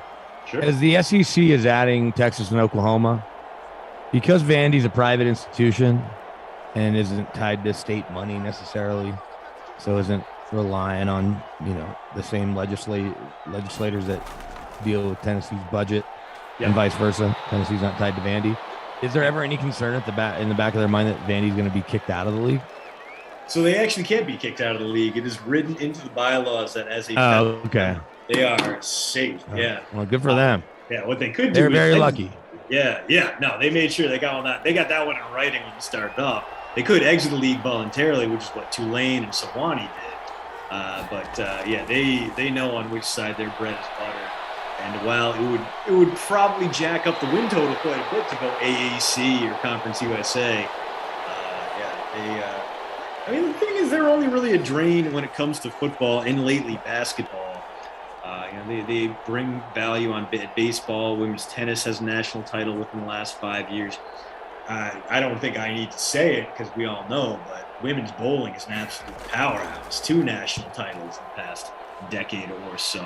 So, no, I think you did have to say it. I'm not sure everybody remembered that. I'm sorry. Is this not my women's bowling podcast? I'm sorry. I blacked out for a minute there. So let me ask you, going back to the Hall of Fame, did you have a favorite speech? Like anyone, like the Manning speech was exactly as kind of cheesy and it was fine. I honestly, I think I like Drew Pearson's the most because he did seem to really truly appreciate the amount of work to get there, and like just seeing the gratitude there behind us. It's not like the other guys who were inducted didn't have. They weren't grateful. Of course they were. Of course they understood the moment. Of course they understood how important it was. But for me, I don't know, maybe just seeing Drew Pearson go in after waiting so long and having that. Tom Flores, same thing, where it was like, man, he genuinely thought this was never going to happen. And of course he had the resume for it, beyond just the trailblazing bona fide. He's a guy who won Super Bowls as a player, as a front office member, and as a coach. So like how this guy lasted so long without getting in the Hall. Like granted, his record as coach wasn't great, but as an all-around contributor, absolutely vital to the game. It was great seeing him, and I don't know. I feel like those two stood out for me, but maybe it's because I appreciated the old times this year. As Breeze, as I said yesterday, beyond Peyton's and beyond Atwater's, as Steve sort of mentioned, me and a couple of my colleagues. It feels like low-hanging fruit. Edgerrin James is the one that really struck a chord, and with my wife, who sat through all of them both days, that was the one that really struck a chord with her. So much so that when we were at Peyton's after party Sunday night late, she goes, "I always want to go over and tell Edge how much that speech really touched me." I was like, "Okay," and so she did on her own. So she went over and talked. Edgerrin James and Reggie Wayne were smoking a cigar. My wife just goes over and starts talking to them. I was sitting over with my pal Ray Crockett. Won some Super Bowls here in Denver. And Croc and I are talking, and a couple other. Actually, we're talking to kind of more listening to Ray Lewis talk is more accurate. And, I don't know how to act around Ray Lewis at these things because I'm not the biggest Ray Lewis fan in the world for a number of reasons. Agreed. One being obvious, some being less obvious. But I'm over here, and like my wife just goes and talks to Edgerrin James. I said, "How'd it go?" She goes, "Great. He was super nice." Nice. Yeah, I mean, I gotta imagine that dude's just happy as hell. He's enjoying the weekend. Like. Yeah, sure. Why wouldn't you be like, "Oh man, you're gonna come over and say nice things to me"? Hell yeah, yeah. Yeah, right. That whole weekend, Right. no one's gonna When you come up see- to him and be like, "Oh man, like you could." Right. If I go up, they probably think I want to take a picture. Yeah, they probably want to think I want a picture, an autograph. My wife goes up. She's an attractive woman who's coming up just to compliment you. Yeah. We're gonna see what place I'm in. It's not going great. You check it 36. out. It's stats through. I mean, Tyrell Williams remains the story. Only 4 catches, but 143 yards from touchdown. Kamara, not a ton on the ground, but through the air, 7 for 62, a must-have today. Manny Sanders, 5 for 45. Waller, 4 for 40. Michael Thomas, 2 for 22, and he just barely had him getting lightning here. If you lose me unexpectedly, it's not because my internet sucks. It's because we have a severe thunderstorm warning here in the great state of Wisconsin. Hunter Renfrow, 1 for 14. Traquan Smith, 1 for 11. So after that near 33-point game, been a bust candidate today. Could be a babysitter Billy if only Michael Thomas weren't cruising toward it right now, as the Saints need to figure something out here. Down 11, 8 minutes to go in this one. So here's the thing. Did it seem kind of strange to you? I mean, you had Alan Faneca there, and he's getting inducted by Hines Ward. Did you think it anymore? And it's like, oh, well, Hines is going to be back here next year getting his gold jersey. You know, like the backlog at wideout has been cleared up a little bit, and, you know, Hines is going to be a semifinalist. Hang on. It hasn't. Because it was easy, and maybe it's because Rod Smith was around all weekend too. And Rod Smith doesn't even get to the semifinal stage yet, and that's mind-blowing. I mean, I think it was 7 Pro Bowls, 2 Super Bowls, Broncos record holder in every category. I have no problem saying Hines Ward could or should get in ahead of Rod Smith. Reggie Wayne's right there, as well as Torrey Holt. You know what's interesting is I didn't see Torrey Holt, and I don't know if that's a protest. I don't know if he and Isaac Bruce aren't as cool as you might think they are. Maybe he's had something else going on, but I did not see Torrey Holt there for Isaac Bruce's speech or Isaac Bruce's event that I was able to tag along with Willie too. And so any of those 4 guys I think could get in next year, and Hines is probably at the top of the list. So what's interesting, and I told this story yesterday, either to ZT or to Glash, they do this thing called the Enshrinees Roundtable, and normally it's just an hour with the 7-8 Enshrinees. This year they did 2 hours, both classes, you know, the 2020 class spoke Sunday, and then the 2021 class. They're both Sunday, but after their speech, the Sunday ones were talking, you know, before their speech. But Steve Weish from NFL Network, who moderates it, asked the same question to everybody. Give me the name of somebody who should be in the Hall of Fame. And without keeping score, there was no question that Hines Ward came up the most, because Troy Polamalu mentioned him, Faneca mentioned him, Calvin Johnson mentioned him, and Bill Cowher mentioned him. Yeah. So for the 17 people that spoke, because I think Jimmy Johnson wasn't there, so 17 people from the 2 panels, or whatever that number is, Hines Ward's name came up the most. Yeah. And I don't have a problem with it. But another name that I want to throw at you, and not that Mike Shanahan shouldn't get in, and maybe he'll get in next year, and maybe it's Don Coryell ahead of Shanny. But Marty Schottenheimer, and we were talking about this today at Broncos practice, really Broncos walkthrough. Marty Schottenheimer had all that success, obviously without getting to a Super Bowl. But his coaching tree, and Bill Cowher said this, that he's had 14 NFL head coaches, 4 have won Super Bowls. He was off by 2. 6 coaches that coached under Schottenheimer have won a Super Bowl, which far exceeds the Bill Walsh coaching tree, the Mike Shanahan coaching tree, Paul Brown's coaching tree. It's Mike Holmgren's coaching tree, which is kind of Walsh's too, but not directly. Looking at it now, and you got Arians, Cowher, Dungy, Mike McCarthy, Wade Phillips, Art Shell. I mean, yeah. But so that's just, you're just listening. The other 2 that won Super Bowls, Tomlin, and I'm missing one more. But 6 coaches that have won a Super Bowl coach for Schottenheimer. Wow. Yeah. No. And Pete Carroll. Pete Carroll. Yeah. So unfortunately wouldn't be around for the induction, but yeah, you know, that would mean a lot to the family. A guy who was a genuinely great regular season coach. I mean, he won way more than he lost. He won about 61% of his games. He was garbage in the playoffs. He went 5-13 in the playoffs. So he had a very well-deserved reputation. But he coached some great football teams out there. And sometimes he got derailed by bad luck, like Phillip Rivers tearing his ACL in his first playoff game in 2006. And sometimes he kind of 200 wins against 126 losses. That's 61% of his games. I'd like to know where that stacks up all time. Let's see. NFL head coaches.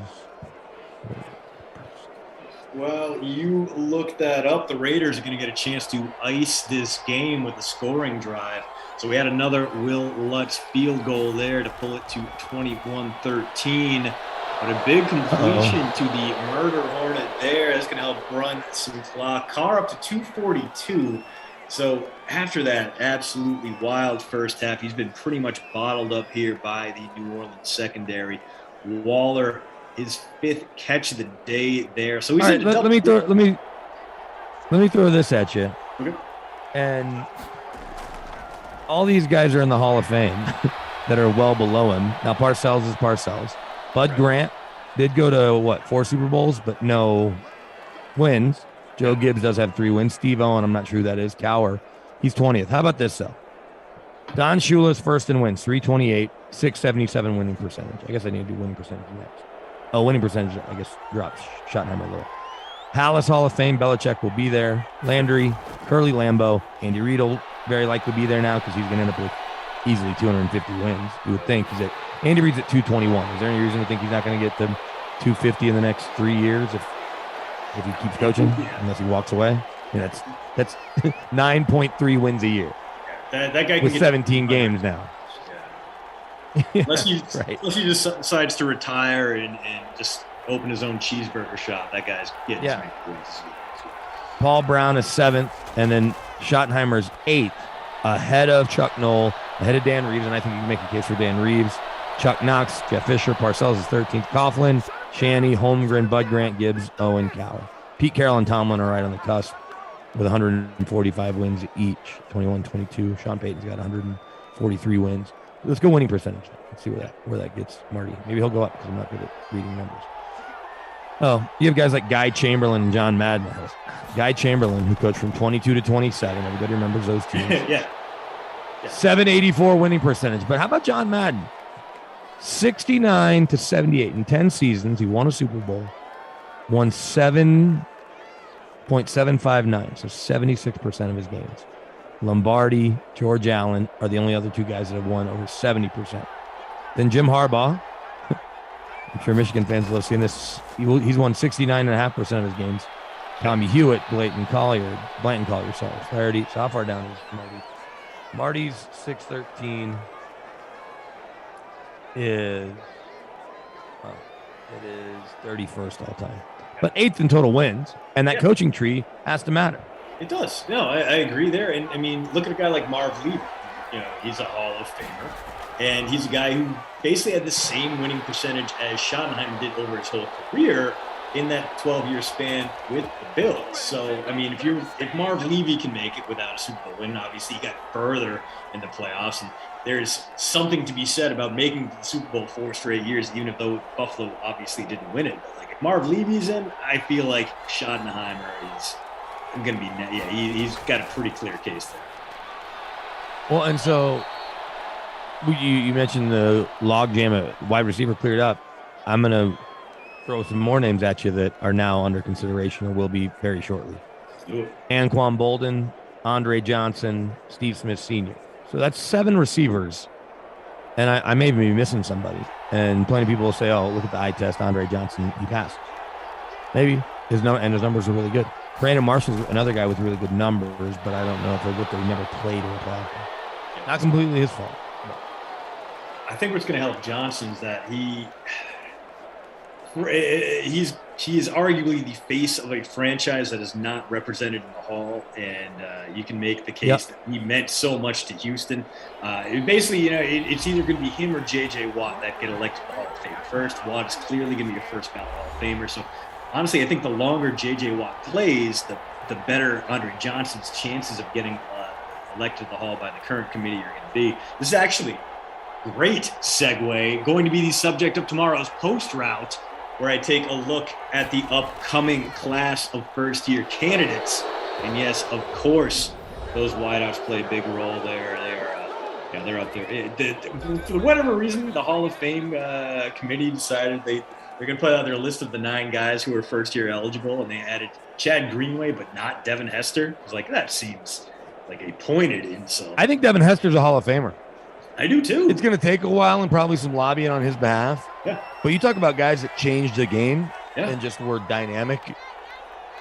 Yeah, no, I agree. And he had the longevity that we don't typically see from guys who stand out as returns. He wasn't Dante at all. And he was more of an Eric Metcalf type, except he was so much better than Eric Metcalf. 14 punt returns for a touchdown, 5 kickoff returns for a touchdown, a guy you just literally had to plan for, and you had him in the back of your mind every time you had to kick the ball. You had to get the ball the hell away from him, because that's exactly what you could do. Is Raiders 1 more yard away from being able to ice this one is Josh Jacobs. He's in, and Yes, of course, it's a 3-touchdown day for Josh Jacobs, Jingleheimer Schmidt. So not a ton of rushing yards, hardly any impact in the passing game, but 18 points on touchdowns alone.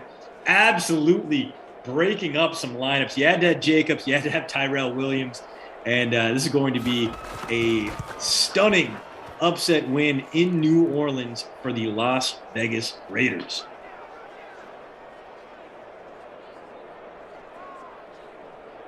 I don't think I would have predicted this. Yeah. I mean, look, and so far, and the Saints are going to have a chance to respond here, but if things stand, Michael Thomas and Henry Ruggs are going to combine for about 6.8 points, and Josh Jacobs will be effectively tripling them up today, as we all predicted. Oh, Michael and Titan Twin are in a nail biter. 101.95 to 101.62. Let's see which Saints players would make the difference.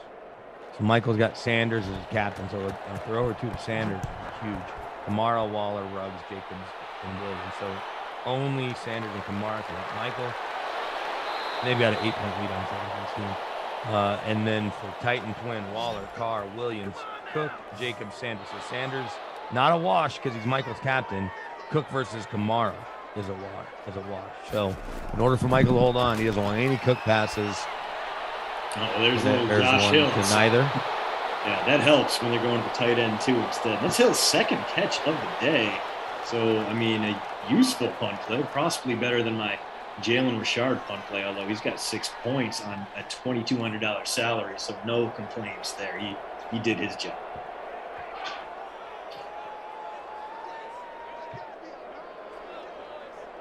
Saints got to cover 64 yards here in about 100 seconds. They have one timeout left. They're absolutely going to need an onside kick recovery as Michael Thomas catches that one for 4 yards on a slant. Insert your own Carlton Davis joke here. It might have been a little bit of a hook.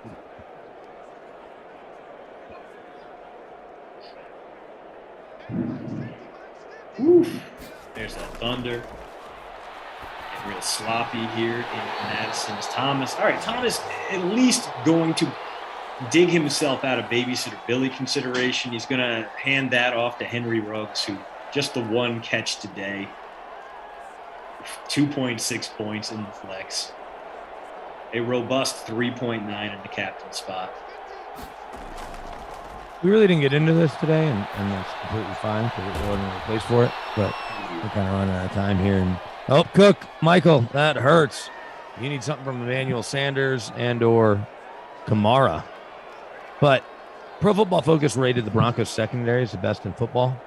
Okay. And a couple days ago, they rated the Broncos wide receivers as 6th best in football. It just continues to reiterate the point I made about the Broncos roster minus their quarterback. And we all know the quarterbacks are what matter the most. Who's that? Kamara. Is that Kamara? Looked like Kamara. Oh, that could be good for Michael. That could be all he needs. 20 seconds left. Could be the final. Pretty much anything that's not to Cook, and Michael's going to win. Yeah, could be my the contest. Final. What's your point total? So we at least know. 87.1. I'm 6th among the 55 of you who confusedly entered the. You're in 6th. So what is it? 87.1. 87.1. Yep. So you're beating me. I'm at 83.1. Oh, looking for Kamara. Oh, that would have been Kamara too. So Kamara having himself a decent day, 25 plus in the flex, worth paying up for. Can't say it's the same about old Mike Thomas. In the last 17 seconds, so beyond Hines Ward, any other names of guys you think? Because the list of guys not first year eligible, although I look at DeMarcus Ware's numbers, it's going to be kind of hard for a guy that was a 7-time All-Pro, 9-time Pro Bowler, and Super Bowl champ, led the league in sacks twice, to not get in first ballot. But like Zach Thomas, Leroy Butler, any of those guys you expect to see there next year that you're like, that's probably who it'll be. I mean, it could Tony be Baselli. Yeah, Baselli, I think, just because it is kind of a weaker class, we'll see some of the guys who were maybe not included. Jared Allen could get in year 2. I mean, a guy who was. I have a hard time. Let me ask you, Jared Allen, DeMarcus Ware, who should go in first? Honestly, just. I test because I'm biased, so I'm going to let. I would say Jared Allen had a bigger impact, But at the same time, I know DeMarcus Ware had the bigger stats, the bigger numbers, had a little bit more respect from all pro and pro bowlers don't count, but still.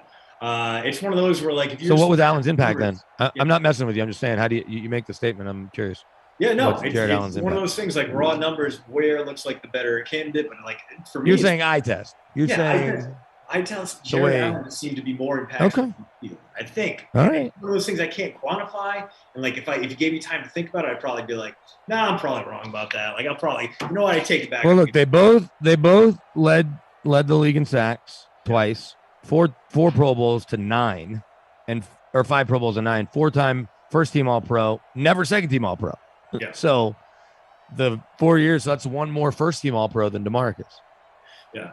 And I mean, both. It won't blow my. Yeah. I mean, guys coming out of smaller schools, Troy and Idaho State. DeMarcus had 1.5 more sacks, I think, or 2, something like that. It was anyway. I mean, just like two guys who were. I mean, I think for me, it's because Allen was a little bit louder, a little bit more of a personality that maybe sticks out a little bit more. Like DeMarcus was maybe a little bit more of a workman, where Allen was like, after he did the ads, like after he retired, he's like, I'm gonna go start this all-pro curling team, stuff like that. Like, you still hear about Jared Allen. He wore the Zubas, he had the mullet. DeMarcus Ware is like, oh, can you picture DeMarcus Ware? I was like, yeah, kind of. Like, I can see him, but, like, not as clearly as I see Jared Allen. So maybe that's just clouding my judgment. All right. Of course, I will be breaking that down on the post route, where we take a look at the. Let me give you your Krusty Kristall Player of the Game and the Babysitter Billy Not My Kid Award. Drop him in. Who do you got on this? Babysitter Billy Not My Kid Award's easy. Henry Ruggs III, 50% owned in this contest, captain almost 13% of the time, 2.6, cost $8,000. That's pretty gross. Terrible. I was going to give it to Traquan, but then I looked at Ruggs' numbers. And I think your player of the game, based on ownership, I guess it really could be a coin flip between Jacobs and Williams, but Williams slightly outperformed Jacobs, even though he was slightly more owned. If you took the risk on Williams, it helped you win, like it did Michael, our fearless producer, also your fearless winner. So, Krusty Kristall Player of the Game, Tyrell, and Henry Ruggs on the other side was a disaster. Yeah, he certainly was. Well, that'll do it for us. BK, are you back tonight? I know it's me and you. No, tomorrow I've got a double header, at least one with Koff. We're going to debut our new T-shirts. Yeah, So they keep sending me no T-shirts. Now, you and I are back at 6 tomorrow as well. No. These are not DraftKings T-shirts. These are special T-shirts that Koff and I. Oh, never mind. Koff's not with me at all. Yeah. Wait, what am I looking at? Anyway, Oh, you what me day is today? Tuesday? It's I'm with you. Yeah, I thought tomorrow was Thursday. I'm with you. Apparently, I'm not even working Thursday. I'm losing my mind. But Tuesday is today. Tomorrow is Wednesday. The Broncos are in Minnesota. I'm going to be here, and I'm with Koff early, and you will get to see the A-Team T-shirt in the second set. There we go. All right, so tonight it'll be Colts Titans coming up for the 8 p.m. Koff and LaMarca on that one. 10 p.m. will be Moose and I from Madden After Dark. That's that Vikings Buccaneers game I kind of sort of told you about earlier when I was just so overwhelmed by the sheer excitement of getting a call game with you, BK, that I couldn't even get the teams right in this one. And since we are done, the two of us at least, we're going to throw it back to the DraftKings Dream Stream. Emery Hunt joined Ross Tucker to break down top NFL draft prospects from the Pac-12. You can hear all about that coming up next, and I'll see you guys at 10 p.m. Till then.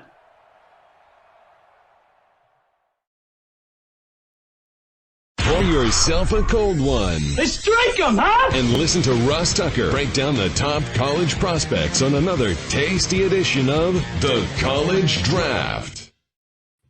Yeah, it is Daddy Soda time here on the College Draft presented by DraftKings.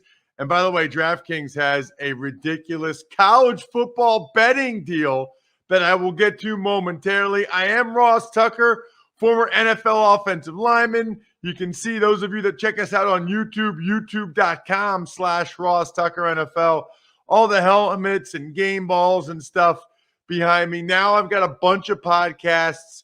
The Ross Tucker Football Podcast will be daily soon. Even Money podcast. Going to have the football scientist Casey Joyner on the show today to talk about his favorite week 1 bets, season win total bets, as well as betting on the preseason. Steve Fezzik giving out his preseason betting tips today on the Even Money podcast. Make sure you check that out. Tomorrow, Joe Dolan on the Fantasy Feast will go through his tiered wide receiver rankings, which are invaluable. And tonight, going to record a Ross Tucker football podcast tonight with Andrew Brandt, breaking down the Michael Thomas situation in New Orleans, the Josh Allen contract in Buffalo. So we are rolling. We are 2 days away from me calling a football game. Eagles, Steelers preseason. Football season's here. It's time for everybody to get engaged one way or the other. Check us out on social media at Ross Tucker Pod. Please follow. I'm at Ross Tucker NFL. Cannot tell you how much we appreciate those of you that engage with us on social media in any way. Cannot tell you how awesome my co-host is for the College Draft Podcast. His name is Emery Hunt. A lot of you know him as the football game plan dude on YouTube. He's been a star doing that for a long time. He's at FBall Game Plan on Twitter. You got to get ready for the footballgameplan.com draft guide. And he's got a bunch of gigs this fall. What do you got all lined up? Because, Emery, so I already know I'm going to be a part of at least 40-some games. But somehow you are the broadcaster for 3 college teams, which I've never really figured out because I think college teams usually play on Saturdays, yet somehow you are calling Morgan State, Howard, Georgetown, and Monmouth games all at the same time on the same day. It's interesting, man, because, Fridays, now let's break it down to sections. On Fridays now this year, I'll be doing high school games, some with Flow Football, which will be remote broadcast, others with CBS 21 and in Central Pennsylvania in Harrisburg, doing those games as well in person with my guy Phil Shaner. I love doing those games. Then on Saturdays, on days I don't have Morgan State games, I'll have Georgetown or I'll have Monmouth, or there's another team in there, possibly, potentially not. It's not signed yet, but could add a 4th team in there as well. And also we have our cable TV shows. We'll have the NFL All 32 show on Game Plus Network. And there's another cable TV show that's in the works that'll be huge. And we can't wait to make that announcement. And also I'll be doing weekly Ivy League previews for the Ivy League. So that's exciting. So there's a lot of football. You're going to see me all over the place. And in addition to what you'll see me doing on CBS Sports HQ on location at places, we're already working out a couple of weekends in September to do some things there. So I'm excited about the football season as well. Man, that is awesome. Did you say all 32?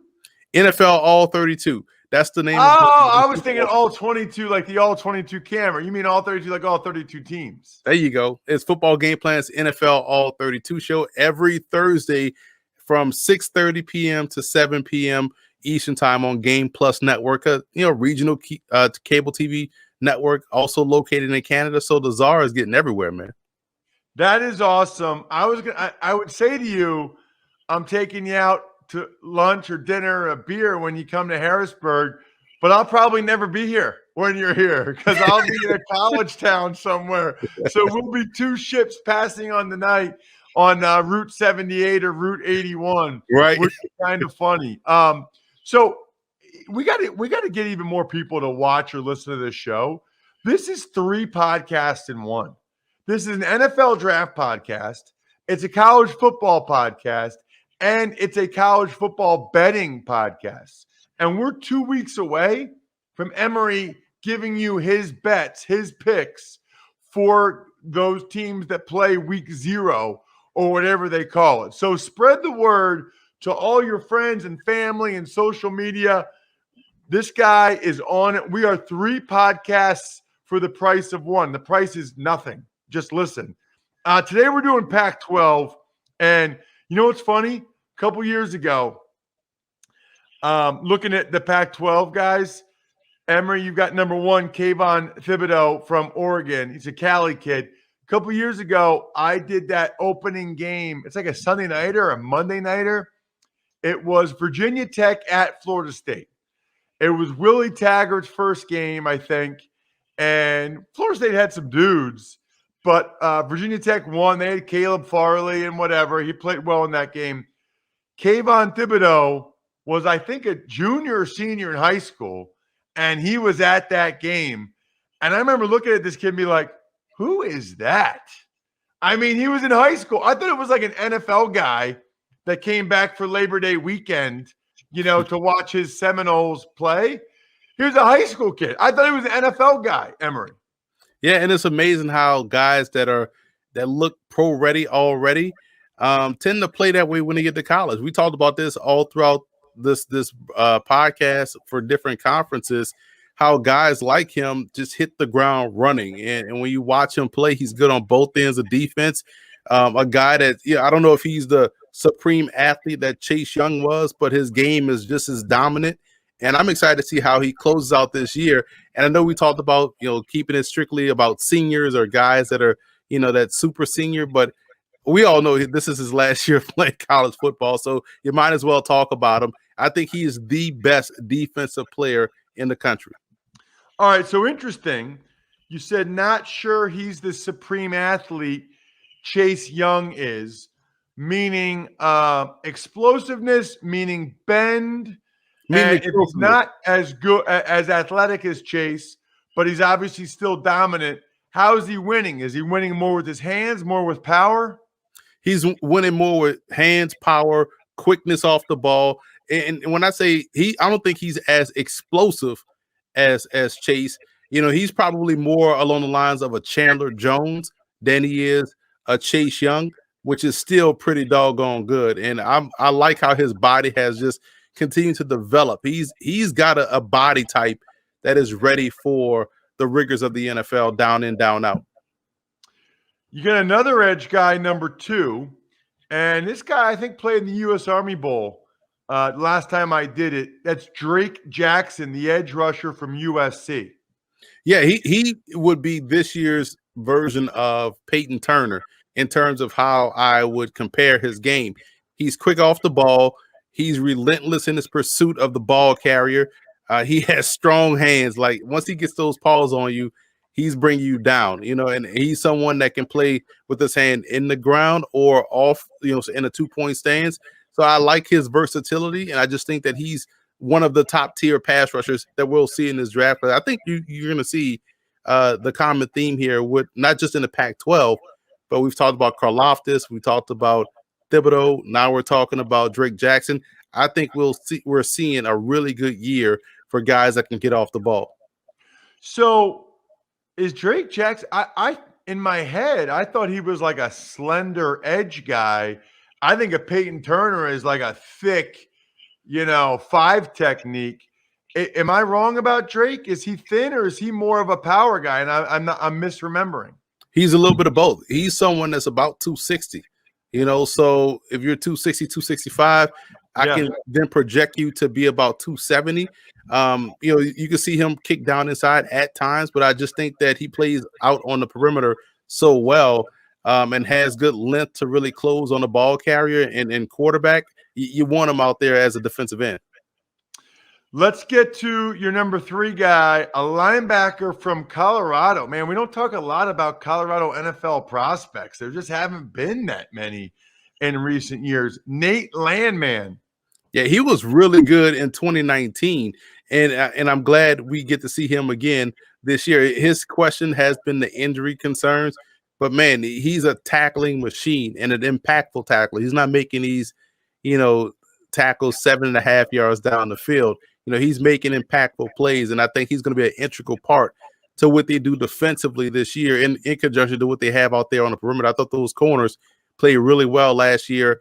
Young guys, some freshmen were outstanding. Landman gives them another, core piece defensively, and is one of the best linebackers in the country. Man, we got a running back from Oregon. I feel like we're on like a 20-year run here, at least 15 years, where Oregon has like a draftable running back every year. And remember, Emery, when Chip Kelly first had it rolling, the biggest holes I've ever seen, and running backs that all looked like they were shy out of a cannon, like Kenyon Barner. Who are some of these other dudes? I mean, they were just Anthony Thomas, Michael James, boom, go LaMichael James, just gone. Is that the type of player Verdell is? He's more powerful than those guys by far. He's an explosive runner, but he's breaking arm tackles. He's running through defenders, but also has that burst to get to the end zone. His strength, to me, is similar to that of Alvin Kamara. Like when you look at Kamara, you think like he can't be that strong, but you see this dude just break consistent arm tackles all the time and running through contact, never losing his balance. That's CJ Verdell, and I think he's one of the top tier backs in the country, but he has those nagging injuries. He's always nicked or bruised. That kind of hindered him last year. Otherwise, we could have saw him leave as a junior and bounce to the NFL. So if he can put together a full season unscathed, I think he's going to see himself getting to that second round range. So it's interesting because you rank 10 guys, but with the Pac-12, you did 11. You're like, I got to get this guy in. So you got 11, including 4 quarterbacks. 4. So I'm looking forward to breaking them all down. It's funny. I was talking to a guy, Emery. He listens to this show because he's really into dynasty fantasy. And they draft guys when they're in college.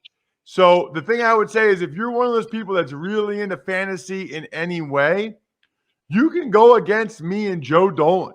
Like if you like, so my favorite is best ball.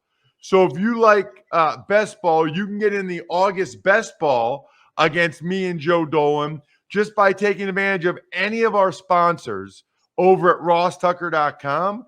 And then send me an email, ross@rosstucker.com. Say, I want to take you and Joe down in the August best ball. Or if you're more of a traditional guy and you like the season long, it's all about fantrax.com/Ross. You sign up at fantrax.com/Ross, send it to me. Pretty darn good chance you're getting in the season long league against me and Joe Dolan. Looking forward to it. And then you can draft quarterbacks, maybe guys like Anthony Brown from Oregon. Yeah, he is the one quarterback in college football that folks need to get familiar with. And we always look for who's the next Joe Burrow, who's the next Kyler Murray, who's the next quarterback to come out of nowhere, the next Zach Wilson. It's Anthony Brown out of Oregon. And Oregon realized that in that packed in a bowl game against Iowa State last year, like, man, this dude best suits our offense, that Joe Moorhead offense out there with the Ducks. And he's someone that was really good at Boston College. I've gone to about 5 Boston College games when he was there and just impressed with how well he's thrown the football. He's a good athlete to where he can buy time in the pocket, but also hurt you down the field with his legs. But his arm strength, his deep ball accuracy is where it needs to be. And I think him being the true dual threat in that offense allows the offense to fully grow and reach its potential. So when you combine that with what they do defensively, that's why Oregon is my pick to win the Pac-12. Anthony Brown could have that significant jump this year at the position that no one is talking about right now.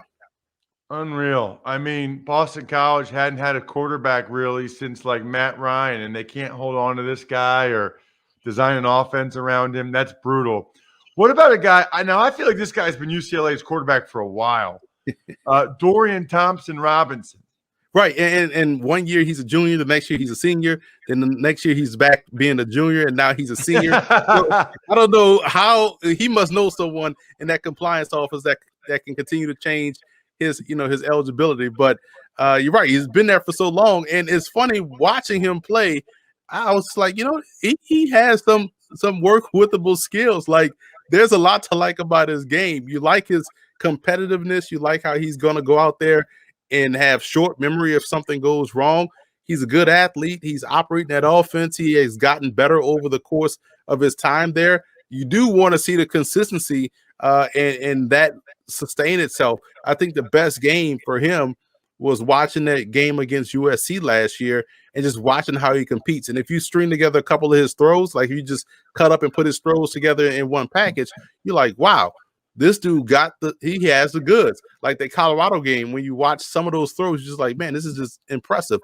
So I'm excited to see how he can put a bull on this senior year, for him this season. Because again, next year he may even be a junior. So who knows? But I do think he has something to work with. I think I read where UCLA, their whole team is like old. Their whole team's been there forever. I mean, they got a lot of 22, 23, 24-year-old guys playing for UCLA this year. BYU with all the red shirting that Chip did, and then with the COVID, they got a vet, and they haven't had guys really leaving school early to go pro. They got a veteran team. Yeah, they really do. And it's like BYU of Los Angeles, you have a team that's veteran. Now, that's why I truly believe this year will be the most competitive college football season we've seen ever because of all the super seniors. And you look at Alabama at the top and what they've lost, and everybody around them have all these guys returning, guys that were young teams that now are experienced young teams. We're in for a dogfight from start to finish. I like that. I like that a lot. What about I remember this guy. I did a game of his a couple years ago. Max Borghi, the running back from Washington State. I think he's the perfect complementary back. Someone that you don't want out there as your full-time guy. I'm talking about the pro level. He's the full-time dude for Washington State, obviously, but you talk about his traits and what he does well. He catches the football very well out the backfield. It's almost like having an additional receiver out there. He's good in space. He can make a guy miss.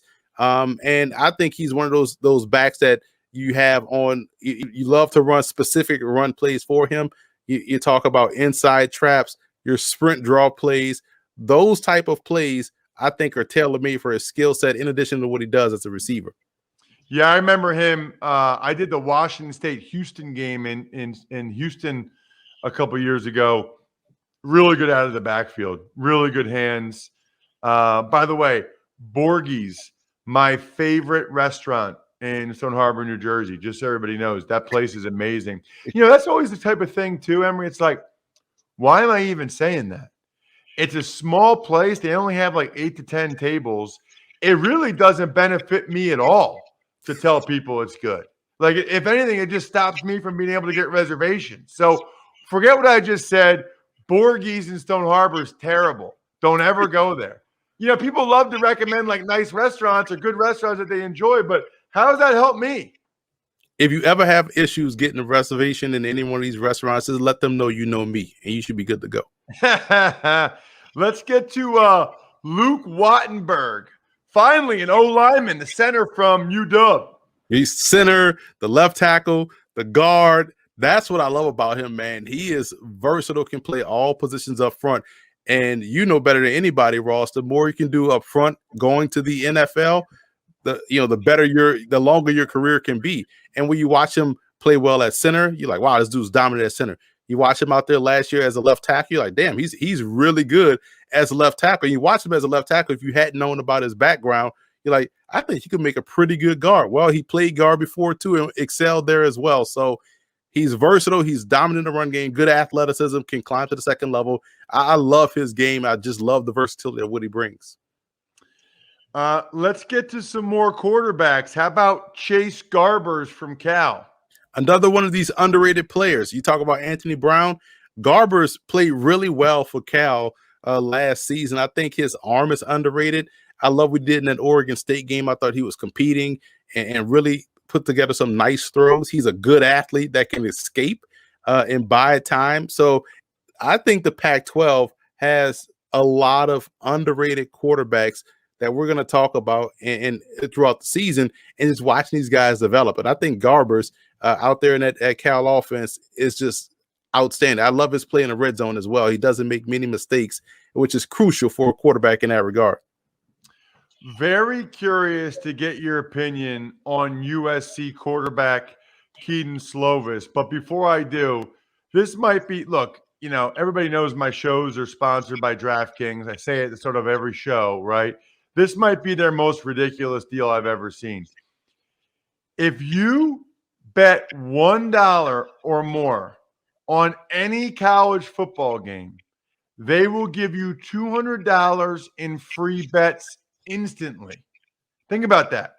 DraftKings is giving all new players, I know there's some new states that have opened up, and if yours hasn't yet, you can still get the app on your phone and be ready for when it does. But they're giving you $200 in free bets instantly when you place a bet of $1 or more on any college football game. No matter what happens with that $1. Download the DraftKings Sportsbook app now. Make sure you do me a favor, use the promo code Ross. A, so they know I sent you, but B, so you get this $200 in free bets when you place a $1 bet on any college football game. Promo code Ross to get your free $200 in free bets instantly. Limited time only at DraftKings Sportsbook. All right, Emery. Keaton Slovis, USC. Been waiting for this one. You know what's interesting about Slovis? Physically, he's average, right? And you can see the lack of arm strength. And at times it gets him into trouble. He'll throw some bad interceptions. He can't really get out of the way. It's kind of a plotter. Very Josh Rosen-like in my opinion.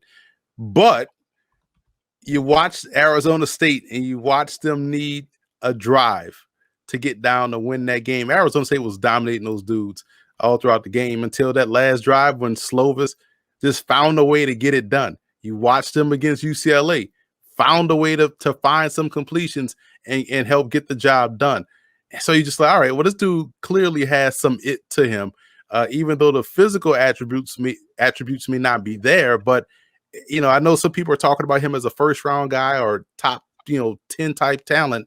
I'd see him more as a mid-round type quarterback, but one that, you almost Nick Foles-like, where you don't trust the athleticism, but there's something about his game that just that you kind of can see, him having that success. Remember when he came in for JT Daniels, when Daniels got hurt and instantly went down the field to Tyler Vaughn for a deep shot touchdown. It's like, man, there's just something about Slovis that you just can't write off. And I think that's an underrated trait for a quarterback to have.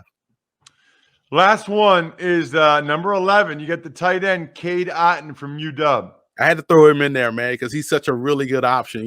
Good fluid athlete, can get open, soft hands, not afraid of contact. You kind of have to be as a tight end going over the middle of the field. But I just think that he's one of the top 5 or maybe even top 3 tight end prospects in the country. So when you're talking tight ends, you think about Washington, you think about Austin Safarian Jenkins and what he was out there for the Huskies. And I think Otton is another one of those types that can be a really good pro player, health withstanding once he gets to the league. I just like the prospect. They had to include him on that list. It's interesting, Emery, because preseason really begins in earnest this week with week 1 NFL preseason.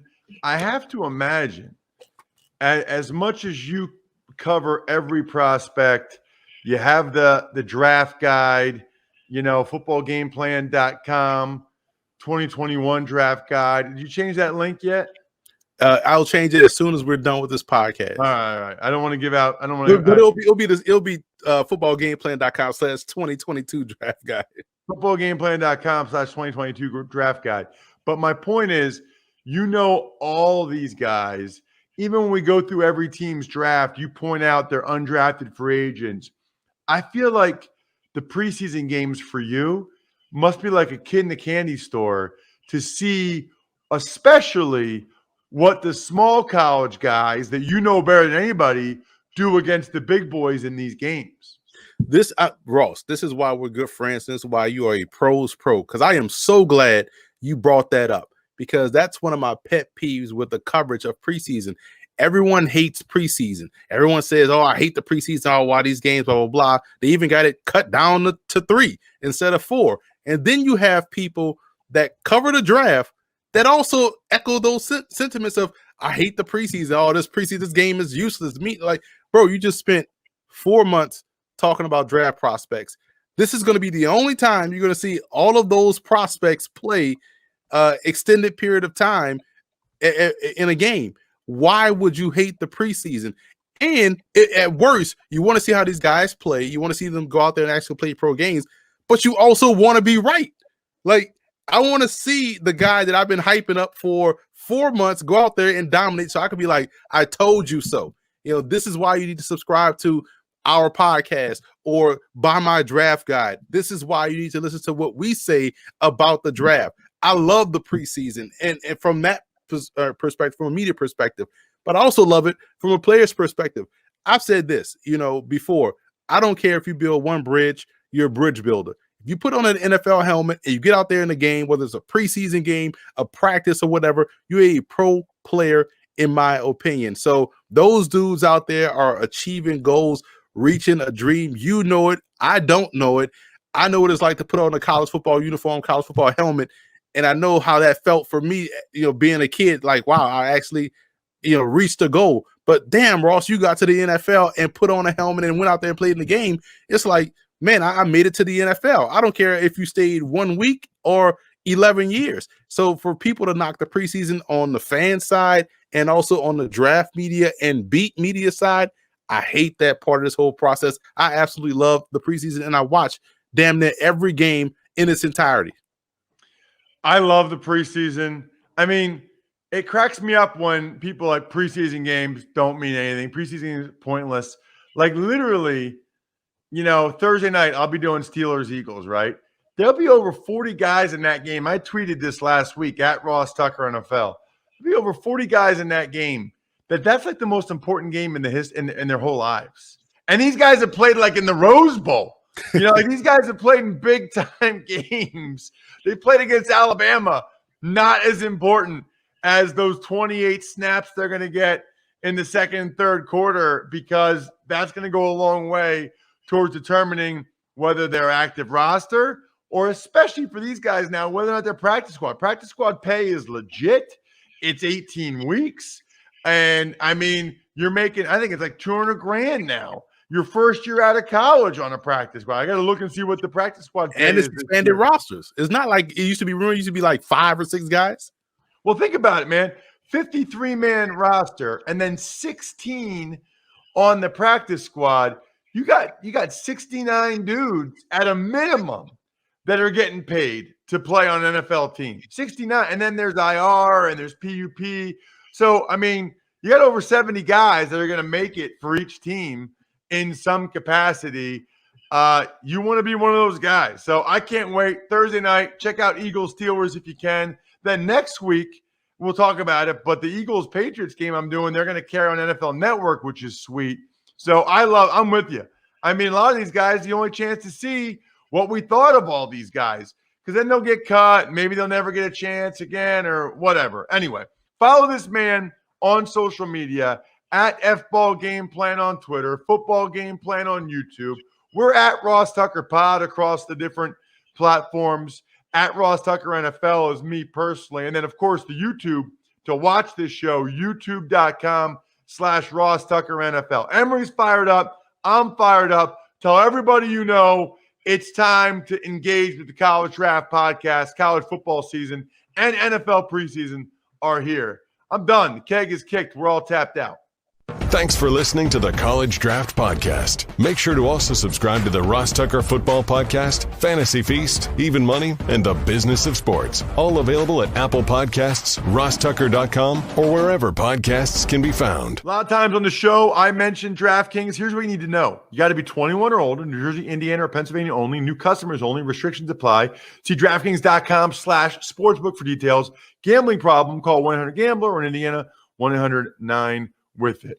By the way, if what I was talking about included a deposit bonus, doesn't always, sometimes it does.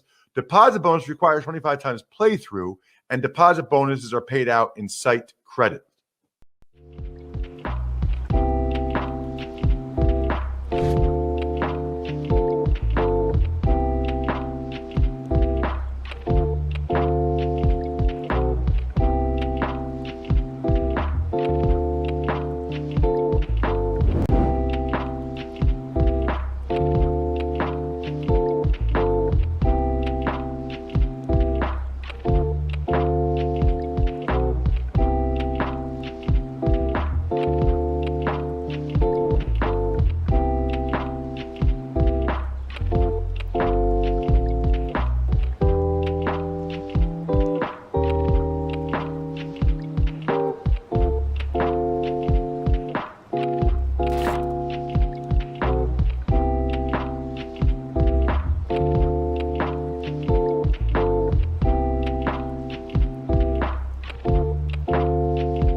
Well, the 8 o'clock Eastern sim, that means prime time, folks, and we're excited. I am into this. Matt LaMarca, Adam Kaufman, we got the Colts, the Titans coming your way. How are you, Slim?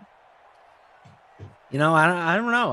I'm not used to working this time. I feel like I got called up. I'm like a starting pitcher. I'm going on short rest tonight.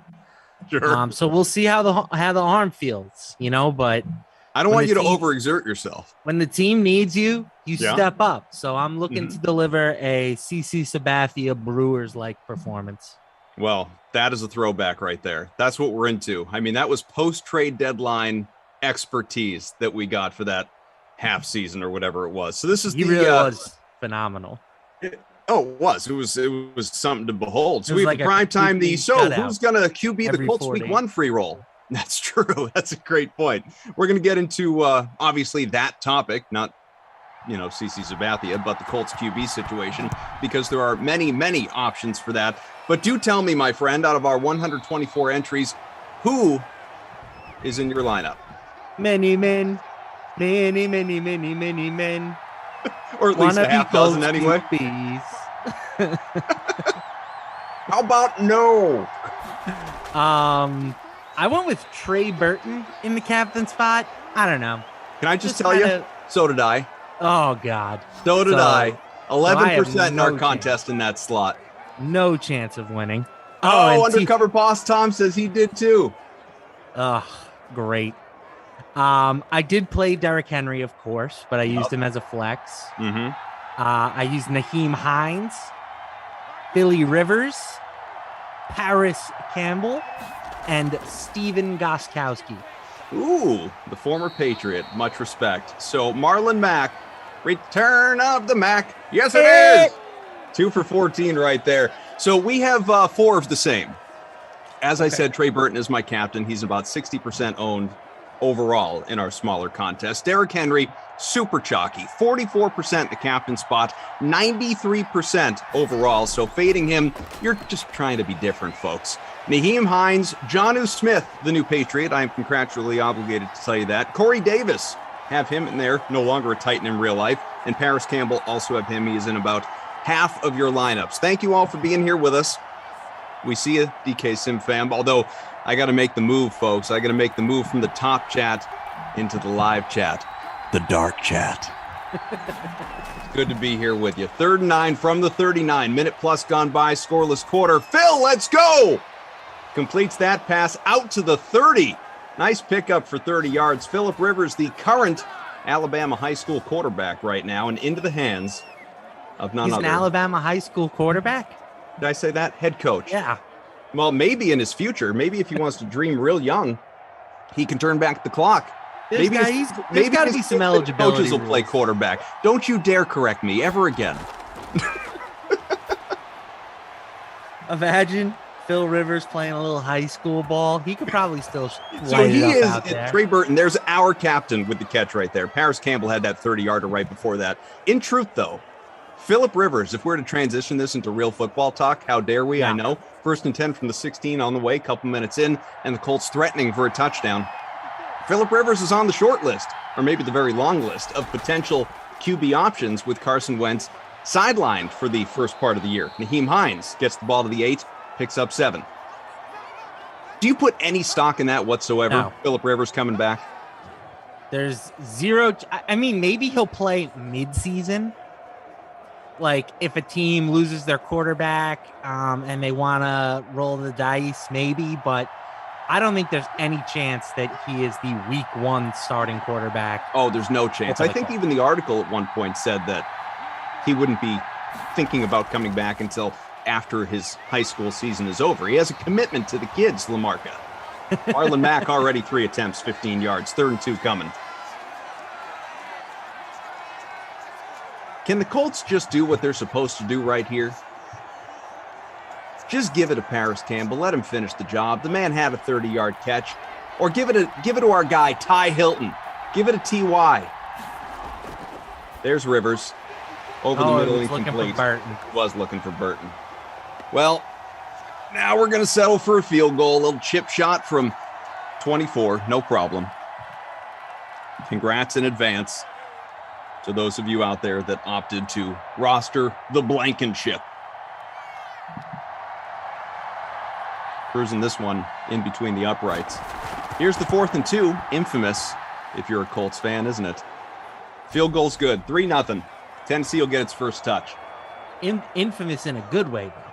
Yeah, but infamous as part of history. Infamous for a Patriots fan like yours truly. Infamous has a negative connotation. I swear to God. One more correction out of you. I will turn this sim right around. Don't you dare think I won't.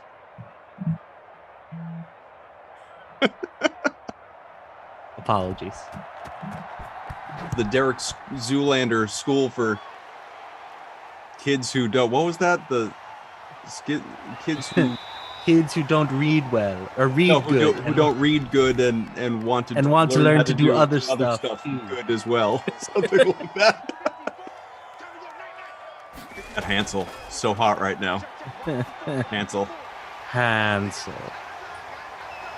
I'm just excited that you're here for more Dr. Evil tonight. How about no? 1st and 10 from the 37 on the way. Mulligan 24, cough. Our Celtics picked up Dennis Schroeder. Boy, it's got to be tough to be him right now. Not because he's a Celtic, but because he's thinking about all that money he turned down from LA last year. You know what, though? It's not like it's gone forever. It might be if he has a bad year with the If he plays Celtics. well this year, then yeah, he'll he could get parlay it that into a big contract for sure. Sure. But right now, it was, 4 for 84, something like that he turned down. Now he's taking the mid-level exception of 5.9 1-year prove-it contract, and he's already been told he's not even guaranteed starters minutes. Now, don't get me wrong. He's going to play. He's going to have an opportunity with this team, but he could be coming off the bench behind Marcus Smart. Tannehill, 2 for 2 for 15 out to midfield, 2nd and 6 on the way. That grab, Jonnu Smith. He's got them both. He's got an opportunity here in Patriots land, doesn't he? You see the shoulder injury for Hunter Henry? Could miss the whole preseason. Don't you giggle at me. You're going to tell me Jonnu Smith doesn't have a good position right now for the Pats? The Patriots have had like the worst passing offense in the league last year. Oh, that was last year. Live in the moment. What's changed? Another year in the system for Cam Newton. An offense, play 4 games offensive line in hurt. front of him. A rookie QB pressing him for his job. All I'm saying Look, is, in seriousness, and I say this to all of you, not just you. Okay. You guys are out of your minds if you think the Patriots aren't going to be exponentially better this year than they were last year. Exponentially. Yes, playoff team guaranteed. I'm not sitting here telling you guaranteed. I'm not sitting here telling you they're going to win the division. They are absolutely a playoff team. Well, we'll have to discuss.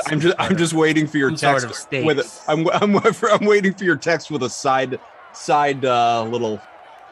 Yeah, we'll make suggestion. something happen there because I think they're clearly the 3rd best team in the AFC East. Like, I don't understand why everybody's so excited that they just signed. You're that high on the Dolphins, huh? I like the Dolphins because I know it's not the Jets. What's better?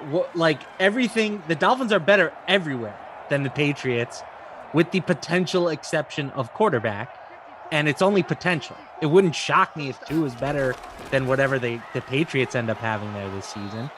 But they're better on defense. They're better in the skill positions. They have a arguably. I'm pulling up. Hang on, because I have something called the internet, and I'm pulling up. You should check it out sometime. It's really a very handy device.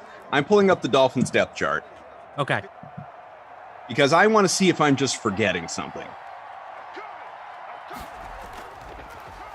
Myles Gaskin and Malcolm Brown, as we have a touchdown here. First touchdown of the game belongs to Tennessee, folks. A.J. Brown, thought to be 7-3 Titans. You're going to tell me Myles Gaskin, Malcolm Brown, and our Laird and Savior Patrick is a better situation than Damian Harris, Sony Michel, and James White?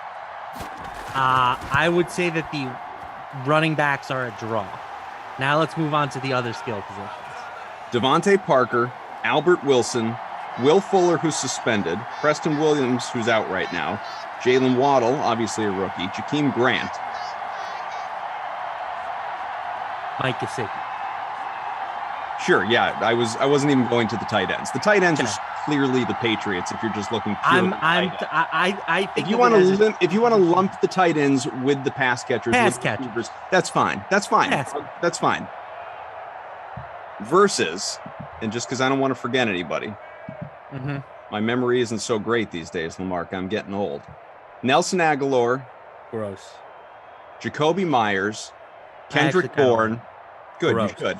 Hunter Henry, Jonnu Smith, fine. And gosh, I mean, even I am hesitant to use the phrase the emergent N'Keal Harry. The emergent N'Keal Harry, who has been arguably the best player in camp for the Patriots. But it's camp, and I know that, so I'm not getting ahead of myself. I mean, I'll give the Dolphins an edge. I'll give the Dolphins an edge, but I don't think it's a dramatic one. They have Devontae Parker, who has had 1,000-yard receiving season. Will Fuller was a top 12 fantasy wide receiver before getting suspended last year. Jalen Waddle, number 6 pick in the draft, legit NFL speed, could be a real difference maker. Mike Gesicki, probably the biggest freak in the league at the tight end position. It's not nice. He's always said nice things about you. Freak in a good way. Okay, all right. Like a Rick James kind of freak. Oh, like a super freak. Yeah, love it. Like a Greek freak. And that's just better than any offense that is starting Kendrick Bourne. Listen, I may have fallen in love with Madden 21 Kendrick Bourne. That might be the case. But I don't think real-life Kendrick Bourne is a bad player. I just don't... Obviously, he's not a number 1 receiver. Nobody's making that claim. He's a you know that you're reaching on a wide receiver when the first thing that you talk about is his ability as a downfield blocker. You're like, let me tell you something. Kendrick Bourne, guy's a real difference maker in the run game. That's what I look for in my receivers, blocking ability. Abby Rizzle says, cough-ending arguments like a millennial, pulling out the Google. Well, let me just Google that for you.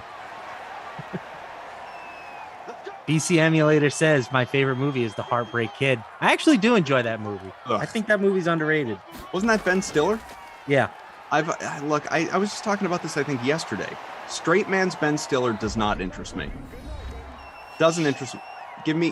Like when Ben Stiller, when he's more or less playing himself, when he's playing just a regular dude, you know, Meet the Parents, Along Came Polly, Something About Mary, Heartbreak Kid. You're saying that Something About Mary is not a good movie? I'm saying that he plays a regular dude.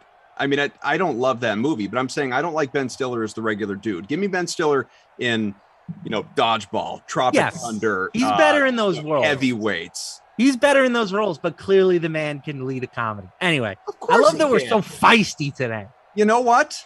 I'm tired. I'm tired. It's 7-3. I'm sweaty. 7-3, Tennessee. 3 for 37, Jonnu Smith, the touchdown. A.J. Brown, who is 1 for 18 here in this one. Let's take a look at our contest. I'm 80th, perfectly mediocre out of the 124, even subpar, dare I say. But our leader, K-Nut 67, is in front right now by about 3.5 points. Where are you, M. Lamarca?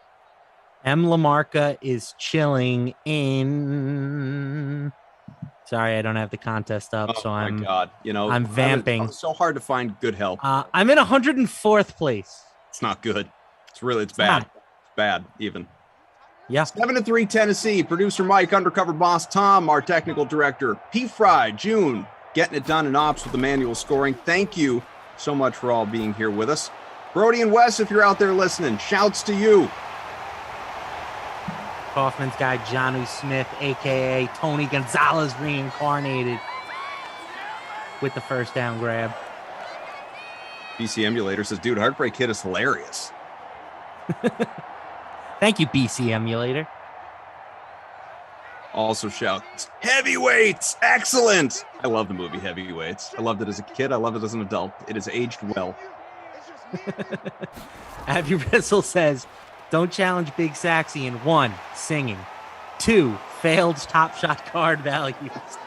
3, Patriots versus Dolphins roster values. Yeah, how dare you? And then a saxophone and trophy set of emojis. Good time to mention, though, you bring up Top Shot. DraftKings has delved into the NFT game. I did see that. Yeah, big announcement in partnership with Autograph, and Tom Brady is among those involved. There's a drop coming up. Certainly encourage you guys to check it out. It's all over the DraftKings website. Mr. Nick. Hey, Koff. Lamarca. We have a new account, folks. Flash's Pimple. And he says, no one makes me bleed my own blood. That's me grabbing the bull by the horns. It's a metaphor. It's a metaphor. You caught me. You like got to break a mental sweat, too. Oh, the Ocho. I love it. We do a little bit of the Ocho around here, too, with Cornhole, World Cornhole League. You got the Adult Ultimate Disc League available on the DraftKings stream. T-Pike. Okay, Le Fleur.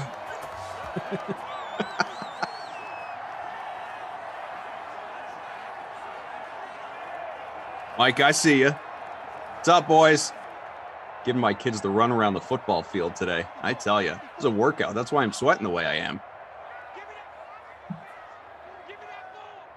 7-3, few minutes gone by, second quarter from the 11. A run for Derrick Henry. Can he get there? Yes, sir. Touchdown, Titans.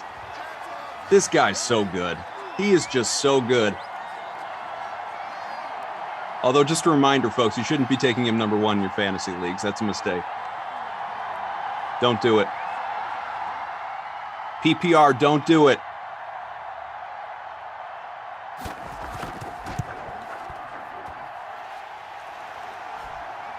Nothing there?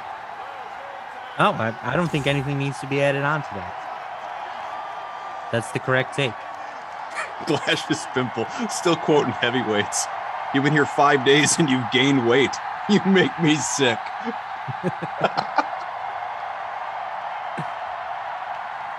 Oh, I feel like I need to watch that movie tonight.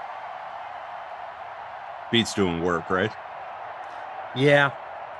I've got work that needs to be done, unfortunately. When was the last time you left that room? Earlier today. Does that make you feel good about yourself? No. Trying to take pot shots at me like That's that? not a pot shot. I want to That's know a how pot often shot. you actually leave your screen.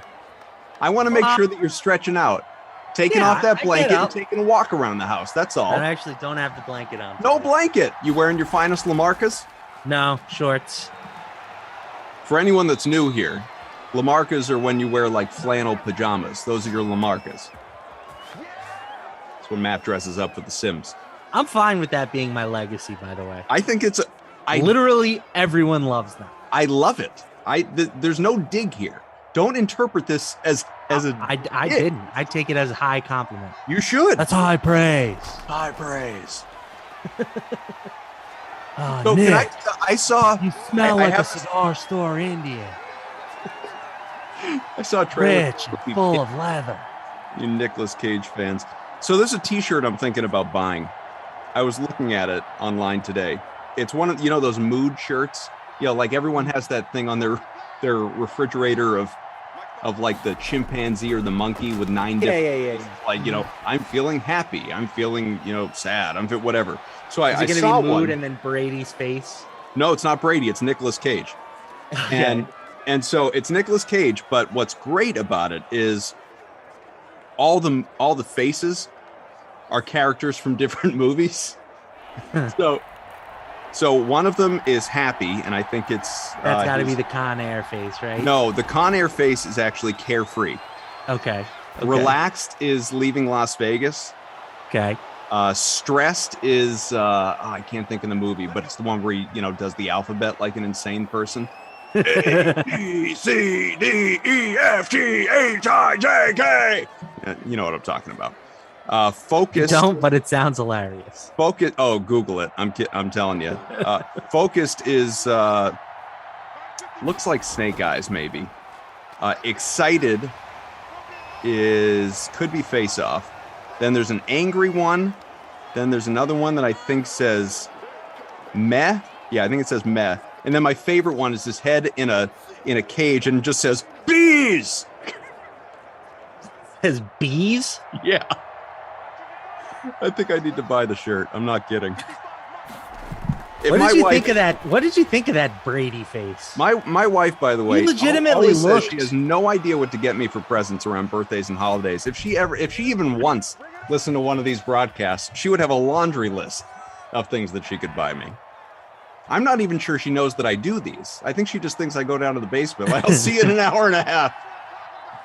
That Brady face in that photo with Tony Dungy looks insane. It's Tales from the Crypt like. I was thinking it looks like Christian Bale in American Psycho when he's going through his whole face care routine and then he peels his face off. Yeah. It looks like Brady's about to peel his face off.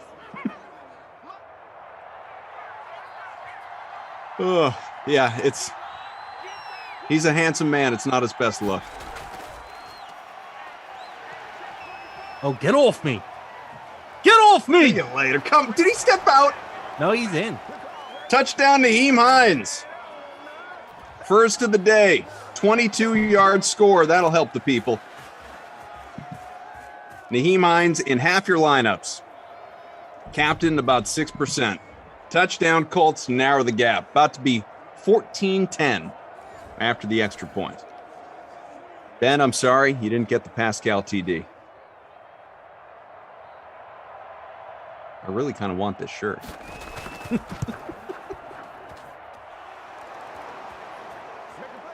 BK just had me buy an A-Team shirt. He even had Undercover Boss buy one.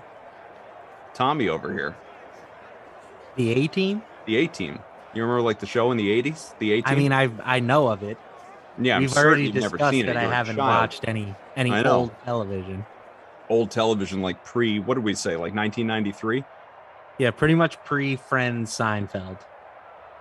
Yeah. I mean, like, when I was a kid, I watched the Brady Bunch, I suppose. You know? But, You never did, like, Nick at Night as a kid? No. How about, like, really popular shows from, when our parents were younger? Let's say the 70s, something like that. When we were either kids or, in our case, not around. Like Taxi. You ever see an episode of Taxi? Nope. Heard of it? Yeah. All right. It's a good show. Cheers? Yeah, no, we've been over Cheers, T-Pike. He's never seen Cheers. Guy's not into it. 2 Happy minutes Days to go, I've seen some episodes of. Mike says Happy Days. I've seen some Happy Days. Sunday, Monday, Happy Days, or Tuesday? Saturday, what a day, cruising all week with you. It's like the Red Sox have taken a 4-1 lead on the Rays. We'll see if they remember how to win a game. Fourth inning. T-Pike, I Love Lucy is still fantastic. Smash that like, folks. If you're hanging out with us here on the YouTube, hit the like, hit the subscribe button. We greatly appreciate it. If you're watching on Twitch, twitch.tv/DraftKings, or any of our many platforms, DK Nation, DK Playbook, the Game Center, wherever you're finding us, although it's more fun for us when you're in the chat interacting with us. Just come over here. Come into the DK Treehouse. Dark side. Come to the Chat Kings conference room. Come to the dark side. Do you know that song, The Dark Side? John Cafferty and the Beaver Brown Band? What a terrible name for a band. I love that you think I'm just making words up. It's a really good song. I might know it if I heard it, but off of name, no, I don't know it. Queenie, we have talked about Schroeder to the Celtics. Yes. It's good. Fine. It's good. I mean, $6 million, 1 year, prove it deal, comes in, knows his role. I'm perfectly happy with that. No problem at all. YouTube XX Cheater on Twitch. Golden Girls is still awesome and a great theme song. Oh, thank you for being a friend. Hey, what about Bewitched? Says Scott. LaMarca can wiggle his nose. I have seen a couple episodes of that. Shampoo Man, Is no that the French one? fries tonight. Just No, a no, good no. night I haven't with seen great Bewitched. commentators. I You haven't seen Bewitched. Are you thinking I've when I seen, say Bewitched, are you just thinking of the Will Ferrell, Nicole Kidman movie? No, I was thinking of the Eddie one and where the Cruisers. She's like, Thank you, Mick. Thank you. She's like a genie. I Dream of Jeannie. Yeah. Thank you. Yeah. That's what I was thinking of. Yep, you got it. She's like a genie. I wanted to say Genie in the Bottle. But that's a Christina Aguilera song. She was like a genie in a bottle. Something about rubbing her the right way. What was it? Oh yeah, Christina Aguilera. That's what it was. Was it Robin Williams in Aladdin? No, that doesn't seem right. I don't think that's what it was.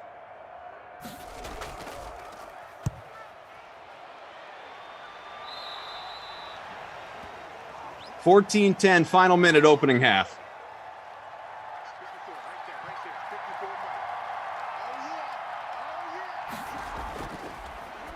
Come on, Phil. Almost picked. Should have been. Trying to throw a pick. He doesn't have to try too hard in these sims. You actually do have to try pretty hard to throw a pick in these sims. Well, that's true. Just looks like it once per drive that you're going to see one. I'm a genie in a bottle, baby. Come on and let me out. I just think when I hear that song, even though I should think of Christina Aguilera, I just think of the Dan Band. You've heard them cover that song, right? I don't think I have. Oh, I couldn't begin to profess my love for the Dan Band any greater than I have in the past. But I mean, to the candy shop. got their start. Well, not their start, but their critical acclaim in old school, and then they were in Hangover, right? Oh, they were in gone. Starsky and Hutch. Naheem Hines, take her easy from the 19. Go. Oh, he might get you caught. don't need to zigzag yet, man. You Go don't need to wiggly. zigzag. Touchdown. Naheem Hines, 81-yard run. And into the bonus.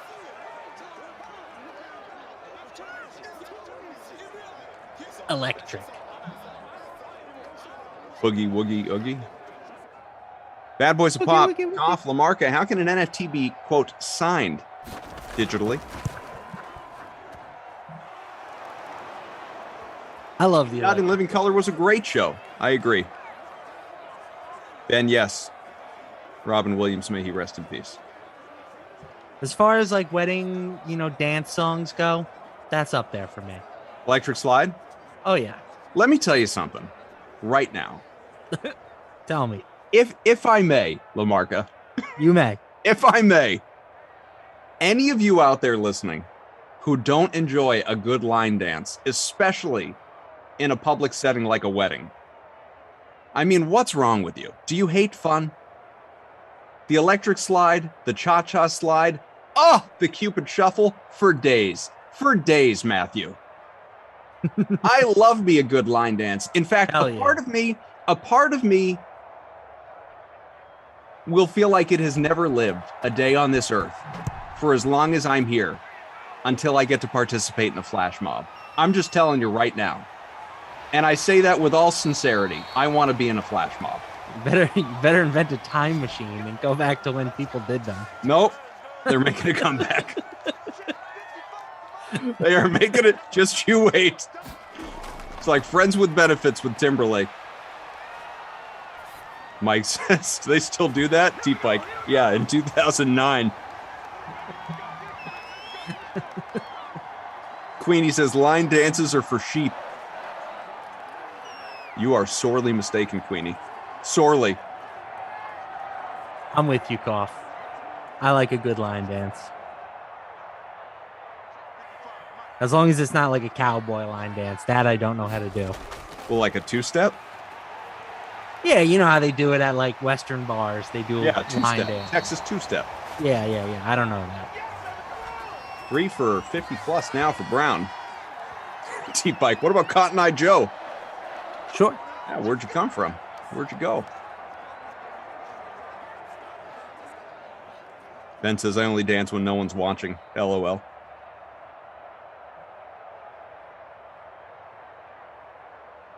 I like to dance. I'm not going to sit here and claim to be great at it or anything, but I enjoy it. Dancing is one of those things. There aren't many of them in this world, but one of the things you don't have to be good at to enjoy. Ain't that the truth? Missed field goal. It was a long attempt. Sorry, Stephen Gostkowski owners, like Lamarca. Yeah, that would have been nice. Final play, opening half, 17-14. Good amount of offense here in this one. Rivers from the 45. Garbage yards. He looked like he threw that one about as far as he could, though. Yeah, his shoulder's bugging him. I caught up with him pregame. Gonna be okay? You need a says sideline Seinfeld reporter. danced the best. Let's send it down live to Christian DeAndrea. He's on the sidelines with with virtual Mike Vrabel. Meager says no electric slide at our reception. It's the one we banned. Meager, Glash and I are not going to come to this wedding if we don't get to electric slide. Wow. I know. That's it. Dallas got a DJ. What else we got here? All right. Henry, 68 on the ground, a touchdown. Hines, 126. Multiple scores. I've jumped to 23rd in our contest here out of 124. Bobby Steele and Cutler fan. Jay Cutler back on Twitter, by the way. Those two are tied for first currently. We'll look at our pass catchers very quickly and then give you a little break for the sweat. Anna, worth trying.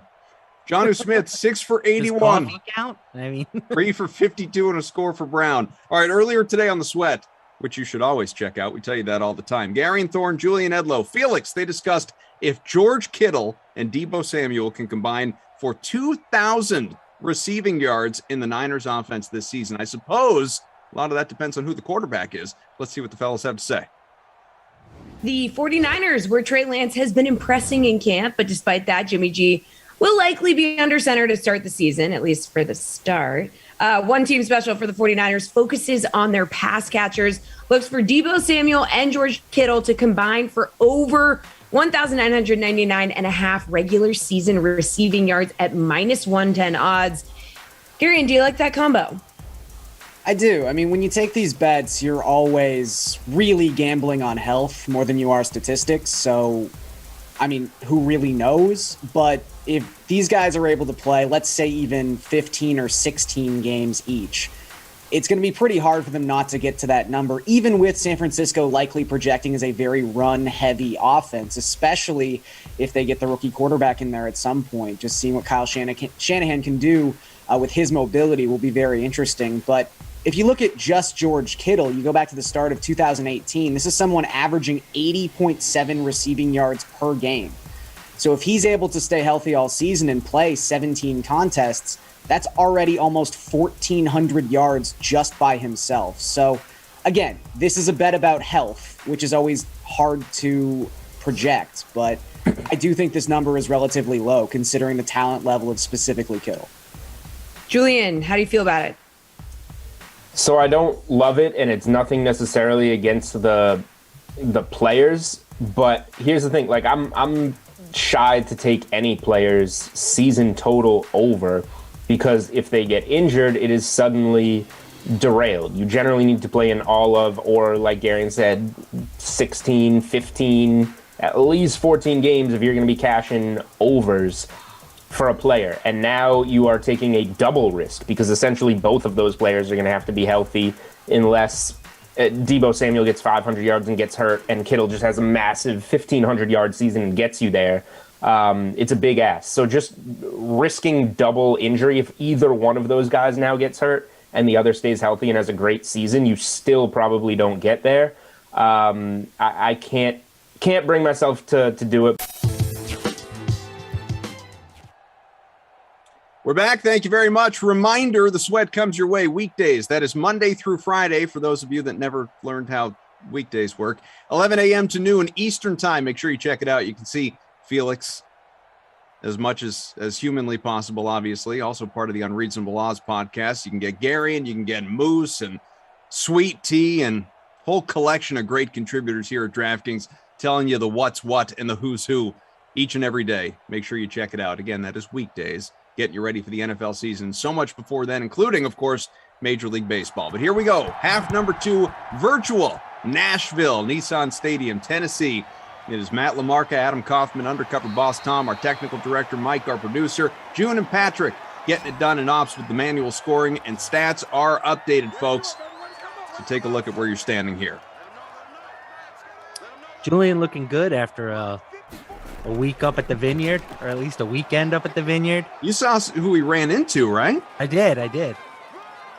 The Always Sunny crew. Although I didn't recognize the guy in the back. He did not look like the third guy. I don't know who that dude was. It was not Dennis, whatever his real name is. I think it was, okay. No, I'm guessing that was just whoever Julian was with.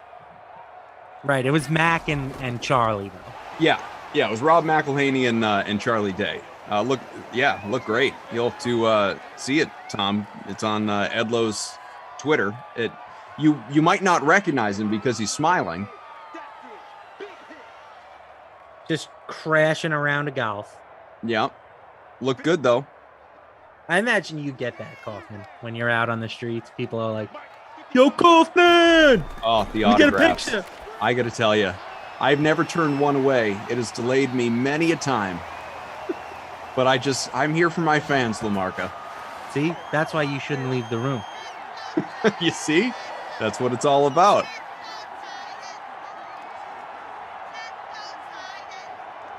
I'm sure Edlow gets that now. Him and Bukes, both with the Unreasonable Odds podcast. Didn't I see you online? Hey, aren't you the guys from Always Sunny? Wait a second. Aren't you the guy from the Unreasonable Odds podcast? I think I took your advice when I was betting on DraftKings. I know you probably get this all the time, but could me and Charlie get a picture with you? Like, it would really mean the world to us. You don't mind if we tweet this, do you? What's your handle so I can tag you? 17-14, Colts. Titans with the ball. Derrick Henry, X Factor's lit. Up to the 33. 77 on the ground. 1st and 10 on the way. Moore, the tackle. He's got 5. Hey, you want to hear something cool? I mean, sure. Don't normally expect to hear it from you, but what do you got? Well, that was just mean and unnecessary. What do you have? Sorry, it's like a reflex with you. I was, on the Dunkin' drive-thru as usual this morning, getting that's part of the morning routine. My large iced coffee, mocha, half and half, and the person in front of me paid for it. Oh, one of those, huh? No, yeah. So did you return the favor? Did you pay Absolutely for the person behind you? No. No chance. Take the money and run. Hey, thanks for the coffee. Yeah, we'll see you later. That's a dangerous game. I mean, it couldn't be nicer. I love when those things break out. You hear about those stories. I feel like at least once a year, somebody starts it and it's a real feel-good, pay-it-forward kind of thing. It's awesome. I love it. But you are playing a dangerous game, man. Like, what if the person behind you gets $50 worth of food and you think they're just getting a coffee? Hence the reason I didn't pay it forward. I'm not going to say that I've never paid it forward because it's happened to me in the past, usually around holiday time. They'll start the love train, and I'll join in because people all over the world join hands. But on a random, you can sing, but that wasn't one of the examples. On a random Tuesday in August, it didn't feel like a day to pay it forward. I don't know. Maybe that makes me a jerk. But it happened today. First and goal from the emulator 3. says shame on me. Yeah, maybe. I mean, maybe it is a shame on me. Cena, what's up, Koff, LaMarca? I mean, it is. I'm not saying I don't get it, but it is kind of a shame on you. First and goal from the 3. We're halfway through the 3rd. I don't know why the person in front did it. I don't know if it was just a one-person chain, if it was a big chain. If I broke a big chain, I would feel bad. How would you know? I wouldn't know. That's why you participate. Maybe it turns into a big chain if it wasn't one already. Or if it was, you keep the momentum going. All right.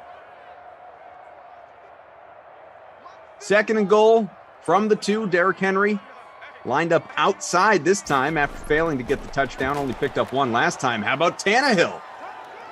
Lost a yard. Ryan Tannehill.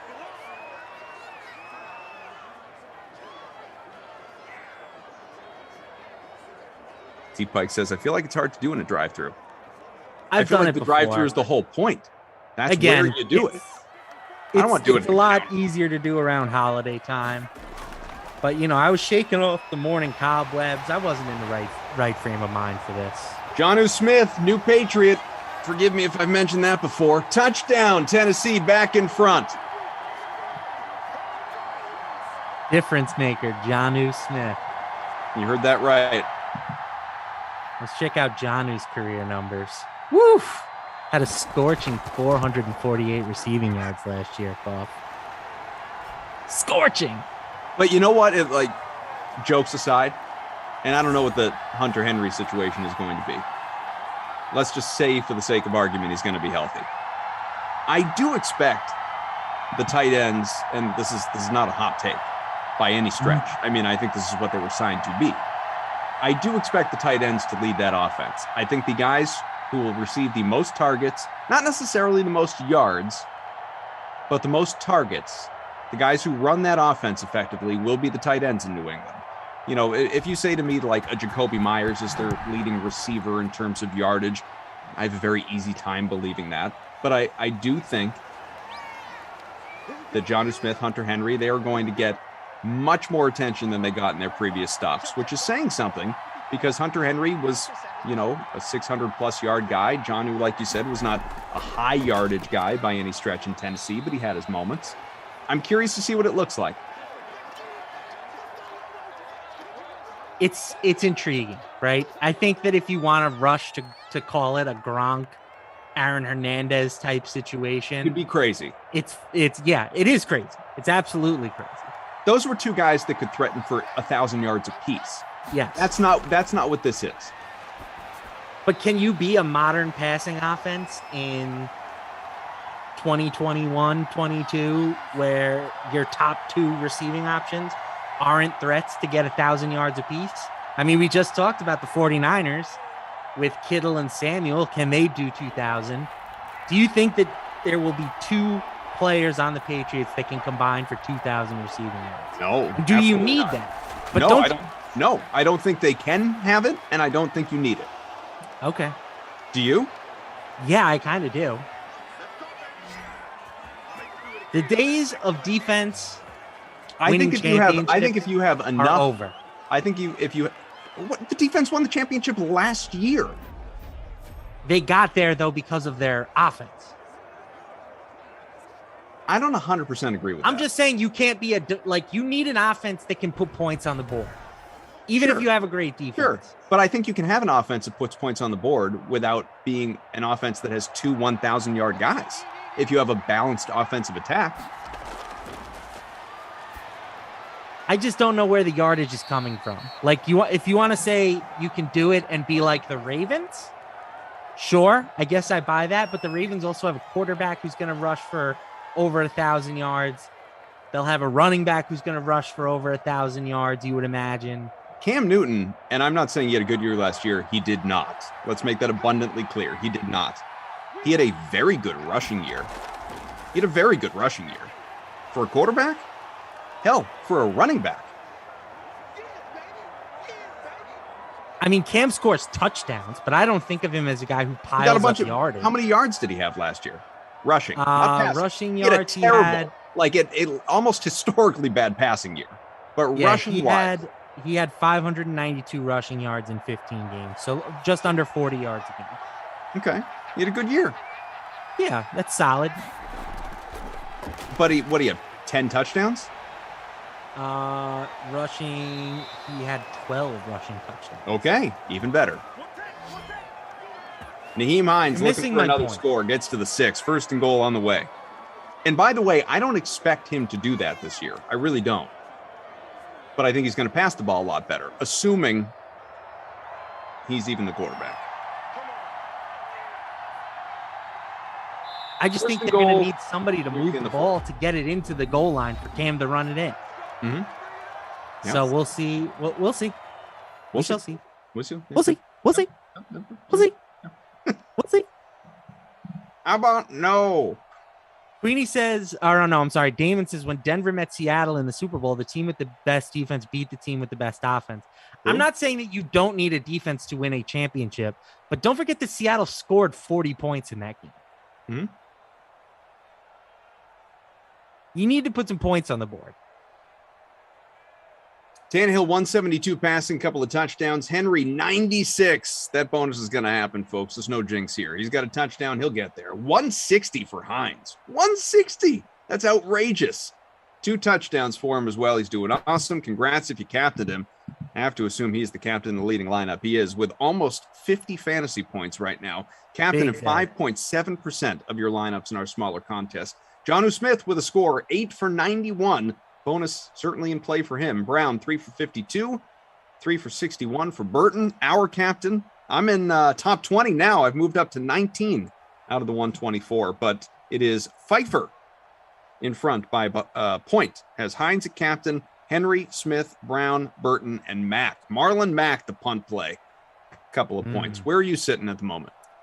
Not nearly as good as you. 63rd. Well, I would never look down on you, so don't worry about that. I'm rooting for you to do well, to make a comeback. That's what I want. Muskie says, why are you guys sleeping on Stevenson? Rashandra Stevenson. Or Ramondra Stevenson, whatever his name is. I'm not sleeping on him. I just think he's... I'm sleeping. I'm not The sleeping. guy ran a 4.64 at his pro day. He's a No, but fullback. listen, I guess what I'm saying is I'm not sleeping on him because I don't believe there's any credit to be given. Like, sleeping on him is like, you're underestimating this guy. I'm not even estimating him. He's like 4th or 5th on the depth chart and should be. He just got into the league. He was like a sleeper for like a couple of weeks where there was talk. And when he was drafted, he was considered a reach. Yeah, no, I want nothing to do with Ramondra Stevenson. Marlon, he's on! in. Touchdown. Speaking of reaches, Marlon Mack with the right arm to get there. Return of the Mack. Yes, it is. That was awful. It's so bad. All Madden is the sim difficulty level, guys. All Madden difficulty. All Madden.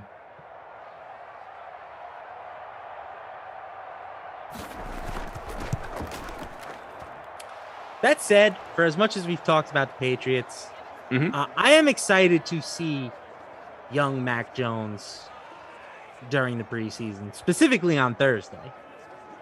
We'll see. Yeah, I would imagine he gets an extended look. You know, like, I don't think you're going to play Cam very much in the preseason, given his injury history. Sure. We don't really need to see Brian Hoyer. No, I mean, is Brian Hoyer just like the preseason 4th quarter guy, basically? I mean, I would think he's there's the mop-up no guy. reason, and Jarrett Stidham's hurt, so you're not seeing him.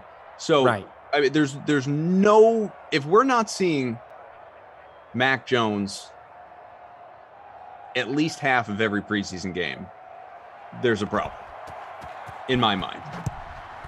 Agreed. Yeah, I think you give Cam maybe. Honestly, if I was Bill Belichick, I wouldn't even play Cam in the first week of the preseason. But if you do play him, just please get him out of there after a drive or two. And again, I wouldn't play him. I don't see the upside of playing a guy with that injury history. Extensively Look at that crap. in To the the preseason. 32. Sorry to cut you off. No, it's worth it. That was a nice play by Nice AJ catch, Brown. AJ Brown. I guess I would love to. I mean, we know what Bill Belichick has said, which is that Cam Newton is the quarterback. I would love to know to what degree there actually is a competition in Cam. Mac Jones is seeing more of the first team reps right now, but that doesn't necessarily mean anything. We don't know what Bill's thinking. Bill may think like, look, I know what Cam is. Nobody knows what Bill's thinking. Nobody. It's kind of in awe of it, really. AD Poker. Mac Jones or Mike Jones? Who? Mike Jones. Mike Jones. Mike Jones. Second and What was 17. that? What was the phone number? Oh, our guy babysitter Billy, if he were here, he'd be able to tell you. Oh, that. I got it. I Googled it. I cheated. You cheated. 281-330-8004. I wonder if that phone number is still in existence. Call it. Call it right now. You won't. I'll put it on speaker. T-Bike, not even a doubt in my mind. 3rd and 13. That ball's caught. Derrick Henry, first down pickup to the 18. Henry up to 236, couple of scores. Tannehill, rather. Henry, 1 for 17 in the air. You got people sending in the number in the chat. The person you are trying to reach is not accepting calls. Mike Jones. What once was. Get there! Derrick Henry touchdown. The back and forth contest continues. That's 2.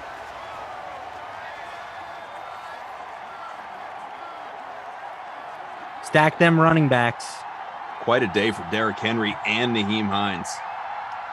And we can even throw Marlon Mack in there. Sure. The 3 running back Found his bill. way in. Yep. All the giblets. All part of the leading lineup with Pfeiffer here. Hines at captain, Henry, Smith, Brown, Burton, and Mack. 4 guys in excess of 20 points. Our captain, Burton, however, is not one of them. Must be throwing shade at us. Hello, experts. I'm assuming he's using experts sarcastically here. Stevenson doesn't have to be RB1 to get goal line work. First off, the Patriots goal line running back is not going to provide a lot of value when Cam Newton is around. We just said he had 12 rushing touchdowns last year. Mm-hmm. 2, Damian Harris is not a small running back. You know, like, I don't think that this is a situation where you have to take him off the field because he's too small to punch one in himself. Number 3, in leagues now, like, this isn't 2005. You can't be a running back that rushes for 500 yards and 10 touchdowns with 0 receptions and be fantasy relevant. It doesn't work. There are too many guys who catch passes. You get points for those catches. It's just not viable. If his only role is to be the goal line plunger, it still would not make him fantasy viable. Joe, what up? I'm true with this guy. Sim fam for life. Brian says 4th in the league contest, Cough. Keep it up. Damon notes TY on the milk carton. He is. 2nd and 10 from the 30. Rivers slings it. Campbell with the catch. 12-yard pickup.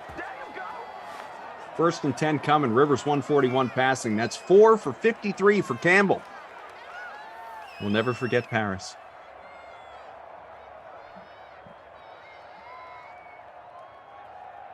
Must be says, I'm not talking fantasy. I'm talking real football. Oh, well then who cares?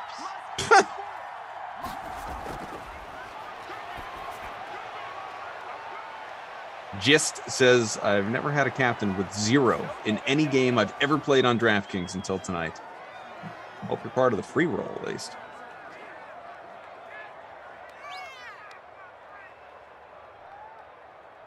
Approaching the midpoint of this 4th quarter, you've got one more sim tonight, but it won't feature either of us. Vikings and Bucks. Jeff Ulrich, Christian DeAndrea, Moose, and CDA will have the call for you in a little more than an hour. I'll be back for the Sims at 4 and 8 tomorrow. Lamarca and I will be together again on Thursday. Again, huh? Again. I know. Try not to be bored out of your mind. My goodness. Yawn again, why don't you? I'm a yawner. I can't help it. You could sleep. That's one way to help it. I got a good sleep in last night, and I caught a little snooze this afternoon. Can I tell you, I haven't slept well in a few days. I was about to say all week. I thought you were going to say since my first kid was going. I haven't slept well since NAM. I haven't slept well in a few days, and I'll tell you why. I have made it. I've decided that I don't hydrate, which is this is not a surprise to me. I just finally decided I'm going to do something about it. So for the last 3 days, I have been drinking water like a camel. Oh, I know where this is going. So I can't sleep through the night or even remotely close. I'm getting up like 4 times a night to go to the bathroom, Lamarca. Yep. I am old man little prostate right now, and it is a real it is really taking me out of my REM sleep. Not great. No, I hear you, and that contribute. Like anytime I try and diet, it's always like you gotta up your fluid intake. Yeah. And it kills my diet every time because I hate having to go to the bathroom every hour. It's dreadful. Yeah. Although it sort of feels like you're accomplishing something at least. Touchdown. There's our guy, Trey Burton, with the score. Back and forth game continues. It's about to be a 3-point affair.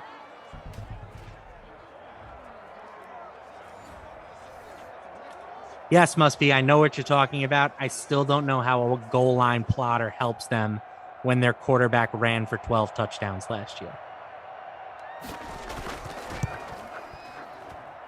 Queenie, just here to make you laugh. Thank you. We may get some free football tonight. 3-point game, final 3 minutes, 2-minute warning still to come. Everyone's still got their timeouts. You looking at AD poker? Yeah. Yeah. That's a good one. Good.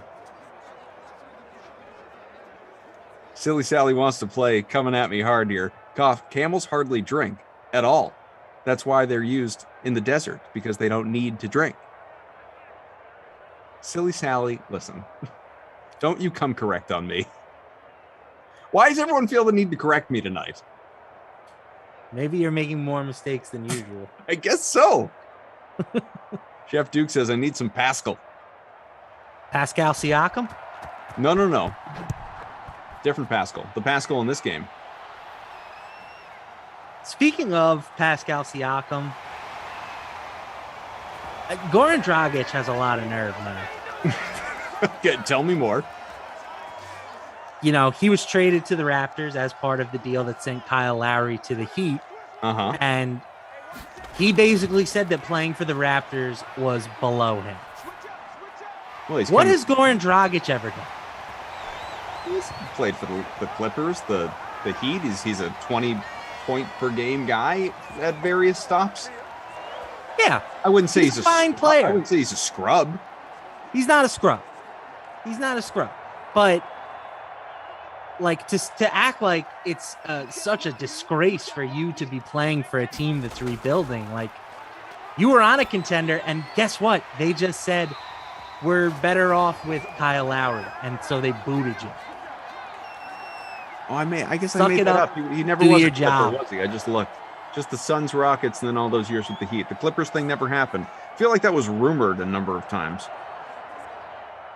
I don't know. I guess at 35 years old, he just doesn't want to be part of a rebuild. I just think it's a lot of nerve to say it in the media. Yeah, you're not wrong. Out to the 17's a big pickup. Brown again. Tannehill is 6 away from the bonus. Yeah, bonuses all over the place in this one. A.J. Brown's there, 6 for 123 as we hit the 2-minute warning. Artist known as Brother Phil. I hear you, Cough. Try front-loading your water early in the day and then start tapering back around 4 or 5 in the afternoon. Nope. I know what I'm in for, Brother Phil, and I'm going to keep loading up. I'm going to drink 40 ounces right before bed.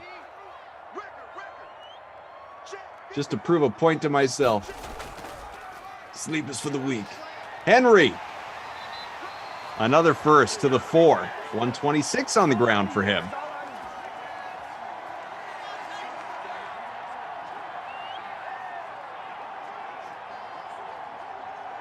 Queenie Seems said like this was a game moving up to 10. that you may have wanted some exposure to in the old classic. Yeah, I'd say. Whoa! Guess not. 2nd and goal from the 4 on the way. Final 90-plus seconds. BC Emulator, dude, I'm down 5, was down 30. A Brown TD would win it for me. We'll see. Henry, that X Factor's still lit. 2nd and goal. It's lit. A very deliberate handoff. Henry, can he get there? Yes! Touchdown! Derrick Henry and the Titans take a lead again! 3rd of the day for the former rushing leader in the NFL. He's what they call a GAM. A GAM. You gonna tell me? Nope. All right. I'm sure someone in the chat will shortly. I have the internet. I've mentioned that before. GAM acronym. I suppose it's probably not Global Alliance Manager. No, it's not. It's not Global Account Management. No. How about Geographic Analysis and Monitoring? Nope. Maybe I should look at the... let's see, if I look at it in text. No, that's not it. Let's see. Maybe this isn't as widely used as I thought it was. Yeah, I don't think anyone knows, actually. Someone will know. Hey, Captain Blood, calm down.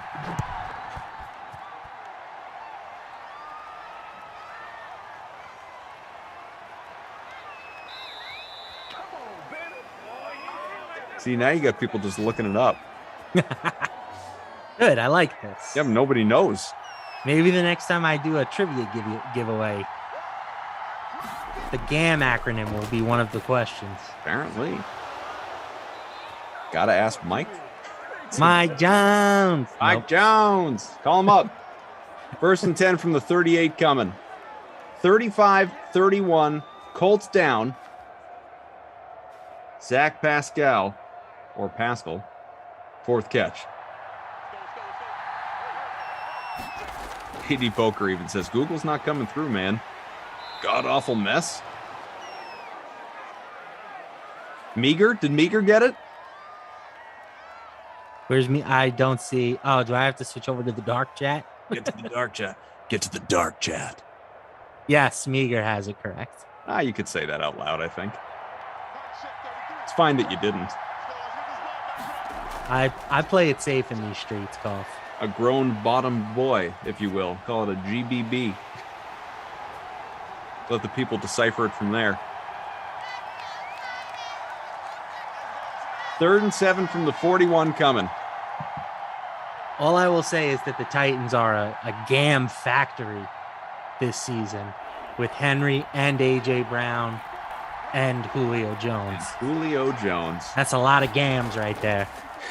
3rd and 7. Come on, Phil. There we go. No threat of overtime, but can the Colts prevail?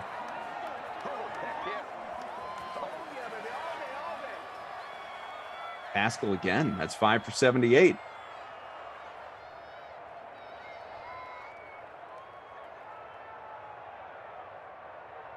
Final 26 seconds. 2 timeouts remaining for the Colts here. May have a photo finish. Rivers alone in the back. Come on, Phil. There's oh, the no. pressure. Down. Timeout. You could smell that coming. Yeah. Unavoidable. Too deliberate. Too legit. Too legit to quit. Hey, hey! Are we going to get the Dr. Evil MVP and LVP? I can try. 2nd and 20 from the 44. All right, Rivers. Oh, is he coming from the back? Again! Sacked again! Another timeout. Last one for the Colts. 3rd and 26, and this is going to be the game in all likelihood. Queenie, watch your mouth.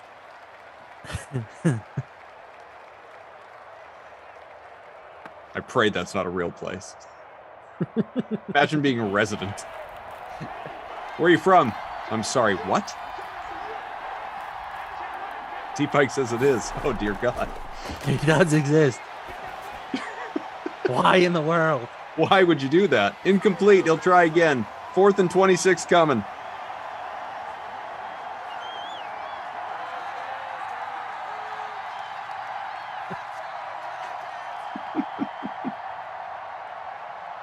I am looking to move. Maybe I'll consider it. Where are you going, Lamarca? Well, is it an Amish town? To a faraway land where dreams are made. 4th and 24 from the 38. All right, Phil, as far as you can. That's into traffic toward the end zone. Picked. An interception to end it. Titans win 35-31.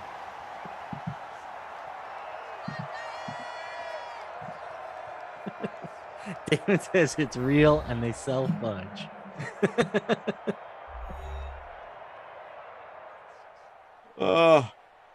There are too many jokes at my disposal.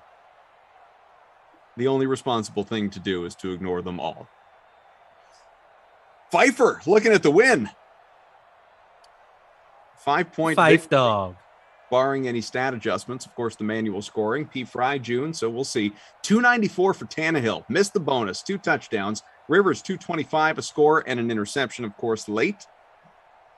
We'll get a little look at the rushing and receiving numbers as well. Bonuses galore over there as Lamarca here contemplates his players of the game, but it's always a nice display when you have north of 160 points in a winning lineup.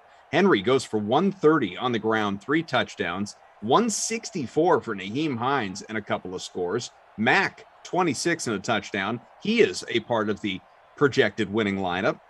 Everyone else went for 20-plus points. Brown, 6 for 123, a score. 8 for 91 for Jonnu Smith and a touchdown. Burton, 6 for 82 and a touchdown. Pascal, with his late emergence, 5 for 78. Like I said, offense all around in this one. Who is the Krusty Koff player of the game? I can't do the Dr. Evil, unfortunately. I just, I can't do it. Oh, you know what? I got one. All okay, right. Good. All right, here we go. It's Nyheim Hines. Dr. Nyheim Hines. He didn't go to evil medical school to be called Mr. Hines. I'll take it. And your babysitter Billy, not my kid award. That one's pretty easy. Who clearly was not born in that town in Pennsylvania. It's T.Y. Hilton. Yeah, Ty stuck on the milk carton. Bummer. Damon says boring Oregon is not boring. There's probably a lot of interested. There's a Kaufman, Texas. Did you know that? They spell it the same way. Oh, wonderful. Ever been to Lamarca, Kentucky? No. Does that exist? No, I don't think so. All right. So like I said, that wouldn't be in Kentucky. You're going to move there? Moose and CDA, Vikings and Bucks, the Tampa Bay Gronkateers. They are coming up in a little less than an hour, 50 minutes until pregame. Make sure you tune in for that. Tomorrow, I will be with BK in our 8-team shirts for Cowboys Packers at 4 o'clock. Me and Moose, Bears and Steelers at 8 tomorrow. Lamarca does not come back until he is stuck with me again at 6 on Thursday for the Seahawks and the Cardinals. Thanks to Mike. Thanks to boss Tom. Who knows when I might get called back? That's a great point. For all we know, you're doing the 10 o'clock tonight. You just haven't heard yet. June, Patrick, you're both great. Coming up next here on the DraftKings Dream Stream, Pat and Jeff, of course, Mayo and Feinberg, respectively, they discussed their favorite bets for this week's Wyndham Championship from the Sedgefeld Country Club in Greensboro, North Carolina. And when the PMA experience rolls on, you get a chance to learn a lot of great stuff. So thank you all for watching. Enjoy. Should we be looking at Kokrak? Isn't this seem like a Kokrak course, like where he's been playing well so far this year? Like it's shorter, it's a par 70, we're on Bermuda. Like we know how his putting kind of went awry last week, but if we think about these short courses, that's where he's been doing a lot of his damage. If the putter clicks again, it seems like we're getting a pretty good number. Like it's almost as if the books have decided the Jason Kokrak run is over. We don't want to be on it anymore. Like we have to price him up because of his world ranking where he sits in the FedEx Cup. But you can find him at 28-1. That's a pretty good number on him. Yeah, you could even shop it even Better? higher. I don't disagree with you at all, Pat. Especially if he was like 60-1 last week against the full field. I see value in this number. And time again, these guys like haven't gone away. Be it English, be it Burns, be it Kokrak. Like we are like you can Louis as another example. Like it's pretty crazy how some of this DraftKings chalk on some of these guys continues to pay it forward, right? On these popular players, but they continue to just knock it out of the park most weeks and outperform that chalk. Kokrak might be a perfect example of a guy whose number might be the safest. I'm just such a loser for trying to call something. I feel really good about Willie this week. Yeah, I kind of feel good. I feel good about Louis as well. I think this is going to be one of the weeks where I just take a few stabs and just pray Webb and Hideki don't run away with it. Webb feels like the guy to fear. Maybe it should be Hideki, but he always seems to scare me at this place, and he needs his Ryder Cup push. I don't think Webb is going to be on this team. That's the way it's shaping up right now. Harris English has legitimately stole his spot. Would a win at the Wyndham do anything? I'm just saying, like, Webb winning at the Wyndham almost wouldn't even get the respect he would need to get back into the race, if that makes any sense. It's like, oh, it's Webb at the Wyndham. Ah. Yeah, of course he was going to win, kind of thing. Yeah, exactly. Oh, you mean Webb won the Wyndham? Shocker. You're absolutely right. Willie, Kokrak, I guess those would probably just be the ones because they're flirting with 30, Pat. And I'm not going to lie, it's probably closer to 50 and above that kind of has my attention here. So okay. I'm not too in love. I haven't run to bet anything. Yeah, I'm not running out to bet any of these numbers. I think they're getting worse as the week goes along. Although if someone withdraws, maybe they end up doing that. All of my full cheat sheet on the Wednesday show and in the newsletter on Wednesday evening. So hit the description and subscribe for that. Play in the Listeners League as well. Let's fill that up quickly so we don't have to worry about it this week, okay? So we don't have to worry about making it smaller throughout the FedEx Cup playoffs. 30 to 60 range. Some names here. Sung Jae couldn't make a putt last week, but the ball striking was kind of on point. He's at 30. Henley's at 30. Nah is at 35. Scott C. Woo, who already told me that we should bet him here in his cameo to me, so I'm going to do that. Bobby Mack, Fleetwood, Charles, Gary Woodland, Wolf, Seamus Power, all at 45. Streelman, Ricky Munoz, Kisner, Snedeker, the Gooch. That's everyone from 30 to 55. Like, besides Si Woo, who is just more of a sentimental bet for me at this point. Although he has won at the Wyndham, come third and come fifth 3 of the past 4 years. So this is a course that he really likes. Not one person really stands out to me from that bunch. Does it for you? A couple at the very back. The last name you mentioned, I went to bed last night, Pat, thinking I'm going to be so sharp. I'm going to get Taylor Gooch at like 80-1. He's been so good at easy courses, birdie opportunities. You got to make it rain here, right? Like, as Brooks kind of jokes, like these easy tournaments are annoying because anyone can win, right? And you look for guys that have excelled in maybe easier course events, and Taylor Gooch sort of checks all the boxes. I was disappointed to see the number. For all the love for Siwoo this week, maybe Kisner like quietly might be the better play though, in terms of just the fit and everything. Although I'm a sucker for that video and any notion of Siwoo. And he said bet at Wyndham. Yeah, he cobbled that together. I was able to make that part out, so that works out well. Unless I was going to bet him here anyway. Don't love 40-1. Maybe I can find a 50 hanging out there, but I will bet the 40. You won't. He's too popular. You put that video out. Yeah, that wasn't smart on my part. Do you have interest in like the Wolf? Like, honestly, for me, the ones that stuck out that I do have interest in were actually the guys at 30. Im and Henley, which I've seen better numbers on. Those two stuck out. And Kevin Streelman, young gun Kevin Streelman. This feels like a Streelman type course. Yeah, it would, but I'd rather just pick the guys that I assume won't need an eclipse to win, although they've never won. Yeah, like Gooch. So, yeah, Gooch. Proven winner Taylor Gooch over Kevin Streelman. Yeah, that's sort of where I think there's a possibility Gooch can win. Well, I sort of have it in my mind that Struman won't.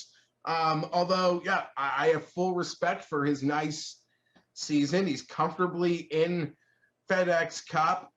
Do you make anything like guys? How do I put this? Guys that like really need it this week, like on that FedEx Cup bubble per se. So you are trying to talk yourself into betting Ricky, right? No. I don't even mean that. I was actually going to make a point against them. That they get to a point where like, oh, they only need 4th place kind of to extend the season. Well, like I'd rather just bet a guy in like 80th and he's comfortably in the next events. He's just, no, I'm going to play to win, or am I an idiot? Ricky's got so much money, he'd probably play to win, but there's a fine line in this. I'm not really here for the guys who like need it, I guess it was actually the point I wanted to make. Yes. That would be Tommy and Ricky potentially needing it. And Rose. And Rose and Scott Molinari. So there are a few guys here who certainly do need it. What about Woodland? Woodland should be, in my brain, Pat, there's a case where Woodland could be a 2-time Barracuda champion. Yes, and unfortunately, he couldn't outduel Super Nintendo Chalmers one year, so that's a problem. Yeah, or whatever happened this year. But he shot a -6 on his back 9 Thursday. Not the good -6. And he was like right kind of there in the end. So he just had a total implosion for a little bit. So on that, like Woodland has really put up a really nice run of events here, Pat. Could he be worth a look, flirting with 50 to 1? Driver might not even be in the golf bag this week. I think that when we think about what Gary Woodland does really well, harder courses. I mean, harder courses, but also short Bermuda courses tend to kind of be his jam. So I understand it. I just don't know if he's been as good as you think that he's been. Like, it just, every time that you see his name on a leaderboard, I think you just assume he comes in like 2nd place. No, that's a lie. But I think you should go look at the finishes. I think he's like content. He's had moments of kind of being around things. So what did he come at the Barracuda? What did he finish? 9th. So 9th at the Barracuda. 11th. I don't know. I thought you might. I know. I don't have it in front of me. Before that, so whatever he finished at the Barracuda, he finished 11th at the 3M. Miscut, 50th, miscut. Like, sweet run, dude. Okay, no. So what did I say? A couple events, and he was right there at the 3M for a bit. He was probably like a betting favorite on the weekend. Not to say that was right or fair, but he's coming around. It's a shitty field. It's a setup that you could say works for him. 50 to 1. I'm not. That has my attention far more than say Fowler or Fleetwood. Okay, I can get behind you on that with Woodland. I think the better case for Woodland is that, he's striking the ball a little bit better. His elevated finish at the 3M had a lot to do with his putting that week, which is not something you really think about Gary Woodland and being consistent. I just think that if we take the historical baseline for where he has done well in his career, this is the type of course where he does play well. And you don't really see him in this event, but he's fallen so far since actually winning the U.S. Open that he's forced into these situations now. Well said. Gooch, ironically, still has my attention, though. I don't know. I'm a sucker for that one. Munoz has quietly been playing pretty well, or not quietly. That could be a number you could maybe even find over 50 to 1 some places. It feels like the rub is off of Munoz a little bit. He's another one. Like, I guess, he was 4th. I forgot he was 4th at the Olympics. 4th at the Olympics, 4th at John Deere. What he finished? Was he in the field last week? I don't think he was he? No, he took a week off after Tokyo, although based on the playoff, he maybe should have played. Yeah, maybe. When he's making a cut, he's actually finishing really highly. Like his run is T4, miscut, T4, T67, miscut, 3rd. So either he's on or he's off, and against a weaker field. Yeah, I could see it with Munoz. It's a pretty good number. Yeah. You didn't make a comment on Kisner. Anything for you on that? No, unless he gains 10 strokes putting, he's not winning. So pass. Okay, fair enough. And Bobby Mack, out of the he's T15 means a lot, although it's a big number maybe for a win. The last winners don't look like Bobby Mack here, though. They play a different sort of game. Well, this is what I wanted to kind of hammer down on of why I'm not really itching to bet anyone. Like I said, I think like that, maybe Reed, maybe Louis from the top. Henley has my attention at 35-1, just based on how well he has been playing outside of the Open Championship. In the 3 events before that, he was electric. And when I think back to who wins at this event, it's, I don't know, like a lot of like mid-tier short hitter guys who clean up on short par fours. Like if Kyle Stanley learned how to putt this week, it would be a perfect course. So Doug Gim. For him. The Gim Reaper could be another one, but obviously he would actually need to putt as well.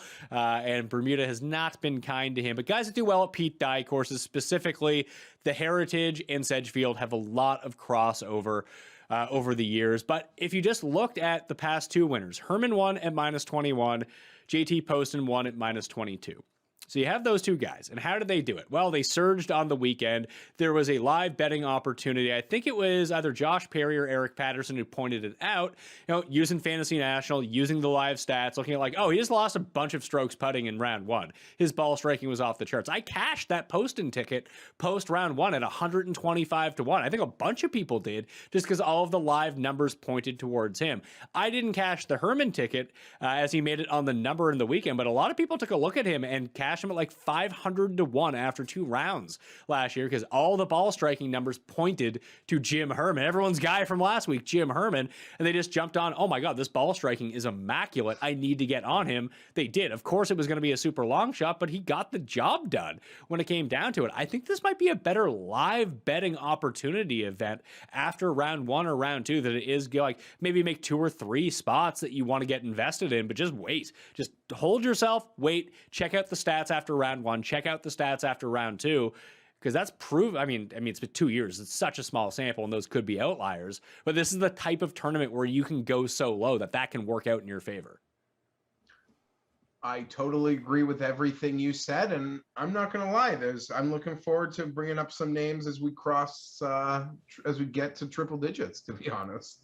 All right, well, we can go 60 to triple digits right now. I don't have a ton to say about a lot of these guys. Brendan Grace at 65-1. You mentioned like Kisner and Gooch. Like I would just rather bet Grace at 65, wouldn't you? Yeah. Isn't he just better? I mean, not Gooch, but Kisner. Yeah, sure. But why Gooch over Grace? No, I think Grace sets up here well also. And you can shop that Grace to find a really good number, who was a guy quite popular not too long ago, and if this event was like a month ago, he's like 25-1, right? Like 28-1 with Kokrak. Yeah, 100%. That's exactly where he'd be. He's already won Puerto Rico. He's won the Heritage before. These, short Bermuda track for a guy that was in great form until the Open Championship. Or the Open Championship. Yeah, so did a lot of people. Yeah. Just a guy, I guess, that's sort of super popular at the moment. Has a lot of name value. Mito. Maybe that's a hyper niche thing. But I would imagine people would be attracted to him. He's playing a lot of golf. I thought that was a really good number on Mito, actually. Him and Vegas, 60 and 65. Did you win on EVR? By the way, did you have an EVR bet? Yeah, but I bet it live on Saturday at 16.5. Oh, okay. There was a stale number. So it wasn't like wasn't a full caboodle. It was nice. Happy to see him win. He owes me some money. He was going so good at Minnesota and missed the cut like tragically, I want to say. Embarrassing. In typical Eric Von Ruin everything fashion. So it was nice to see him get off the mat. And all those like young and South Africans, although you'll tell me Eric is not as young as I assume, making a name for themselves this year. So that's exciting. Bez, Higo, EVR, Wilco gets headlines. Good times. Yeah, Grace has Grace has a win. Louis having a season. EVR has a win. EVR is 31 years old, by the way. Yeah, Grace, Gim. Did we go with Mac Hughes at 70-1? Hasn't he been playing better than this? Yeah. Kirk at 80 to 1? Your guy, Chris Kirk? Yeah, Kirk, you get higher, but let me.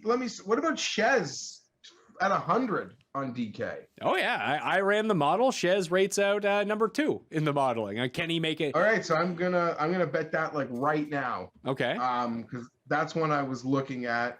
He's got me excited. What's the best number you see? 100. All right, I want to play the each way, so I'll take the 90 on him. So yeah, there's bet number 1, Shez, or bet number 2 because I just bet Siwoo. So Reeve and Siwoo. This is just a classic Pat Mayo loses all of his money week because he bets on losers who can't win. That's always fun to have. Was there anyone else from over 100? What about Varner, your guy? This is a jam course. Yeah, he's right in front of. I was gonna bring him up, and I was sort of like gonna wait for you to like laugh at me, but you're kind of saying this might actually be Varner-esque.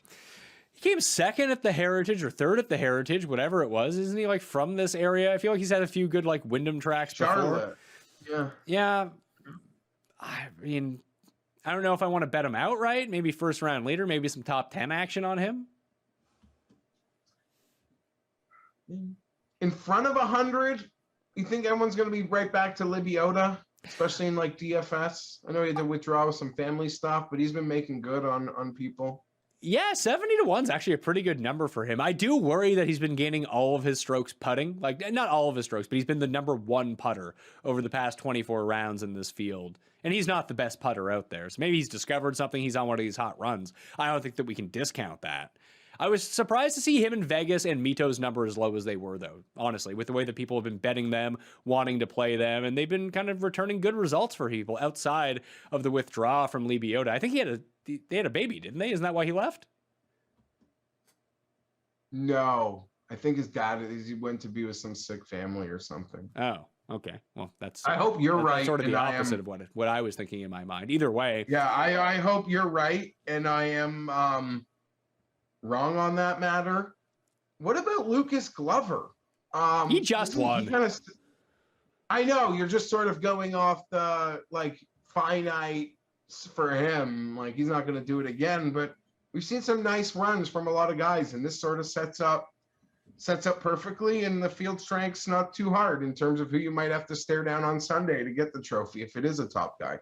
I guess so, but I feel like he used up all of his good putting in his win. I mean, it took him over a decade to win again, so maybe I'm completely wrong about that. Maybe he'll pull a Brennan Todd and go win back-to-back events. I don't know. I don't have a ton of interest in Glover, though.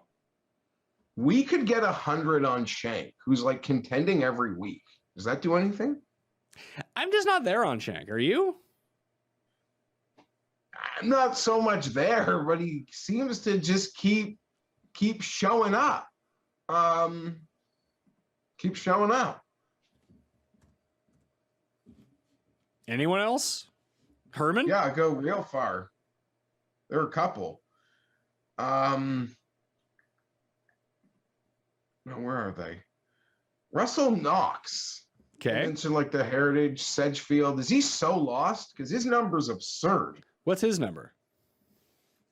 300 or 250?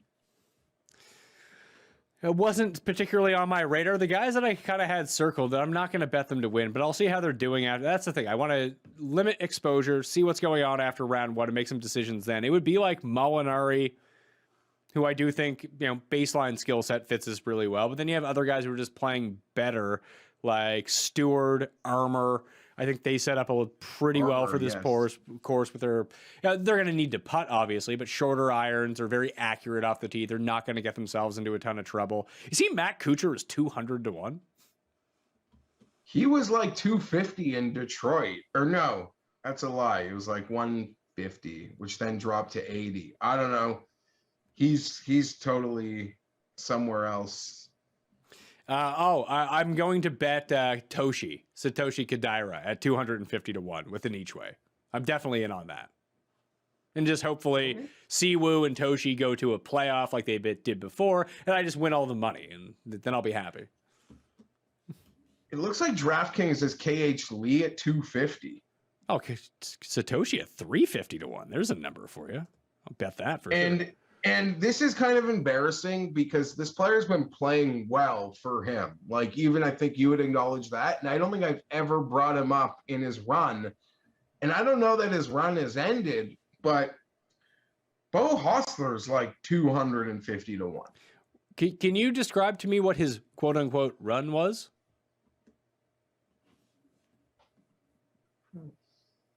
Just guess. I'll Had like moments on like a couple fleeting, multiple tournaments in the T5 past Friday, on Friday or further. Okay. So you are correct about that. He's been better recently. He missed the cut at the Barracuda. He was 49th at 3M, 15th at the Barbasol, missed the cut at the John Deere. Those are his last 4 starts. 25th at Rocket Mortgage, 10th at Travelers, 19th at Palmetto, missed the cut at the Byron Nelson, 77th at Wells Fargo. Okay, I don't want to bet him, but you know who I do want to bet, and I'm actually excited to bet because I've kind of been keeping an eye on him. Sam Ryder, I think, flirting with 200. He seems like a guy who would play well here, doesn't he? Yeah, I don't just go explosion, Bermuda grass. He's a streaky player. He was really hot early in the season and kind of seeing life returning. Not like top of leaderboard life. So I would get nervous because he'll get nervous, maybe being back there. But I've been watching him, and I think there could be an opportunity. That would probably be my favorite bet over like 150 to 1. Sam Ryder. All right, I'm going to do some more digging into Sam Ryder. This event is lifeless. Get us to next week. Yeah, it is, because I want to mention another player which could get me something thrown at. Okay. But only because I'm overrating probably how well they've played, but Chesson Hadley 300 to 1. Okay. Give me the reasoning that you think that he's played well. Outside of his top 2 finish, his tie for second when he blew it at Palmetto, he has a big blow. Camilo 300. Okay. That was me trying to get off of answering a Chesson Hadley question. It was just name another name of a player I'm not going to bet. I think we're good here. We have an all-star field next week. Like you said, it's probably the best strength of field of the year of any tournament. Except for the players, maybe. You could be onto something with your Brian Stewart name drop, by the way. What do you got on Brian Stewart? Just this is the sort of pitch and putt where he does sort of pop and get really hot. Yeah, he would need like the super hot putter. I'm still kind of wishy-washy on Kirk. Like, he's been bad. He's missed 3 of his past 4 cuts, but he was 12th at the Rocket Mortgage. This feels like the courses he was playing well at earlier in the year. I feel like this correlates a bit more with some of the more recent ones that we've seen. Don't you feel that way? He's a form player, and he gets it and he keeps it going to sort of cash his placings. But when he gets out of it, he's out of it. But if you're saying the last time he teed it up after a bad run, he was T12, and now he's going to a course fit, I don't know that I'll bet it, but I could definitely see getting behind him in other ways. Yeah, maybe it's more of a DraftKings. He's made all 5 cuts the past 10 years that he's played at the Wyndham.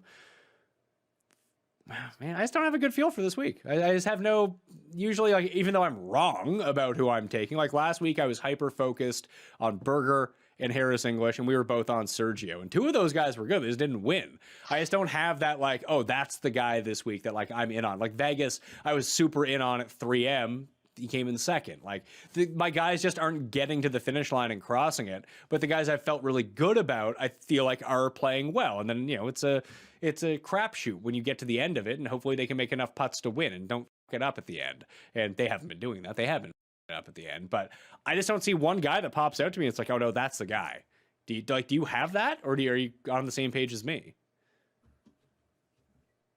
I like Taylor Gooch and Chez Reavie, and that's coming from a guy that loves to bet really good players. So look at what this tournament's done to me. Okay. All right. So let's do some quick picks for the Wyndham Championship along with our one and dones. I got Siwoo at 40, Grace at 66 with the top 5 each way, Shez at 90 with the top 5 each way, and Satoshi Kodaira at 350 to 1 with the top 5 each way. Those are my 4 guys. I'll tweet out if I'm getting in on the action after Thursday's round and after Friday's round. But you know what? I'm basically on vacation this week. I have 2 shows to shoot. Everything else is in the bank. This is like my 1 week off before football starts. I might just sit this one out. I'm not going to lie to you. Although I'm in on 4 guys. Yeah, I don't know. Sure. Bet your auto Siwoo and call it a week. Yeah. If you need to. So where are you looking at here? So, like, you can count it, you cannot count it, but Siwoo said bet at Wyndham in a personal message to you. So I have bet Siwoo at Wyndham, just like he said to you. I haven't bet Taylor Gooch because I don't like the number and hoping other people don't like him so I can get a better number, or my street books never heard of him and they just like post a number that they shouldn't. But if I have to, I will bet Taylor Gooch at like 55 to 1.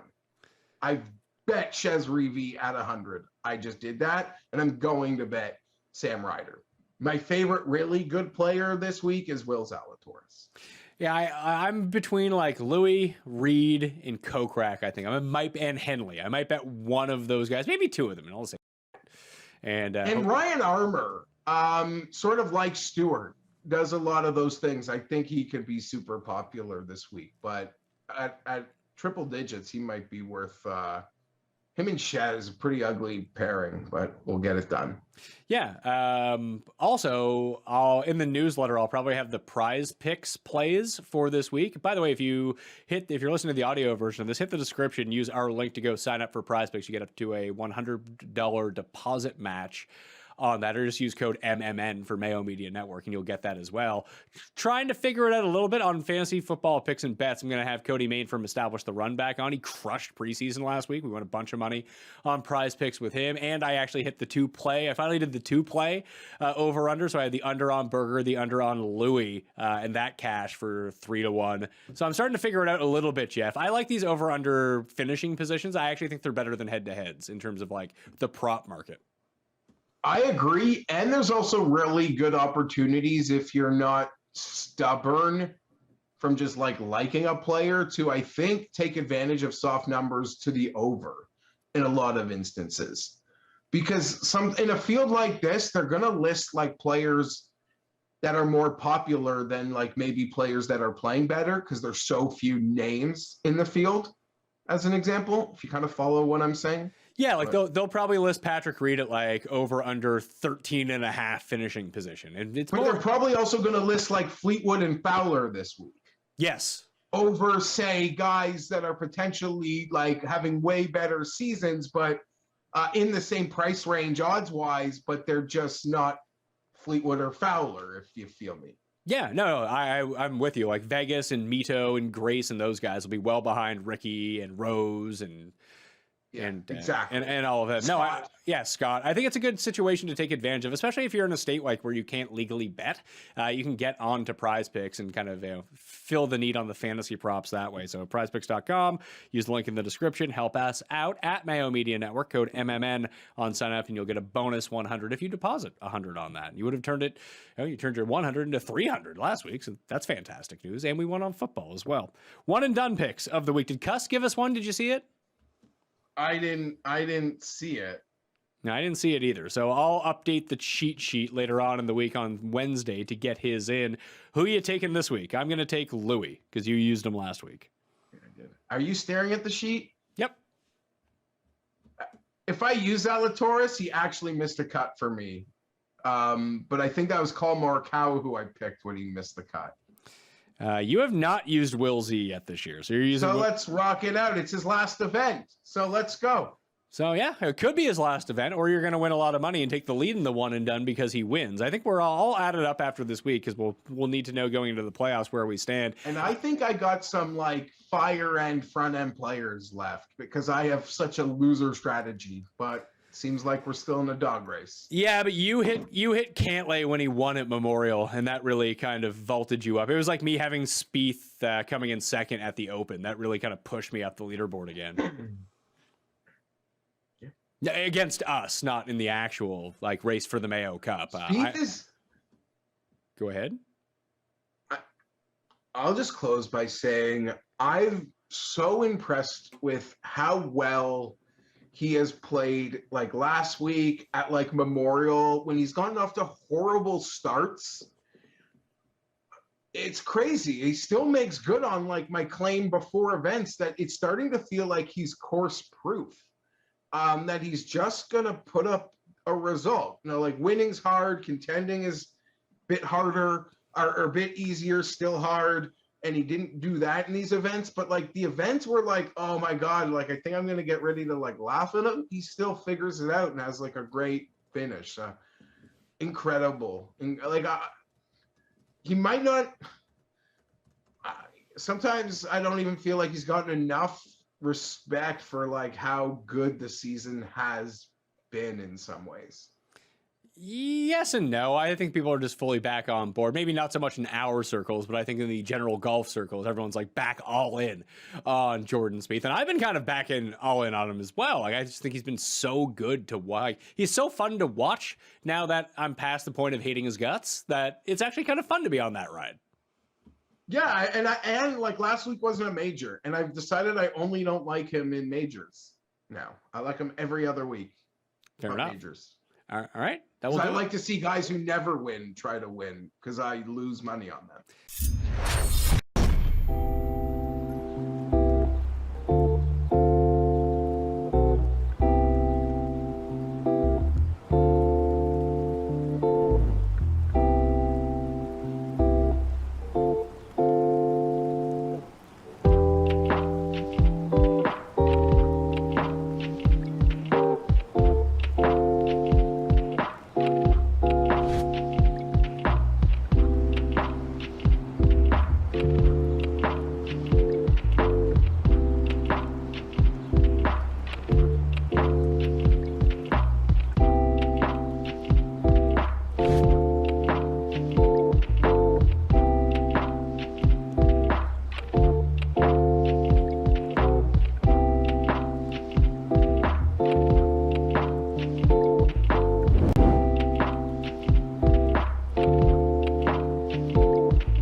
weren't about to go up. There could be and we are live. Yes. And look, the DraftKings Dream Stream. Welcome back, folks. As Christian is giving me intimate details about his night.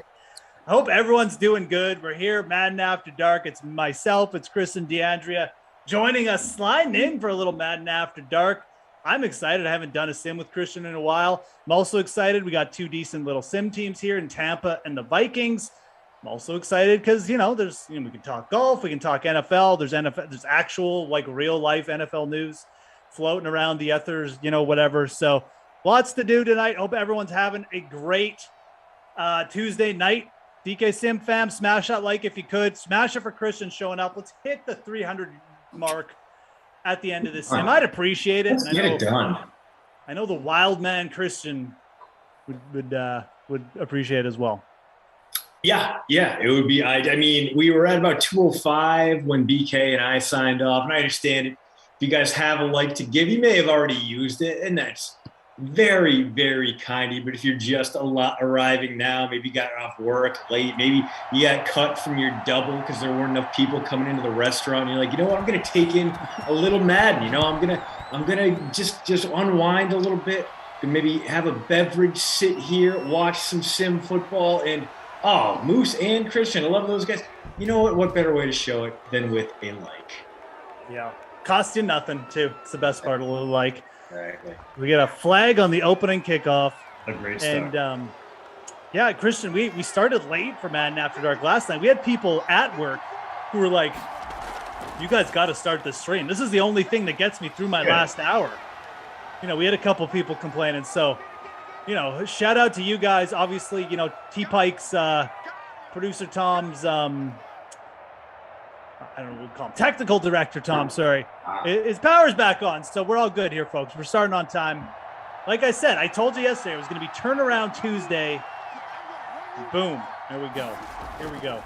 I mean, August just a rough month for thunderstorms, tornado warnings. We're getting poured on here in Madison. It looks like it's over now. It looks like I'm out of the woods, but Vikings in business here early. Not only the penalty on the kickoff, but now a completion past the 50 and 15 bonus yards. So we're already well within Dan Bailey field goal range here. And Dalvin Cook there, you see the X factor.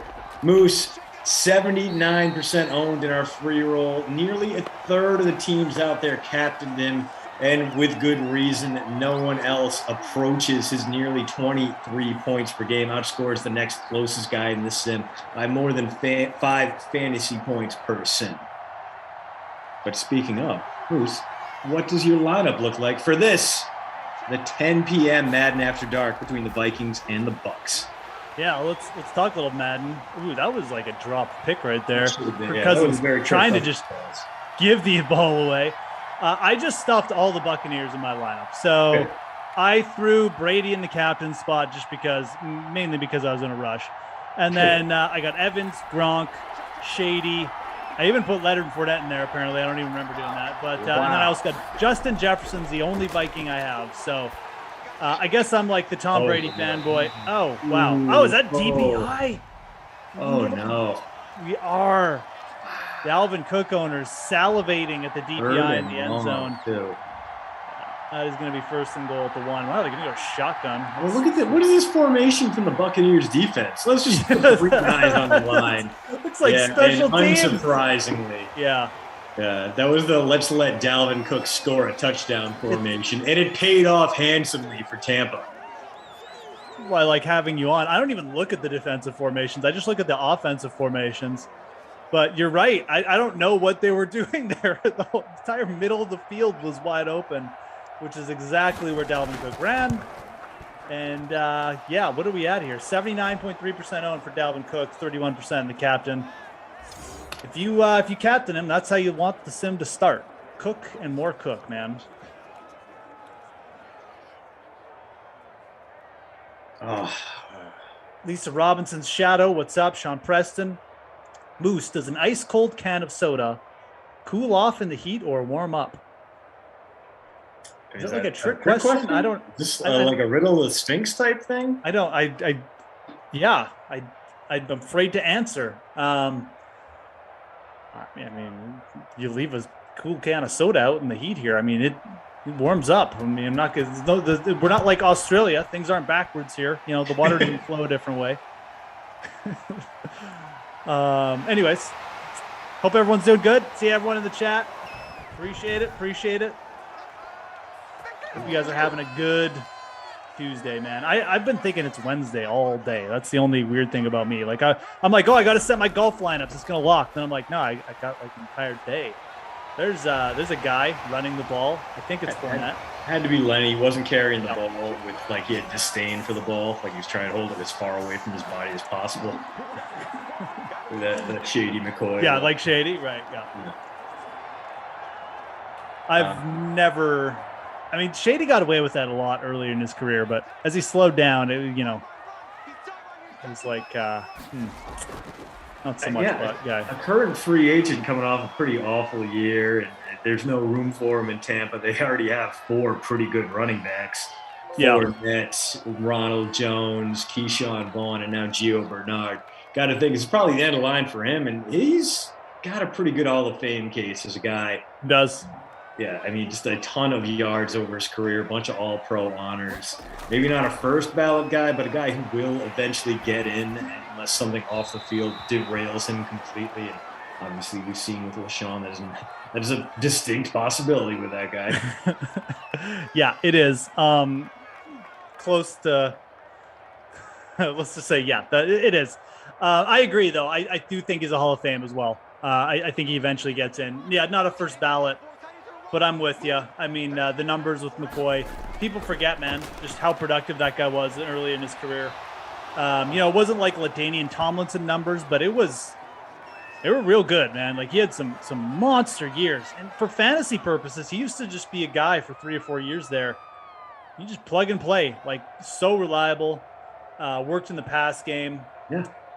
Fun player to watch too in his prime, like really fun. I mean, he wasn't like quite up to Barry Sanders, but he kind of had that same kind of style, Yeah, I know. And there was a 8-year stretch where he averaged nearly 110 all-purpose yards per game, receiving and rushing. Yeah, he in 117 games, he had 90 regular season touchdowns. Like, guy could get it done during the regular season. He was a fantasy beast, and that does mean something now. These guys are a little bit more notable if they helped carry fantasy teams. That helped boost their profile. And this is a guy, 6-time Pro Bowler, Hall of Fame All 2010s team. He's got 2 Super Bowl wins to his credit. So, I mean, it's not like he played a major role on those teams. I mean, he was with the Chiefs, then with the Bucs, and it's not like he was out there like tearing it up, but still, like he's got the rings. He pretty much checks every box, even if he's not a guy you would think of as a definite Hall of Famer when you saw him out there on the field. Yeah, exactly. Probably hampered a bit by the fact, like outside of last year, he didn't really get a ring, did he? Like early in his career, so. No, but he was stuck with those, the Eagles teams. The Eagles were good, but weren't good enough, and then spent some time with the Bills in the middle of that drought before Josh Allen came around. And then chased rings with the Chiefs and Buccaneers, and he went 2 for 2. Like, that's how it's done. That is some trade Ray Bork to the Avalanche types of efficiency in terms of ring chasing late in the career. I can respect that. Yep. So, I mean, I think all in all, he's a guy I'd be pretty shocked if he didn't get in. But, things could happen. They sometimes do. There's Cook on the carry. 7-0 Vikes if you're just joining us. Tampa had a quick Fournette first down and then punted back. So what's been your biggest surprise, takeaway, area of concern from preseason so far, or from training camp, I guess I should say? Preseason hasn't officially kicked off. Does this Thursday. What's been your biggest thing in the news, Christian, that you've taken notice and has really caught your attention so far? So it came up last game because it was a Saints sim, but holy geez, the Saints look like they're going to fall apart. Yeah. They're losing wideouts, they're losing Pro Bowl kickers, they're losing starting cornerbacks to retirement. Yeah. It just seems like it's all very tenuous there, and from a fantasy standpoint, the only guy you can really trust is Alvin Kamara. And even that we don't know, because he fell off pretty hard when Taysom Hill was quarterbacking the Saints when Drew Brees cracked more than half his ribs, which is still just an absolutely wild sentence to say out loud. So the bizarre disintegration of the New Orleans Saints is definitely up there.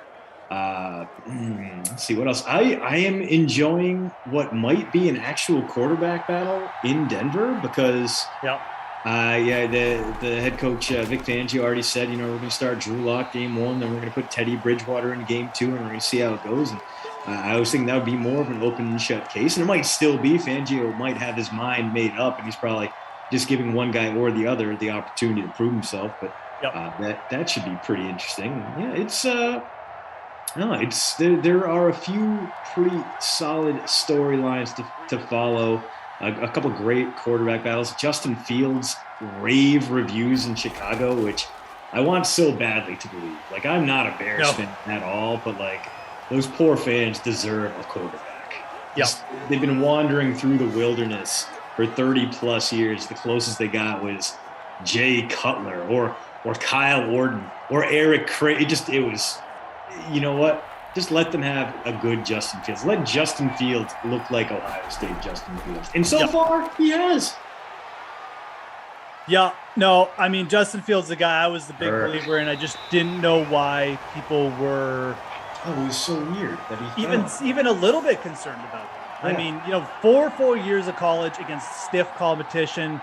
For whatever. I mean, full years against stiff competition, multiple years.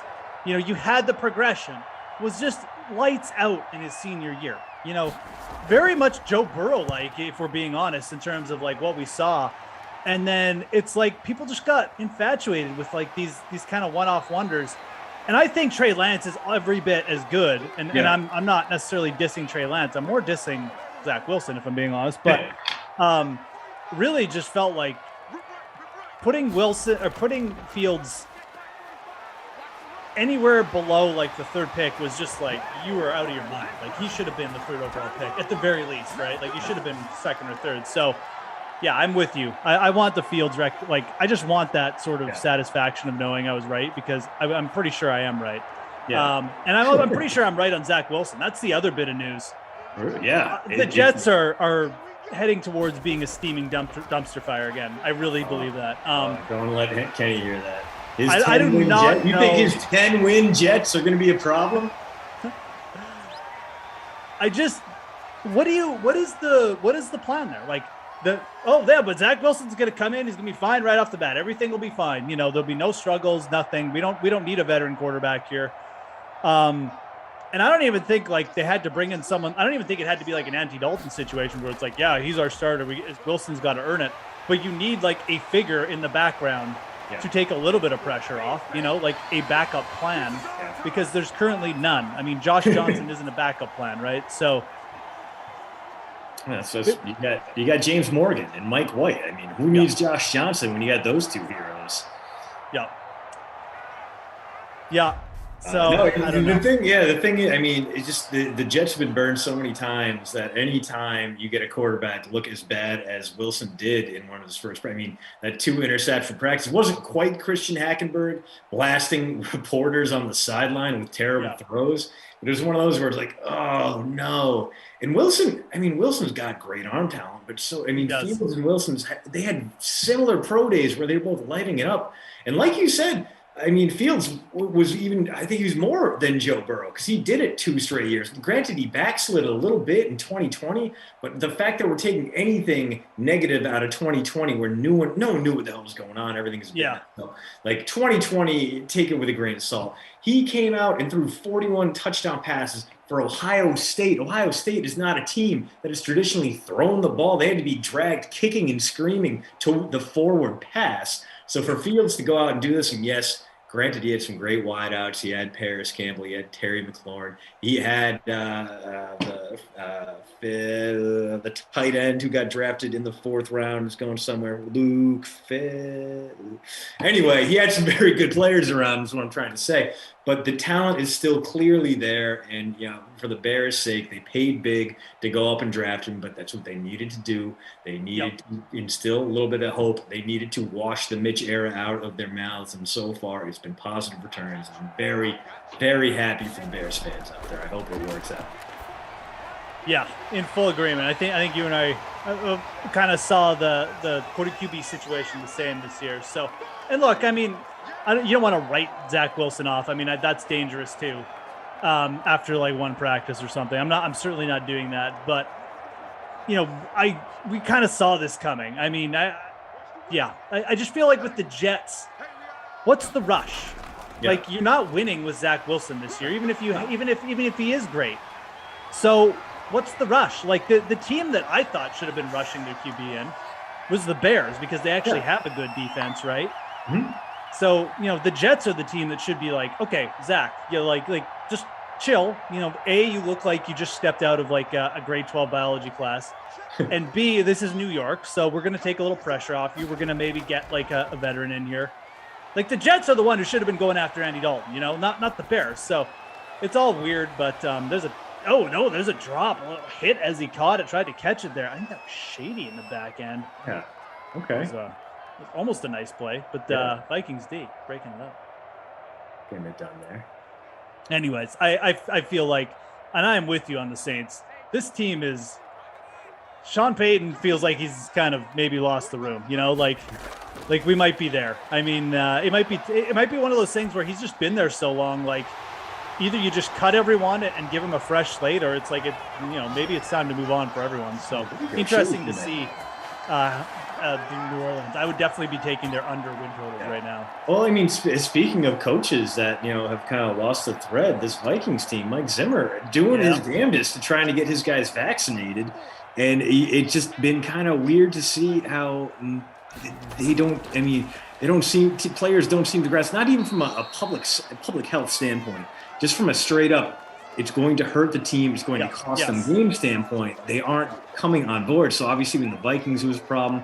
For Washington, it was a problem, although Ron Rivera went out and did his damnedest to convince his guys, listen, please stop messing up. I am a cancer survivor. Don't ruin this.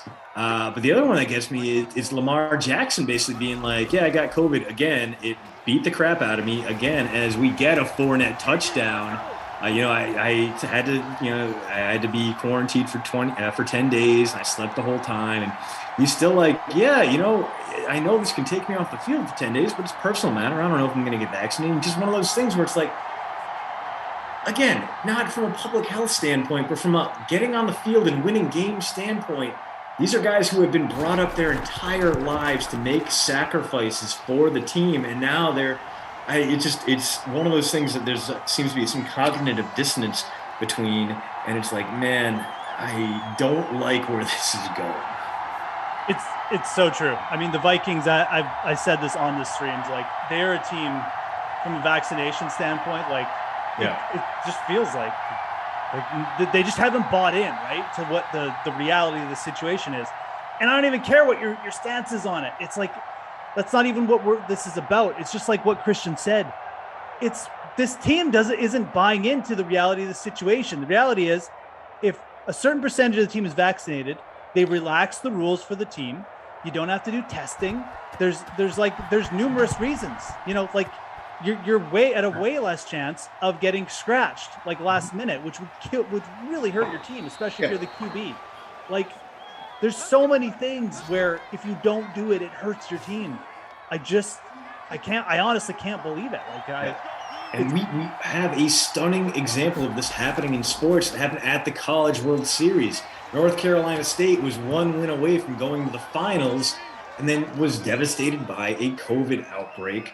And it's just one of those things where it's like, Nick Saban was looking at that and saying, we are going to get everyone vaccinated. Down at Ole Miss, Lane Kiffin got everyone vaccinated. And he went from a guy who could barely stand to cover his own face on the sideline last year to a guy who's like, honestly, like, not only, like, obviously we have this responsibility to the community, but also, like, if it's going to help you win games, why wouldn't you do it? They made Lane Kiffin look wise. And yet you still have guys like, I just, it's a personal thing. Kirk Cousins is one of them, and it's like, man. Yeah, Cousins, to me, it's absolutely unbelievable. You are getting paid by your franchise $30 million a year, and you can't take a little step just to make sure that you don't get scratched, like last minute. Like, it's like the guys who are like, no, I don't put suntan on, man. Like, I'm stronger than the sun. Like, but anyways, it's mind-boggling. I see the scores, guys. They're on it. They know it. We're getting it straightened out. Trust me. Apologize. We will do it. But yeah, we got Patrick back there and Ops Jun. They know what's going on. There's Dalvin Cook on the rush. 40 yards and a touchdown for Dalvin Cook if you're just joining us. Hanging out on a Tuesday night with Christian DeAndrea, the wild man of Wisconsin, the madman of Madison. You know what? This is the first night where there isn't a guest in our house in like 12 days. It's been really? It's been not a stretch I'm gonna complain about. We did basically it's like the past year we've been telling as soon as everything's over, as soon as you can travel again, come out to Wisconsin in the summer. It's beautiful. We'll go out, we'll do this, that, the other thing, and everyone took us up on it in like over a 4-week span. And it's been awesome, but I need to detox very badly because my bloodstream is like 30% cheese curd right now. Yeah. Whenever you have people over, it's true. Like whenever you're with other people, you just like, I don't need to worry about what I eat, like I'm with people. We're all doing it, like diets just go out the window, vacations, it's the same thing. Yeah, no, and then, that's like really it. It was like, all right, like, it's good to have you in town. And I was like, you know what, like, you know what was absolutely like one of the best new experiences? Because we did a whole bunch of stuff like I normally do. Like we went to this great town called Lake Mills, and they have a beautiful lake there, so you can hang out by the water. Or they got a little golf course. It's cheap, so you can play around golf and no one around you, and just take your time and just hang out and mess around. One of those situations. But we were going out. We're gonna grab lunch after this round of golf. We're walking up to a bar and grill. Next to it is this little tiny stand, like basically a hole in the wall shop. It just says American Legion on it. Like in the middle, the guy's like, "You found what you're looking for," and there's like little tiny like price board in the window, and it's like burgers $2.50, cheeseburgers $2.75. We got a couple burgers. Some of the best hamburgers I've ever had. We went back, got 2-3 more, and just ate them in the park, like across from this little tiny American Legion shack, like tipped generously. Like they were having bingo later that night at the American Legion. They invited us out. We're like, oh man, maybe we might come by. But like honestly, and they were basic burger. They called them sliders. First off, they called them sliders. These were easily quarter-pound packs. Like they were not sliders, and they were dirt cheap. With like. A good solid burger. We were about to get a 54-yarder from Dan Bailey. I do not feel good about this one. I'm going to give him like a 35% chance of making this.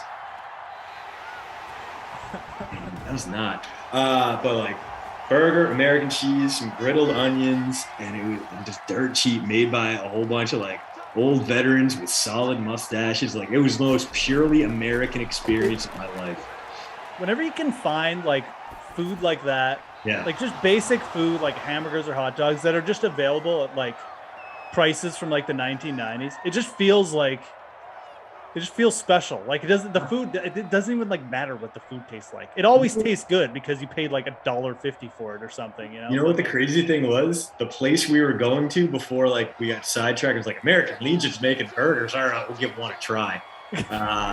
Well, like literally their thing is they have a big sign in front, $4 half-pound burgers.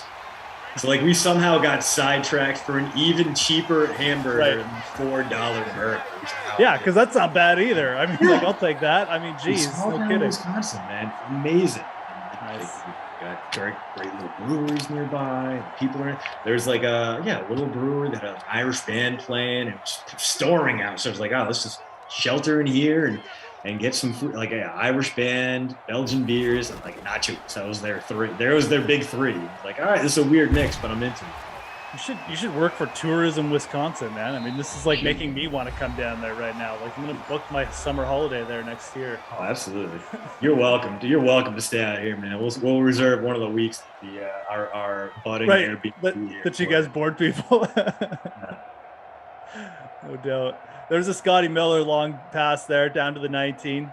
Bucks taking over after that field goal miss.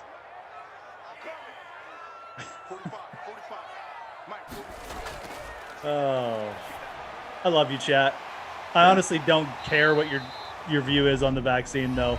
The whole point Christian and I were making, and this will be the last thing we say about it. If your guy doesn't get it, if you're in a fantasy team or you're in a real life football team and you don't get it, you're putting your team at a disadvantage. That's all. Yeah. That's it. Yeah. I don't really care what your view is on it. I don't really care what your medical view is on it. Your political. It's the long and the short of it. So that is like an undeniable fact. The way the league is set up, you have a much better odds of staying on the field if you are vaccinated than if you are not. Yeah.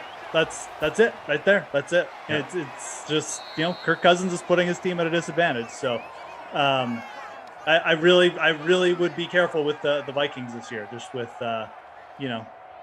backing them in any way. I mean, it could even take down Dalvin Cook, if we're being honest. Yeah. Kellen Mond has to come in or something, although he's might be in the same boat.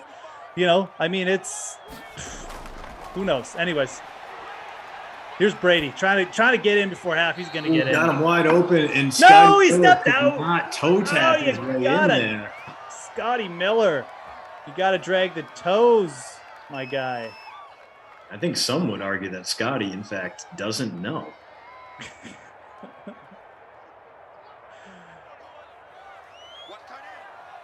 All right, 3rd and goal.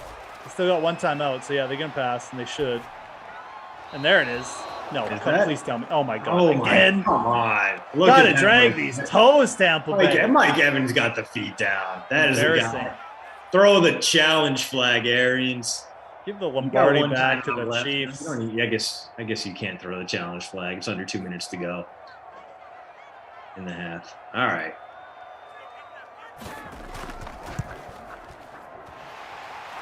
Well, Bucks will take a lead here. 18 seconds to go. And obviously, we got sidetracked there.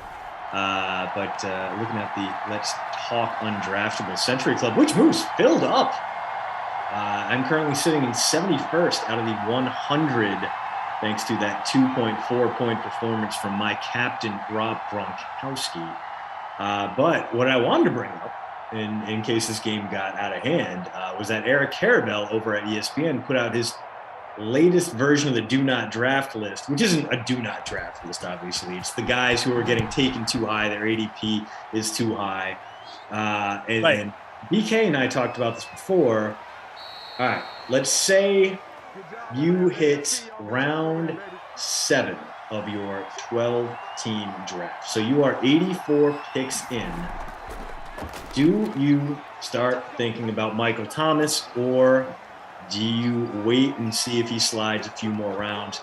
Are you taking Michael Thomas before pick 100 or after pick 100? For me, it's easy. It's after, man. I think that guy is in the midst of perhaps like some kind of Antonio Brown year. I mean, maybe the Urban Meyer rumor works out and Urban Meyer can straighten him out. I don't even know if that'll work. I feel like Michael Thomas is firmly hitting Antonio Brown territory with this stuff. The team's against me, the doctors are against me. He's doing this, he's doing that, he's going out. The next thing he'll be like a helmet thing, just like Antonio Brown, or he's getting in the crowd chambers. I mean, this is a guy who had more team suspensions than touchdowns last season. So, he's got a slow healing injury that nagged him all the way through the season, through the offseason, just had surgery on it. Even if he sorts things out with the team, he could still be in line for one of those AJ Green 2019 kind of years where he never really gets healthy, never really sees the field. He gets cleared and then he gets injured again, and you're just waiting for him to produce on your fantasy team. You can't drop him because he's Michael Thomas. And, it's one of those situations where it definitely seemed like a bit of a no-win. And if you have 4 wideouts on your roster already, and then you're like, yeah, all right, I'll roll the dice on Michael Thomas. Yeah, sure. Well, I don't think that's going to happen before round 7, 8, 9 for your team. Let's talk about that after halftime, because we do have a sweat. Because I think Michael Thomas is interesting for fantasy, but we do have a sweat clip here. Earlier today, I revealed my favorite 9K range players for the Wyndham Championship. So a little bit of PGA golf talk coming at you for halftime, guys. All right, let's talk about guys in that 9K range. Siwoo Kim was in your article on the DK Nation, and you seem to like him. So talk about him, maybe. I mean, Siwoo is definitely interesting from the perspective of we know how quickly Siwoo can bounce back. And Siwoo is another guy who's got incredible course history at Wyndham, maybe even a little bit underrated. He won here in 2016, top 5 here the last couple seasons as well. He shot a 13 on a par 3 last week, but I think that's only going to create sentiment low. So again, for a GPP play or a pivot in this range, I think Siwoo Kim is the play. I think he will bounce back quickly. But the guy I like the most in this range, it's got to be Russell Henley. And again, I mean, I know I'm going to my guys. If you follow me on Twitter, you're probably sick of me writing, tweeting about these guys, but Russell Henley is so consistent. T9 at this event last year. He leads the field in strokes gain approach over the last 50 rounds. And again, this tournament, I mean, the last 5 winners, they've all ranked top 4 in approach for the week. I mean, this is where you have to light it up with your short irons.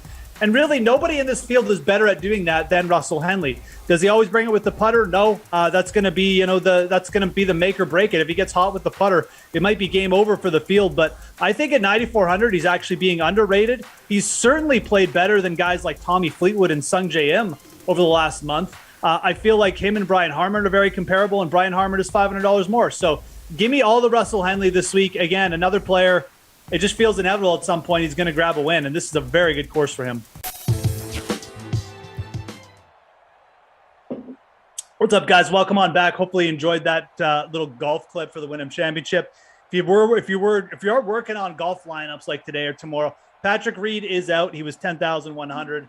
A guy I would definitely bump up there, just in terms of a guy you could pivot off to. Sung J M, really good Bermuda player, great record at the Wyndham Championship as well. Some we didn't really talk about this week on the golf shows too much, but I think Sunjay down there is a good play if you're looking for a guy to get off to from Patrick Reed.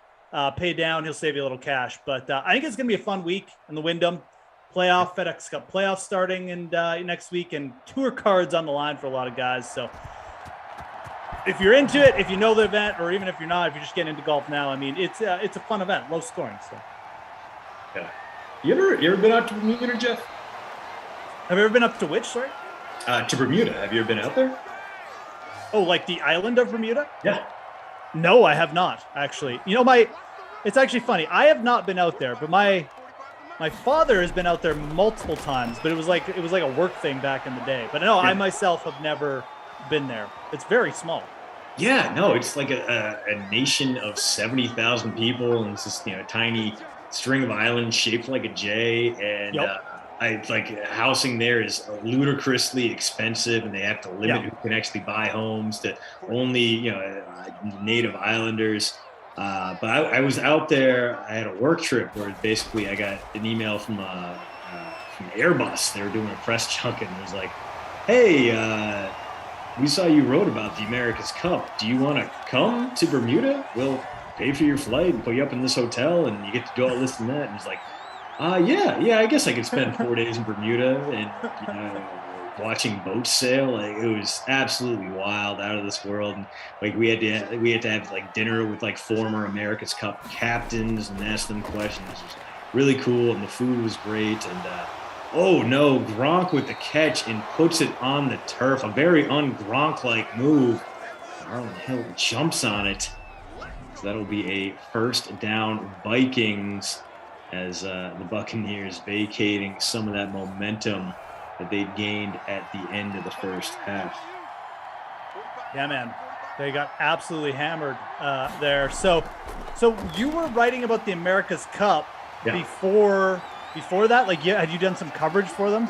Yeah, I was kind of like SB Nation's like boring white sports kind of guy for a while. So I was doing Tour de France and Tour de France is not boring, Christian.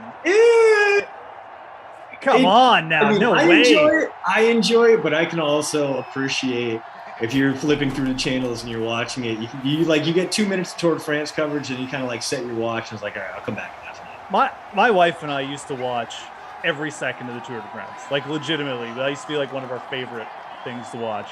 I love the mountain stages. Oh, great. Watching guys suffer up there. The sprints at the end of the stages are great. Oh man, I love Yeah, this. I It's like agree. one of my dreams. That'd be one of my dream jobs covering the Tour de France. Oh no, it's covering it from the Alps. That would be amazing. Oh, that would be covering it from the Alps. That'd be something. Yeah, so it was like that. There was I can't even remember what else like fit the bill. Like during the Olympic years, it would be like all right, we need something on Olympic race walking and like in the Winter Olympics. Like we need something on the Nordic combined stuff like that. So yeah, one of the PR people at Airbus were just like, hey, we saw that you write about the America's Cup. Let's talk.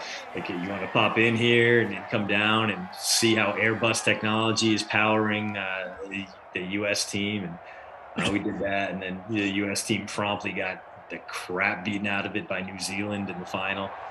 But yeah, very cool. And then like you have to talk to the people on the island, and they're like, yeah, we decided to come down anyway, and it's a good thing we all have money because like $25 for it wasn't even, they weren't like selling beers like mini bottles of champagne at the concession stands. Like, oh my goodness, you are aiming for a completely different clientele than I'm used to. Yeah. that's great though. Yeah, Bermuda right out there in the middle of the ocean though. Just a small island for sure. The women's think, like it's down like near the Bahamas. Then it turns out it's pretty much like same latitude as North Carolina. Just like 300 miles off the coast.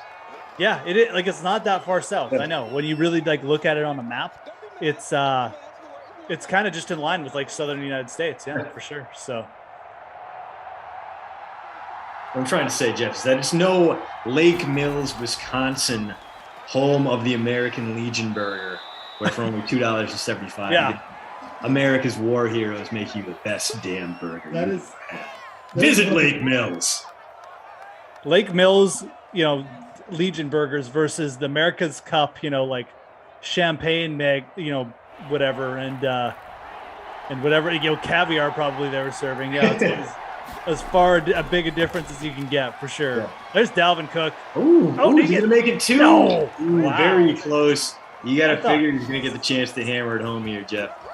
Only 3.3 yards per carry, but still putting up a big time performance because he's got some receptions to his name. He's got the rushing touchdown. And if he adds another one here, he'll be at about 20 points on the day. Unless CJ Ham snipes one from him here. Nope. That is another Dalvin Cook touchdown. Vikings back ahead, 14-10, pending the extra point.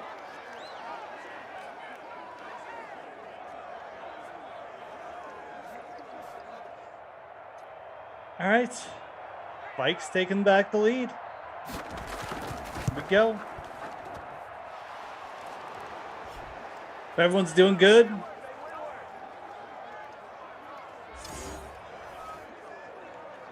Well, Tuesday night action. Dalvin Cook with his second touchdown. Yeah, he's got he doesn't have the yards tonight, but this is why Dalvin Cook just pays off one way or the other in these sims. Catches some passes. Even when he doesn't get yards, he gets in the end zone. He's pretty much the GOAT of Madden 2021. I mean, who would you rate up there as like the most consistent? I would probably just say it's Dalvin. Is there anyone else? Ooh, the most consistent sim player? I mean, Cook is definitely the guy, although you can make the case. Derrick Henry cuts a similar profile just because he actually catches passes in Simland. He does. Raheem Mostert, I mean, not lately, but for a while there. I mean, Mostert, I think he might be the only person in Simland to ever have a 100-point game in the captain spot. Like, that could be the all-time performance, at least for Madden 21. We got a few more days, weeks perhaps, to break that, but both those guys outstanding. As producer or as technical director TP points out, Alvin Kamara, pretty consistent. Yeah, he gets up there. And then obviously from a total point perspective, you have Lamar and it's like 27.9 per game.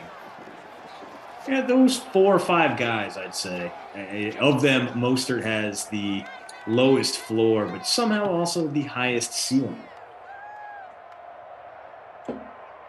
Mostert's pretty consistent, but I've definitely seen him bust more than Cook, just from the eye test. I don't know if that actually plays out as he actually busted more, but Tyreek is Sim MVP, says Darth Gator.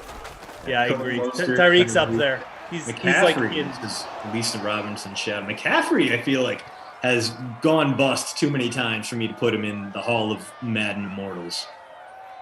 Yeah, exactly. Exactly.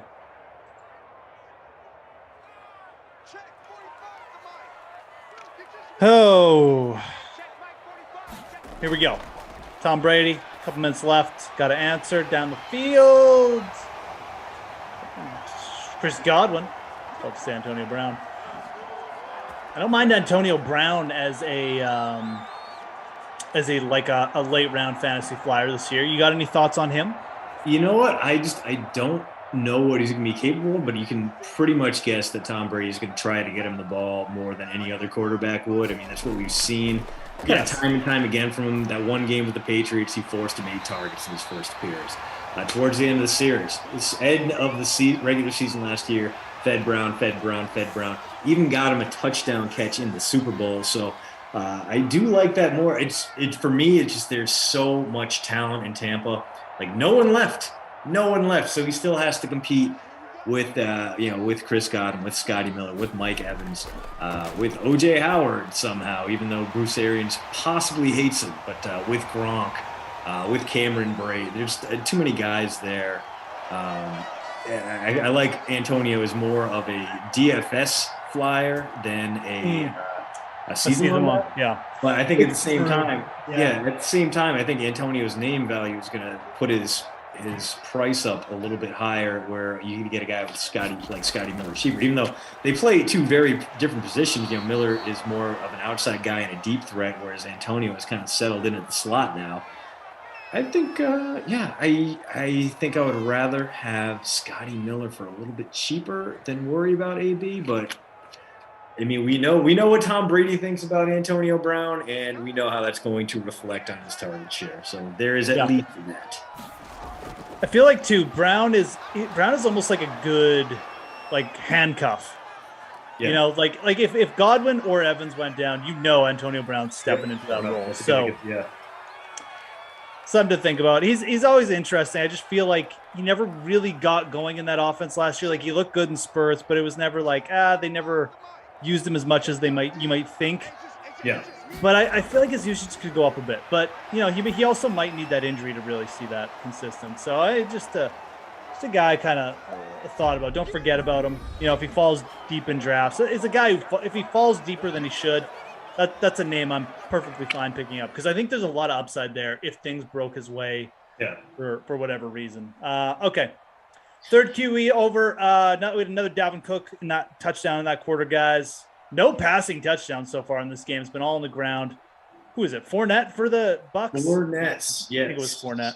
Fournette had the rushing touchdown, but Shady's also been doing some work, mostly through the air. McCoy, just the one carry for 15 yards, but also got a couple receptions to his name. Very nearly did it all himself. Fournette, 41 on the ground with the touchdown. So double digits for Lenny. Kind of playing like playoff Lenny today, nearly 7 yards per carry, doubling what Dalvin Cook's giving you per touch. We got Godwin with 6 for 55, Gronk with 3 for 30. Not much going on through the air, guys. Godwin's the only one who's even got a sniff at the bonus right now. So we do have one more sweat clip to go through, guys, and it's more PGA. Look, we're just setting you up for PGA success here. And look, it's more me talking PGA, so of course you want to hear it. Earlier today on the sweat, there was some PGA price check going on. I gave out my classic contest super value plays for this week. So guys kind of like under 7K, that range. It's a lot of players to play. You're going to want to listen to this. Wyndham Championship. Here I come again, right in your face. How about real value, Jeff? I'm talking below 7K. In your article, you said one of your sleeper picks was Tom Lewis. Is that who you want to talk about? Now, I love this range. I love diving deep, getting down right into the kind of the scrubby part of the lineup, so to speak. There's about 3 guys at this range that I'm actually very high on, maybe even more. Tom Lewis is definitely a guy you can consider for GPPs. Now, he's very boomer bust. Tom Lewis has won events, like this, lower scoring events where, he just kind of comes out of nowhere and wins it. And I like him for a GPP play, but I think the most solid play in this range for me is probably Henrik Norlander. This is a guy who hits a ton of fairways. And you look at what Henrik Norlander does well. He hits his short irons well. He's top 25 in proximity from 175 yards and in all different categories. Again, he's been very consistent of late as well. He's made 6 cuts in a row, which for Henrik Norlander is very good because he can be an inconsistent player, but he's kind of had all facets of his game working pretty well lately. I think at 6,600, he's too cheap, but I got to give shouts out to guys like Roger Sloan, Jason Duffner. These guys are playing really well too, and they make for good plays under 7K. I just like Norlander the best out of all 4 of those guys I mentioned. And again, I think he's actually way too cheap there at 6,600. All right, welcome back in, DK Sim Fam. Hope you enjoyed that little bit of golf advice there. Like I said, there's a bunch of names you can play under 7K this week. I like the Duff Man, Duff Daddy. He's been playing really good. Jason Duffner. My boy, Henrik Norlander. That guy's going to grab a win at some point, I think. But there's other dudes. Roger Sloan, the Canadian. There's actually another name down there. I know I'm forgetting, but those are 3 of the stronger plays down there that I'm definitely kind of viewing at. But they're, we've got a wide open field. Definitely a bunch of players under 7K. So maybe it's time to load up on guys like Zalatoris, Simpson, Russell Hanley, just throw in some studs. Good week for stars and scrubs builds in the old DFS golf. So, but we're back to the action here. Got Christian DeAndrea here. We got Tom Brady in the red zone. It's going to be another Fournette touchdown. Oh, not here. It's going to be wide open. No, it's OJ Howard. Gotta have him. No white gloves on this OJ, but. And OJ Howard, one of the most popular punt plays out there, only 2,400 today, does what OJ Howard does, gets into the end zone. Sometimes he's rushing the ball as a fullback. Sometimes he's catching passes in the end zone. Actually, this is his first touchdown. Wow, I'm kind of surprised by this. Hold on. First touchdown since Sim 162. This is Sim 115-game touchdown drought. Let's see if it stands. I bet it does. That looks like a catch. That's come on, guys. What are we even doing? What are we looking at here? Come on. Who are you to question OJ Howard? It's OJ Howard. He's gonna get like 20 snaps next year. 13.4% owned, 0.2% owned in the captain. That guy was really highly touted coming out of college. He wasn't like Kyle Pitts highly touted, but he was close. Like people were like OJ Howard could be like the next thing at tight end. And he does look good in spurts. It's just he hasn't been able to stay on the field, and he hasn't been as consistent. And I don't think Bruce Arians really likes him. So, Arians definitely does not. In part because OJ Howard makes very stupid plays. Like he'll drop a ball, but then he'll pin it to his back, where a linebacker can just literally pick it up. Right. And the thing, he is a super talented player. Like you said, like he and David Njoku were both first rounders that had that similar big name school, huge athlete pedigree, where it's like these guys could be the future of the position, the next logical step, the evolution of Travis Kelce, and that you can put them wherever you want, you can move them around, they can be that ideal move tight end. Neither guy really became the guy. Maybe this will be the year. Now both careening towards contract years, need to prove something before they hit free agency. But I'm rooting for both. Like I like both of these guys. I think they're both very, very fun to watch. And Njoku especially.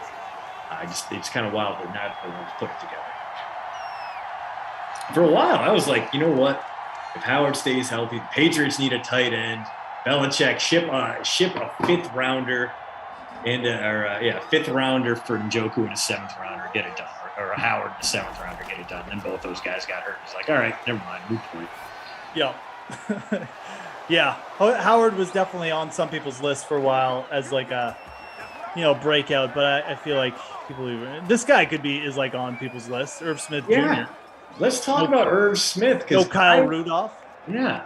I don't know if I am buying into the hype. I know it's a very, very tough position to fill in fantasy. Tight end is super shallow. And Irv Smith, he does have first-round bona fides, NFL bloodlines, et cetera, but I have not seen enough from this guy And honestly, Mike Zimmer has been pretty lukewarm on him to the point where he's like, yeah, we lost Kyle Rudolph and Irv Smith's the next man up, but I don't really see us involving the tight end much in our game plan moving forward. And I was like, whoa, the shade.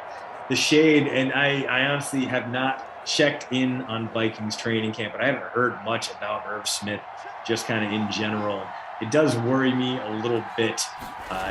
He's going off right now as the tight end 13, which that sounds about right to me, Moose. Would you take him as a starting tight end in a 12-team season-long fantasy draft? Would you take him in your top 12 picks? So if you're starting Irv Smith Jr., you're probably going to lose, in my opinion. No, I would not take him there. I think he's overrated as well. He's one spot behind Mike Gesicki. I'm not like the biggest Mike Gesicki fan. More, yeah. But I like him way, way more than Irv Smith. I think there's way better chance Gesicki can carry the load for you there. My God, I'd rather go down to Evan Ingram. I'd rather have Blake Jarwin. I like Irv Smith. I think he's actually a pretty good player. But like you said, the Vikings have had 2 years to commit to this guy. Yeah. They just keep rolling out the corpse of Kyle Rudolph. Ty Conklin, and look, Ty Conklin is a thing too, right? Yeah. Like they use him. They've talked him up a bit. No, I don't think this is ever going to happen. I think he's a decent player. They're going to use him in bits and parts. You do not want this guy to carry you at tight end. If you are desperate and you get down there, maybe you're in a 14, 16-man league. Like I said, those players I mentioned, much rather take a shot on there than necessarily putting my life in the hands of Irv Smith. I think Cole Kmet has a better chance at a breakout year than Irv Smith. God, I hate to say this, Ebron, Oof. Yeah, that's getting rough down there. But I'll go Troutman. I think Troutman, yeah, absolutely, wildly undervalued for a guy who has a clear path to a starting role and a ton of targets. Because who's going to catch the ball in New Orleans, no matter who's throwing passes? Especially if it's Taysom Hill. Yeah. I don't think Taysom Hill is going to be like a kind of sideline to sideline guy. So, yeah. There's just too many other names for me to get excited about Irv Smith, especially at tight end 12 or 13 or whatever. Yeah. Like if you are trying to fill out your tight end, Tommy, is that going to be a safety or did he break the plane? He barely broke the plane. I thought that was a fumble. I thought that was a safety. It was neither. Wow. That would have really changed the game. Would have made it a one-pointer with the Vikings ball. This brings in the block punt, Christian. Oh, yeah. We see a lot of block punts down here. Half-yard line. Let's see it. Let's see that special teams play. Oh, that was a bad effort. All right. Well, plenty of room for – no. No, not going to do that either. Yeah.